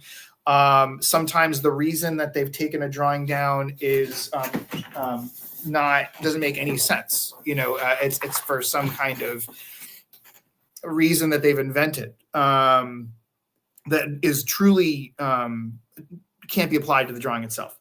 And then more recently, an aspect of the shadow banning that's been very strange is they started to unfollow people from your account without them knowing about it. And this is happening to a lot of different accounts apparently, but I get messages daily from people saying that, I had been following you for a long time. I just noticed I wasn't seeing your posts anymore. And I didn't unfollow you. So it's just weird things like that are taking place. And, it's, again, if you're in any kind of company's, environment, there's going to be some kind of guidelines, whether you agree with them or not. And I don't really agree with a lot of them, but it's this other really kind of strange, shadowy stuff they're pulling that's not really explainable or seem to have much of any kind of defense to it. Yeah, because I imagine it's got to be pretty comical if they're like, hey, we took your art down because it was of this. And you're like, you're talking to the person who drew it and posted it. I know. What do you mean? Like, it's kind of funny. You know what I mean? But on the other hand, I guess I see what you're saying. Like, if there's fine print and there's rules, I guess there's a chance. But yeah, that it's shadowy, and there's more of this happening. It's happening to live streamers, happening to podcasters. All kinds of people are being shadow banned, and this is why this question. I was writing this question. I was like, no, that's the same thing. I was going to ask, what hurts more, pushback from like right wingers or people who are offended by your drawing of Trump or whatever, or social media's manipulation of your account and everything. And then I was like, no, those are kind of the same thing, right? Like social media are being run by those same right wingers. Well, I was going to say, you're saying it's happening to all sorts of people, which is true, but not all. It's not happening to, it's you can kind of, it's a delineation of where it's happening. In terms of like the blowback I get from Trump fans or whatever, I really don't care about that. And even the social media stuff is it's more frustrating than anything. But I mean, my account that I had previously that was taken down last fall, that I'd had for the previous 7 years or whatever it was, that one was permanently deleted. I'm still banned from Facebook. That account was deleted because of a drawing I'd put up, in which it was a drawing of Mike Lindell, the pillow guy. And it was a drawing of him where I was, just kind of making fun of him because he's low-hanging fruit, admittedly, but I was making fun of him. And they took the drawing down because they said that I was selling drugs on Facebook using this drawing. That was the reason they gave. They allowed me a chance to appeal, which was really hard to do because it was hard to disprove something that was so fantastical and so strange. It was hard to articulate how a drawing wasn't selling drugs. It's like, I don't, there's no exchange of money. There's no reference to drugs. I don't know quite what to say. So I appealed it, and they came back and said, sorry, it sticks. And then they whipped the rug out from under me and took down all the accounts and everything. So started from scratch. That is way more frustrating than, a MAGA guy freaking out in your DMs or something. Do you ever consider, or maybe you have, reaching out to folks like the Electronic Frontier Foundation or people who fight for algorithm accountability and unfair banning and not listening to appeals, not taking the appeal process that they presented to you serious? Have you ever considered taking any action? Not necessarily to get back on Facebook, because I mean, honestly, you're probably better off. But like, that's some bullshit that they're pulling, right? And it's censorship. Like, do you ever consider bringing in some sort of authority or litigation? I haven't really. I'm not really well acquainted with some of those organizations that do that stuff, and I guess when it comes to social media, to me it feels like there's so many other battles to be fought, and I feel like I can still do what I want to do for the most part,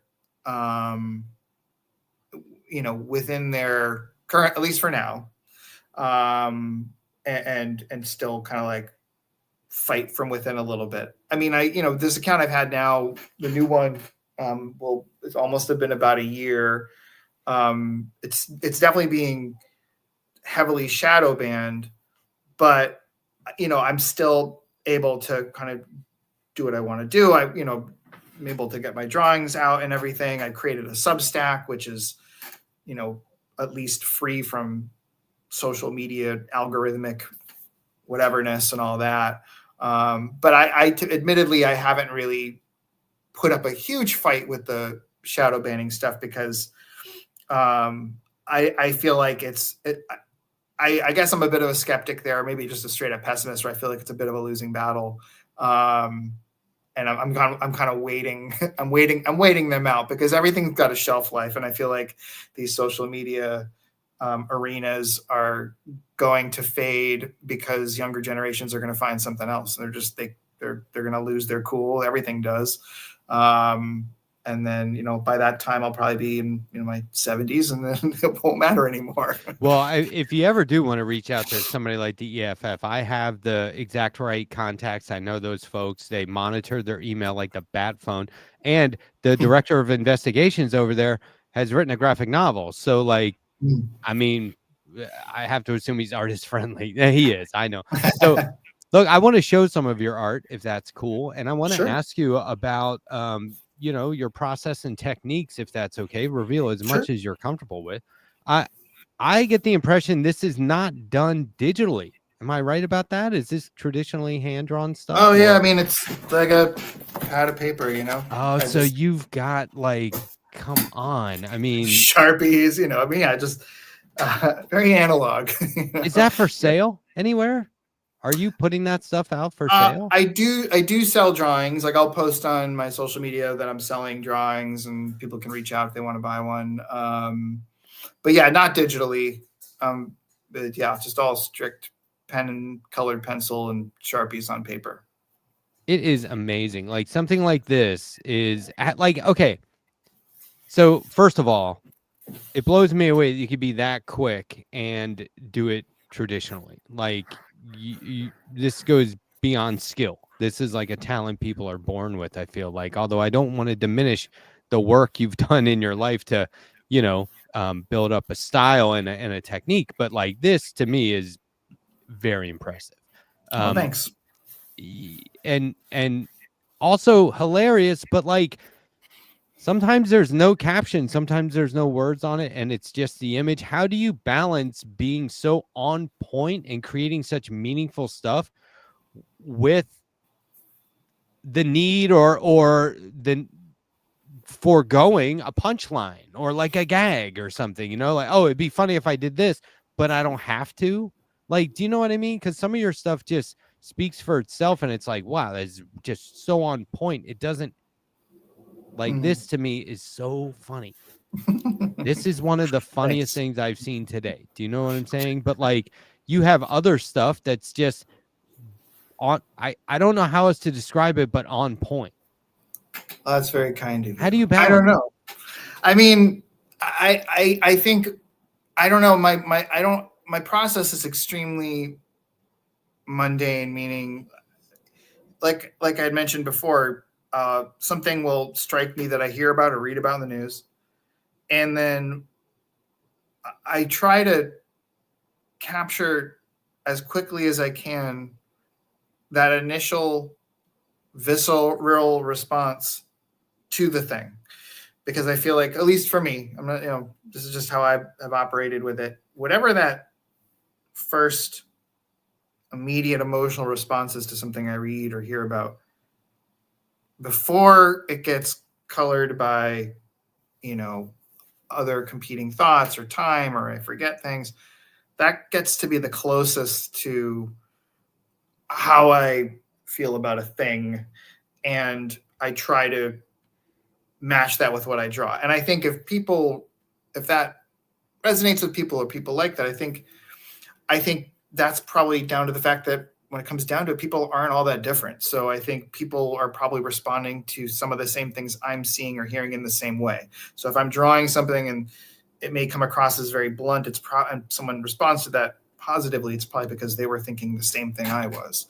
And in terms of like trying to get rid of, like, say, like you mentioned, punchlines, that's something that's like, if there's anything I've worked on, it's that, because with the Daily Dawn stuff, I really don't like going back and looking at that. It makes me really cringe, because that stuff to me had far too much going on. It had a date.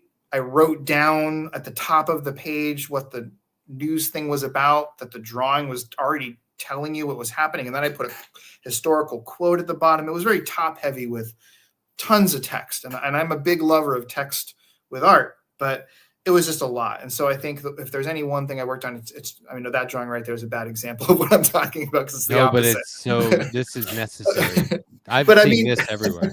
But this is an example where, in the other direction, I have a lot more fun with the words than I do the drawing.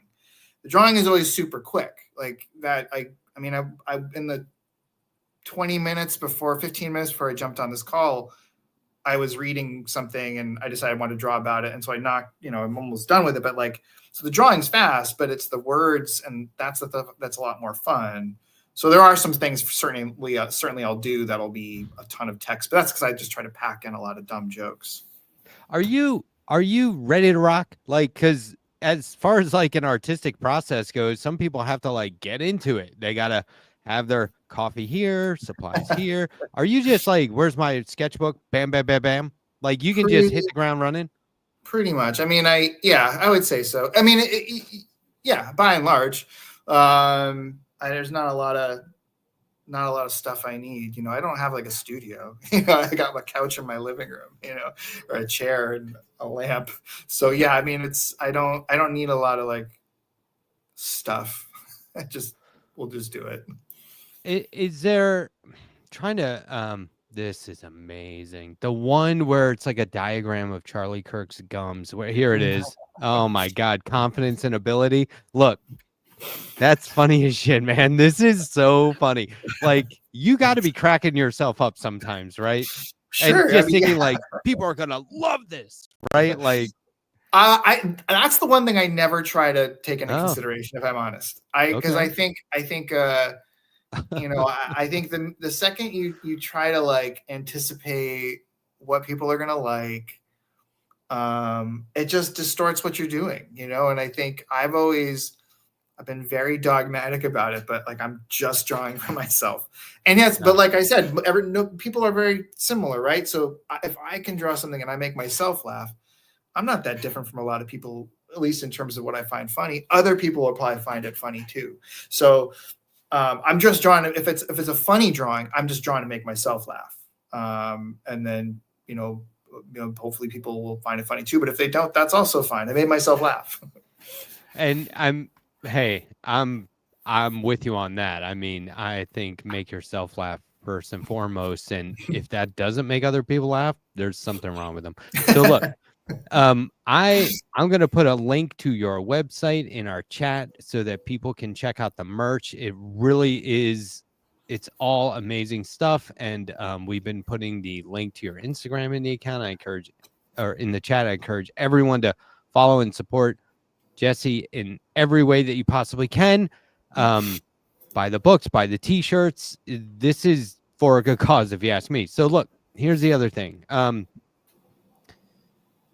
Can you pick a favorite? Do you have like a piece that, let's say you were selling all your strips, you're like, keeping this one?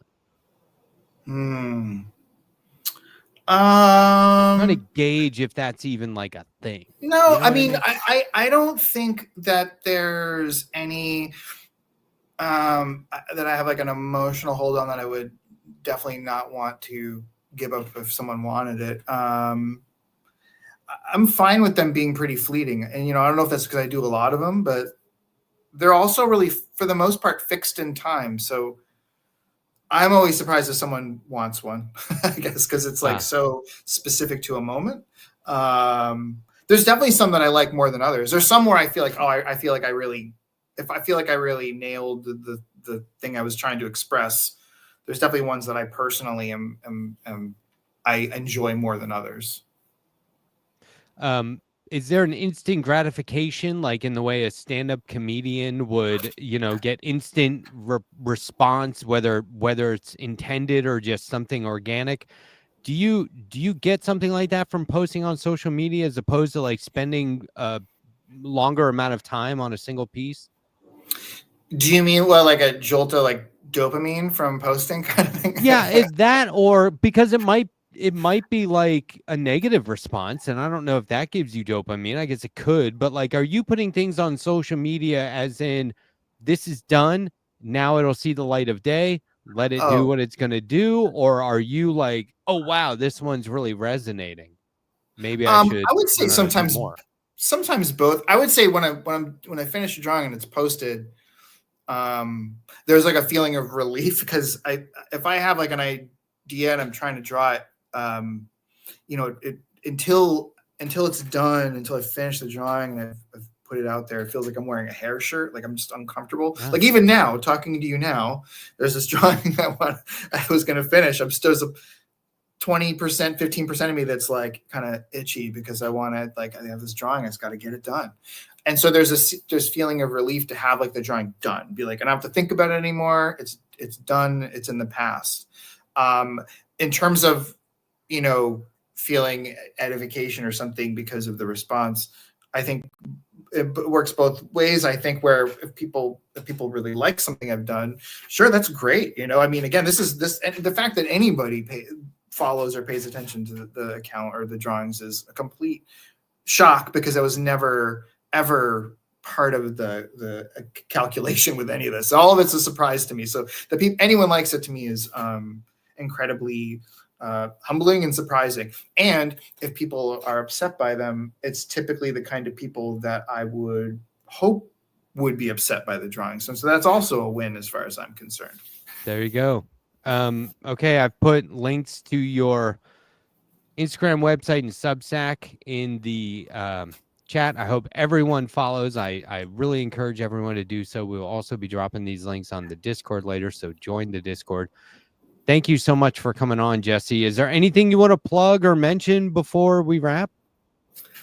No, I got nothing.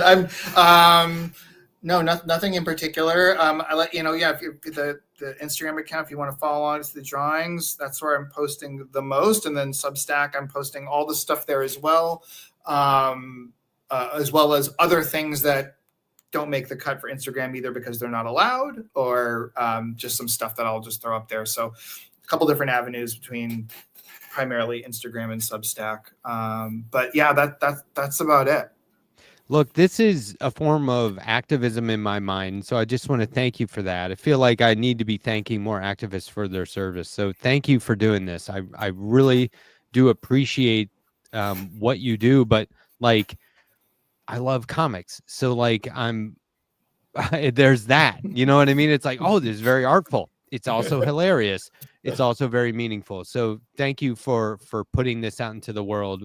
We need more of this. But thank God we have what you're doing, because this is, I don't know what else to say. It's on point. Put that on a book somewhere. On point, the Letterhack. On point. Okay. All right. Yeah. Sounds good. Thanks a lot, Jesse. I really appreciate you so coming much. on. Yeah. Thanks for having me. Have a good night. You too. Jesse Duquette, come on. We're doing art, politics, right? There you go. Art, politics, comics. What better guest for the show than that? I mean, and you saw that stuff. It is priceless. Some of that stuff is hilarious. Others is like, it's just so accurate. It just flips the switch.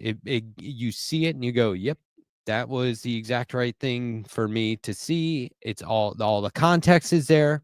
The point has been made. Sometimes there's more than one point being made. And it's the kind of thing that you just want to go, I'm reposting that. I'm sharing this. I'm going to just hold my phone to my spouse or my friends or coworker or whatever and say, look at this. There's a power in that. And that's why I think it's important that that we have work like that and that we support the artists who create work like that. We have to keep them motivated and, help them put food on the table too. Okay. Last week, we had a guest on this show, Brian Box Brown, comic book creator, documentary graphic novelist, as he says. And he was teasing, he was here to talk about a lot of stuff, his advocacy for cannabis and the legalization of marijuana. And he was teasing out that the very next day, he would have a big announcement. And he rolled out that announcement. And I want to share it with you now. He is doing the WTF podcast Mark Maron graphic novel adaptation. Not only is he doing that, but he is self-funding it through a Kickstarter. And I got to remind everyone, self-publishing is not like a thing that you just do and I'll save up for it. Crowdfunding is a way to help the creators get orders in hand. It is also a way for you to get different rewards, a whole bunch of like bonus material or physical objects that you normally wouldn't get. And so if you miss out on the Kickstarter, you miss out on that. So not only is it crowdfunding, not only is it supporting artists, not only is it supporting great art, but it's a way for you to get exclusives. Okay? So go ahead and be greedy about it. Right? It's valuable. It's not just asking for money. This is a big deal. Box Brown is the exact right guy to make this comic. I started thinking, like, who else would I want to see make this comic? I'm not sure. I'm just happy with Box Brown doing it. This Kickstarter is not live yet. So you're going to want to sign up for notifications, okay? I'm going to put that link in the chat right now. I will also be putting this on the Discord. Hopefully, after my interview with Box Brown last week, you started following them on social media, and you caught wind of this right away. Now celebrating the full history of WTF, and in commemoration of its conclusion, Mark and Z2 publishers are announcing the official history of the WTF podcast, told in graphic novel form, adapted into comic book format by Mark's longtime partner in crime, Brendan McDonald, and acclaimed cartoonist Brian Box Brown. This is going to be awesome. There's not a lot of art out there just yet, but Brian is putting some stuff on his social media. This is Mark Maron from the movie Almost Famous. It was a pretty good moment.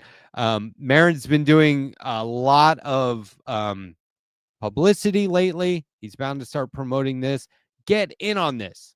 Sign up to be notified of when it kicks off, and then check out all the different rewards and incentives for backing the project. I, of course, will keep you up to date on this. That's not the only Kickstarter we promoted recently. I want to remind you of the Fair Square graphics dilemma that is occurring because of Diamond Comic Distribution claiming bankruptcy at the beginning of the year. They claimed Chapter 11, and so let me just refresh your memory. First of all, I had Fabrice Sapolsky on the show a few weeks ago to talk about it. Go back and check that out. That was episode 9. We are now on episode 11. This is what happened. Diamond will distribute your books. Keeping in mind that distribution in comic books has been like the bane of the industry since day one. It's one of the reasons why Marvel Comics did well right off the bat. Before they were Marvel, they were Timely Comics. Before that, they were Timely Distribution. They were a distributor for magazines and periodicals. And they said, oh, man, if we start making comics, we'll already have the distribution side figured out. Pretty smart, right? So all these years later, Diamond has a monopoly on the industry. So when they go bankrupt, things get tight pretty quick. And they didn't let people know who had books with them on consignment. So folks like Fair Square Graphics, who else is going to do your distribution? You have your entire inventory with them, just about, right, on consignment. And so when they claimed Chapter 11, they were supposed to let everyone know, hey, guys, there's a very short window of time where you legally need to claim your inventory or else you forfeit the right to do so. And they didn't tell people. They were finding out in industry trades and publications and blogs online. So they were immediately screwed. They were like, oh, man, we didn't get the opportunity to claim our inventory. So what does Diamond do? They announced that they're going to start selling the inventory to pay their own legal fees and to pay the bank. And so these small publishers, these small as in they aren't DC and Marvel, are left hanging. They're in the wind. There goes all of their inventory. And so Fair Square Graphics is trying to get it back. They launched a Kickstarter. It was a 17-day, and typically they're 30 days. This was shorter. They have 3 days left. We are down to the wire. And I'm going to read you a correspondence that I got from them. It's just when you sign up for a Kickstarter, you get updates every now and then in your inbox. They were asking for like just under $3,000. They're going to hit 12. We want them to hit 15. Okay, and I'll tell you why. The subject line was down to the wire. They say, hi, everyone. First, let me say that Crystal, Ethan, and myself are blown away by the support you have shown us. Thank you. Thank you. Getting over 11,000 means we'll be able to, after Kickstarter fees and error transactions, we'll be able to get $9,000 to print 2 books. But we still have time to bring our campaign to 15 grand and allow for a 3rd book to be printed. I said 15 grand. He didn't say grand. That I inserted that word for whatever reason. We need them to get to 15 grand though, so they can print 3 books, 3 full books. I'm not going to lie. We are in a precarious situation as a whole. Every additional dollar will count. Yesterday, we got news that the court had asked for more time to decide if Diamond could sell books on their premises, including ours. But we also learned that Sparkle Pop, Diamond's new owner, already started selling the books anyway. As we mentioned in our campaign, even if by a miraculous trick some of that inventory could be given back, it would take months until an administrator goes through every single publisher listed and assesses the situation with them. We don't have that time. Now, if you remember when Fabrice was on the show, and this is his company, he was doing like a con a week or is doing a con a week. This guy's everywhere. That's not easy. It's not cheap. And I told him before I would go to a Comic-Con and I was going to table as a vendor or an artist alley, I would like get 2 boxes worth of my books and just walk around the block. That's my workout, because you're going to be hauling those books back and forth. If that convention center has a union, you're not even allowed to use a hand truck. You're just carrying stuff back and forth. And that could be from like, who knows, the 3rd floor of the parking garage, down a hallway, up a flight of stairs, an elevator, whatever it is. It's taxing. And then you got to stand there all day. And I said, boy, I hope you have those anti-fatigue mats, because your back is going to go out after day 1. And cons are typically 2 to 3 days. So anyway, I'll continue with the correspondence here. We're running out of it to survive. This is why, despite seemingly good news from the legal side, and again, since we could not afford paying a lawyer, the fate of our inventory would be uncertain anyway. The We Will Survive campaign is more relevant to our immediate future than ever. Many of you have already been generous, but if you could share the campaign on your socials, once again, that'd be fabulous. I'm going to put the link in the description. This is the deal. If you ever see a campaign, a Kickstarter, or any kind of a Zoop, any kind of crowdfunding campaign for a self-published comic book, and you think to yourself, I can't afford it. Shoot. Retweet it. Repost it. Keep doing that. Let people know about it. Put it on all the Discords. Put it everywhere. Tell me. And then I'll put it on air and we'll reach that many more people. Sharing is so valuable when it comes to Kickstarters. It's as good as throwing them cash. So anyway, look, I back the campaign. I advise or recommend that everyone do it. Follow the WTF podcast graphic novel by Box Brown. Follow that one to get notified. Go ahead and get in on this one now. 3 days left. This is a big deal. We have to, these books are for all ages. But they're the kind of books that adults would enjoy. So if you've got kids and you want to read comics, you want to share the comics you read with your kids, this is perfect. And if you're new to comics, these are very accessible. The art styles always vary to a degree that are engaging, just different enough that everyone can have, a more meaningful experience with each book. So it's important stuff. All right, folks. I don't know if you can predict the things that we talk about on this show, but we're going to shift now to logo design. And I've personally created hundreds of logos. I've been a graphic designer since 1999. Some have gone on to become iconic in a local sense. I designed a lot of apparel and stuff like that. I designed a lot of sublimation graphics for 5 different nations in the 2014 Winter Olympics. But not the kind of thing that you would go like, oh, I recognize that anywhere. So yeah, in a local sense. I would not say I've done anything anywhere near as recognizable as, say, the Ghostbusters logo, and I love talking. Because who doesn't know this, right? But I love talking about this stuff to you guys so that you get to know who the person behind the logo is or behind the art.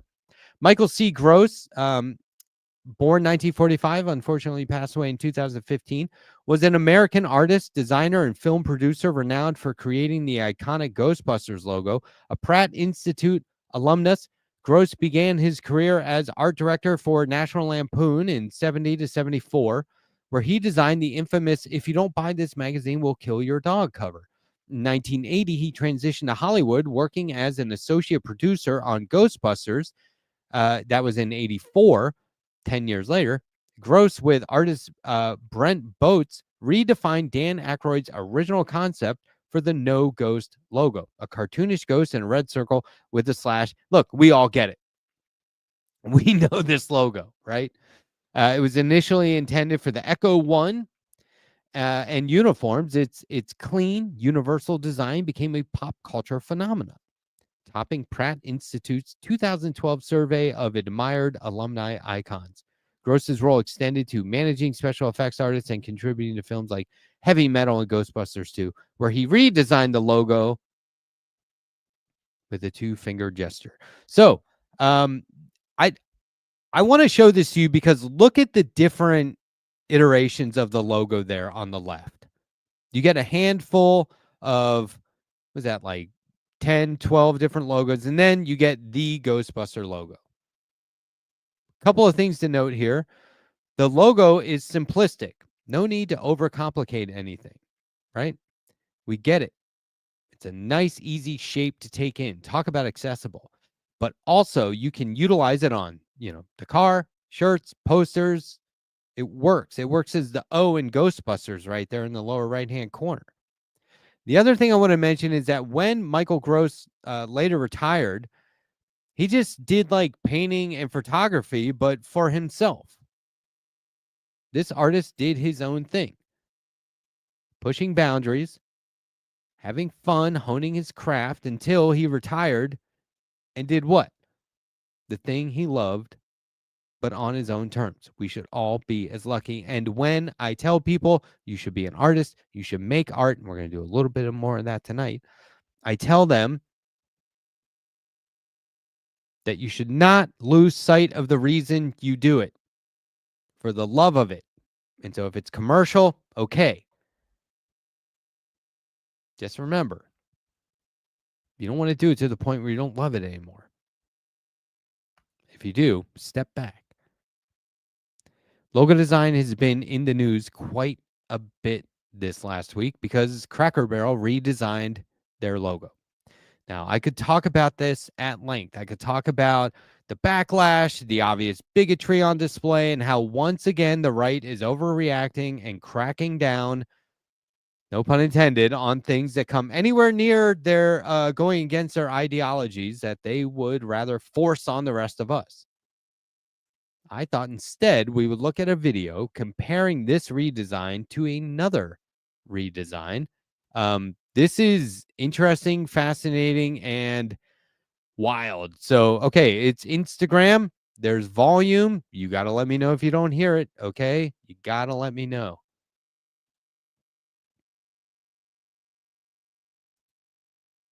Okay, here we go. To making a change like this because companies never hold on, we're gonna refresh. Backlash to this company redesigning and simplifying their logo. And every time this happens, I beg people to go look up the 2009 Pepsi rebrand.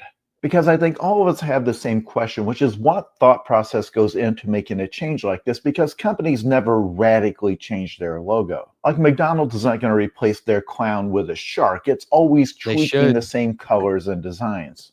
So if you're a normal person, you're thinking that in 2008, Pepsi's like, we ought to refresh this a little bit. And maybe had their designers come up with several variations and finally said, well, we like how this kind of makes the white stripe look like a mouth or something. Like it's kind of smiling at you.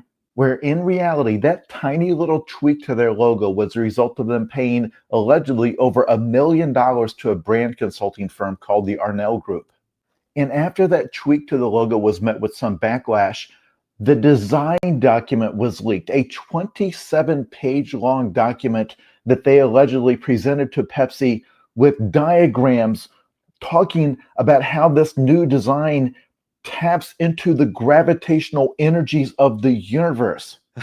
It straight up reads like the rantings of somebody having a literal breakdown. And it just goes on and on and on. And it's a glimpse into the kind of obsessive overthinking that goes into any kind of corporate decision. Where just changing the shape of that white stripe began with this graph demonstrating the intersection of convention, DNA, future, innovation. They labeled their redesign breathtaking, saying it was based on 5,000 years of design philosophy, with the graph pointing out how every element of their change borrows from some ancient design, and how they measured the perimeter oscillations of Pepsi logos in the past. Wow. And then went into how they had to match the magnetic fields of the planet to the Pepsi energy fields of the new logo, and how the new logo's Pepsi globe dynamics would match how the magnetic dynamics of the earth are impacted by sun radiation and wind, and how the shape of our physical universe would tie to the shape of the Pepsi universe. $1 million and weeks worth of work to explain to a giant corporation why they should go from this to this. I'm telling you that whether or not you like the new logo, the reasoning behind the change would sound like the rantings of madmen. There is Okay. The thought process that went into the Cracker Barrel rebrand. For all I know, they're talking about this, but what can you believe now after a backlash? But let's be clear, it's not actually a rebrand. It's just simplified, easier to use logo. I mean, look at the Ghostbuster logo. Look at the iterations that came before that, right? Like they just landed on something that was very accessible. It just worked. 99% more likely to be about form and function versus going woke. I can almost guarantee that while Cracker Barrel perhaps didn't take the potential right-wing outrage into account, They definitely didn't do it to piss people off by catering to all the woke folks out there who really wanted them to do the right thing and change that. Nobody gives a crap about the logo. They just simplified it. And besides, it was in all likelihood outsourced to a design firm. I have no idea, but that's probably what they did. What's funny is most logo designs are rendered based on inspiration and research first, and then the story is enhanced later, right? So you got to think of that Pepsi thing, right? There could be some sort of design document on the front end, but it's undoubtedly beefed up later on. I myself have done this without guilt because the story helps sell your idea. This is the commercial aspect to commercial art. Think of it like adding garnish to your plate before serving it from the kitchen to the restaurant, or pairing the right wine with a meal. It's not an afterthought because you intend to do it. You're going to tell a story. Part of that is going to be told after the design is done. And it may be inspirational stuff that occurred to you during the process, like when you were like midstream, but like after, it almost didn't matter anymore because you're already, your work was done. You did the research, you had the inspiration, the logo is being drawn. Oh, you know what? This too. I'll add that to the story later. And look, in commercial art, sometimes you got to sell it. I mean, most of the time you got to sell it. You got to spin it. And that's what makes this a good art topic for political discussion. And not because Cracker Barrel changed their logo and a bunch of right-wingers are feigning outrage yet again. I'm sick of that. I don't even consider that politics. I don't even consider that political. But that Pepsi logo redesign, that was ridiculous. I mean, they could do almost anything. It's still Pepsi. I don't care how popular Pepsi is. The brand speaks for itself, no matter the logo. But what I think the worst part of such a design document may be when you see something like if you saw that same design document for that Pepsi logo in some other context, you might have taken it seriously. I don't know.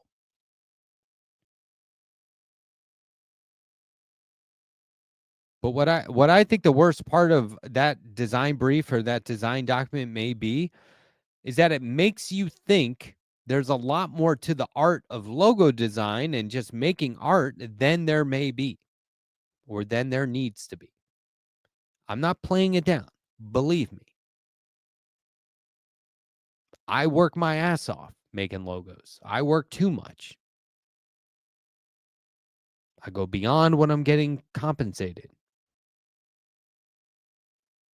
And I'm not playing it down because, believe me, it's not just something anyone can do, and it requires training. It requires process. You must have an artistic process to be able to do this. I mean, of some sort. Overcomplicating the artistic process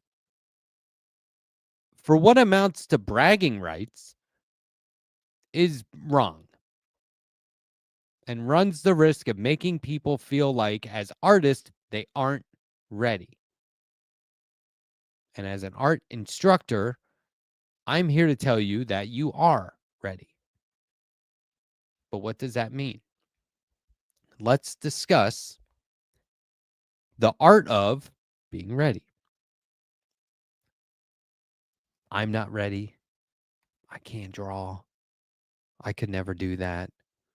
I'm not good enough. I can only draw stick figures. I cannot tell you how much I hear this. Frankly, I wish more people would say things like, "Oh, I could never tweet. Oh, I'm not ready for Facebook." I would love that.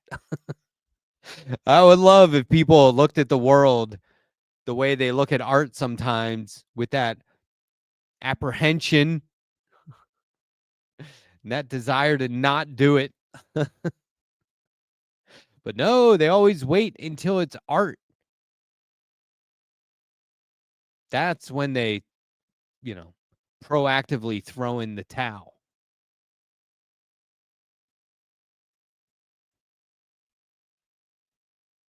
We all put ourselves out there all the time, don't we? Look at me. Look what I said. Look at where I was. Look at what I did. Look at what I ate today. We all do this on social media. We're all putting ourselves out there. It's all self-indulgence and individualistic fanfare. It's bragging, whatever. Fine, have fun with your life. I don't care.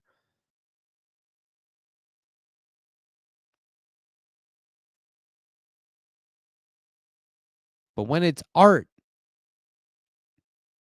that's when we realize that we really are putting ourselves out there now.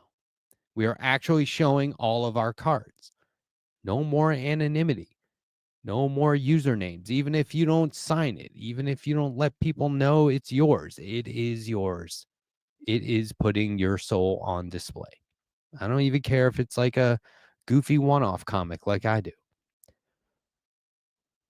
It's just all of your emotions and feelings and hopes and fears all wrapped up in a thing that we call art. And we carry that fear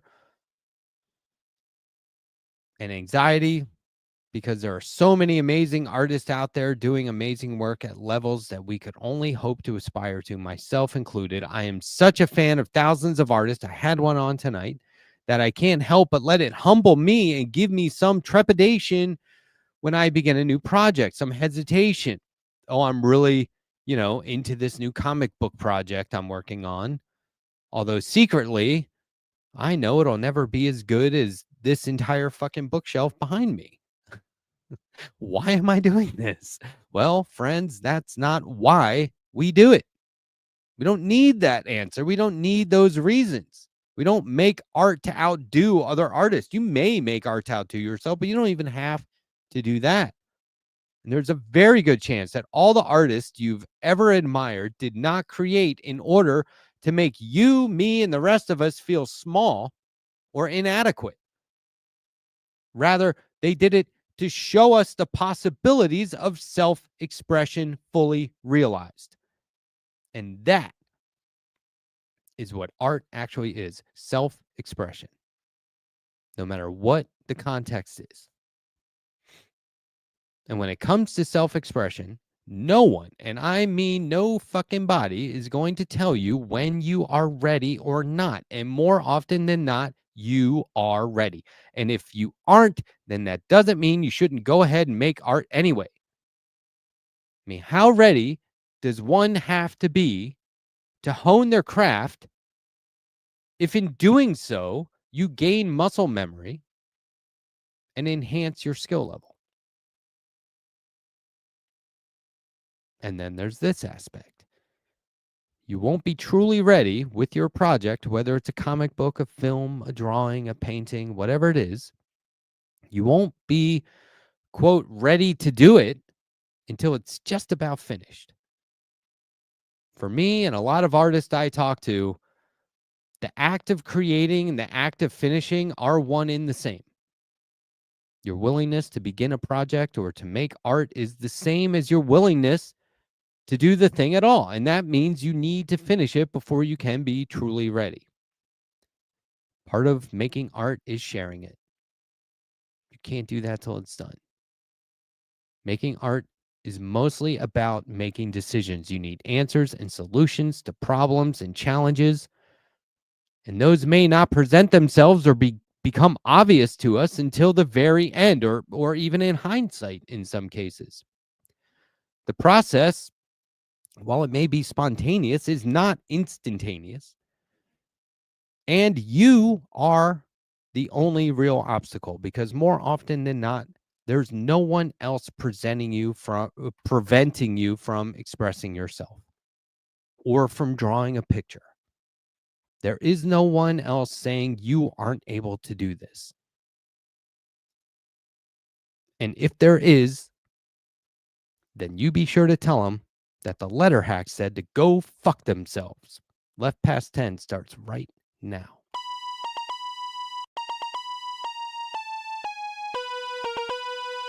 What's up, co-host? It's not bad. You got a little FunnyBook situation there. That's pretty good. Pretty good book. Well, I don't use the F word quite as eloquently as, say, Jeff Waldorf. I do like to use it. For me to imagine him cursing at all. That's what I'm saying. He always ends a show with "Welcome to Fuckville" coming up next. He loves doing that. True. That's one thing that I've been able to accomplish with my life.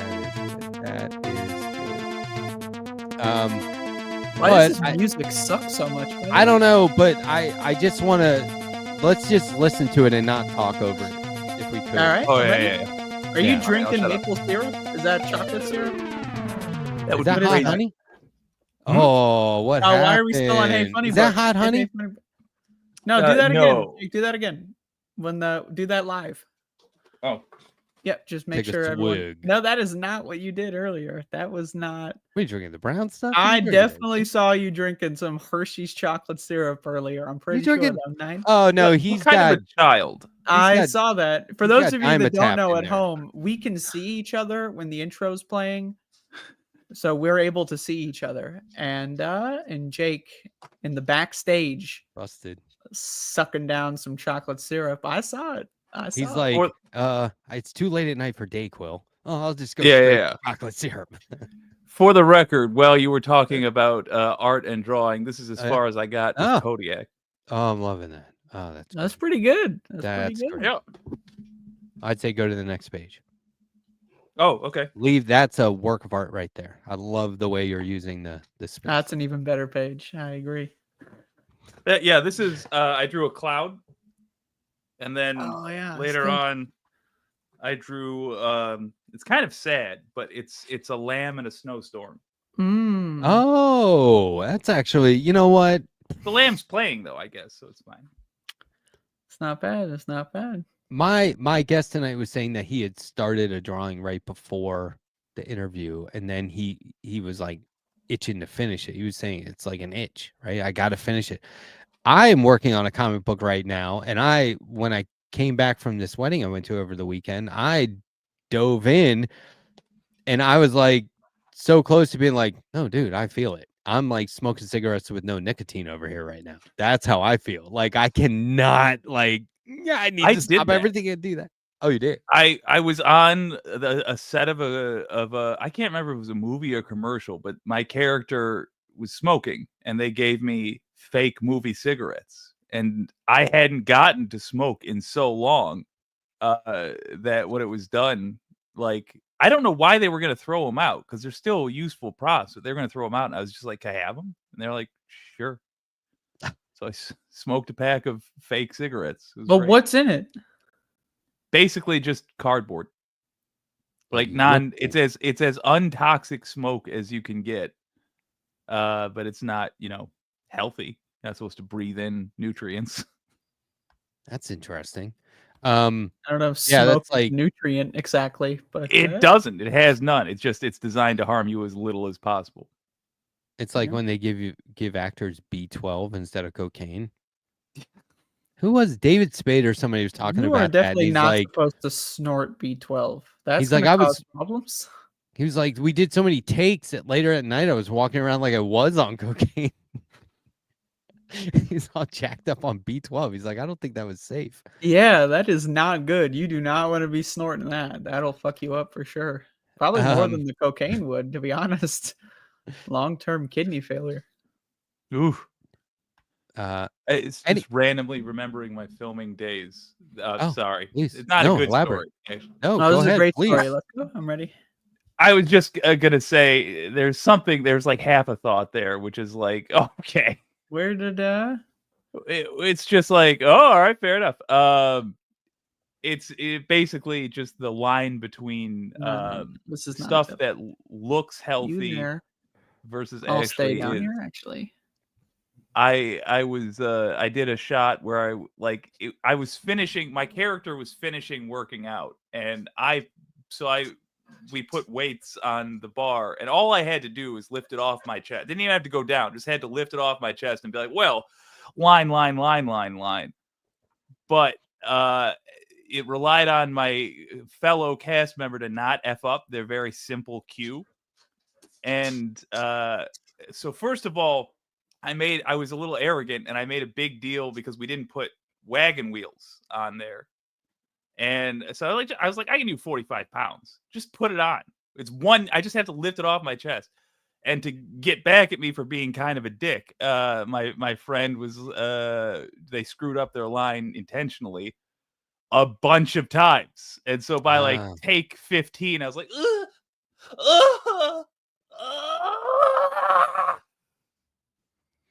So did you say what movie this was for? Yeah, can we watch this movie? This one was an indie movie. My friends. What take did they use? I watched. Oh, we can stream it live. They used the first take.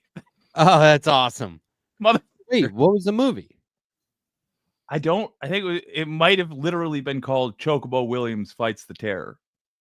That does sound good. I got to check that out. That's great.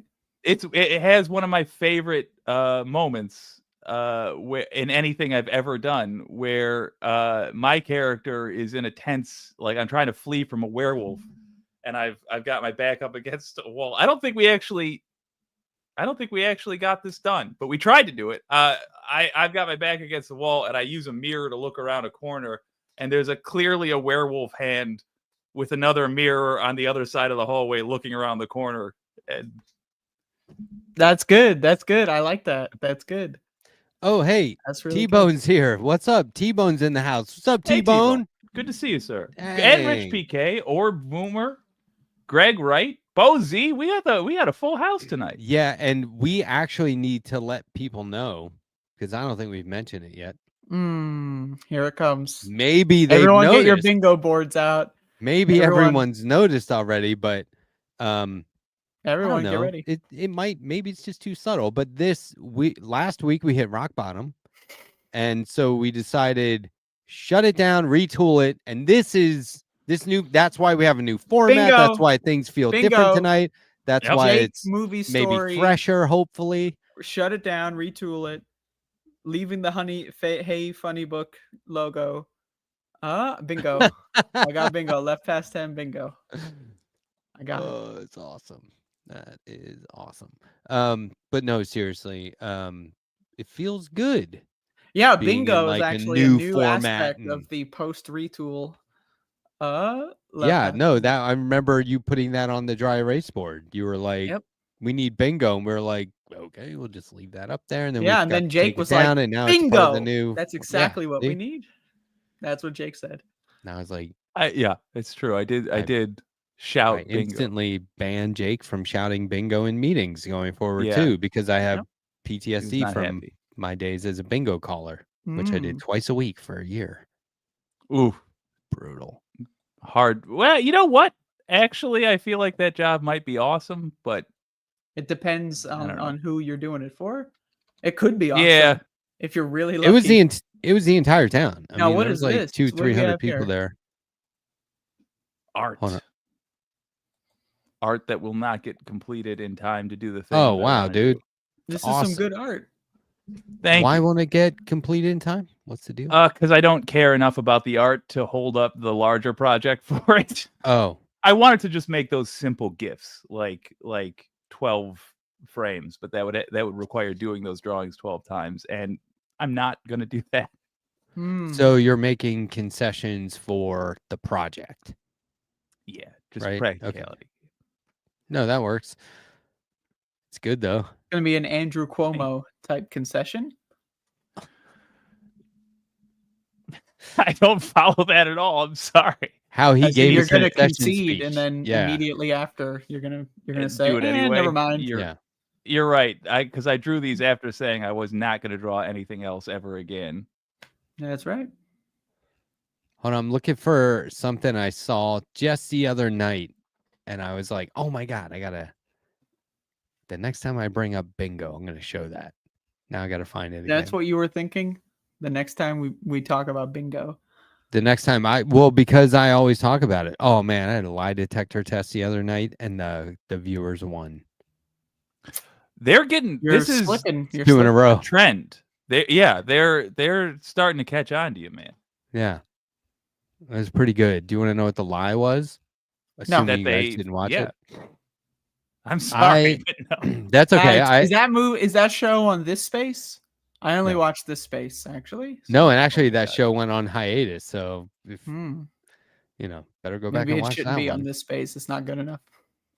So I told 4 stories. 3 were true. The false one, the lie, I put up a credit card, just like clip art with a number on it. And I said, this is my exact credit card number minus one number, like with one incorrect number.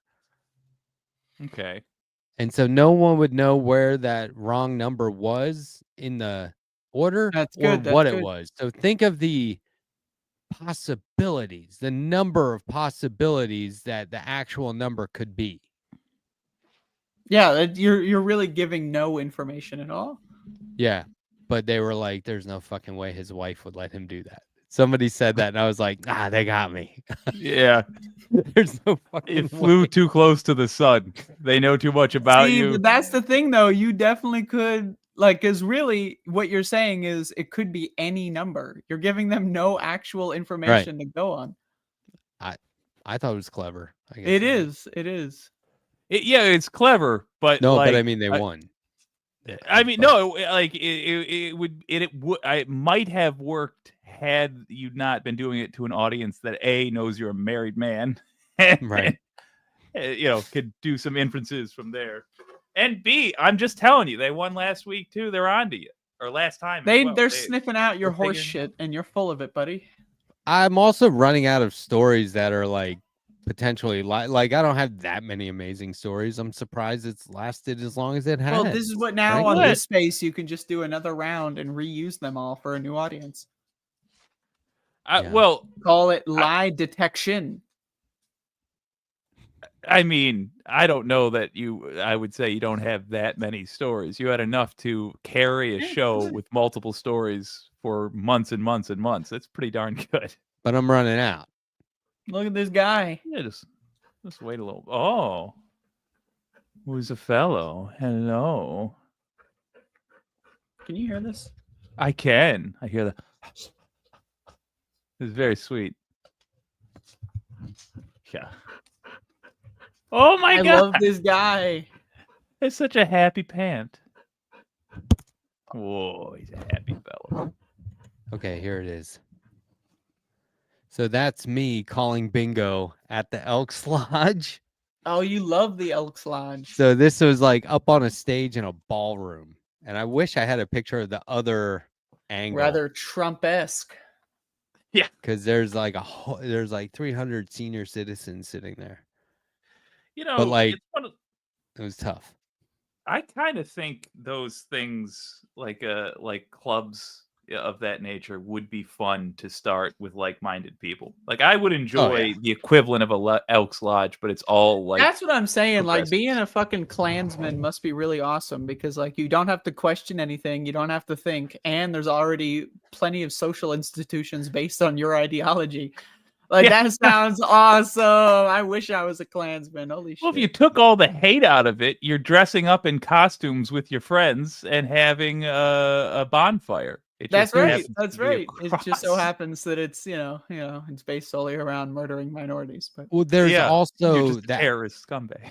There's also the aspect that they're in that club because they wouldn't be allowed in any of the other clubs. Do you know what I'm saying? You can, like as long as you're born they're like, this is the white shunned and club. male, you can join a Klan rally. Like they'll take anybody. It's not even like they started a club because I'm sure this is a thing where people are like, okay, they won't allow us to be a part of this club. We'll start our own fucking club. Who cares? We'll just do that, right? And But these guys, I started a club once. These guys are like, no, nobody wants us around. Like nobody, not clubs, or in society at all. And they're like, so let's start our own club. That's fucking lame. It's so lame. But that's only when you look at them as a club. They are, as one of you guys was saying, they're a terrorist organization. I mean, that's the whole purpose for it in the first place. That's why they're a group. But as far as like having like, because there's an aspect to that that is like a club where they have meetings, they probably rush through the minutes, and they're on to let's have some beers, shoot the shit, talk about racist. If you're the leader of your local organization, you get to, feel like you did something. I just think it'd be nice for people that actually could use that thing, an environment where you're not being hounded just for existing. Because it'd be great to have gays and people who have melanin and allies all together, just hanging out. Yeah, the Elks Lodge was very much like you weren't allowed to wear hats in there, but they kept letting this one guy wear "Make America Great Again" hat, and this was when they first came out. You know what I mean? And I was like, ugh. Like, I was actually having fun with you guys. Like, now it's like there was that original. I love that it's always an exception for the fucking Nazi shit. There was an like original. if I walk in there with a hat of anything, I'm sorry to cut you off, but it's no, like, go ahead. No, it's just it's always that. Same with the churches. They No would tell politics you until it's if MAGA. you had a hat on and you walk by, they would go, "Hey, come here. Just take the fucking hat off while you're inside." Like they would say it like that. And I was always joking around like, yeah, no hats, but misogyny, racism, it's all good. Let it fly. And they were like, shut up, liberal. And I was like, fuck you. So you could get along with these people because it wasn't it wasn't the way it is now. Like I watched them one at a time or like in little groups just change. They were like, oh, finally. I can show my true colors. This guy's liberating all my darkest thoughts. So I'm in this room at the lodge where you could smoke. There was still a pool table and there some dartboards, so it wasn't just smoking, but it was fine. You could smoke. Go into the back room and smoke. Yeah, and so I'm in there. I'm gonna go smoke. We're in there watching TV, and I was having a smoke because I was. I just you have one smoking every now cigars? and then. What were you smoking? I was just having a cigarette every now and then. It was fun. So, yeah, I mean, if you can smoke inside, that kind of changes things. You could just, I'll have one now. But I don't have to get up and go outside. So anyway, we're watching TV, and this was the first time that Trump was talking about like size matters in reference to his penis. Do you remember this? And I was like, I look over at this guy, and I was like, you vote for this asshole? You got to be kidding me. This is what we're talking about? This is not serious. And he goes, he's probably going to win. I think a lot of us are going to vote for him. And I was like, but he's a complete laughing stock. And he goes, no, he says a lot of good things. And I was like, here we go. And I've been thinking about this a lot lately, but it was a shame to me because that was the moment where I was like, oh, I'm not going to be able to like, this is going to change. It's not hyperbolic of me to think, oh, this is about to become like Trumplandia or whatever. And I'm not sure that it actually did, but I do think that it was, there was a few times where I was in there where I was just like, it's not the same. It's weird now. That's the thing. Once you find out someone's a fucking idiot, it's really hard to respect. Well, we them just in any didn't talk context. about politics, and it's that's and the it thing. wasn't a It's time where Rovenski's you needed to idiot, know. They somebody's could be an idiot. They could not be an idiot, and you don't know. So it's you can kind of there's plausible deniability, but once you know solidly, yeah, these guys are fucking dumb. It's really hard to play bingo after that, man. I'll tell you what. There was a guy because I was on like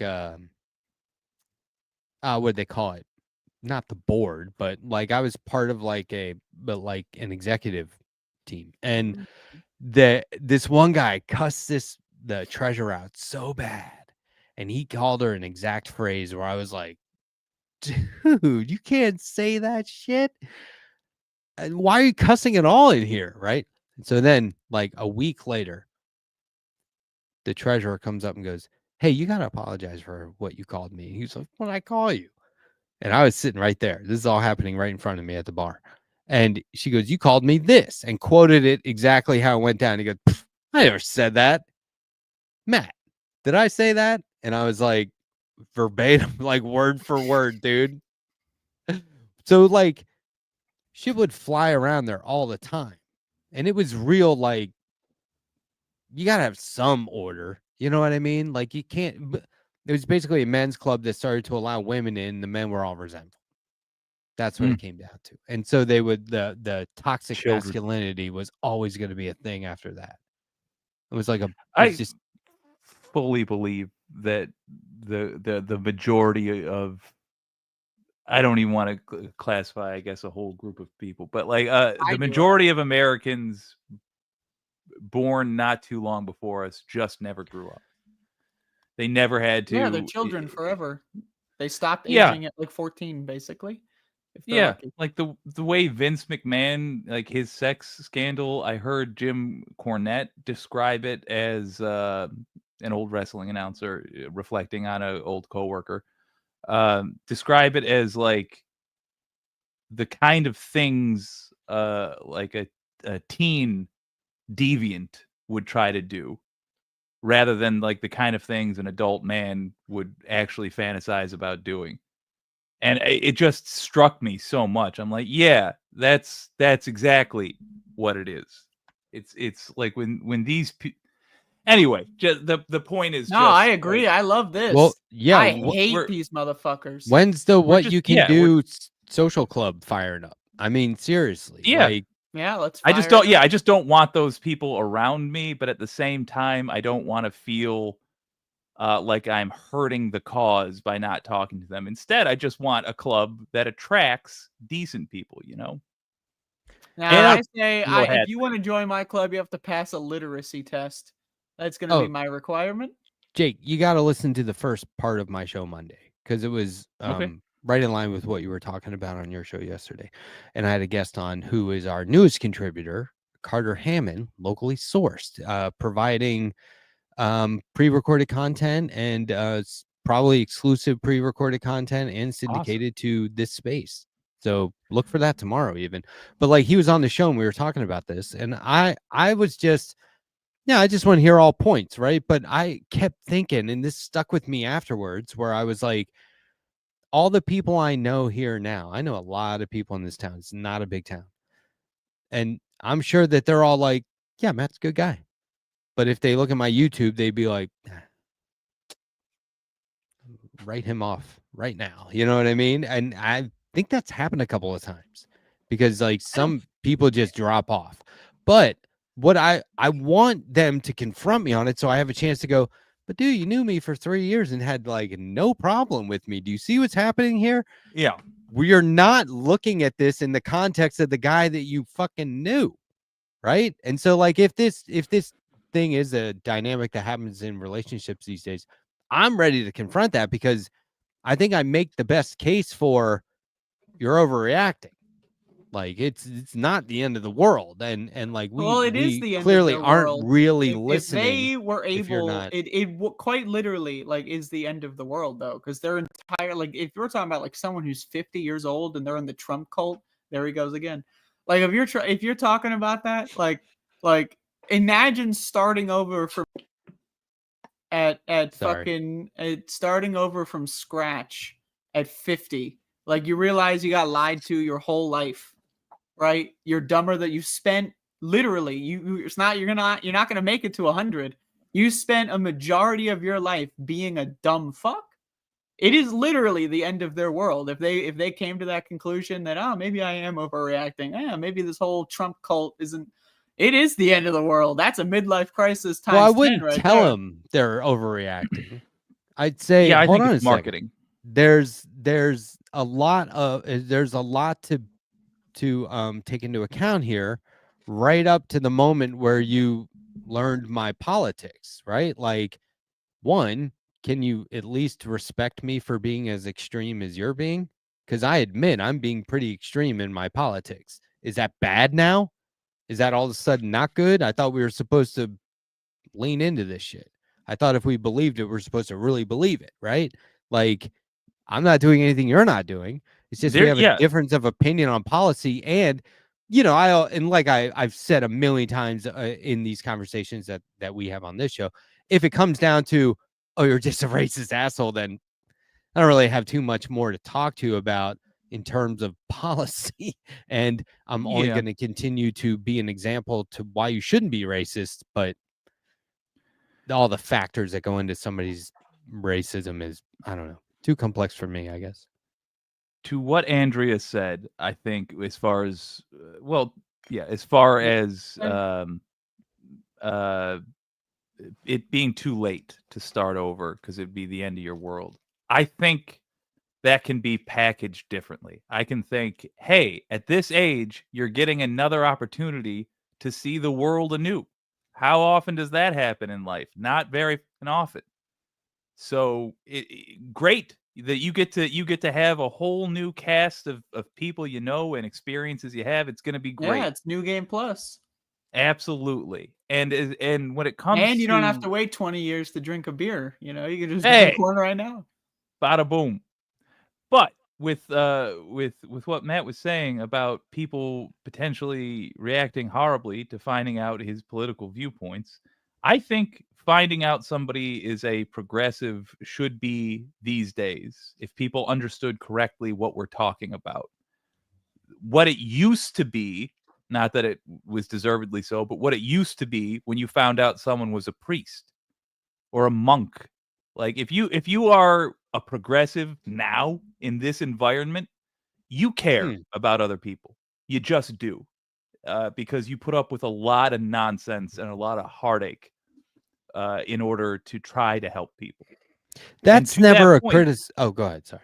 Well, no, just to that point, always, I think that's where we push the conversation. Like, look, you might not like the label I have, but what I'm actually trying to do is help you, and here's how. I think that's a criticism I've never heard. I agree. Of progressives is that you never hear people going, "Oh, well, I guess they do actually." They say virtue signaling, but like when we say stuff like, "Hello, look at our policies. It's not communist. We just want everyone to be okay." Or who cares if it is? Well, that's my problem with the progressives. But They're not communists. But have you ever But have you ever heard the exact criticism? I'm trying to think if I've heard it this exact specific way, where somebody goes, "Oh, you're just saying you're trying to help people. Meanwhile, you're really trying to do this." Like, what is the thing that we're really trying to do? What's our secret I actually do plan? hear that stuff. But what is our secret plan? Yeah, it's always an incoherent secret plan. It's never. It changes. You want everyone to from be person gay. person. You want everyone to have. It's paid an hair. incoherent secret plan. I like Yeah. how it's both incoherent and What about secret. what about when it 'cause comes I from know the I had Democrats? Trumpers in my family though, where it's like you talk to them and it's like you realize it's incoherent, but then you hit that brick wall where they go, well, like, oh, I'll tell you later, or oh, it's too complicated. Like, because Yeah. No, tell me they're now, geniuses. because- They're the philosophers of our time. what is critical race I am theory? not They're literate like, I don't enough to know. understand your genius philosophy. Please tell me And more. here's this is crucial because we've had now 8 years of this where we get to this point in the conversation and they run out of their pre-rehearsed lines that they heard from a horrible bigot on Fox. And they say, I just don't want to talk about it. Let's just talk later. And this is where it is crucial to grab them. And the thing you say in that scenario is, no, you believe these things now. You tried to convince me of these things now. That means you believe them to be true now. So tell me the information that you have, that you know to be true, that you suspect to be true right now.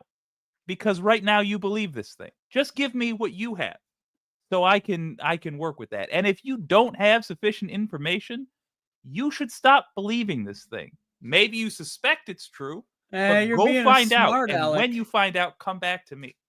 No one likes a wise, no one likes that. That's what I always got. Oh, you think you're better than me? Yeah, I Then, do. yeah. I think I'm a lot better than you. Yeah. I mean, you literally just address. You don't have to be mean necessarily. If it helps, do it. But just address it directly. Be like, listen, this is not a game. Are you pretending to believe this thing, or do you really believe this thing? And if so, and you believe it without having sufficient information to explain to me why you believe it, then you need to decide for yourself why you believe it. You need to figure that out. The locally sourced put it this way, not in these exact words, but like, let's say you were talking to somebody. Let's say you were debating universal health care with somebody who was like so MAGA that Trump wasn't right enough for him. You know what I mean? He should have been more drastic on day one. Why isn't he a dictator? Like we a do Nick need a king Fuentes type situation. What but you're a guy that used to think like that. But you're debating universal health care. I would just go straight to, look, I benefit from you having health care. You benefit from me having health care. We don't agree on shit, but we will benefit from each other having access to universal health care. I mean, look, okay. And if they can grasp that, maybe they can also understand that a healthy society is healthy ongoing in perpetuity, like on multiple levels. And so things start to become more reasonable. People But they start don't to want a become more healthy society. reasonable. They have different goals. Well, but this is what it, and so there, if they're like, yeah, but I don't want immigrants or something, I would say that's not the point I'm making. The point I'm making is that even though we're at complete opposite ends of the spectrum here, it benefits me that you have universal health care. So do you see what I'm saying? There is no ulterior motive here. There's But no, they would rather secret be plan. sick and dying if it means you're sicker and dying-er. Yeah, I know. That's the type of character we're dealing with here. But 70 million of them. like in terms of making an argument without being like, that's fucking stupid. Like, I think the way I try to articulate it is puts them into a position where they are definitely not going to forget that scenario, right? Like that's going to occur to them because, oh, you want your family to be healthy. Why? So you can all hate people more? Like, okay, I wish you well with that problem, but I'm not going to put my energy into fixing you when I could put my energy into explaining to people that, you know, if more of us are involved in the right things, we will be, you know, we'll achieve those policies. Does anybody know do you guys know the story of why you must add eggs to most pre-made cake mixes? Because they don't come with eggs? I'm just kidding. Sorry. I mean, yeah, but they could. They when pre-made cake mix came out, initially it's too easy. You didn't. Yeah, exactly. It had the eggs in it, just freeze dried, or just dried, like everything else, and it was too easy. People felt like the job of making the meal was not really theirs, and so they took out one ingredient and then sold it, and people felt like they were cooking then. And they sold like hotcakes, literally. So I think we should adapt that marketing tool to this and simply gain agreement with these people who vote opposite to us on one issue, whatever that issue may be. I bet you can find it. I bet the easiest one to do would be getting big money out of politics, getting billionaires to stop buying elections. I find a lot of right wingers that agree with that. Yeah. Just set them on the path to desiring that and send them towards just set them on the path towards desiring that and ask them to ask their communities, can I get this done? And the ways they hear no will expose them to the lies all around. Just like with us, with it being so easy to spot a dishonest Democrat when they say healthcare access for all. If we can do that with, big money out of politics, we'll be killing it. Yeah, I think we're past that point. I think that would be a good strategy for like 2016, but I don't know if we have the time to do like a 17-year conversion plan. Not a 17-year, like a 2-week. All you I need hope to it's do, 2 weeks. Yeah. you just need to. We need a couple of us to successfully do this, and then come teach the rest of us what happened. There are I mean, Stephen Miller was on Fox News like just yesterday or something saying the Democratic Party is an extremist terrorist organization. That's crazy talk. Like, but they're just like, right. You know, it's like Sean Hannity. It's like, of course, this is totally right. None of this is wrong. And that just all these it's people fuel deserve on the to be fire. It's just terrible, terrible odds against us, you know. I'm gonna go get water. I'll be right back. Yes, ma'am. Because let me throw this out. I was in a situation where I was talking to an elderly gentleman, and he was like, "Yeah, no, I trust you, 100%." Right? He had to, and but he was willing to. And then, you know, I'm talking to him about politics periodically, and I have liberal sensibilities. You know what I mean? In his mind, right? Like I'm talking about things that he wouldn't naturally gravitate towards. So then Trump becomes president, starts saying this insane stuff. Well, this guy now thinks like I trust Matt, right? With things in my life, I have to trust him. We work, you know, on this level, but he's not president. I mean, he's a graphic designer. He works from home. It's not a great home. It's not a big house. He doesn't really do a lot, right? But like, you know, this guy's president, and he thinks what I've been thinking. So in terms of the arguments or discussions Matt and I have, it's now irrelevant because somebody, a successful billionaire / president of the United States, is reaffirming everything that I've always thought in my mind without, and when I talk about it, people disagree with me, but here's the most successful guy in the world right here, agreeing with me and reaffirming all that shit and just, like I said, throwing fuel on the fire, stoking the anxieties and the fears. Remember, even Rush Limbaugh used to go, if you think you're crazy, you're not. This is happening. And it was like, so, you know, there's just layers to the programming that I don't know if we can responsibly say, okay, everybody, go out there and deprogram, because that's kind of what you got to do, right? There is, I mean, the majority of the effort of the people that are harming us is put into getting us to not do that. Right. Yeah. So we should do the opposite. I'd rather of what they want. everybody do nothing. Yeah. Then one They'd rather person we do just something. never talk to these people, never Right. let them know the ways they're getting f***ed over. Yeah. And I agree that the way in which we have done it has been utterly ineffective and at times inconsistent. I've flip-flopped on saying, oh, you shouldn't even bother talking to them. But that just doesn't make sense strategically. I don't see how that helps to not try. But we do have to get better at trying. And I don't have the answer because I have yet to convert. I have not converted one person. Hello, buddy. How's it going? Pretty good. Is How it? are you? Are we live? Is this left past 10 time? Let me check. It is. Oh yeah. No, we're live. Oh, cool. Hey, what's up, everybody? Good to see everyone. Oh shit, there's all chat here. Should we do Andrea, the have you intro? seen the chat? Shit. Yeah, we better. I feel kind of stupid. Just a reminder, don't talk over the intro. Right.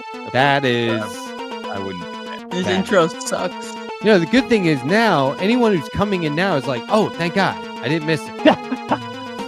That's the good thing. We should have the same conversation over again. Best of our ability. Yeah, well, with improvement. Yes. We'll do better next time, I'm sure. LT9K says, no talking, all caps. Good. Oh, right. And he says, shut up. Yeah, we're not. DV9R Zember says, thanks, dude. All of these, I can't unsee it. All of these characters are the same. They're just colored in differently. Yep. Because I could only draw one human body. I love it. It's great. It's a classic introductory sequence. Classic. What happened was the show was on for about 40 minutes. Clearly hit rock bottom several times. Yeah. Yeah, And, we started actually trying to draw conclusions. We got really close. Jake and so we Andrea had are to shut it blowing up down real quick. Jake and Andrea are blowing up the private chat with retool. It's like a block of retool, like they Yep, were just yep. copying and pasting it hundreds of times. So I was like, okay, so A- here a we are, all conclusion new was about format. 13 seconds away from being drawn out live, and that cannot be.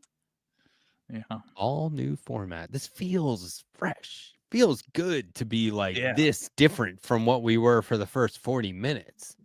I mean, yeah. Yeah, can I make an announcement? Sure. Am I allowed? Hold on. This is the best comment. Quick retool. Never heard I anybody. feel like you That's couldn't true. make that comment until we really That's true. started the retooling bit. I'm sorry, Andrea. Go ahead. What's the Hold on. announcement? Let me. I gotta set it up. Orb rumor. Best move, Best- getting rid of that old Merv Griffin set. Jake really fought for the Merv Griffins. He loves Merv. He's like, I love Okay. it. Like brown and Merv fan. beige. And Bagagwa. I 100. The references this time around, I'm a fan of. I gotta say. So I got an announcement. Okay. Okay, I want to share. Here's some B-roll. So I did a new Doom speed run of my favorite Doom wad, Ancient Aliens. Oh, look at this. And this is the first ever completion of the entire game without dying in 3 hours and 39 minutes. This is Good a long Lord. video. You can watch this whole thing if you'd like. I had a lot of fun playing it. 3 hours and 39 minutes. 3 hours, 39 minutes. I This did will a take me commentary months. version. I will be posting a commentary version sometime tomorrow. Wow. I've But, seen you you beat multiple games in less time than that. That is, Really? this is going to be fun. This to is a watch. long Oh ass my game. god, This is some Look at these. long stuff. dude! Look at this you one. have This is a good one. This is a really you good one. I have like this one. awakened a love of Doom wads in me. There's one that I'm desperate for now called B something. It's a Fallout based mod. Okay. But yeah, it just like I Like, look at I the love colors this on piece. this. Look at the blues. We got purple. Yeah, Look at that. it's like Isn't that it's great? straight out of the '80s. It's awesome. This is awesome stuff. Look at that skybox. You see that? They don't make them like this anymore. I'll tell you that. Yeah. They used to make them like this, but not anymore. But anyway, go check that out. It's the coolest Doom speedrun I've ever done, and I've been playing Doom since I was 2 or 3 years old. Thank you for watching. What decade, awesome. in your opinion, Andrea? I'm gonna watch that. Thank Right you. back. In your opinion, what decade do you feel did the future the best? What decade did so as in accuracy or like in terms of like Most fun. hopefulness? Most Just fun. just coolest. If it's like the 50s, you got people with like fins on their shoulder pads and Yep. a spacesuit that's just a helmet on a go-go dancer outfit. That's the thing. Like in the 50s and 60s, people thought the future was going to be progressive. Like, we got Hitler out of the way. We got the UN now. We're a global civilization. We got international law. This is the first time you ever had it. It wasn't really Yeah. until Reagan showed up when then you had the Blade Runners, and then you had all Yeah. that kind of stuff. And everyone was like, I don't think the future is going to be so good, actually. So I'm going to go with maybe the early 70s probably has the best vision of the future. Now that's when you had early 70s, because by late 70s you have the gas crisis and you start having every film ending with everybody dying and it's all a utopia. Or no, The early 70s are everyone learned and sobered up from the 60s and then wrote it all down. That's the early 70s. Yeah. And then by Yeah, the yeah, time yeah. the 80s rolls around, it's already over. I think 80s has the coolest future though. Giant sunglasses. Oh, every- as far yeah. as like visuals and aesthetic, they got some good stuff. They got the flying, everything is flying. Yes, or they have the hovering. flying buildings, there's some of those too. Oh my god, yeah. Killer robots and Oh yeah, I love killer robots. just all and kung fu is part of the zeitgeist now, so that's all in there. Taxing was lit back in the 50s. Absolutely. You know what? That's a great way we can pitch to conservatives. We haven't talked about that on this show. Just be like, all I want to do is go back to the 50s tax-wise, you know? That's all I'm trying to do. I just think a good old... Shout out to Eisenhower's tax Make bracket. taxes great again. Come on. Yeah. 1950s America, baby. That's all I want. Don't you want? Doesn't that sound nice? 1950s American. I know to you it sounds nice for horrible reasons, and the devil cannot wait for you to arrive. But until then, you can enjoy the tax policy.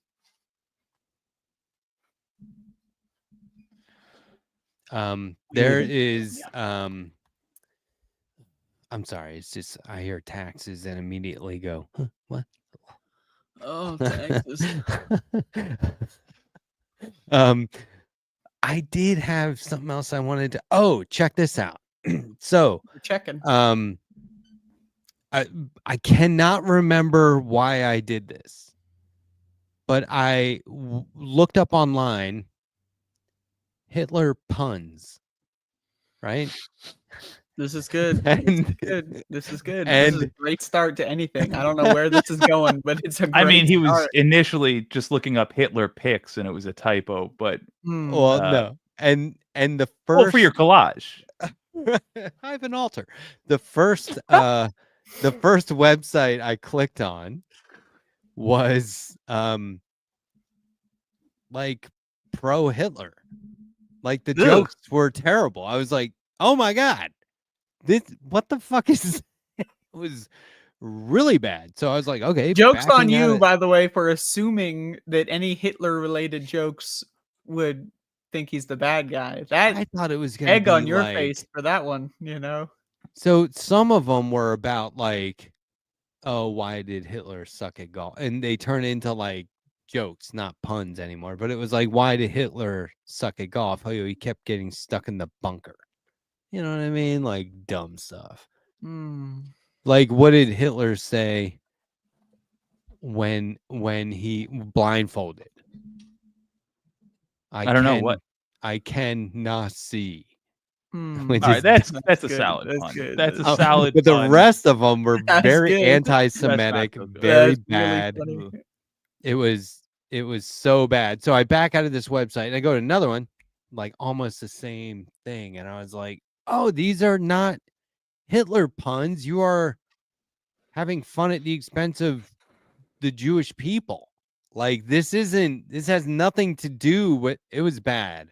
It was really bad. I was like, wow. So don't do that, folks. And I can't. One day I'll remember why I looked that up. But that would be a that useful weird? piece of information if we knew why you were looking up Hitler puns. 27 Because as far as we understand, all the hilarious top puns. results are pro Hitler stuff. So as far as we understand, you're just looking up pro Hitler stuff and you just clicked on it, and then now you're propagating it to us. Pro Hitler, like, is that what you would look up? Pro Hitler stuff. Yeah, Is you that would look up the Hitler search puns. That's the criteria. secret. Yeah. Just to be like, you could also type in no negative stuff about fill in the blank. Only the Only good stuff. positive. That would be like a good Favorite series. Hitler Okay, so we have a series of books or movies or documentaries, and it's called Only the Good Stuff. And then we have like episode 73, Adolf Hitler. You know, it has to be like way late into the series. You know, like we're on season 7. You know, only the good stuff. Adolf Season Hitler. 7. Yeah, you know. I'm sorry, that you got to got me. do it eventually. You know. Season 7. And then it's like, Hitler you know, it's stuff. like each episode is like an hour. And then this one is like, it's 59 minutes and 14 seconds of just a blank screen. And then like the opening is like, Hitler's not a good guy. And then the rest is just a blank screen. I was thinking, I forget what I was reading or watching. Maybe it was like Deadpool or something. They were talking about going back and killing baby Hitler, right? And that's like a game people play, like I don't know what you call it, like a thought game or whatever. And I'm like, Hitler killed Hitler.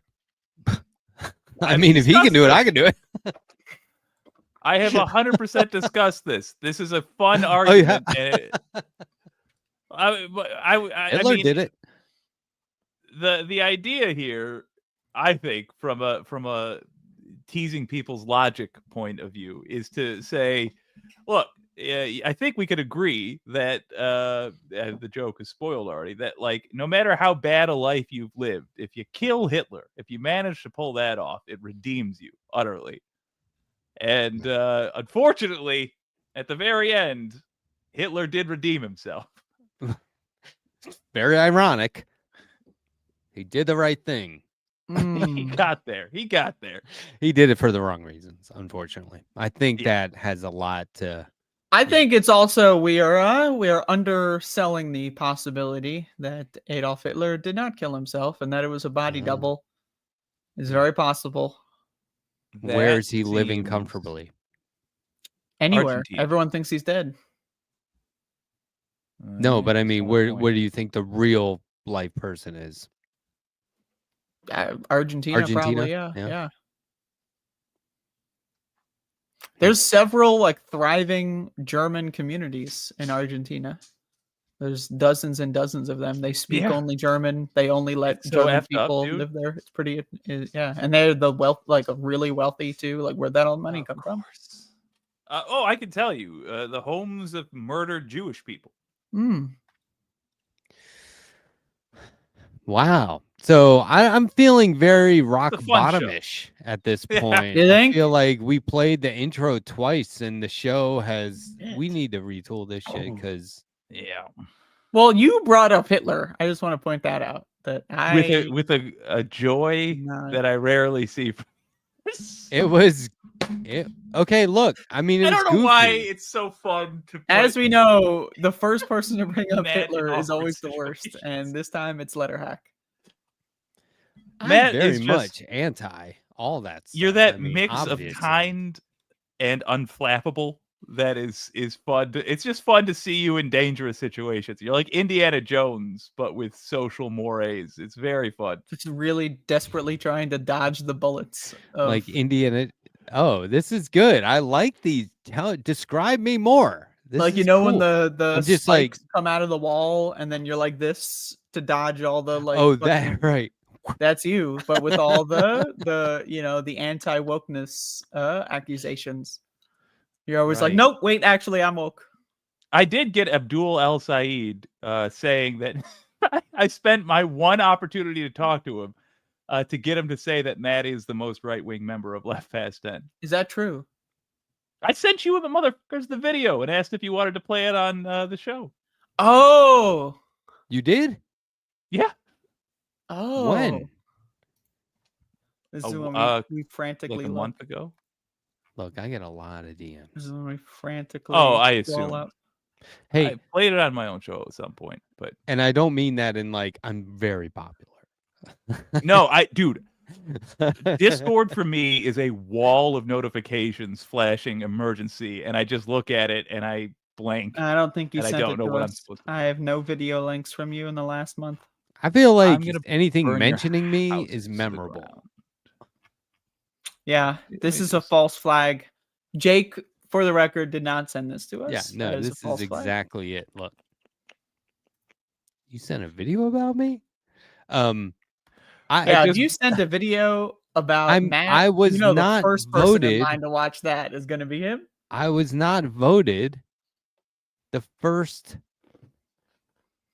or the most right wing. Jake was voted that, not me. Well, there were two polls. We did a and poll. Both of you I got a won, doctor and I lost both of them. I noticeably. did. Two people can't win if they come in first and second. That's not a tie. Well, there were two separate And polls. you can end in a tie. And yeah, it and I switched from came in Matt to second Jake. both. No, it didn't. I'm pretty sure. And we had an X factor because Carlos was here, and that threw a wrench in it because everyone's going to be nice split to the vote. Carlos from a vote. difficult truth. I think that there's only one way to solve this, everybody. We don't do polls. Oh, No, found it, we said we would motherfuckers. never do polls after that. Polls. This space general. Isn't that interesting that the guy who This space claimed general. Come on, there's all kinds of shit in that. No, this was Isn't recently. that interesting though? That the guy who says that the one way to prove he's not the most right wing is to do another poll, and he's like, no new polls. Isn't No, that we said interesting? then we wouldn't do any polls. Yeah, but now that's interesting. Like, I'm going back on it. I think we should do another poll. I think we should find out who's the most right wing. You're desperate to prove you're not the most right wing, and yet you don't want there to be another poll. That seems strange to me. I could be voted the most right wing. I have a lot to lose. I lost both of the originals. I lost. I was in last place both times. So I have a lot to lose. Speaking of this space, Jake had a very cool moment. We clipped it for a short. Jet clipped it. Yeah. And you'll notice I'm just going right on by this whole poll business. But I was going to comment By on the way, that. we got the clip if we want to play Jake has evidence that this space that it works. One of your guests from General Strike, right? Is it General Strike or it's a group associated with General Strike? But he went on mainstream media. I think you scooped. Who was it, CNN or MSNBC in this case? MSNBC and Telemundo. You scooped him, dude. Thank you. I thought that was cool, though. I have not got a reply, but I asked if that was yeah, it would be great to know. Like right, if he said, 7/29/25. If he said, "Oh yeah, no, they said MSNBC was totally like, hey, we saw you on the internet. There was a guy with mustachio gentleman wearing glasses, Lithuanian descent, we want to say. Anyway, it was on a thing called This Space. And you did great. We'd like to have you on our show." You thought what? I thought it was the space. I mean, it's the space to be. This space is the space to be. This space is the space to be in. Hey, where are you going to be Saturday? This space. I'm Or gonna no, I be guess on Tuesday. The only space. This space. Whoa. Sorry, the only space. I am deleting one You of the sent things. it on the 29th of. Yes, I did, and I forwarded it just now to the main group and accidentally to the Letterhack separately. Sorry. But it was, yeah, I don't know, man. The end It's of fine. July. I honestly just wanted to see if I was crazy or not. I'm done. You are crazy, just for the record. That's true, especially because I forgot the headline of this. I had Abdul El Said there in front of me. I'm a progressive streamer. I had an opportunity to ask him to say one thing. I could have had him say, "What you can do is the best show on the internet." I could have had him say all sorts of helpful things that might have, swayed the political spectrum. But the only thing in my heart that I wanted to do was fuck up Matt's day in that moment. And it's a kind of love that I think therapists would say you should avoid. But I have it for you both. I would love to play that clip. Can we get that clip played? No, it's got potentially copyrighted music. It's from a live band that is not the band that initially did it, but yes, it's a potential. We've gotten hits. I got someone to say something in front of live band number 7. Well, tell I'll the have band to But pause. I remember seeing that and being like, we can't show it. Yeah. I'll watch it later and lost track of it. If you had said, Matt's mentioned in this, I would have been like, shut up, everybody. And then watched it with headphones like this, waiting for my name to be mentioned. Like, no, that would have been. But instead, it said something about copyright. And I was like, that, yep. Get thee behind Speaking of me, this, copyright. I watched The Lost Boys recently. Oh, yeah. This. Love that movie. Oh man, that shit was awesome, man. That was a perfect film. Corey The Feldman music is so good. It's so good. Yeah, that's great. Man. And when the motherfucker went like this. Yeah. That movie is so good.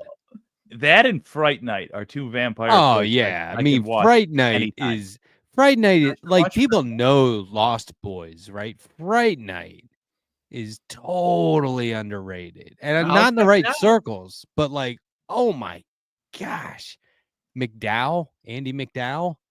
Yeah. Oh, that lady got me through adolescence. No. What's his name then? I'm doing it wrong. The guy who was also on Planet of the Apes from Fright Night. It's not McDowell. Roddy McDowell. Oh, Roddy McDowell. I The don't guy who remember. did All right, fair he enough. did the late night horror show host. Yeah, I didn't Yeah, know he was on Planet of the Apes. Oh yeah, Oh yeah, big time. Caesar. Is Yeah, Xavier? Oh, Caesar, Oh, the okay. main guy. Yeah, he was. I mean, unless I'm like young not guy. No, he's memory a young holding guy, it, right? unless I'm He's like in there. monopolying or what is it, monopoly guying it. Malabla. What was that? Say that What do again. they call it when you Malabla. the Mandela effect? I mean, he Monopoly. literally. Oh, he played Octavian. Never mind. I'm sorry. But No, he was it- in Planet of the Apes. Yeah. Yeah, You're but not that crazy. Fright Night. Wow, that's such a good movie. There's so many moments in that movie when I watched it as a kid, going, "This is better Let's than stick with like a Lost horror Boys because Andrea I haven't saw seen that Fright one. Night. Yeah. Okay, Yeah. right. So Lost Boys is Kiefer. yeah, that's one of Jonas. those movies where the actors are in it because they're those actors. You know what I mean? But it didn't Yeah. matter. It didn't ruin it.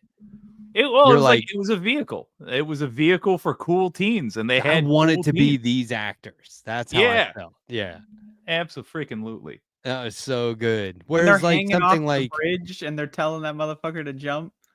Oh man, Hey, I you was like losing. just watched it, huh? I watched it last night. Yeah. Hell yeah. Wait, there's so much like the vampires in that have so much loneliness to them. Even I know it's kind of an airhead, it's like a popcorn movie they call it, but like they did with the characters they were given, and despite the young age of the actors, I actually felt bad for them. Like Keith, That's the thing, though. They're like supposedly hundreds of years old, and they get pwned by Corey Feldman and a bunch of 10-year-olds. Like, I mean, like that to me seems a little unrealistic. You're like 378 years old, and you get pwned by 10-year-olds with a fucking. Not that in the 80s, annoys me. Not the in the fucking water 80s. pistol filled with 80s holy kids water. were tougher. You're talking Holy about shit. new kids. In the 80s, those kids were like adults. Come on. That's true. When they Think threw the about it. garlic in the holy water, man, I was losing my shit. I love also at the beginning of the movie, I noticed this one because I wanted to ask you about. I forget which one they're talking about, but they're talking about comics. Yeah. And the one guy is like, "Oh, Superman, like 14 or whatever. That's a serious book." Oh, I don't know. Do you I know would have about to go that back. one? Typically, A they're serious full book. of shit. Like in True Romance, where he's like, "Yeah, you want to see Spider-Man #1?" I was like, "There is no Spider-Man #1. It'd be Amazing Fantasy #15 if you're showing her a Spider-Man #1. It's a standalone issue. It's a one of one. That's not a big deal. It's not a rare thing. But like, you know what I mean? It's just kind of Oh, like yeah, yeah. Tarantino wrote in a fake comic. I don't know why. You could just use a But real the one. way that they were talking about the comics reminded me. Yeah. Me of, No. of Yeah. you. No. The way you There. would I mean, I typically know about or look up the comics that are mentioned in movies when they are, but Well, look these you know, ones up, and I got to we'll go read- back because I don't remember it at all. I remember them talking about comics, just not which ones. I got a comic that is so fucking good. You would love this, Jake. You'd both love it. It's called City of Glass. Paul Auster. This is like the comic book adaptation. David Mazzucchelli, the artist on Batman Year One with Frank Miller. This is the only other and final comic he did. He might have done. No, he did Daredevil with Frank Miller, but like after Batman, I think he just did this, and it is one of the coolest, most artistic comics. This is a black and white used copy I got for $2, but oh my god, it is such, and it should have been worth. I mean, it is worth way more than that. But like the art and the way he tells the story is so cool. But the story is, this is just the beginning of the story. It's way more complex than this. A guy gets a phone call for a private investigator. It's a wrong number, but he just plays the part. And like That is goes, I've always had a fantasy goes to meet doing with the that. client and That's a shit. great- yeah, It's that's awesome. awesome. It is. Oh awesome. man, I That's love a that great shit. story, right? Like in the old movies and shit, like when they just like the payphone's ringing, and like the Yeah. mobster's supposed to pick it up, but like you're like in like you're next in line or something, so you pick it up. Oh man, that shit's awesome. It was great, like to the point where he starts like flirting with like the victim's wife. or like the client's wife. You know what I mean? He's like thinking about like Good, this is how it fucking happens, like in the stories. This is how the movies are written. That's how it happens. But I'm it's doing the thing in the movies, in the stories. But like that's what's so good about the story is like it takes you on a realistic version of like where that may lead. And love like a that. double life and stuff like that. But it's Yeah. very cool. It's such a great book though. It's like the design of it is compelling. It's really good. But You ever just like call random numbers? oh, I was a sometimes. professional prankster when I was in Oh, like, you're a junior high professional school. prankster? How much Yeah, did I you was get paid per year? No, I mean I should have got paid because I was You were good. that good. Yeah, And I was what, good. you I was just doing call random impersonations of kids in school to their parents. So one, that's Whoa, bold, you could have been right? paid. But like I was also getting away with it. Oh, Like Jake's there was gone. one guy who was like, he thought I was his son. He's like, I thought you were upstairs. I thought you were up in your room. Because I was telling him I needed a ride, but he totally bought it. Anyway, it was fucked up, man.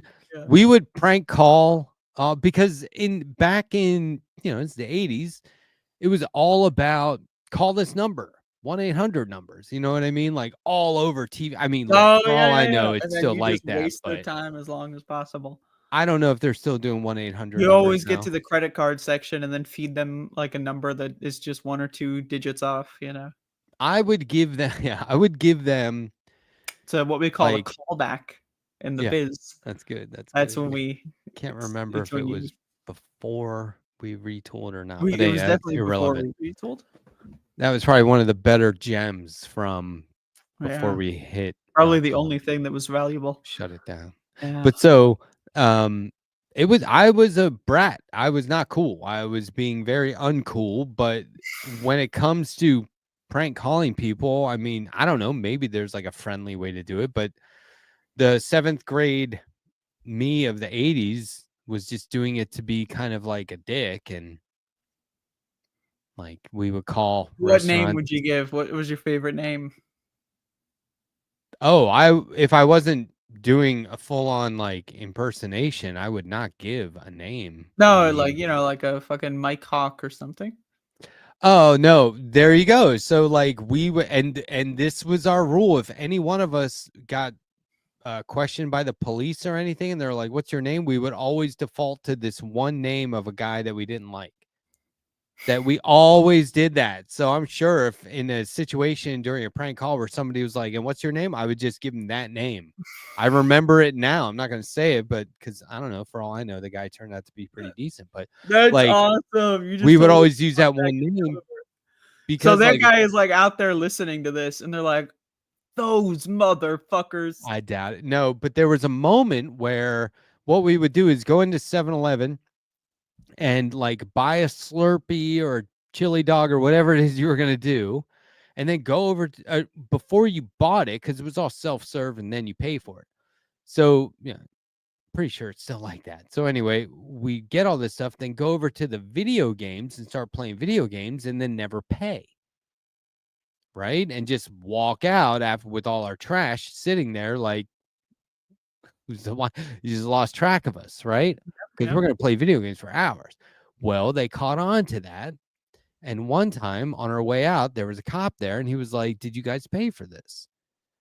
And, I think half of us said yes. And half of us were like, "Oh, we forgot," or whatever. And the guy was like, "What's your name?" To like my friend. And he used this fake name.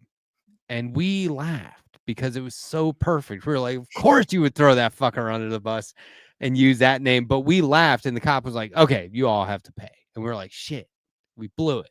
But like from there on, we were like, that's the name we're going to use in a jam. That's good. That's good. Pretty fucked But you up. fucked up. This is not the first time that you've fucked over people when it comes to the police. As we know, as a young boy, you were Get you your were bingo a part cards of out. the destruction. Yeah, get your bingo cards. The destruction of someone's family when you ratted them out for stealing food from the grocery store. That is not. And then how it now went. you totally fucked over your entire friend group by laughing like a clown ball. This is when you got to keep your composure.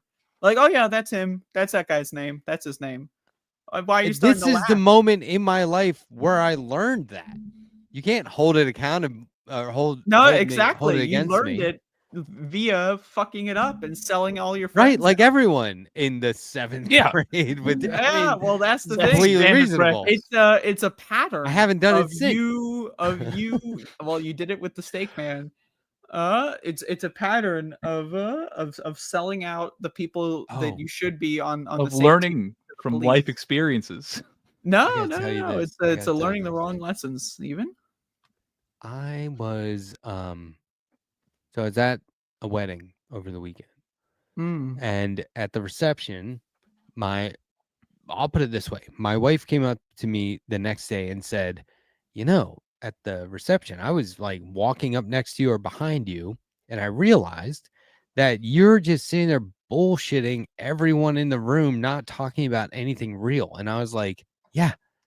I was like, I told Andrea I was going to do that on Left Past 10. that's right. I remember. I was just gonna go around. I might have talked about it with you too, Jake. I was just gonna go around and be like, just find an in with somebody. Hey, I'm this guy. Oh, you're that guy. I'm the groom's brother, and then just find a way to take it off into like the stratosphere.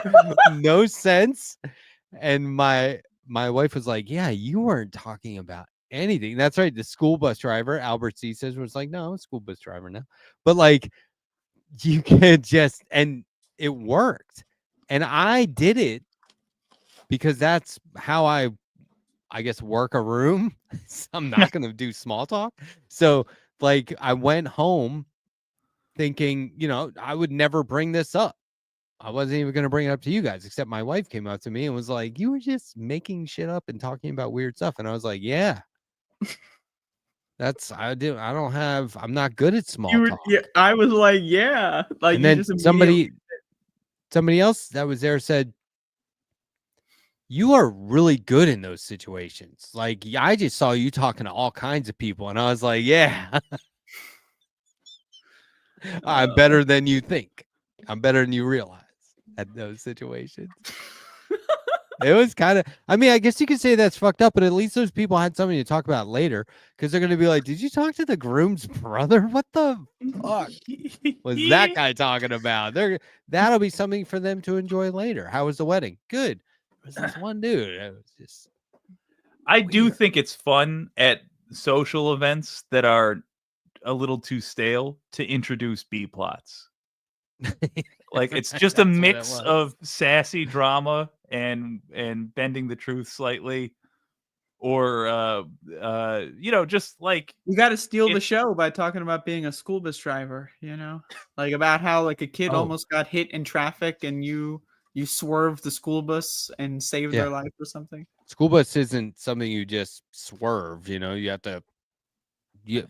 Takes well, tell working me. out. You're the one who did it. You tell me. Working out between shifts helps. But I got a chance to talk to my cousin my nephew. Ton of cousins there. I got a you chance to couldn't talk even to be straightforward about your relation to this person.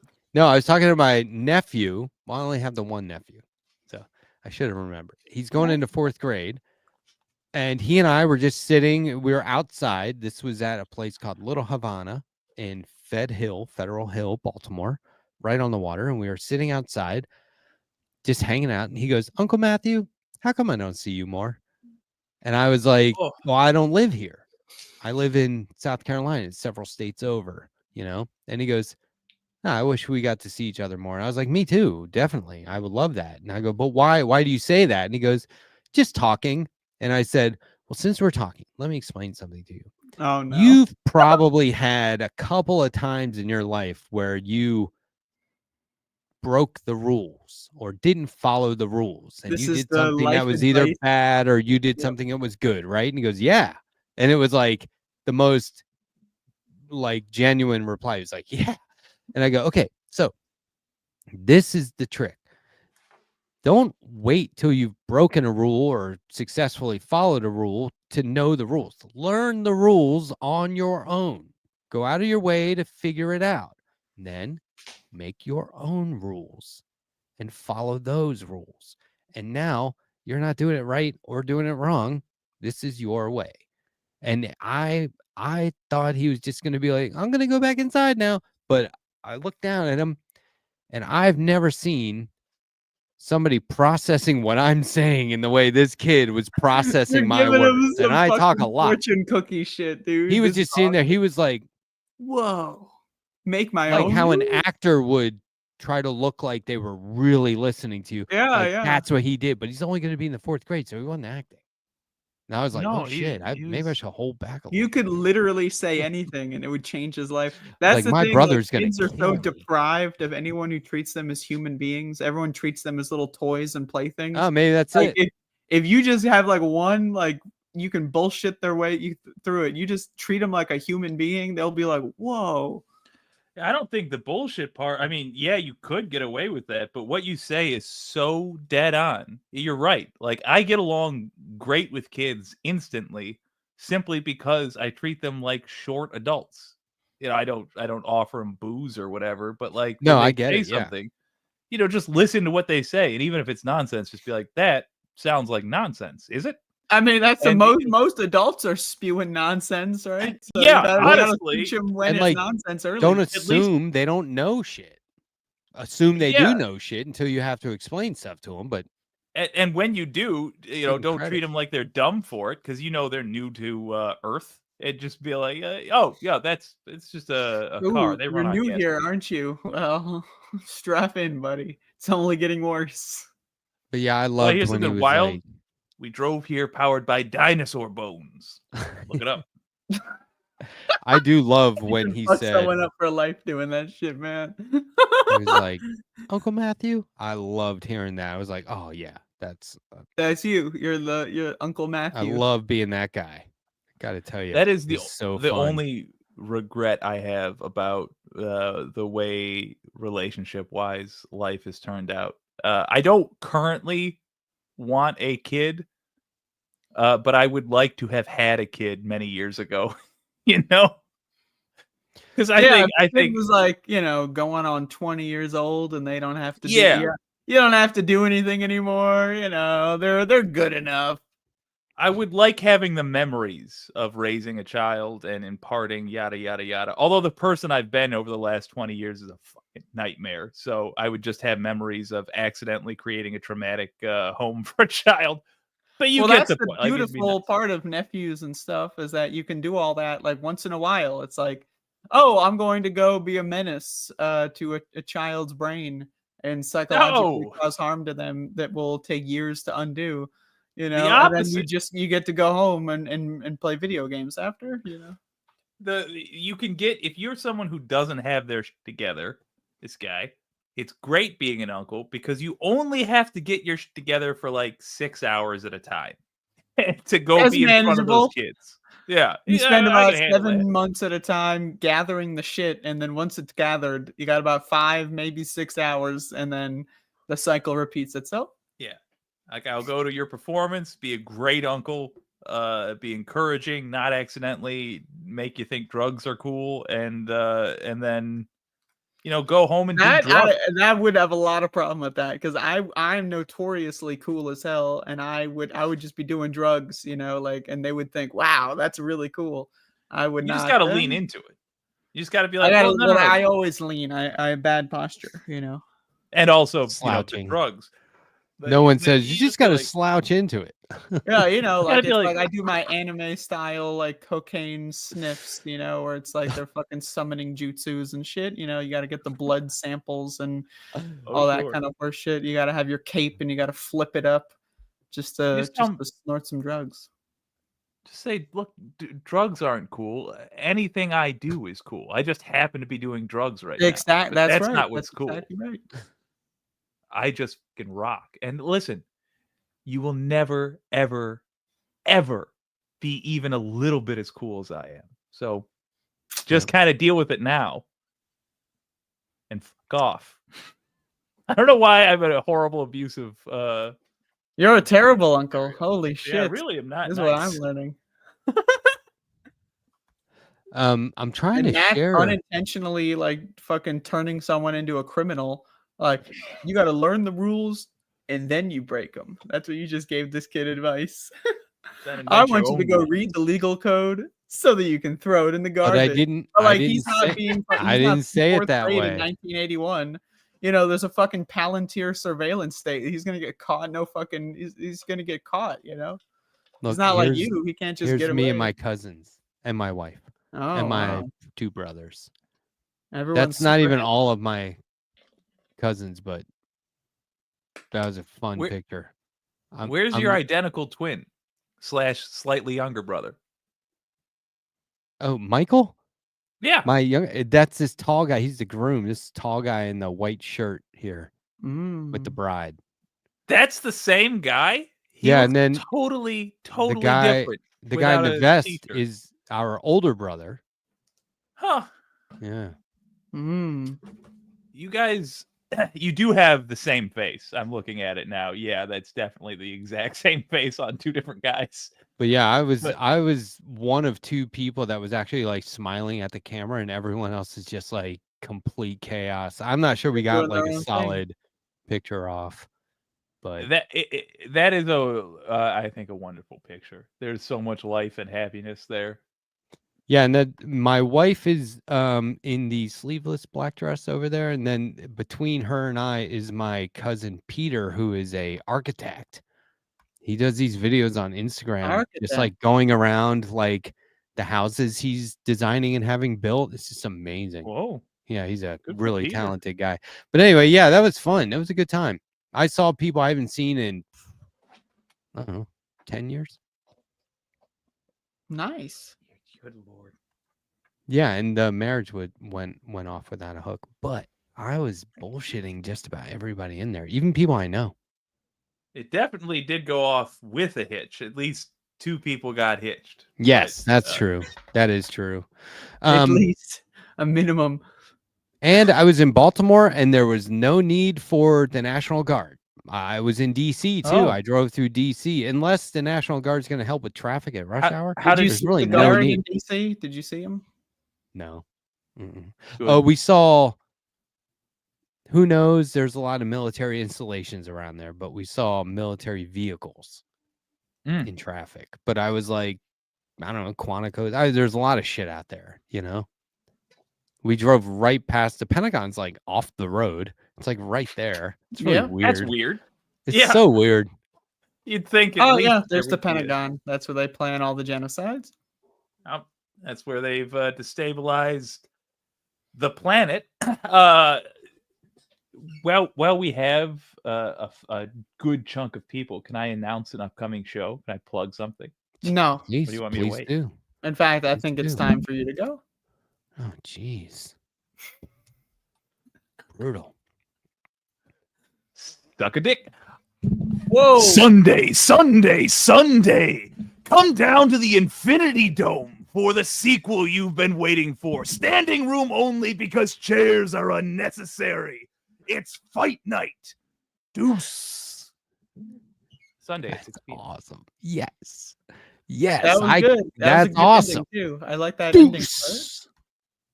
Sunday, 6 p.m. That was Deuce. good. That was good. That was good. So what is this? What are we Fight night. fighting about? What's It's the debate? #1 sport in debatertainment. It's where people go up and debate the topics of the day and cave each other's head in with suplexes and people's elbow and jumping off the top rope. Now Kodiak is still the national champion or the world champion, which is why Premier Doug Ford was not arrested and Trump was not dealt with in any way, because they had the world champ Kodiak defending him. But we think we might be able to get the Epstein files released because this Sunday, I'm going to ask all of you who are watching now, who choose to come by. I'm inviting the public to come debatertain with the rest of us. It's a battle royale. So whoever gives the best argument on why the Epstein files should be released in a professional wrestler manner will win and arguably get the Epstein files released. legally this sounds binding. like a great idea. I'm So in wait, favor people of can releasing the Epstein call in. files. People can call in and join the debate, or it's got to Yeah. be pre. Oh, okay. Yeah. We're doing it live, and when is that again? Could you tell me? I think I missed. Sure. That's Sunday at The Logan 6 County p.m. Center Arena. in the Infinity Dome At the Detroit's famous WYCD Infinity Dome. Yeah. Deuces. This sounds great. This sounds great. I will book I will write my book about Sunday, and is that Sunday? Brought At to you by 6 the p.m. WYCD And Social hold Club, on. where And this is at like-minded the people get together for like-minded and this is the Infinity Dome, is that correct? Yeah, just head on down to the Infinity Dome. As I said, standing Head room on down. only. Chairs are unnecessary. You go down, Okay, you take alright. a left at the subway, and then a right. I will be at the Infinity Dome on Sunday at 6 p.m. Hell yeah. Hell fucking yeah. We'll go there. That's The how Infinity- everyone gives directions where I live. You go, You how go do I check get to the this place? They go, you go down, and I'm like, go down where? What? They're like, you go down, and when you see the seafood stand, take a right, and it's catty corner. And I'm like, do you have street names you could maybe give me, or go down. which are we going east, west? You just go fuck? down. Go down. It's a, It's you about go a mile down, past the really big stump. Not the big stump, but the really big stump. but like You just go down. downtown, or like, is there an incline? Like, I don't understand. Like, what you go Oh down? no, it's just yonder. They don't want you to know. Is the thing. No, because they don't know how to fucking describe shit. So We they're had- starting, so they know where the thing is, and then they compare it to the closest landmark, and that's all they know. So you just go down, as in, just keep driving up and down every street until you see this landmark, and then once you find it, you make a right. It is wild because our main street was expanded, and every time they expanded it, they'd rename that part. So Main Street turns into, I think it's Montague, turns into 25, turns into 178. If you go the other way, Main Street turns into 178. And I'm like, what the fuck? Right? What is this? And then it changes again before you get to a town called 96. Do you know why they call it that? Yeah, nobody does. They brag about how it doesn't really mean anything. It's like, what? You called it 96? And there's no, they're like, it's not 96 miles from anything. It's not 96 feet from anything. It wasn't done in the year 96, not even 1796. It's known for Star Fort, which was significant to fighting the British loyalist in the Revolutionary War. And Just it's the like, one- just the one it's like there's loyalist? no other Only one of 96 them? stuff. Singular? Loyalist. Well, it was Big Bad Brett. It took a lot. But like, Sorry. no one knows. Anyway, so I just think it's funny that like, you go, yeah, is that on 25? And they're like, Montague. And I go, right. I think we're both right. Well, I can't. I was Oh, gonna man. laugh at the folks in your area, but I live right by a town where like every road has 3 names, and you're expected to know all of them. Because you can go on 96 or the Jeffries Freeway, and you might ask which is which, and they're the same. So here's my solution to this. Don't have a car. Don't live in any place where you need a car. Profit. Shelter in place. Just in case there's a storm. Just Yep. shelter in place right now.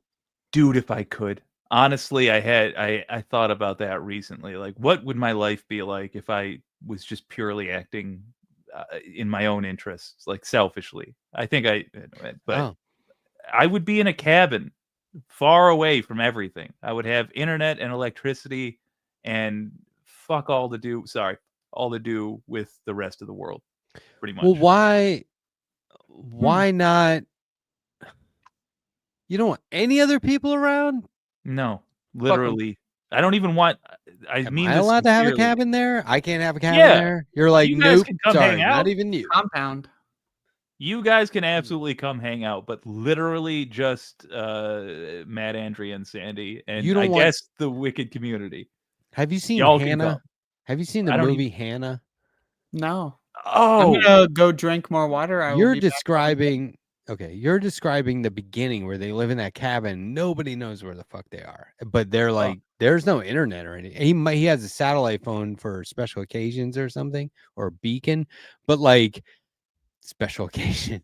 But like, there's they're hidden, and I want they just have to basically be that, self-sufficient. Yeah, but internet. I want the ability to communicate with the outside world. it's certainly. Prime. You want Amazon to be able to deliver still. I would consider being far enough away for that not to be an option. Like literally that type of country. Where That's gonna happen. That's gonna happen soon in a lot of places right here. Oh no, why is that?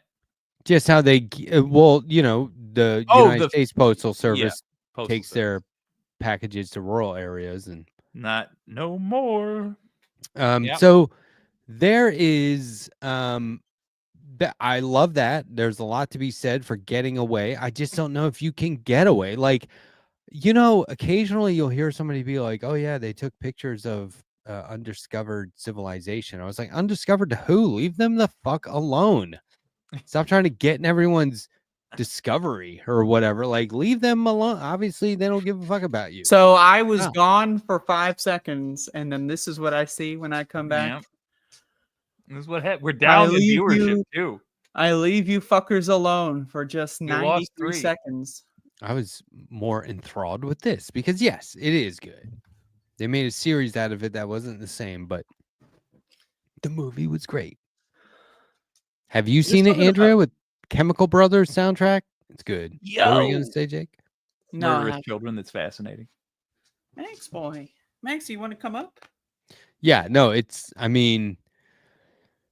somebody was like, that movie Home Alone? What if it was this? And then they were like, but what if it was this? And then it came to Hannah.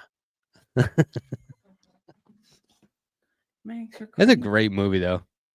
Max, Yeah, I can't remember honestly if I've seen it, but I know I saw at least one scene from it because it's like burned in my head. It's the chase through the woods. Yeah. I just saw F1 with Brad Pitt. Ooh, you saw it with him? Yeah, I was like, dude, I know you don't watch your own movies, but with me. And he was like, for you, totally, dude. Let's go. He's like, just don't tell me any bullshit stories while we're watching. But no, I don't think I've ever seen a more feel-good movie that wasn't like for kids. It was, and there's nothing wrong with this. I walked away thinking like, fucking feel good. My gosh, but fine, because everything sucks. Well, let's have some feel good. You know what I mean? Cheese it up. But like there's a legacy in film and cinema of racing movies. And that part, fucking awesome. I was loving it. It's like when you watch a boxing movie and you're like, it's so much better than like real boxing. It's just the highlights. That was me That's when what it was like. I watched sports movies of any kind, but I was watching a feel-good movie myself. Oh. Have you ever watched it? It's called Mac and Me. Oh my God. I watched it because it was on in my house. I was too old. I love Mac and Me. That movie made me feel so good. When the aliens were dancing at McDonald's and that motherfucker went up on the countertop. Oh man, I love Mac and Me. You want to watch tell a you, I good? felt real good watching that one. I felt real good. Have you seen tried- Flight of the Oh, go on. Navigator? No, I have not. Why would you bring that up in the So- same breath as Mac and Me, other than Because it same is general time? It is another movie that was slightly too for audiences slightly younger than I was, but it was great. And it's also like a boy and his alien friend movie. Right? My favorite Isn't it? part of Mac and Me The is ship? when that guy in the wheelchair just rolls down the hill and flies off the cliff. Man, Dude, there was a wow. similar They scene. did a number on that guy. Holy There was a shit! similar scene in what was that Stephen King movie, Silver Bullet? The story is from a book, Werewolf Cycles, but like Frickin' there's this is another callback. It's Corey Haines, I think. Yeah. He's in a wheelchair and he goes off a cliff, and it's the most phony thing you've ever seen in your life. It's so funny. With Mac and Me, they tried to make their own version of E.T. Yeah. And they succeeded. What they succeeded. accidentally made was a much worse version of E.T., but it was so much worse that it was even more accidentally a much more entertaining film than E.T. Oh, Way that's the thing more. is Mac and Me or E.T. walked so Mac and Me could run. So Mac and Me could sprint. It has to do the tropes. No one's seen a movie like this. You have to do all the government's here. Mac and Me, they start with the government, get that shit out of the way, and then it's all fun Go to all the E.T.. time. We go to McDonald's, we have a fucking dance party. That's We're literally just the with our E.T. buddy. premise. Yeah, but it's a better. superior version of ET. It's Yeah, better the because we Oreo. already know it's a boy meets an Necco alien. You've seen ET. It's built upon ET, right? Like you don't just watch Mac and Me blind and you might not enjoy it. You cheap watch version. ET first. ET is like the prequel to Mac and Me. ET is the warm up round for Mac and Me. I love thing. Mac and Me. Oh, Mac man. and Me- when the guys are like just going like when they're just drunk as fuck, like that shit is awesome. And then they got this weird O face. Faces, yeah. Oh, man. Oh, And it kind of looks like a oops, I did something wrong. it thing. is so good. And I'm sure that was molded off like a drawing somebody did. Like it should look kind of like this. But then And it's they're frozen like let's that. just and it's go just with it. constantly- Let's do that. Yeah, let's do that. No, wait, this is the prototype. Nope, it's good. It's good.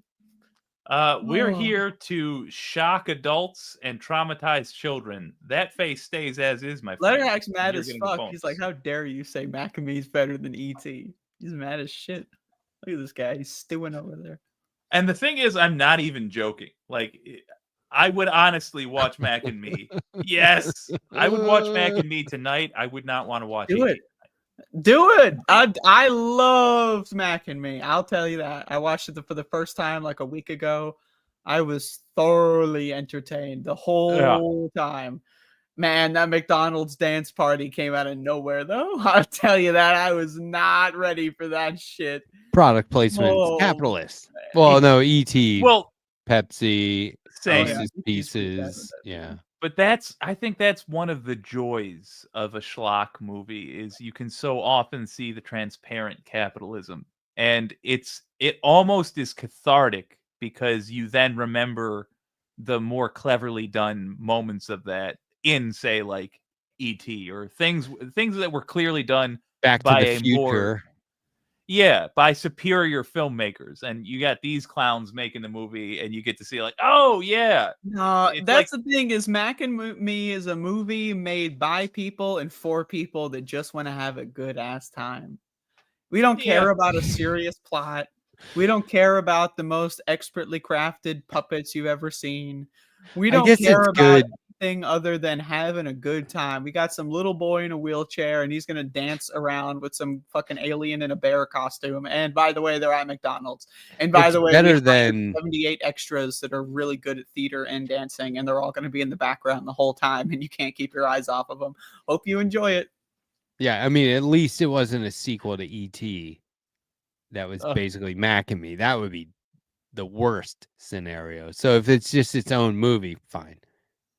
I like to think that they take place at the same time in different places. Oh, okay. Wow.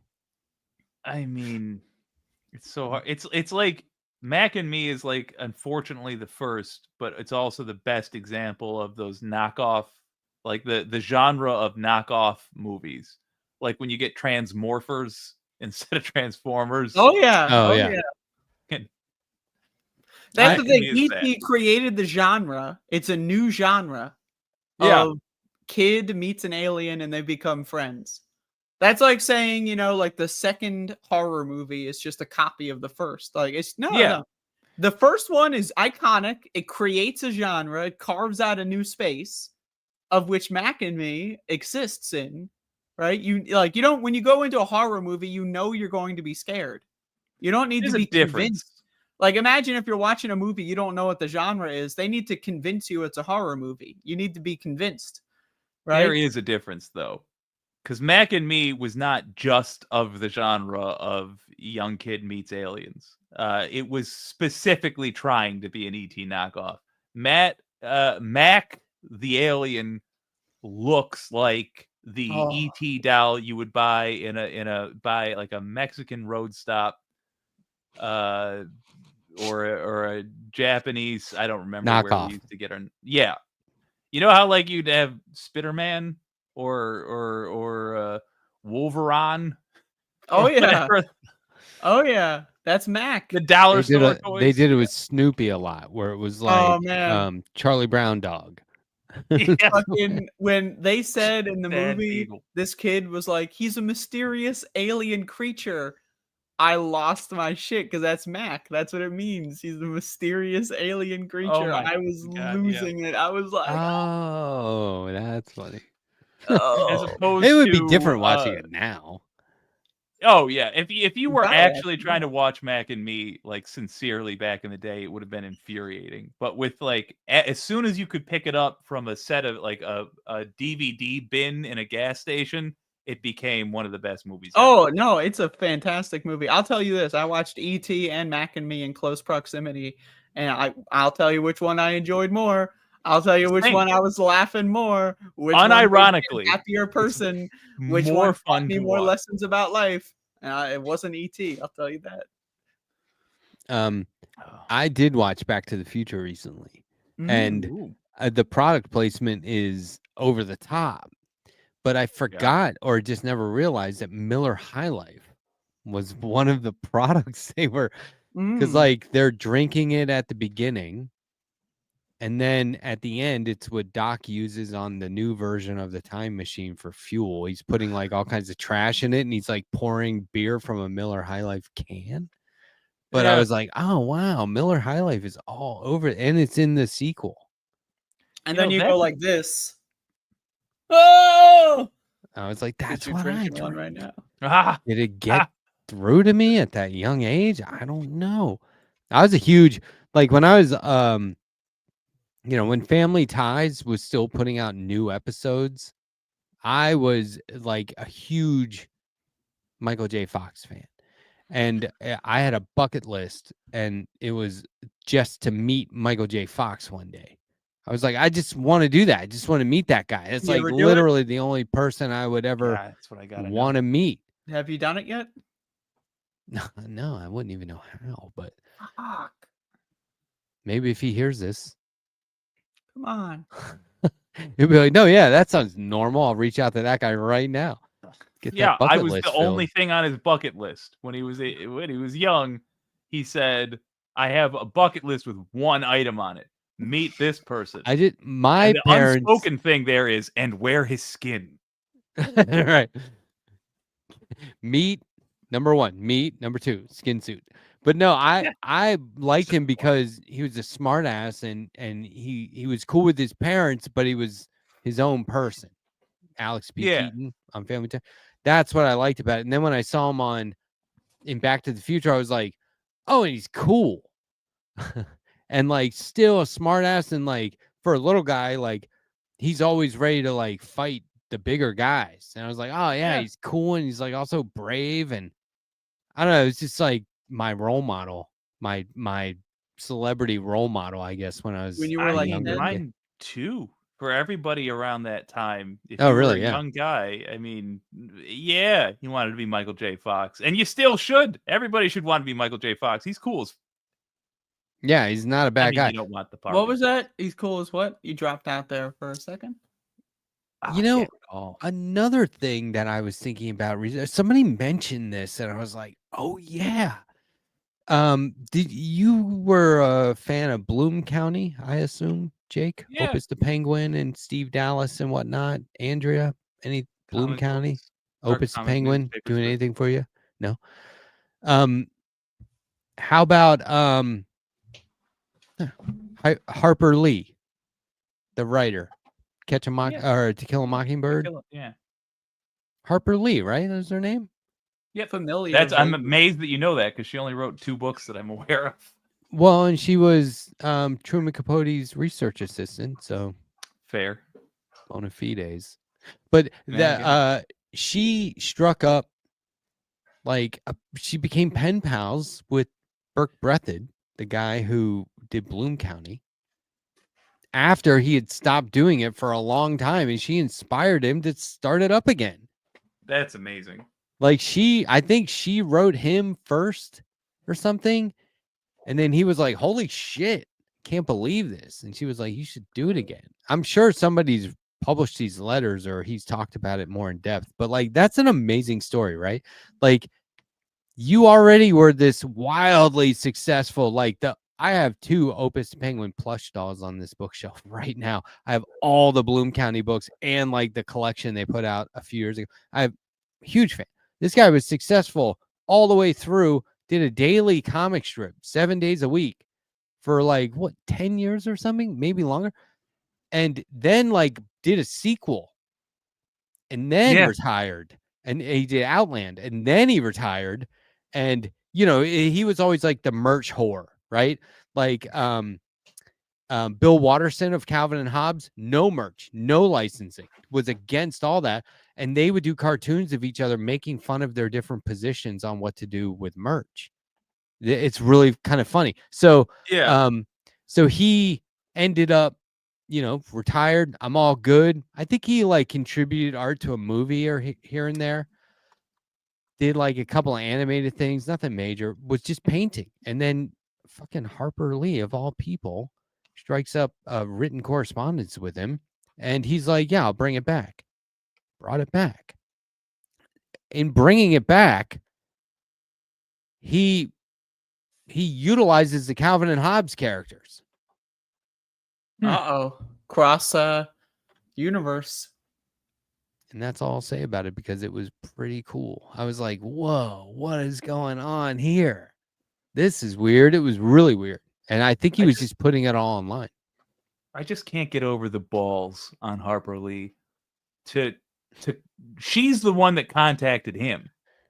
I think and that's how it went. This was the plan the whole time, from the get-go. The thing she has to say to him after she's famously only published 1 book, Go Set a Watchman, was much, much, much later. She says, "Oh, weekly comic you should strip do. artist, yeah.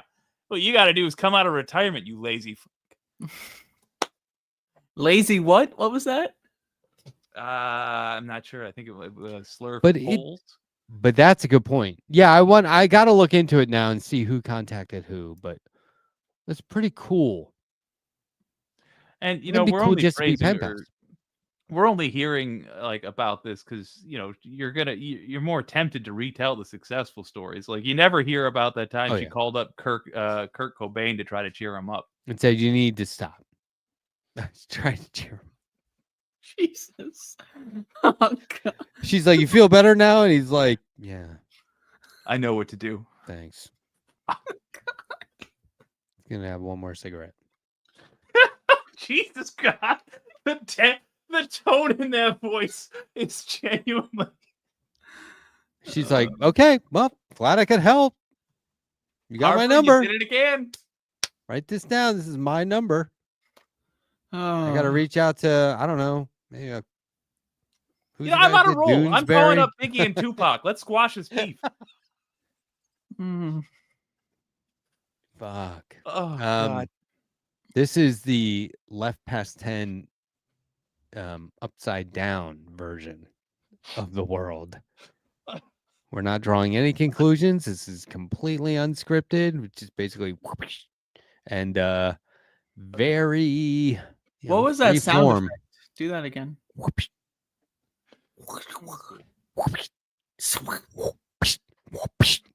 Is that okay? Oh, shit. Jake's getting fucked. Oh. Oh shit. I don't know how much more.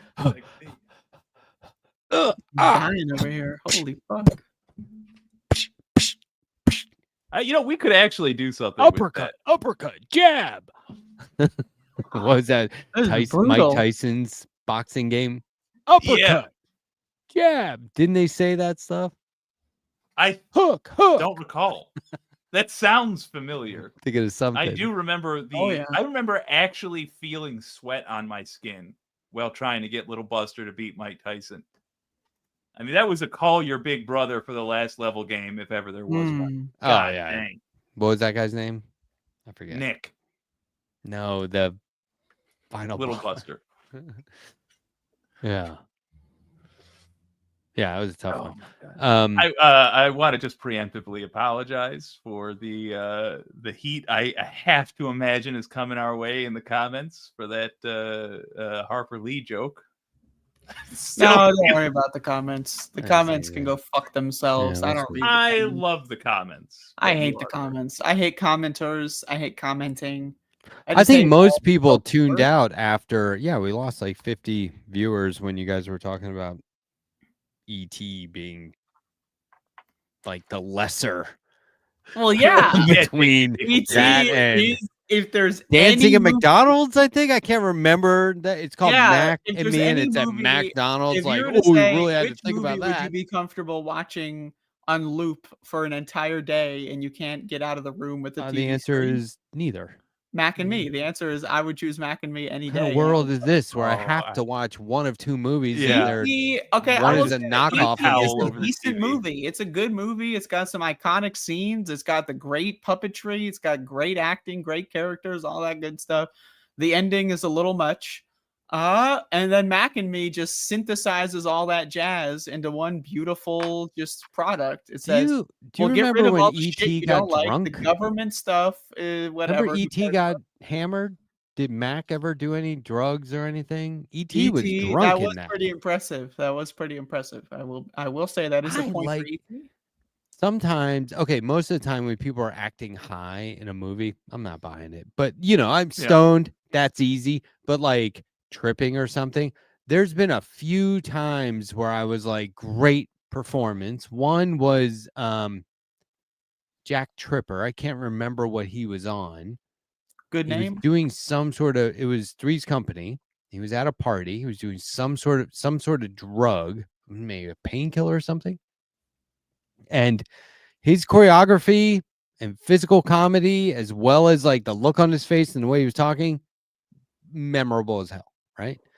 I would say the other one was I can't remember the movie. It'll come to me. It's the same guy that directed what's the Jim Carrey movie with The Eternal Sunshine of the Spotless Mind? That guy did another movie where I was like, oh, that's what it's like to be on acid. They did it. They nailed it. That's what it feels like. And what movie? Oh God, I can't remember. I'm gonna have to look it up. Darn it. But then I just saw the final episode of Studio, the Seth Rogen show, where he plays the head of a movie studio in Hollywood. Have you seen any of this? I've never heard of it. What is it?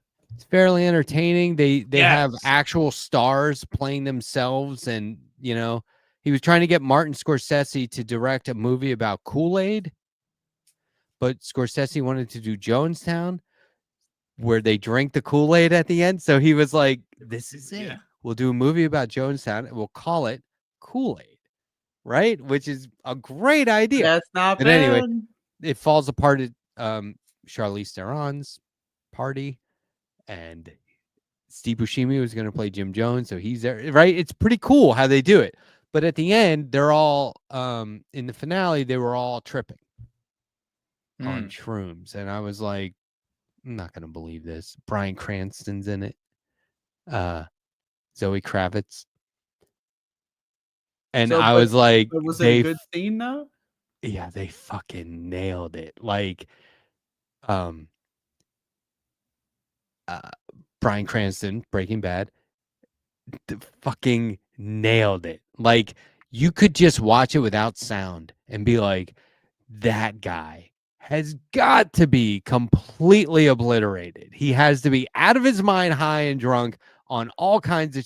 There's no way you're acting that. But like that, it was amazing. It was amazing. I'll I have to just check watched it it out. today. But that whole series is pretty good. 10 episodes in the first season, and like each episode is a different aspect of Hollywood. Like I think number 8 is the Golden Globes. So they're at an award show, you know what I mean? That kind of thing. So it's, but man, it was when they were acting high, because it's really, especially if you've done a lot of hallucinogenics, it's easy to spot the fakes, you know, where you're like, that's how you think it is, but you haven't actually done it. But like even Zoe Kravitz, I was like, wow, she's doing a great job. It was fucking hilarious. All right. Okay. Anyway, you got a studio, Seth Rogen. Pretty good. Studio, the. If you like Seth Rogen, you'll love this. If you don't, He's all right. They're You know? half-hour episodes. They're not going to You can break take him or leave him. I don't mind him. I don't mind him. I think he's good in some instances. That laugh. Some people with that laugh gets to him. Like he's even. I have joked so about many it. friends though that sound basically like that. Not exactly, but basically like that. You know, just he has a very. It's not a pleasant laugh, but it's a very natural laugh. You know. He just does it a lot. Yeah, that's fair. Like his nervous laugh is the same as his standard laugh. Like it's weird, but yeah, I don't know. You got any performances where people were on drugs and it was memorable or believable? Stoner movies or anything? Like the end of Not Pineapple really. Express when they're at the diner talking, like rehashing everything that happened. That felt kind of real to me. Yeah, actually, but that was like more a real moment than like to do with drugs or adventure. Really, less about acting high. You know, I don't know. What about I you? can't think of Andrea? any good examples off the top of my head. Weirdly enough, in Half-Baked, even though most of the scenes do an intentionally terrible job of communicating what real life potheads are like,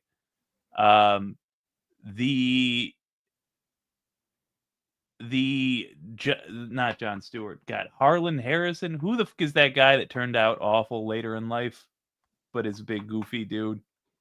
Anyway, when one of the potheads is trying to feed a horse and gets arrested, that's the kind of I do well high. You know, like I'll be like, You hey, try to squirrel. feed a horse and get arrested? Yeah, or just chat with a squirrel.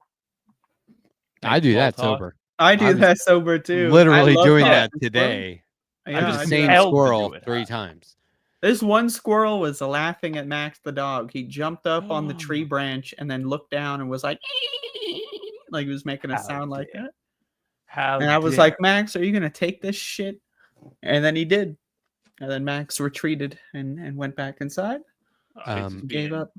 The Science of Sleep. That is a movie. It's from 2006. It was Gael Garcia Bernal who was the character who I was like, he has done LSD because he nailed the performance. Michael Gondry, director. Yeah. So anyway, I'm not advocating that people only pretend or only portray being high if they've been high, but you can tell. Yeah. So and usually that's the weird thing about this stuff in movies. They're not actually going for realism. Even in the script, they're not really going for realism. They don't want because most people when they're drunk just sort of sit there, you know, like it's not when you are inebriated, rarely do complicated things get accomplished. I don't know. You just kind of sit there. I that's what I do. I just kind of sit there and I go. It's like I don't know. It's most people don't drink themselves to oblivion every time they drink or smoke themselves absolutely into a stupor, but that's not very entertaining. You know, like, oh, and here's this guy. Let's do a character who's had a glass and a half of white wine. So they did like a staged reading and I think this was 2020 when all the celebrities were just doing things virtually. They did a staged reading of Fast Times at Ridgemont High, and it was like Brad Pitt and Jennifer Aniston. Shia LaBeouf did the Spicoli, the stoner surfer. Sean Penn, he did that role, but like he really smoked a joint. Uh-oh. And he was really high, and it was like it's Not like a good choice. bad performance, you know. Yeah. He was like trying to like do method or something. It was like, but it For was Spicoli, you Yeah. got a method act to play Spicoli. That God sounds damn. awesome. I love the idea. it's online. I mean, you can I watch that love the stuff. idea of especially that guy of all people, but just the getting high or drunk to do the scene justice. Like that's something I would do, man.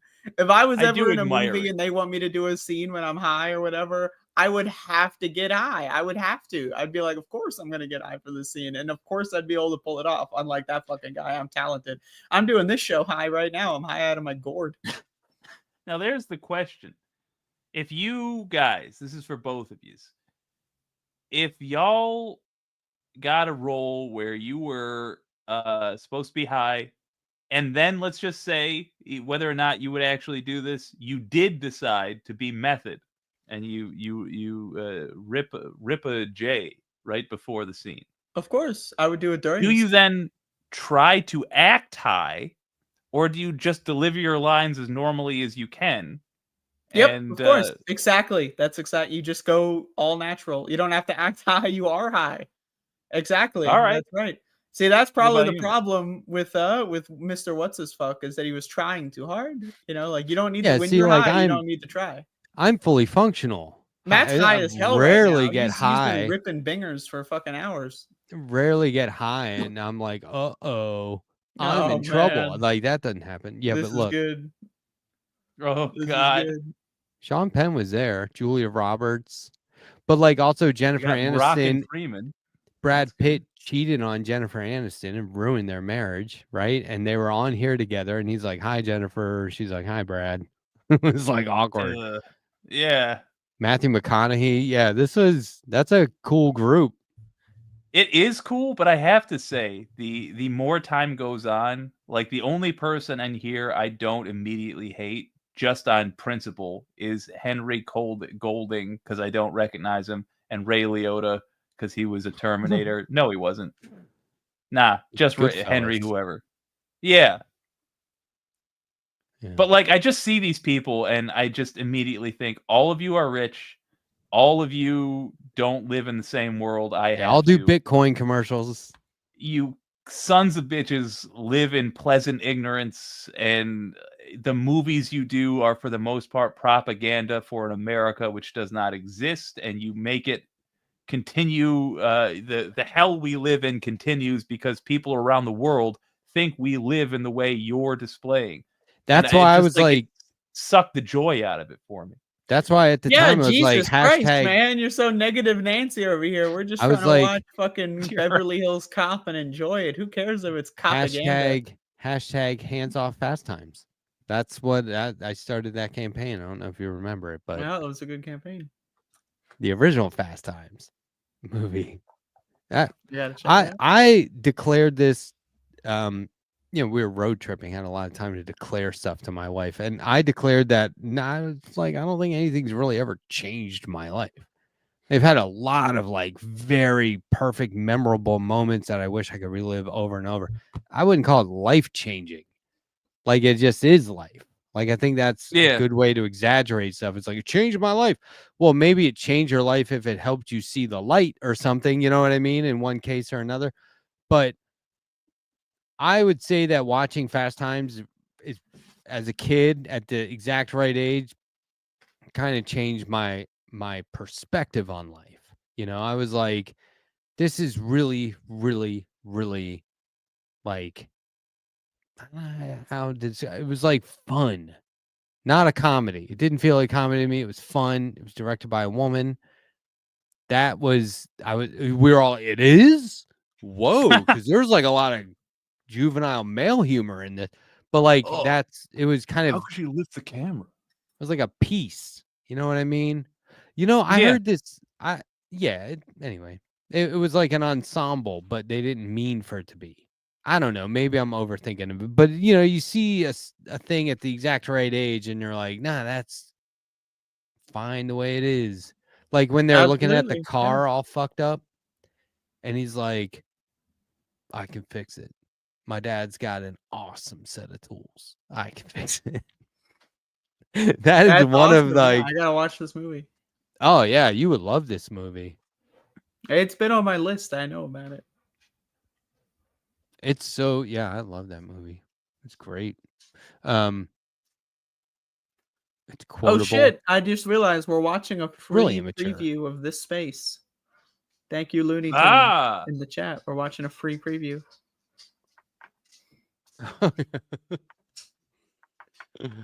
I don't Hey, Max. joke. It's But I just won't. he's using the exact talking points I gave him. I said, if you're gonna say it in the chat, say it like this. It's a free preview. You should thank yourself. Oh, there you go. It's like how the majority report says, now we're gonna go to the fun house. We'll just do it free today. And it's like, it's free every day. Not free. I like that. You know what? We should offer channel memberships, and literally all it gives you is like we go for, instead of like 12 hours and 5 minutes. And it just gives you like, and if you want more than just the preview portion, sign up for a membership. Yeah, it's just a wrap up. That's what they get. Is like The preview is everything up to the credits. Yeah. And then so we get credits, and then all right, guys, have a good night. All right, see you next week. Bye. And then it's over. Yeah. It's like, and if you're still here, then we like to say good night and roll credits. It's like, oh. Include from Poltergeist, what used to be on television, like the American flag and the national anthem plays, and then it just cuts to static. Exactly. I do have a This Space pitch for you, but it's not a complete pitch. Okay. I want there to be a show on here, which the audience votes every week for who the host is going to be next week. So at the end of every show, there's like a pool of people you can pick from. This is good. This is good. To be the host in like one slot, like it's a wild card or something.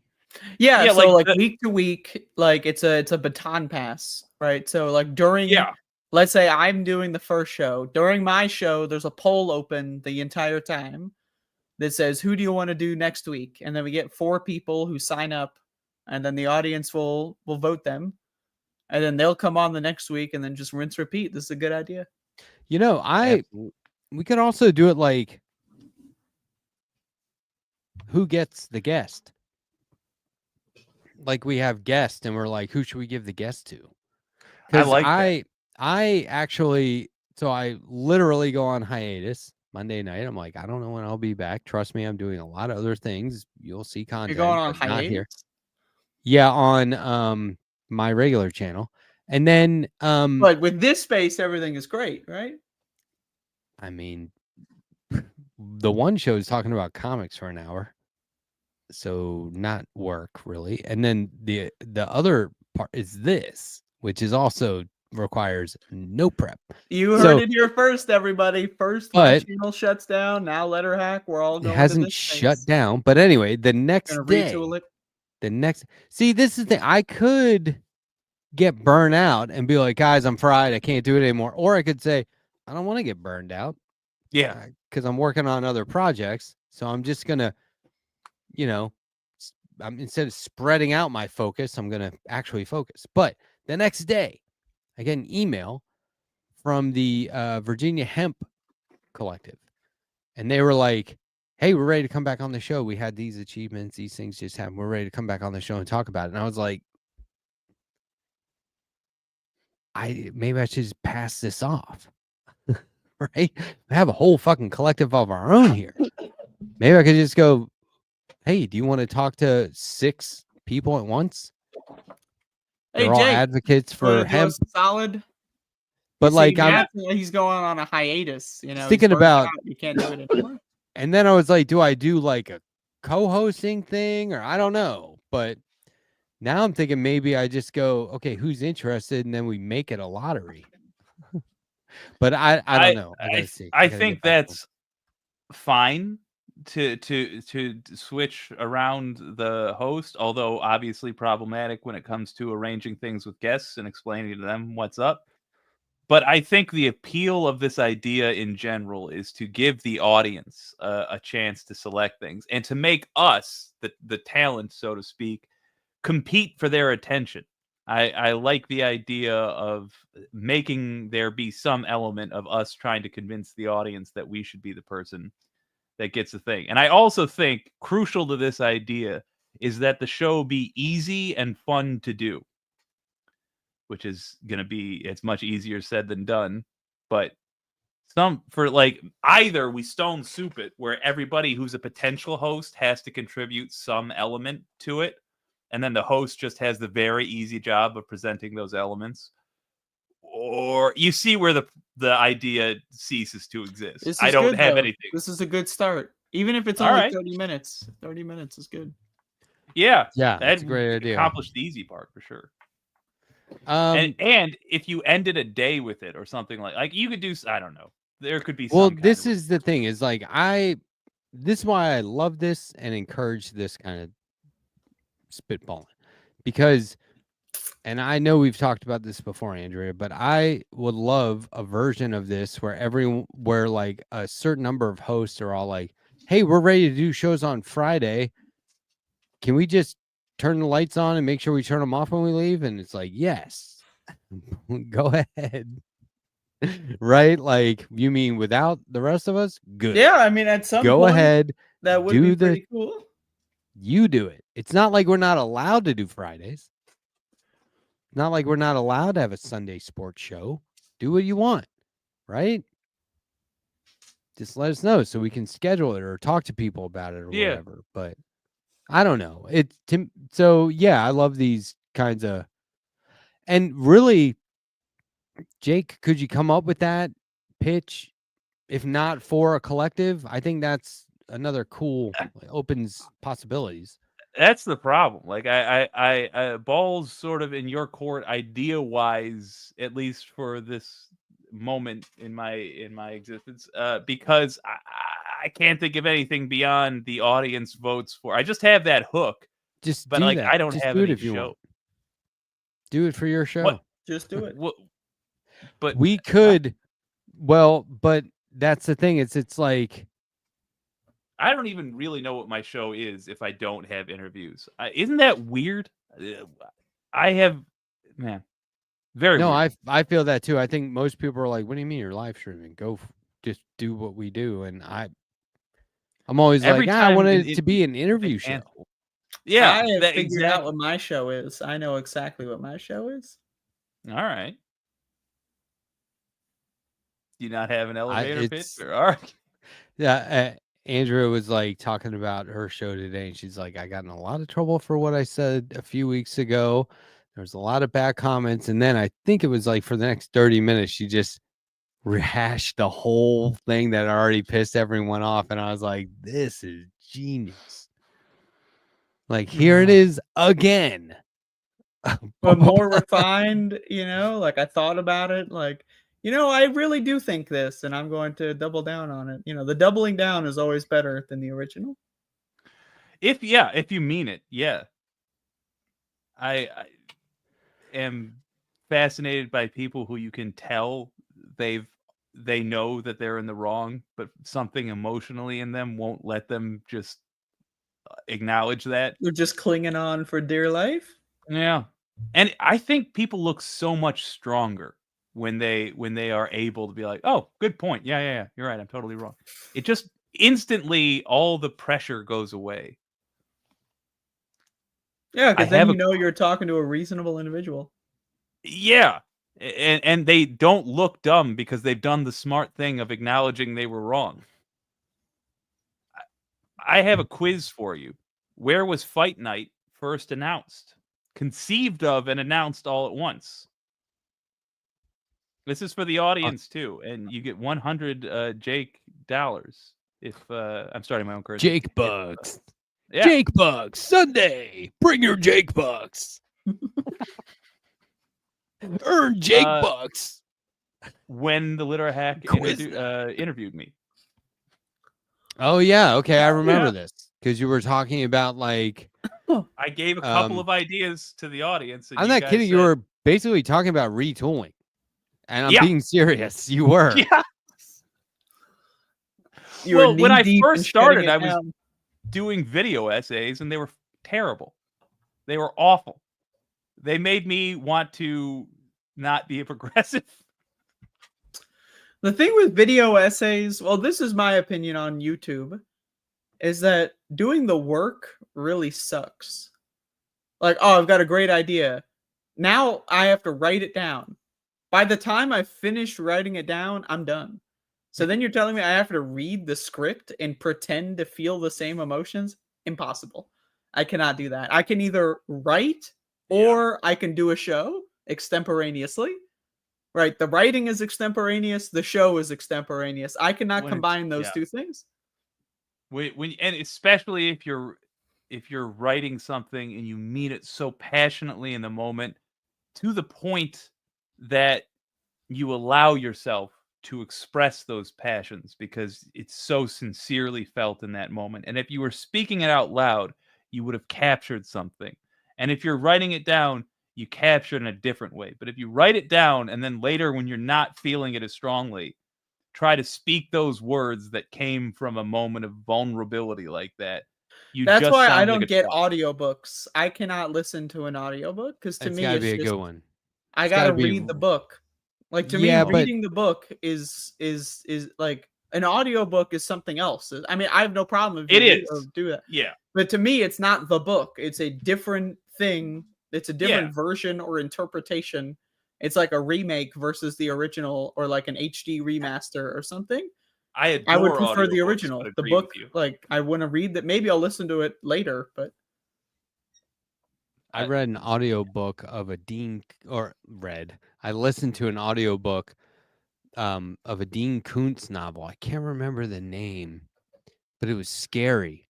And it was like a family. I think it was a single mom and her kids were like on the run from a bad guy, right? And their dog got separated. And there's one chapter from the dog's point of view. Oh Jesus. And no, it's awesome because the dog is like smelling his way back. It's it's thrilling, but it's like safe. And the guy reading it is doing, because the dog is thinking in human commands. So the guy reading it does dog voice for this dialogue. And he's like, I'm a good boy. I'm a good boy. Smell food. You know what I mean? He starts talking like that, and it made it really good. It was the first audiobook I ever heard. I wish I could remember. yeah, the I mean guy's that's name, but I it was think like, that that's he cool, but nailed it's it. definitely a different dimension in my opinion. You've put it perfectly, Andrea. Like and we have different opinions, but I do agree with your assessment. It's like it's a different thing. It's like a radio play essentially. It's not the same as having read the book. Well, I mean, you get the plot, but it is through the if only the voice actor reading it. Yeah, completely changes it. Do you guys wait? That's nonsensical. Never mind. Uh-oh. So, I think it was Relentless, narrated by Dan John Miller. I think that's it. Anyway, I'm a sorry. good boy. Smell food. That Yeah. sounds good though. Speaking of good boys. Who's a good fellow?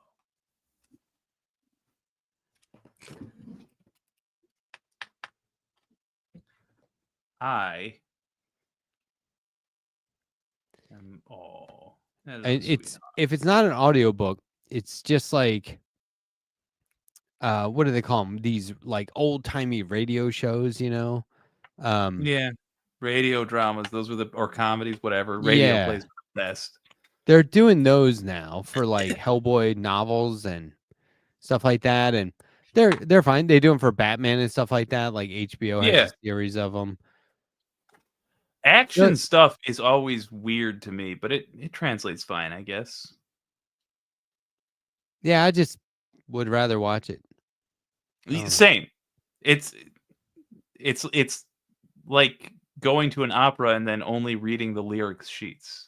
Like, well, okay, so action is point of the premise, basically. But when it's original, and I haven't seen it in a few hundred movies and comic books and cartoons and stuff like that, and TV series, if it's original stuff, like I had an author who had is currently producing tons of audio dramas. Yeah, that's totally different. That's the only place you can get that stuff. That's the only place you can hear those stories. I love those. Like Welcome to Night Vale is just a whole series of that, and it's effing awesome. And every October, I listen to at least a couple of Welcome to Night Vale episodes. If you haven't, you should, because it's like the X-Files. No, it's like Pete and Pete. You remember that? It's Pete and Pete, but for adults. What is it? Welcome to Night Vale. No, what did you compare it to? Pete and Pete, but for adults. You know how Pete and Pete are two kids that move to a zany town full of supernatural occurrences, and every episode they got it. Yeah, it's that. That's but a with cartoon? existential dread. Was that live action? It was live action. Yeah, Nickelodeon. Are you talking about live the Hardy Boys? I'm going to drink more water. I will be back. I wonder how much of our audience knows about Nancy Drew and the Hardy Boys. Actually, I think they redid like a recent Nancy Drew, but the Hardy Boys, that was, I had all those books. More like the Hardley Boys. No, but I had like a full bookshelf of those. Yeah. Well, it was reading those books made me want to go on a cruise. That's the main thing I remember. It was they have one adventure where they are on a cruise. Yeah. It was Hardy Boys, Nancy Drew, Encyclopedia Brown, and Encyclopedia Brown. What was the group of kids? I think one of their names was Jupiter Jones. I know what you're talking about.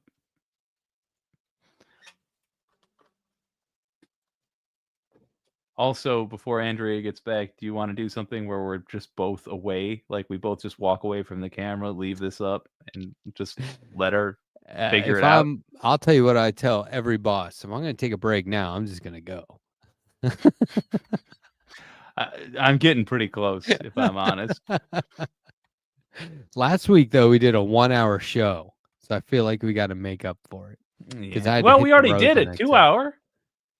So that averages out to 90 minutes apiece. We're getting there. The 3 investigators? Is that what it was called? 3 investigators? Hello? Hey, buddy. Hey. I can hear you. Can you hear me?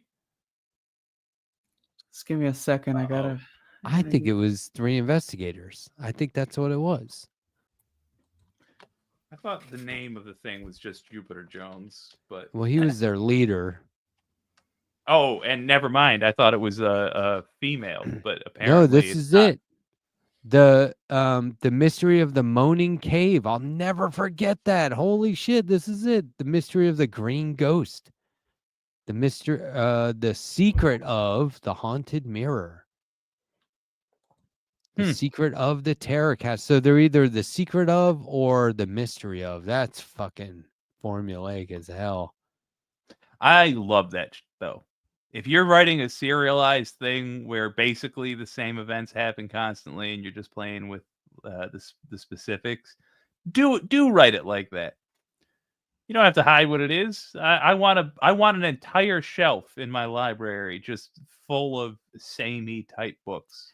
It feels good to look at when they're all line by line, you know? Yes, it does. I love when it's like the A murders, the B murders.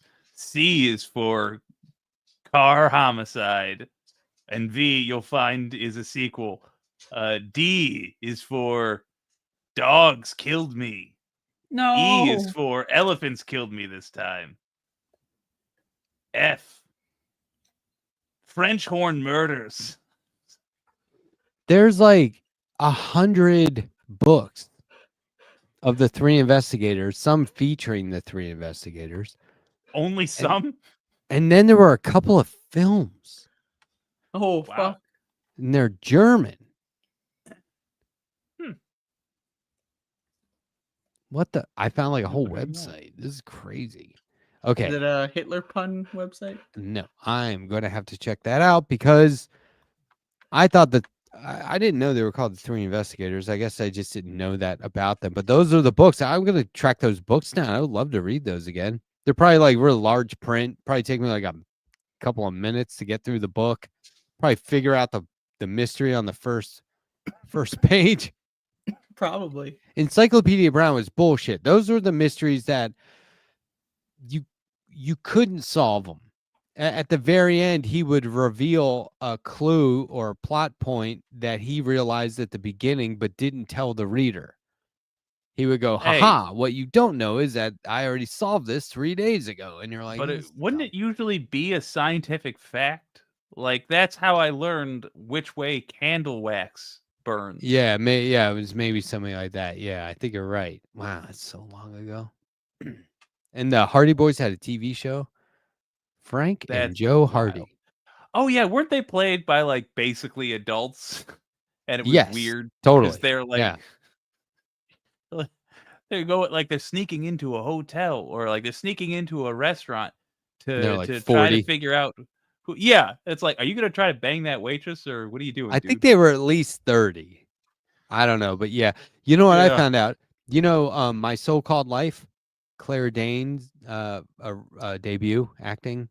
My Nope. So-Called I Life, didn't the see it, TV but I'm show. familiar. So this is a TV show that they only did, I think, 19 of the 22 episodes. They were like, it's too much for audiences, but it was after they took it off air, they call it My So-Called Afterlife because it took on like a whole new, like some cable TV channel put it on, and late at night people were just like, oh my God, I remember this. And it became like a whole thing. And it's where Jared Leto first appeared. He played her boyfriend. So she's like the mousy, uncomfortable girl. And he was like the hot guy in high school. And they got together. And I'm telling you, I'll watch every episode right now. It might be a little dated, but it is the perfect mid-90s or early 90s show, right?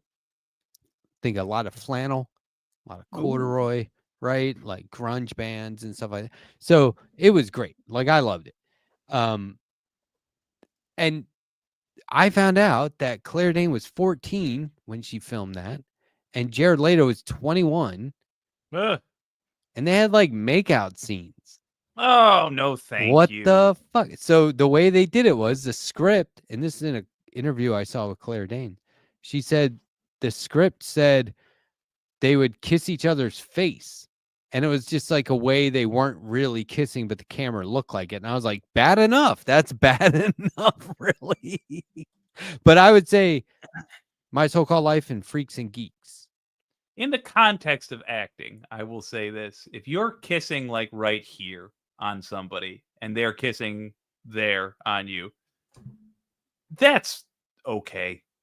Not great. You don't want a 21-year-old dude kissing a 14-year-old girl, but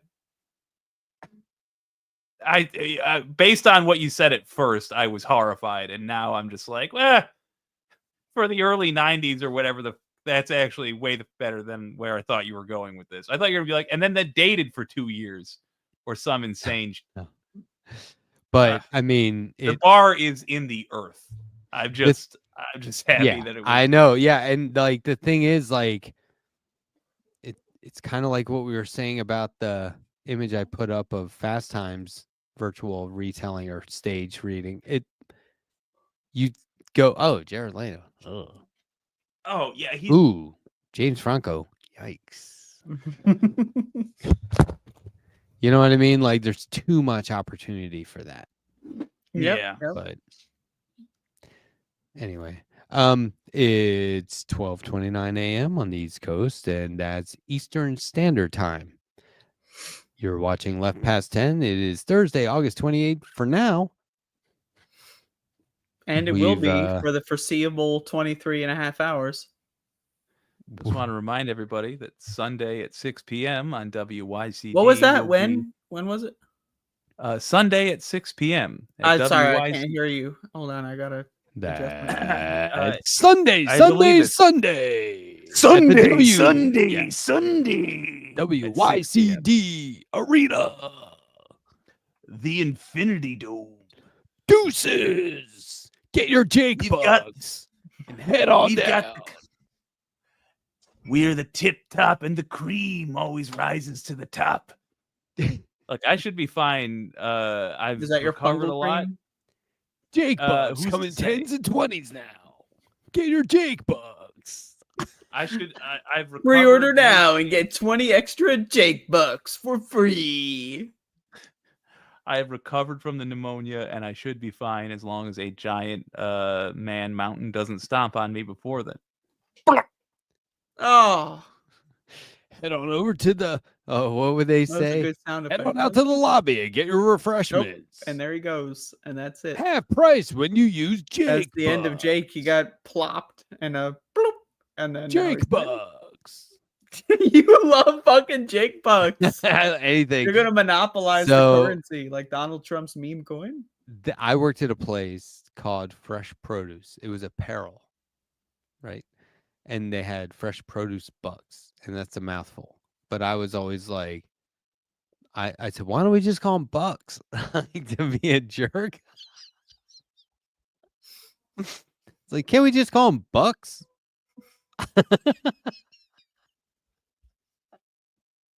Spit take incoming. Oh, you got it done. Good job.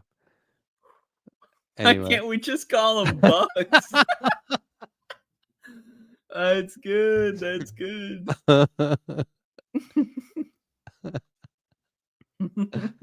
Oh, it's funny as shit. I'm telling you, most of the stuff that I have done that was funny in my life was just me being some kind of a jerk openly.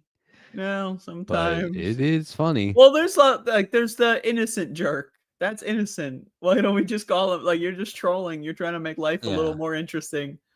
You know, like no one's getting hurt. There's no victims here. Why don't we just call them bucks? I imagine you say it like with that exact tone. Why don't we just call them bucks? Why don't we just call them bucks? I think, yeah, we could spell B-U-X. But that reminded me of something else I did that was dumb. But anyway, I got a long list of those. I think that it's. Oh, I used to answer the phone because I worked in shipping and receiving. And so I had the phone. And this is like 3 connected warehouses. Actually, like 4. This is pretty big. And like, you know, people would get a call and I would say, Andrea, you have a call on line 1. Andrea, you have a call on line 1. Or line 1. if it was the open line, you would say, Andrea, you have a call, dial 401. Andrea, you have a call, dial 401. And so sometimes it would be for somebody who was Spanish speaking that worked in the warehouse. And so I would say, Andrea, tiene una llamada. Marque 401. Marque 401. And I would just watch like everyone start cracking up because I felt like if I was not going to use English, I should say it different, you know? Yeah. No, that's So anyway, that was fun. That was just me like being a jerk. And, it's not that much of a jerk. You're trying your best. well, it was fun. So LT9K's like, let me set up the GNN raid, Matt, at this space. So he's basically LT9K right now is like, well, this is over. LT9K Well, this is is a trying sign. to accomplish a Telemundo. classic coup d'etat. He's trying to take the grips of power and redirect them elsewhere. Well, I have news Saturday, for you, buddy. Giganto. Not gonna happen. No coup d'etat in this house. Gigante. Saturday, Gigante. Do you ever watch Telemundo? Nope. Sabado Gigante. They I had don't a even know show what that is. called Giant Saturday, and it was like usually on a beach. They would have like a band playing, like mariachi, right? And people were dancing in like swimsuits, and then they would have like a variety show throughout, and they would keep cutting. It wasn't subtitled. I don't speak fluent Spanish, and it would cut to a guy who would just talk in Spanish for like 20 minutes. I'm like, what is he saying? What could he be saying? Is this comedy? Is he doing stand-up? What is he Right, yeah. saying? Is it news? And not 20 minutes, but you know what I mean? It's like, now back to the music, right? And it was, Yep. I was like, I wonder what he's saying. I just sit there watching it like, So then watching you it went like, out and learned the entire Spanish language just so you could find out this fucking scene. well, I knew occupational Spanish, but no, I did not do it so that I could learn what they were saying. I could pick up a couple words here and there, but sometimes like, I was hanging out with a friend of mine, and we both learned a lot of Spanish working in the restaurant industry together. And I saw him like, this would have been like 20 years, 25 years longer, more like almost 30 years later. And he was like, still speaking Spanish? And I could just roll off exactly what we used to say. And he'd be like, that sounds pretty good. And I'm like, yeah, well, because you're also hearing that I could survive in a kitchen still, because I know how to talk to people in 2 languages in the context of a restaurant kitchen. You know what I mean? Oh yeah. Yeah. So, no, Andrea, I know. Look, Yeah. preaching to the choir. I know. I get I it. know. I've heard it before. Get it. I know. Just sister, I've been there. Oh, I and haven't been there, but you know what I did? Okay. So I got a couple more stories from the wedding, unless you want to go. No, stay as long as you want. They're really anecdotal, but I did at least one good. Real good. You did that? Real You good. did that. Wow. And they kind of started, it was my cousin. She kind of started laughing. And I was like, tell me more. By the way, how's your mom and pop? You did the she voice just kind of and went with everything? it because they're very, you want to talk about avant-garde. You get these 3 sisters get into a state where you're like, I'm just going to let this go because this is like, they are hilarious. It's like, you would think they rehearse some of this stuff, the way they just riff off each other's jokes and humor. It's so fun to be around. But so they just Real went good. for it. Yeah, they just went with it. And you did Now, the voice and everything? Like, yeah. They were like, I did blah, blah, blah. And I was like, good. That's good. Real good. Are you still doing that? All right. Good. Real good. So then what I did, Jesus. I met my new brother-in-law, right?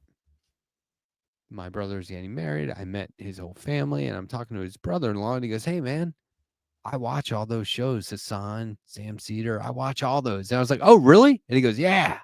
He's like, I want to come on your show. And I was like, really? And then my wife's like, oh, my God, do you know who he is? And he was like, yeah. And I was like, has he seen Left Past Then? I don't know. I assume not. I hope so. But he was like, yeah, Leftist Mafia, Rational National. He like knew them all. And I was like, oh, okay. He's like, do you know Hassan Piker? And I was like, no. But You're like, I don't want to. Never Maybe heard I of don't him. want to. Hassan Piker thought I was mad at him. I thought I didn't like it. Well, He he'd said that probably once. get a kick out of the fact that you were on Hassan's stream in the form of him saying your name and lying about you. He said, nah, that guy doesn't like me. That's what he said. That's He the said, thing, though. Letterhack? If you, No, that guy doesn't if like me. someone's like, "Hey, you know Hassan," and you're like, "Yeah, he doesn't like me," then they're gonna go, "What? What happened?" And there you go. Say, no, I live don't rent wanna free talk in his about head, it. though. Yeah. So I'm not here to whatever. We had our history. But it was cool that, like, I was like, you're the only person here I can talk to about this. And you happen to be related to me now. Welcome. It was Welcome good. aboard. The bride. This is you opening the school bus for him, and I he's was like, getting on get the on school in bus. here. All right. Yeah. Put your bags down. Stay a while. All right. let's Put your go. bags down. Why are they putting them down? What does that mean? Put your bags down. Oh God. Yep, this is good. Yep, there you go. That's good. All right then. Good. Oh. How's your boy doing? Is he still with that one outfit? He is. All right. That's good. Real good. But no, I had like my sister-in-law is my new sister-in-law is the voice of this space. At the end of every video it says watch this space. That's her. Yeah, so Conscripted into the familial unit. and she said at the end of every video, and I said, yeah, and now you're my sister, and that's why you don't get paid. Because you can't sue your family, right? How did that go over? No, I didn't bring that up. She's awesome though. She's cool. Her family was cool. They're very cool. Good. I do not think I BS'd them. I think I was genuinely trying to talk to them. But the rest of those fucking bitches, I don't even know anybody. There was this one guy that said, yeah, I worked with your brother at the Apple store. And this is going way back. And I said, oh, you were in that cult? I mean, you worked there too? Like just joking around, because I think everyone that works there acts like they're in a cult. I don't know if you've ever been in an Apple store, but it's weird. Oh, There's like a the hive company? mind thing. Like they always act tech like they company? know I stuff. thought you meant like they sell apples. But No, the computer store. okay. There is no Apple store. You're just thinking of the produce section. Yeah, I don't fucking know, like a fruit stand. I don't fucking know. That's why I was like, Apple store. What? Where apples, and apples. How the fuck would I know that the guys who make phones have stores? I thought they just put them in Best Buy or whatever. I don't fucking know. So anyway, then he was like, yeah, he was in the cult too. She was in the cult, and they started pointing out other people that worked with him. And I said, that was a long time ago. You guys are still friends? I was like, it's really rude potentially. And they're like, yeah, if you could believe it. And I was like, that's awesome. You guys must be good friends. Why are you being? This is great. You're just being a menace to society. Yeah. You're going in there and you're causing a ruckus.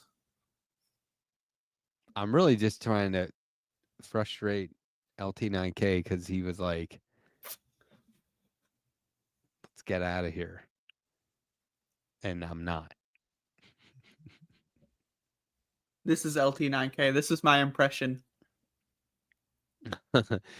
Now look, before you get on down the road again, I want to let you know that you're always welcome here. All right. Okay, good. Well, I don't want to get. See, here's the thing about a certain type of guy. Any emotions on display put them at risk of being overwhelmed by their emotions. That's right. Right? You know what I mean? Got to guard up at all times. So it's like, do you ever watch Happy Days? Mm-mm. You know how when Fonzie would say, I love you, he would go, I just want to say, I'm familiar with that. like he can't be emotional. So like there are guys out there who go, hey,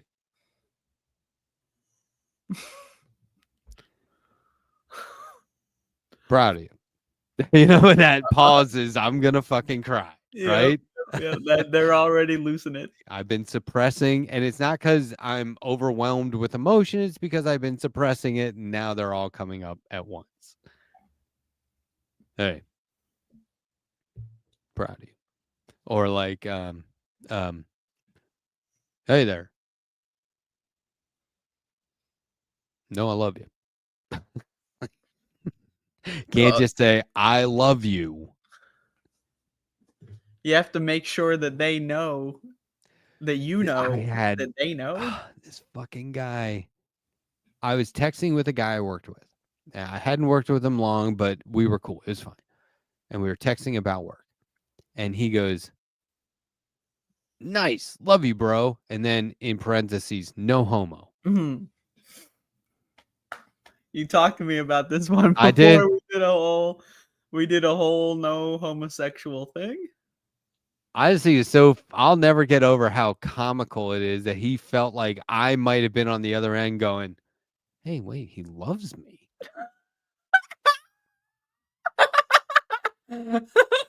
Could this happen? He said he loves me. Like, Oh, no homos. nobody. It's just, oh, thanks, bro. That'd be awesome. Love you, bro. Fuck. What? Speaking of homos. Like in a homo way? Let's do it. Speaking of homos. Hey, Jake. I saw you down there. Nobody would think that. I'm God sorry damn to cut you off before you got in. Now you're fucked. I wanted to make a clean Jexit there. I'm going to pretend like I did in a moment. I just had to come give you your laurels. That was hilarious. That might be the first Pixel Progressives I do in over a year. Matt staring at his phone. He loves me. He loves me. Good.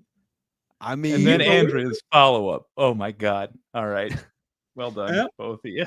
Have a good one. Get the hell out of Is here. he saying that if we were alone, we could also take all of our clothes off? Is that what he's saying? Like, that it would just be such a leap. You know, I think anyone in their right mind would hear, "Love you, bro," and they'd be like, "Thumbs up." Thumbs up. Anyway, I'm still a married man. I'm straight as an arrow. I don't Thumbs up. Why love you, thumbs dude. up? All right. No big deal. Oh, God. I'm not, and I definitely wouldn't be like, "Dude, don't say that. What'd you say that for? Will you love me?" And then maybe No, he you would be gotta like, go in. "No You gotta homo." go. You No, mean I no wasn't homo, right? saying it, not in a homo way. Like, do it as an explanation, not as a preemptive. Yeah, just so you know, I don't really go around saying I love somebody in that way. Like, no, well, okay. Because that's not the way I would first perceive. No Cuomo. That's good. No Cuomo.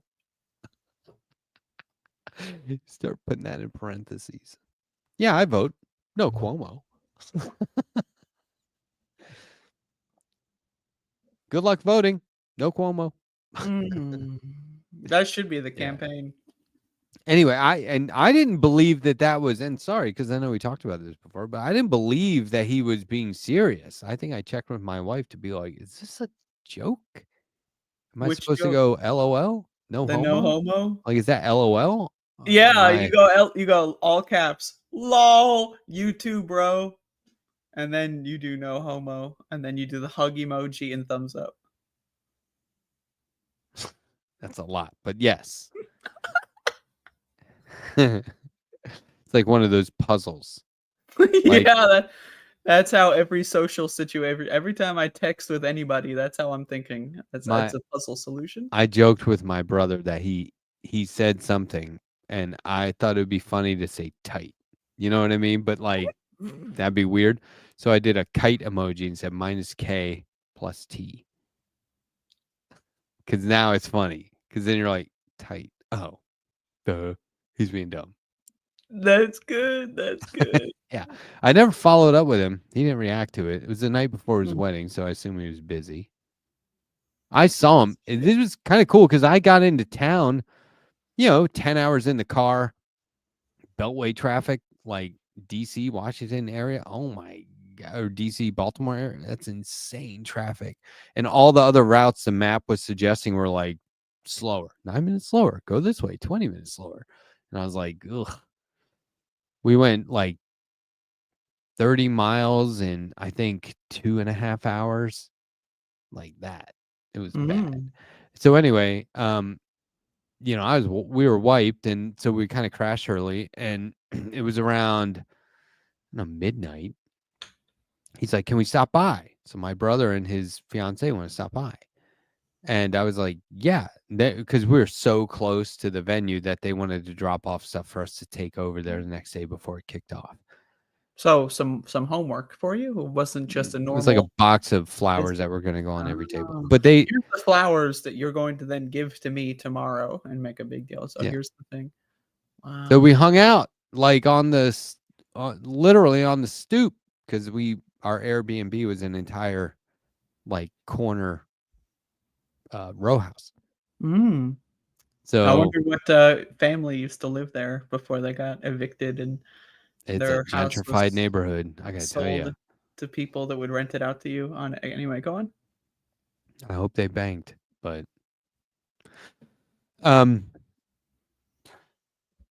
huge. Yeah, and listen up, folks. If you didn't build your own house, you're basically a bad guy.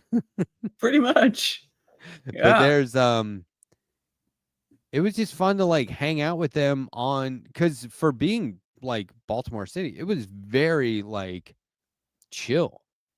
It just did not feel like, and we were close to everything. We were like in walking distance to, nightlife and shit like that around every corner. It was a quiet street. It always reminds me of like Sesame Street.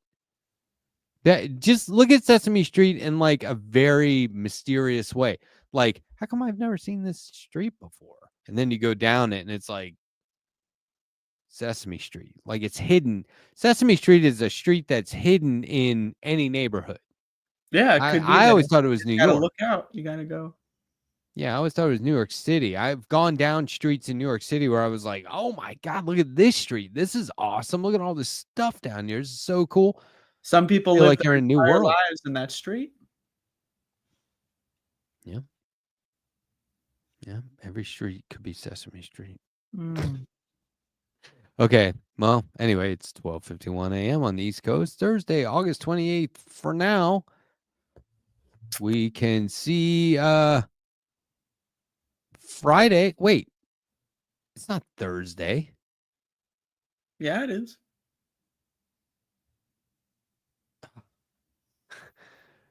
Whoa. Nope.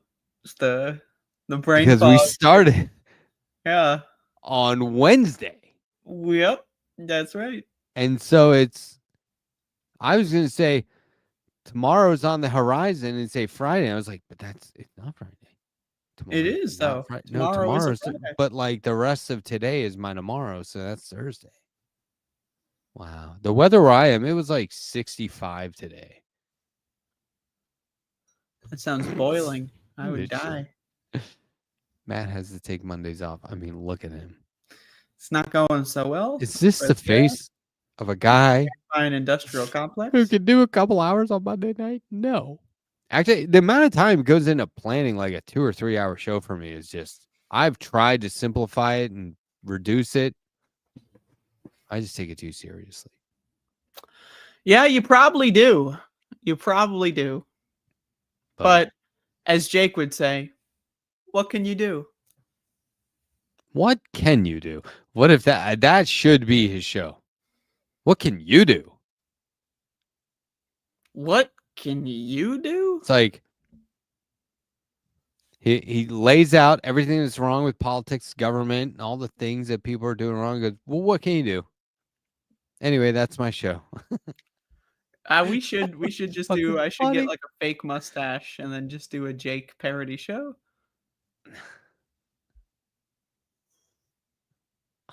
Like just do like the mass shooting at like a fucking church school thing, whatever. It's unclear. 20 kids dead. What can you do? See you next week, guys.